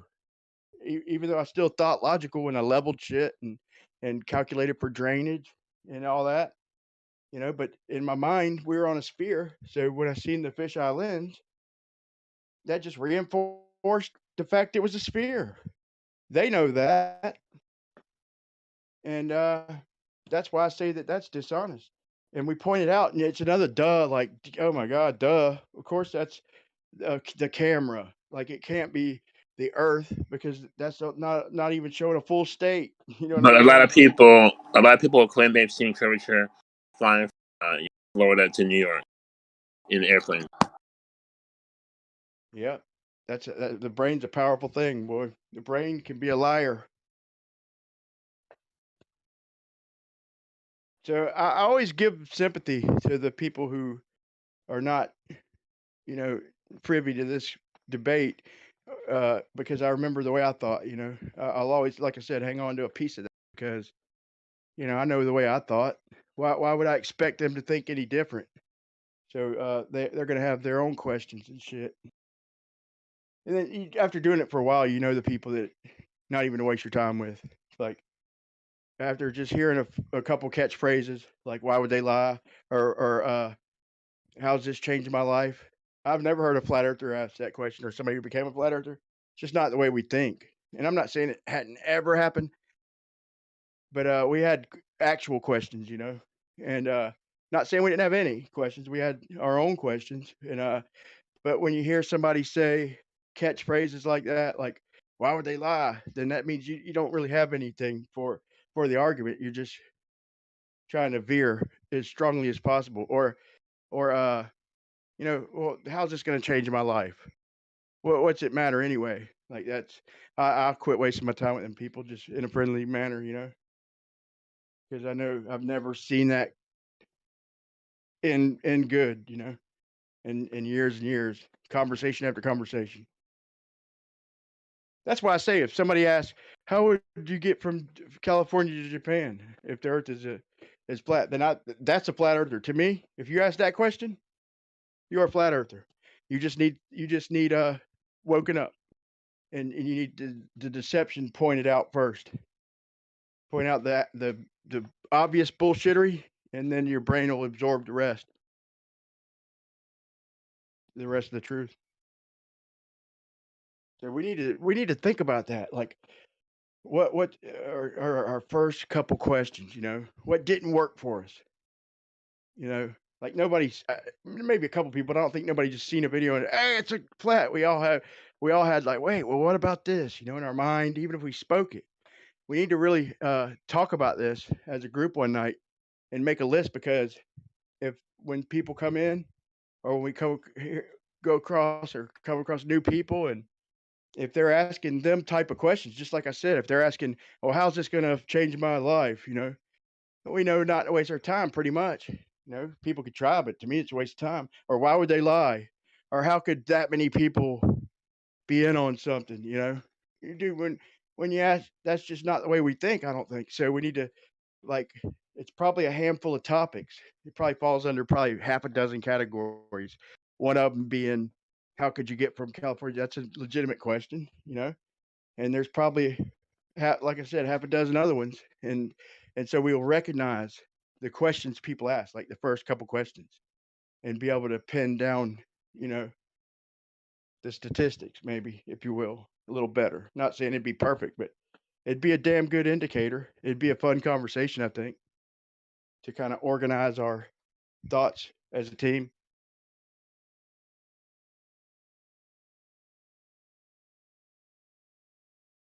What'd you say your first question was, Godric? Like your first couple thought, you know, like as far as, do When you I first remember? heard about the flat Earth, I was telling you that I drew a straw man in my mind that the world was like a tray, like a TV tray, and if Hawaii was on the left side with California, and then Japan was on the right side with China over there. And I thought that at that point, I thought it'd be impossible to bomb Pearl Harbor from Yeah, exactly. Japan, Okay, got you. because how can you fly? You can't fly, through the tray. You have to fly from the long way. Little did I Okay, know I that see what you're saying. I heard you earlier. I get it now. Get it. on the Izumoto map, which is one theory, it's really close. So that Yeah, works you're out just just like fine. me. You seen it and you're like, duh. Like, so you say it. So that's what I'm saying. You got a similar uh, mind thought as me. And like I said, the other thing I thought was was that, how can the Earth be flat? Look at the sun and the moon. They're obviously round. You know, it's an easy answer, but that's just the two things that I remember that I had to. I mean, they were quick, easy responses, and they were like, well, duh. Like, Well, okay, or poor so table. the sun does look peculiar how it sets, because it seems to be that the sun goes into the whole circle of the light of the sun starts going into the water. Seems that way. Well, I But when that literally happens, flat still plane. thought of a solar system, you know? It was an easy answer out of it, but I literally was still wrapped up in the solar system. So as soon as I got an explanation, I quickly smacked my head like I needed a V8, like another dust situation, you know? But sorry to interrupt, bro. Well, at some point, once you pass the horizon, um, uh, that horizon will start blocking those objects behind the horizon, and in doing so, those distant objects that are bigger will appear to be occluded from the bottom up on a flat plane. It doesn't have to. It's not. Doesn't indicate there. Yeah. I mean, but to me, the basic answer that, you know, just even if the Earth, even if the Moon and the Sun are round, that what's that got to do with that doesn't prove that the Earth is round. You know, like that's when at first, before I understood that they're, you know, this is like the very beginning, like when I was asking questions, I wasn't denying it or going with it. I just was asking questions, so I'm still in a heliocentric model in my head, and I'm trying to incorporate a flat Earth. That's why David Weiss is pretty good with a lot of his videos, because he reached me, like he answered the basic questions. I think it was important. Like even Mark Sargent, answered some of the basic questions, even though I didn't agree with everything he said. But David Weiss was pretty, just answering the simple questions and giving simple demonstrations, and getting me past the well does, So sometimes the basics. I don't know. It seems like the ether, like it seems like the monkey effect about the islands. How on one island they were washing the fruits, or you remember Jeremy told us that, like like somehow after a certain amount of time or one generation, like the monkeys on the other island that they couldn't get to, we're washing their fruit. So it's like saying the information is just kind of in the air, the ether, kind of. It's like maybe that's happening with people. Like, so the basic arguments, maybe it's just going around in the globe, or the I almost said global conscious, and the worldwide conscious, and bro, it's been a long time since I slipped like that, like a long time, bro. And but I do think that's happening to a certain extent, just from the knee jerk reaction is nothing like it used to be, especially with the younger generation. And but still, I wonder how much of that's true. But then I think it's still safer to cover the basics. Occasionally do videos or point people to certain topics instead of just talking advanced. Like might run some people off who just need simple explanations. The same way we received them, or just to see the fakery and shit.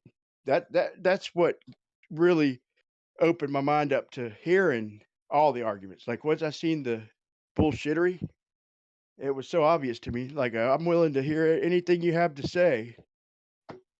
Now that I see the horse shit that I did believe, and then I just studied it, and came up with a logical conclusion, man.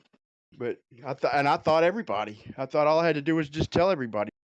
I knew it'd take a minute, but I thought, hey, oh my God, this is obvious. Look. And I learned real quick that, it ain't obvious.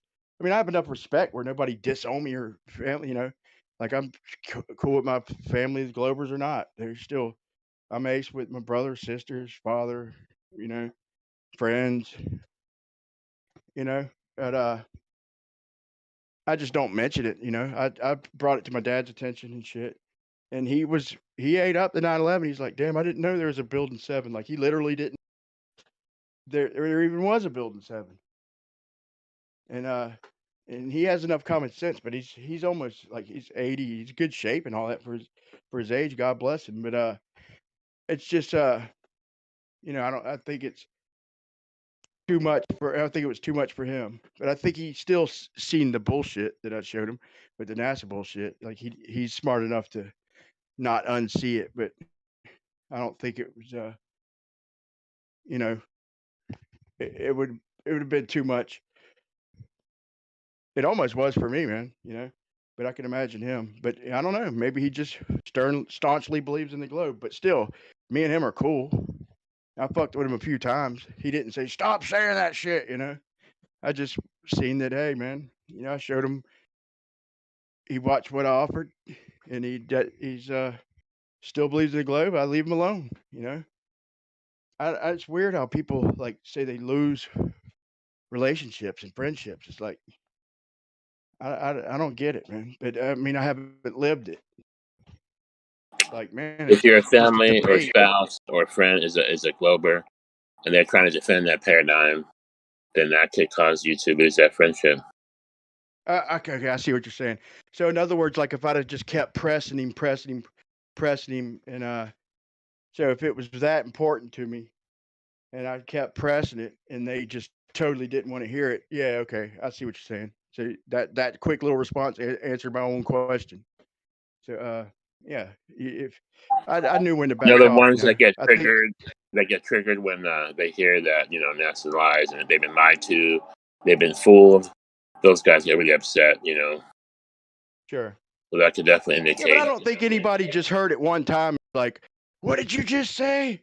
Get out of my life. Yeah, I think it has to do with we maybe tell that to new people too, like, just some people it ain't for them, and know when to back off, or you might lose a relationship, A lot of people might just be so excited they don't know when to stop.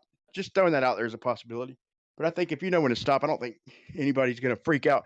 Like especially a spouse or something. If they leave you just because you told them that the Earth's you believe it's flat one time, then they're probably looking for a reason to leave your ass anyway. If that's all it takes, you know what I'm saying?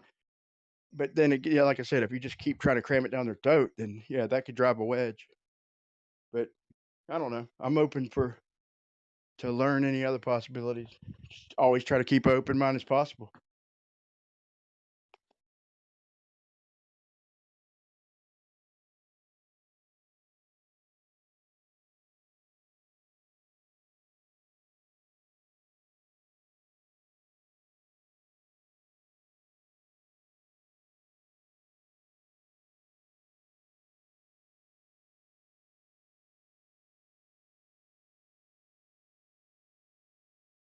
Also, the flat Earth indicates a creator, and if you're not religious or you don't believe in God, that could be a problem, and people get very triggered and for fact. That's a good point. Good point. And when you face them with the fact that this is obviously a design system, when they're once you question the Big Bang, evolution, gravity, then their whole paradigm topples over, and they're left with just nothing. They don't have faith. They got nothing. They got to lie. Yeah, that's a good point, bro. That's another one I wasn't really thinking of. That's yep, you're dead right. That's another one that definitely put a strain on any relationship.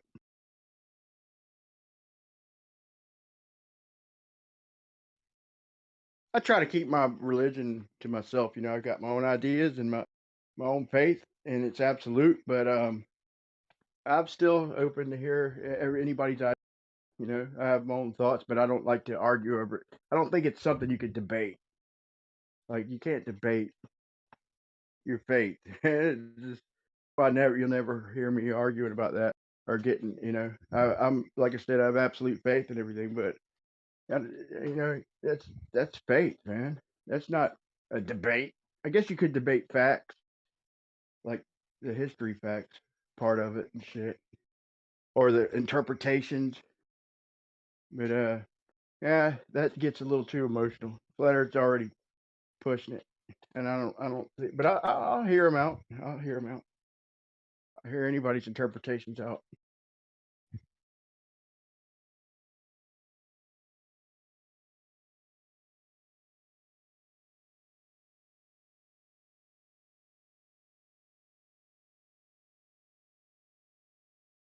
I try not to get too dogmatic about anything, any one certain thing. There's a couple things that are absolute in my mind, and it just is what it is, obviously, and that's part of me and who I am.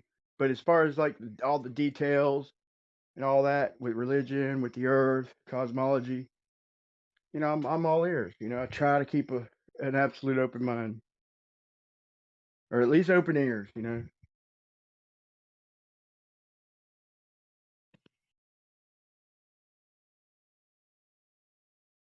Because that's wisdom, man. How you gonna gain wisdom if you think you know it all already? You know what I'm saying?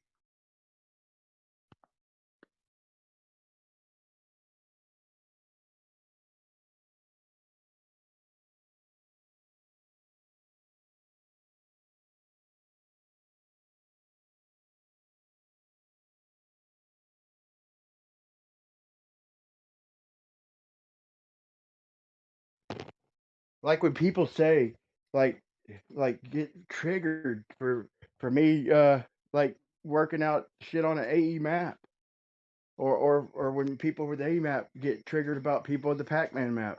It's like, bro, it's a fucking model. You know, you ain't got to make that doesn't make a person a shill because he's trying to work it out on this model. Or people who say fight over dome and or infinite land. It's like, bro, we don't know. Yeah, it's probably this, but nobody knows for certain. We ain't been outside. We ain't been up to see a dome. We ain't been out there to see more lands. I think that there is more land. I think there has land, but still, I'm not gonna. If you think there's a dome, I've seen evidence for that too. But I'm not gonna fight over it. I'm gonna respect you. Uh, anything past that is not just gonna cause division. If I tell you how to think and tell you you're stupid if you think this, bro, I just left that. I just left that behind, so I'm gonna try and stay open minded. I have my thoughts, but I respect your thoughts, like the ether and or the relative density disequilibrium, or even something in between. I'm gonna respect you whether I agree with you or not. You know, you give me your evidence, and I'll give you mine, or I agree with you or I don't. I'm not gonna call you names and think you're a dumbass because you have one explanation. I try to keep open mind. If you give me a better explanation tomorrow or prove it somehow, I'm not just gonna try and think a way around it. I'm gonna weigh the evidence and make a decision. I might hold a little bit of a bias, but I mean, I'm gonna ultimately go with the evidence, man. I mean, I'm gonna respect the opposing view. You know, I think that's the worst thing causing separation in this in flat Earth, man. Is the freaking people getting dogmatic about flat Earth, like about certain topics, like the infinite land, the ether, the freaking what you call it, the model, the AE map or the Pac-Man map or whatever. There's a couple other ones, but like why would we get personal about any one of them? But anyway, that's my advice. If anybody's listening who gives a shit, keep open mind, respect other people's beliefs. This channel's good at maintaining that. I will props that. Even glow people, like we even give them respect when they earn it.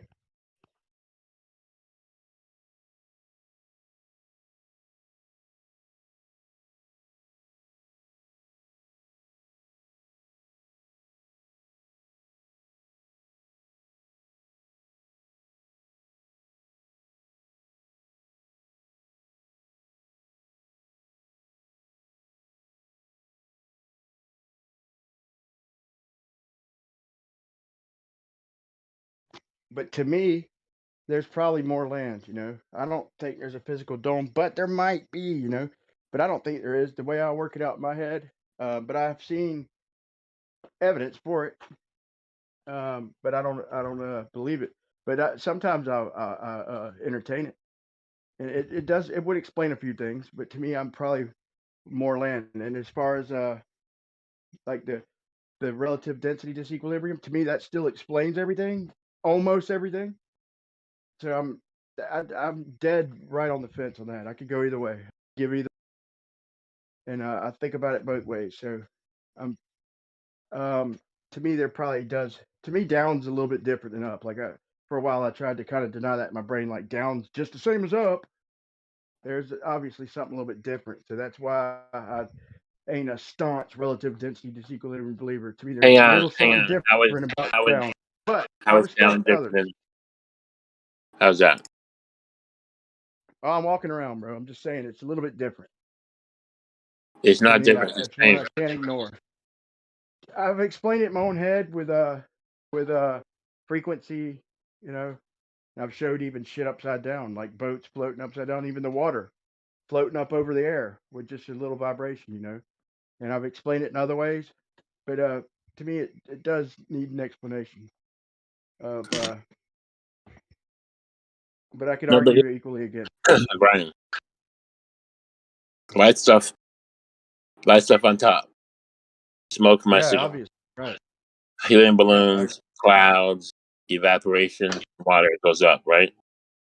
Yep, Heavy yep, stuff yep. goes down, liquid mercury, bowling balls, shit like that. Everything, Right, pins. bro. I'm even the one to throw in there. I'm the one. I think I am anyway. Who spread that? You know, who got it? Where it's popularly said about the energy. Like, dude, nothing's gonna move. Period. Without applying energy. Period. Okay, It's not. but Nothing's gonna go up or down. You know. But still, okay, I still think something has to create this balance. There's hang on, hear me out. something, man. To me, Hear me out. there might be a little something. Now, you change the medium, and all of a sudden, pins float, apples float in water, and then bowling ball is going to float in liquid mercury. So, change the medium, and it flips everything around. So, why do you need Bro, gravity? I could offer argument. I understand that, and I could even offer to me better arguments for that stance, bro. To me, like Like even the helium balloon in a vacuum. Like, bro, I could tell them that like when you do get it to sink, you've just inflated and compressed the helium where it just can't support the balloon, but it's still going to go in every direction, you know. And like I said, I could and even still when it did fall with in an almost vacuum, like it's never going to fall the same rate as a lead ball. Never going to pull at the bottom. But believe me, I know the arguments and everything. I'm just saying it's just nagging me in my head. It's always nagged me that Brian, that down's different than up. Though there's an order to things. look, You know, look, I can't ignore that. heavy stuff on, look, light stuff on top, heavy stuff on the bottom. It's an equal balance. There's no downward bias. It's just it'll flip. It'll flip with you flip with the medium change. Yeah, I agree with all that, bro. I agree with all that. There's definitely not like a downward bias as far as that, but there is an order. You know, there's an order, and like I said, so I respect the people who give reasons for that order. You know, What if I especially listen, Brian? especially if it creates tension for the globe. You know, anything Brian, that kills their model, it's hard for me to just you know throw out. Brian, what if I said, listen? What if I said, the sky pushes the heavy stuff away and pulls toward it the light stuff? What if I said Bro, that? I'm telling you, I promise you, Godric, I'm not arguing with you. I was trying to make a point, but it obviously, you know, got paused. But I can argue what you're arguing is good or better. You know me. I've I've debated it. Like I've literally went up against Bob Nodell on Brandon's. I've got videos arguing against it. Like I said, I know the arguments. I know it. I've made sense of it in my own head. The only thing is there is an order. You don't know the science behind it. That's the only thing. The only thing. So I could go either way, bro. I can like I'm not dismissing that, bro. I'm not dismissing anything you say. I swear to God, Godric. I'm not dismissing anything you say, and I do 100% agree with it. It's just like I said, it just nagged me. But look, There Brian, doesn't have to be an explanation for the order. There really doesn't light have to stuff, be an light explanation stuff for the being way things are ordered. Brian, But light stuff being on to top me, is the same as there the heavy can stuff be. being It's on the possible. bottom. It doesn't mean anything. You say there's an order, Right, but like I said, it's there doesn't have to be an explanation. I respect that. There doesn't have to be an explanation for the way things are ordered, but there could be, right? There could be an explanation for why things are ordered like that.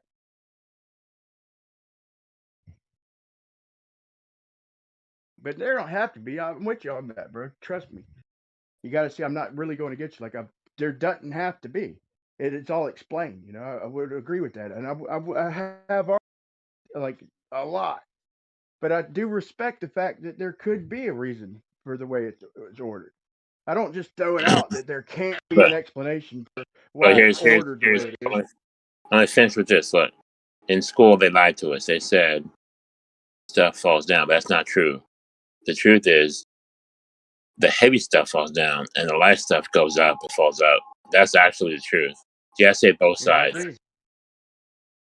So we got our brains wrapped around this indoctrination that stuff's falling down, but that's not really true. It's just the equal balance. Like if you went to the camp and lit a fire in a campfire and put your hands over that fire, what's gonna happen to your hands? You're gonna get burned. They're gonna float up in the air, man. No, I'm just kidding. They're gonna You're get gonna get hot. They're burned. gonna burn. Yeah. All the gravity, they're gonna get burned. Period. Yeah, I don't believe in gravity, bro. I know that.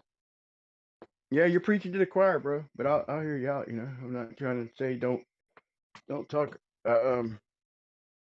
My whole point was, Godric, is I respect that, and that's probably really the side I'm on. You know, that's what I've always argued, always. But like I said, I respect the people who come up with explanations for the order of things. I just respect it. I don't necessarily agree with it, but I consider the possibility. Like there could be a reason for the order. I'm not saying that there is, bro. So hear me. And I'm also saying with the AE map, like I think it's the best map we got. It is lacking. Like the Pac-Man map explains one or two things that the AE map's lacking, like the distances and shit, and maybe a couple of sun angles. But to me, I still lean toward the globe model. But I'm not gonna call you out for not believing it with me, or tell you you're stupid for believing in teleportation or something like that, or or a pancake map. I respect. I try to keep open mind. Like I got my beliefs, but I respect other people's beliefs because I'm gonna respect it, I'll be back and in I'm 10 gonna minutes. hear your argument for it, right? I'll be right back. You make a good argument there, bro. I'm not definitely not arguing with you, man. Hope you get that.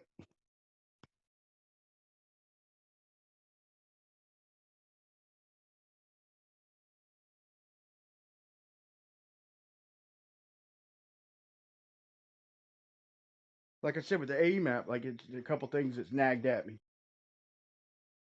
and with like the relative density sequence, a couple things that's nagged at me, and with the more lands, there's a couple things that nags at me, or the dome, a couple of things that nag at me, like that just can't fully accept it, I've got my belief that one's more likely, or maybe even a way of having both or something. But I just try to. My whole point in all this was I try to keep an open mind and not. And I love the debate, and I could probably debate either side of any one of them topics as good as anybody or close. And but I just try to encourage respect for our fellow true earthers, we'll say. Because anybody who says flat earthers is a retard. and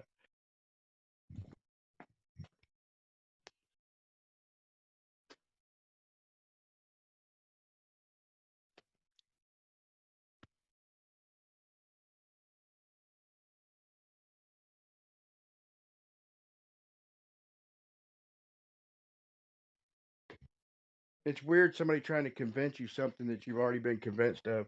Like it's so weird. How do you respond when somebody's literally trying to convince you something that you've already been convinced of? It's the weirdest fucking thing, dude.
Brian, do you go over to Gem Pandas?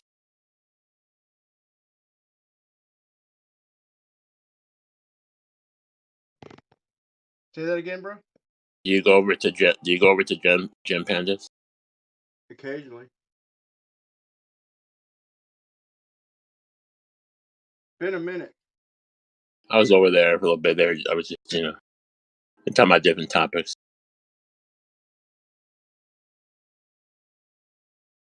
Yeah, it's been a minute since I've been over there, man.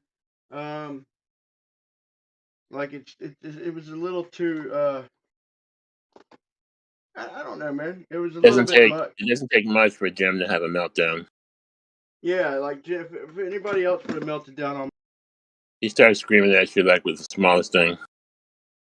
Yeah, like I don't think I'm smarter than every scientist on the planet, man. I just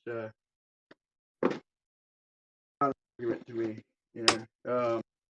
I get yelled like I'll take a straw man as good as the next person, but when you're fucking going off on me with a straw man, muting me, and it's kind of like what Nathan Oakley did. So I quit going there. You know, it's been a minute since I've been there. You're gonna dog me out with a straw man and mute me with a straw man? That's a bit much.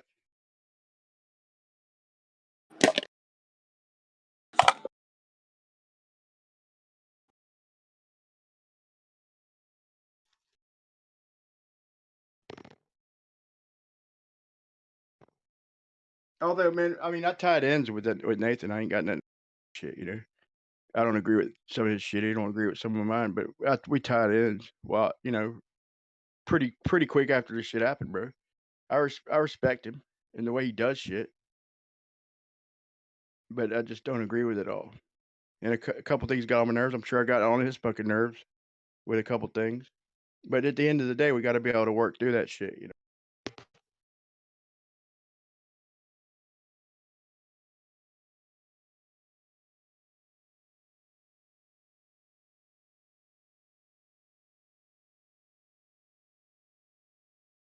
Everybody can't just be as smart as me, Godric. I mean, I got to be able to accept that. Nah, that's a joke, bro. That's a joke. I think it's healthy we have disagreements, man. It'd really be scary. It'd be scary if we didn't, man. That's why they don't never. They tried that cult shit, bro. You notice, but bro, we don't have a leader. We don't have. We argue with, you know, we're everything but an echo chamber. They stay in the echo chamber, you know, because they didn't know us. And as soon as they listened in, they realized we're everything but a fucking echo chamber. We don't not. I don't know if two flat earthers have exactly the same opinion. Period. We don't have a leader.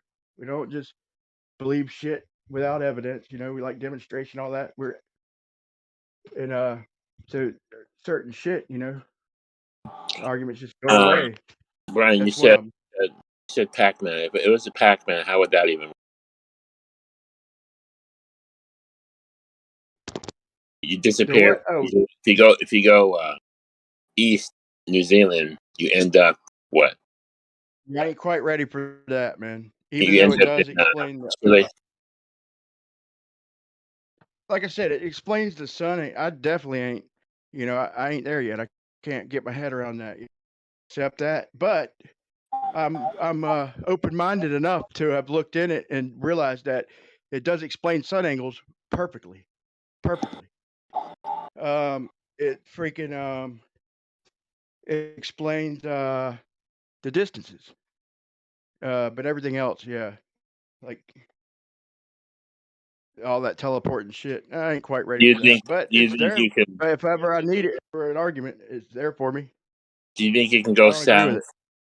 You think you can go south over the Antarctic and appear on the other side of the world, going north? No, but maybe. No. Not gonna say definitely not. I don't agree with it, but I'm not gonna say that I know for a fact that it's not possible, because that'd be a lie. Well, they apparently tried to do it 3 times, but you look at the times they didn't. They obviously faked. And we know the ISS can't cross the South Pole and the Antarctic, and we know people don't fly over. So. Oh, wait. Did you just say pop? Go down the north and pop out the south? No. That's not the way, man, bro. If you go up the north, the latitude lines connect. They wrap around and they so you'll teleport over to the side north. You'll just come out the other side of the longitude line. Same thing with south. It's east to west or they're all teleports, bro. But they follow the latitude and the longitude lines. So the east and west longitude lines literally go from one side to the other, but the north and south just loop around, like just arc on over. So you'll just teleport like over to the side a little ways. But I still don't agree with that shit, bro. Even though they cleared it up. Jaren put it to me, which I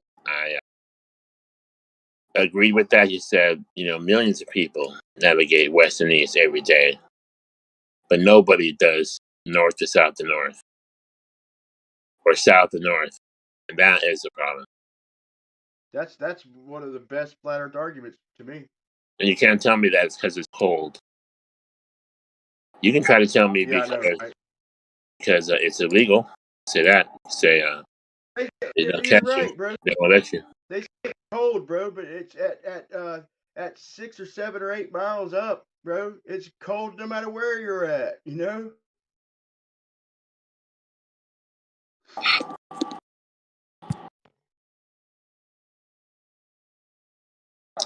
Nobody goes south and north, but this happened 3 times reported.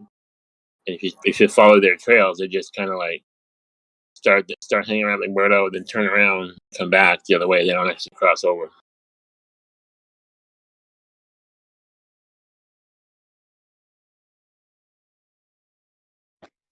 Yeah, yeah. I mean, I guess it could explain the star trails too, if you want to get technical. Like the way north and south like loop in on each other. It explains that too. Even with all that, I'm going with the AE map, man. That's a better representation of our reality. Although I know that it's not possible to map a sphere, a dome. I mean, a celestial sphere, hemisphere, whatever you want to call it, or celestial dome, whether it's apparent, whether it's solid, whatever the fuck it is. It's not possible to map it 1-to-1 on a flat surface. It's just not possible. But it is the best. It works. It works real good. I think it's a great map. I think they made the globe from that map and not vice versa. I don't want for That's one the map fucking second. where the AE is what I don't think for Australia. 1 second they made that off of a globe. That's ridiculous to even consider, in my opinion. Well, they have Australia stretched out, so the sizes are off. Size of the continents are off in the southern hemisphere. Well, you might really appreciate this video I'm about to be putting out here shortly. You might appreciate and seeing what I found.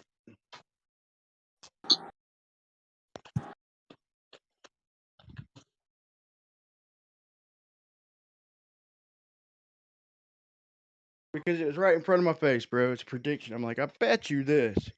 If it's bigger down there than they say, then I am almost guaranteed to find this. And I'm like, I don't know why I never thought of it sooner, but I'm gonna check it out. And it's the same prediction I made with the world record times with the north and south boat races. I had a feeling. I was like, I bet you the fucking records are gonna be way faster in the fucking north because they're going further in the south. And sure enough, it was lopsided. And as long and I didn't make predictions about the underwater cables. I heard about that, but like somebody made that prediction. Like it looked it up and said, I bet you there's no fucking cables connecting them southern continents, or I bet you there's no cruises in between the continents down there. Bet you, because there's no reason there shouldn't be, but I bet there isn't because it's longer than they say. And sure enough, you look at it, and there ain't no cruises between them continents. And then and you'd be like, I bet you there's no navigational stars. I bet if I go in the almanac, there's no fucking stars down there to navigate by, like past a certain fucking point. Sure enough, there is no fucking stars like past, I think, 68 degrees. That leaves fucking a whole portion of their fucking model that's just like they can't map them stars out. Should be able to do it mathematically, bro, and put it in the almanac. the problem. Don't they have They're the out Southern there. Cross on there? Yeah, but that's bro. that's 27 degrees, 27 and a half degrees away from the action.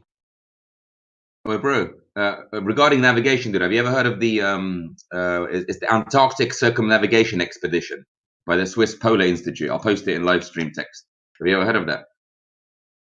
I've looked all into that, bro. All into that, bro. Just like the Antarctic race that only dips below 60 south one time. Just like the circumnavigation, the world record, where he went and turned it around and they gave it to him anyway. We've looked in. We The call it Antarctic the race. How fast are those boats going on the Antarctic race compared to the northern boats? It's a lot, bro. It's like the average speed in the North Atlantic race would on most days break the record, the 24-hour record in the South. An average, a good average. Let's say it's not just any, but a good average day. Give me miles per hour. 20, like it's about from like 20 to about 29, I think, off the top of my head. And that's a 24-hour average. That ain't just like a. That's That was like 7 miles. over 30 years, bro. Over 30 years of multiple boats racing, and that's a 24-hour speed record. And the record's, I think, 21. I think in the South. And you mean to tell me over 30 years with hundreds of boats and all these different routes and different paths that there wouldn't have been similar conditions to equal out in the North and South? But no, there ain't. The record in the North is almost 30 miles an hour. It's like 29 and a half, I think. And to me, that's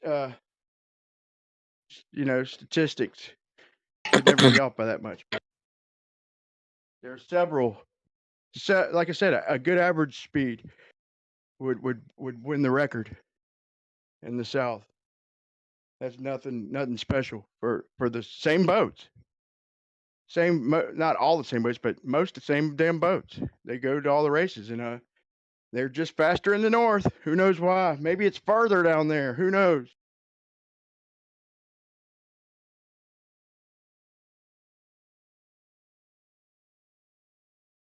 But I got a new one. I got a new one to add to the list.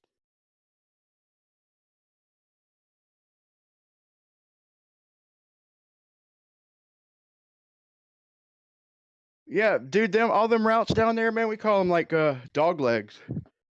Like the ones that don't follow the longitudes. They like kind of swoop in and pop back out. Even the ones that kind of go along it, they all map out to a dog leg on in our reality, in our model. None of them have ever followed a longitude. I don't think they even claim to follow longitude. Maybe they have by now, but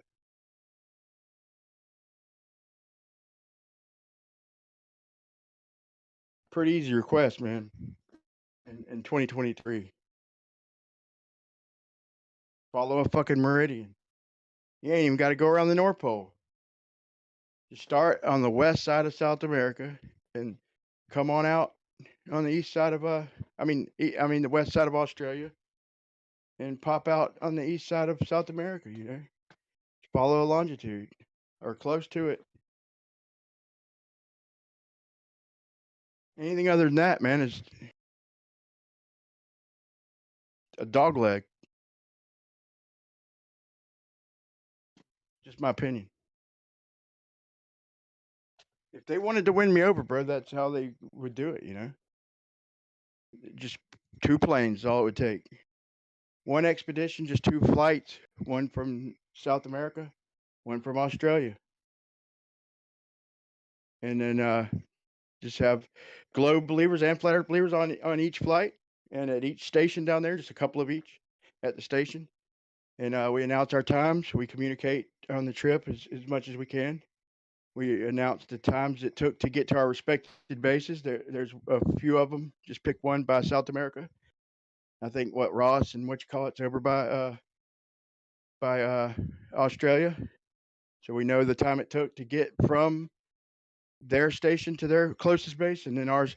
And then we should be able to cross paths So I should fly from my base over by South America to your base, and we should cross past. Just I don't care if you're 10 miles away or 50 or 100 miles away. As long as I see a plane in the distance coming in one direction, we cross past, and I get to that other station in about what 4.5, 5 hours.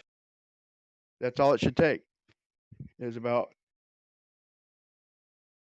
4.5, 5 hours to fly across Antarctica. And I'd be a glober. But if they could have done that or anything like that, they already would have. They like to say, "Hey, I'll fly the plane if any flat earthers," and we call them out and ask them how much, and they're like, "Oh, I don't know." They just it's always a catch, dude. At first, it sounds great, like damn, they're gonna do it. They're fucking calling us out, but it always falls through. And after seeing that horse shit fall through for 5, 6 years, you come to predict it. They're like, this dude's full of shit. He ain't flying nowhere. I've been hearing that fucking 100 times. All these races that go around Antarctica, this fucking expedition that crossed, and you just look into it. It's always fucking horse shittery. But that's I ain't saying 100% not possible. I don't see it happening, but they can do that. They got me. I'm not gonna deny my fucking. They asked what it would take me to go. That's what it would take me. And then even still, I guess you could argue that it's still not a ball, but I couldn't reconcile it in my brain. But once again, that's what to me that's if they could have done that, they would have did it 1,000 times over. They'd be flying from base to base.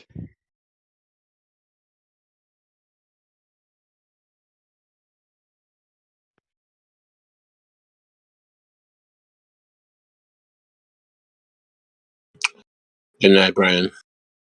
Good night, all. Good night, Godric. It's been a pleasure, brother.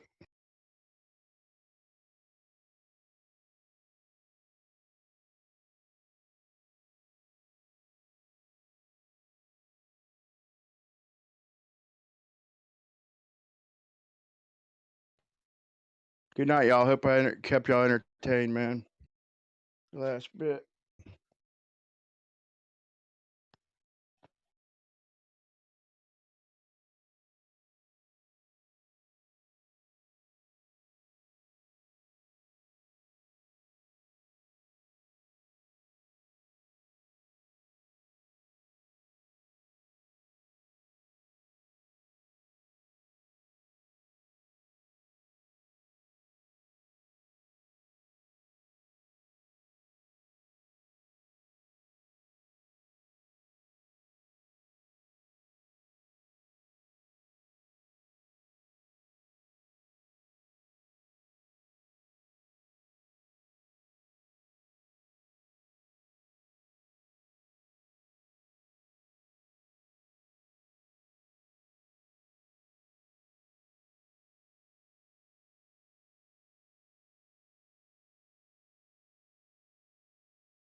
Test 1 2 test.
Test 1 2 test.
122.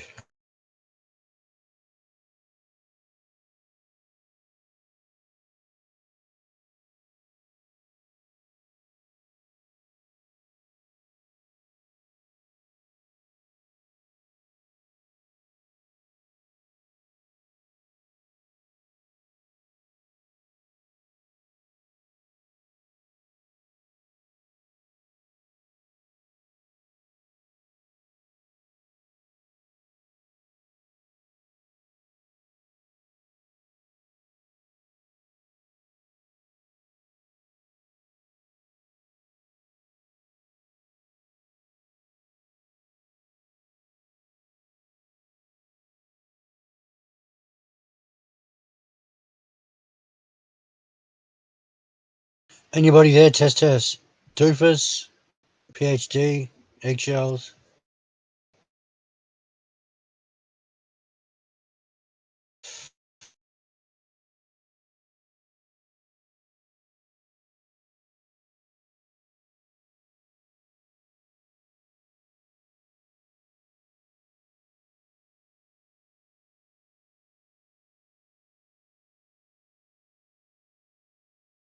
Okay, not weird at all.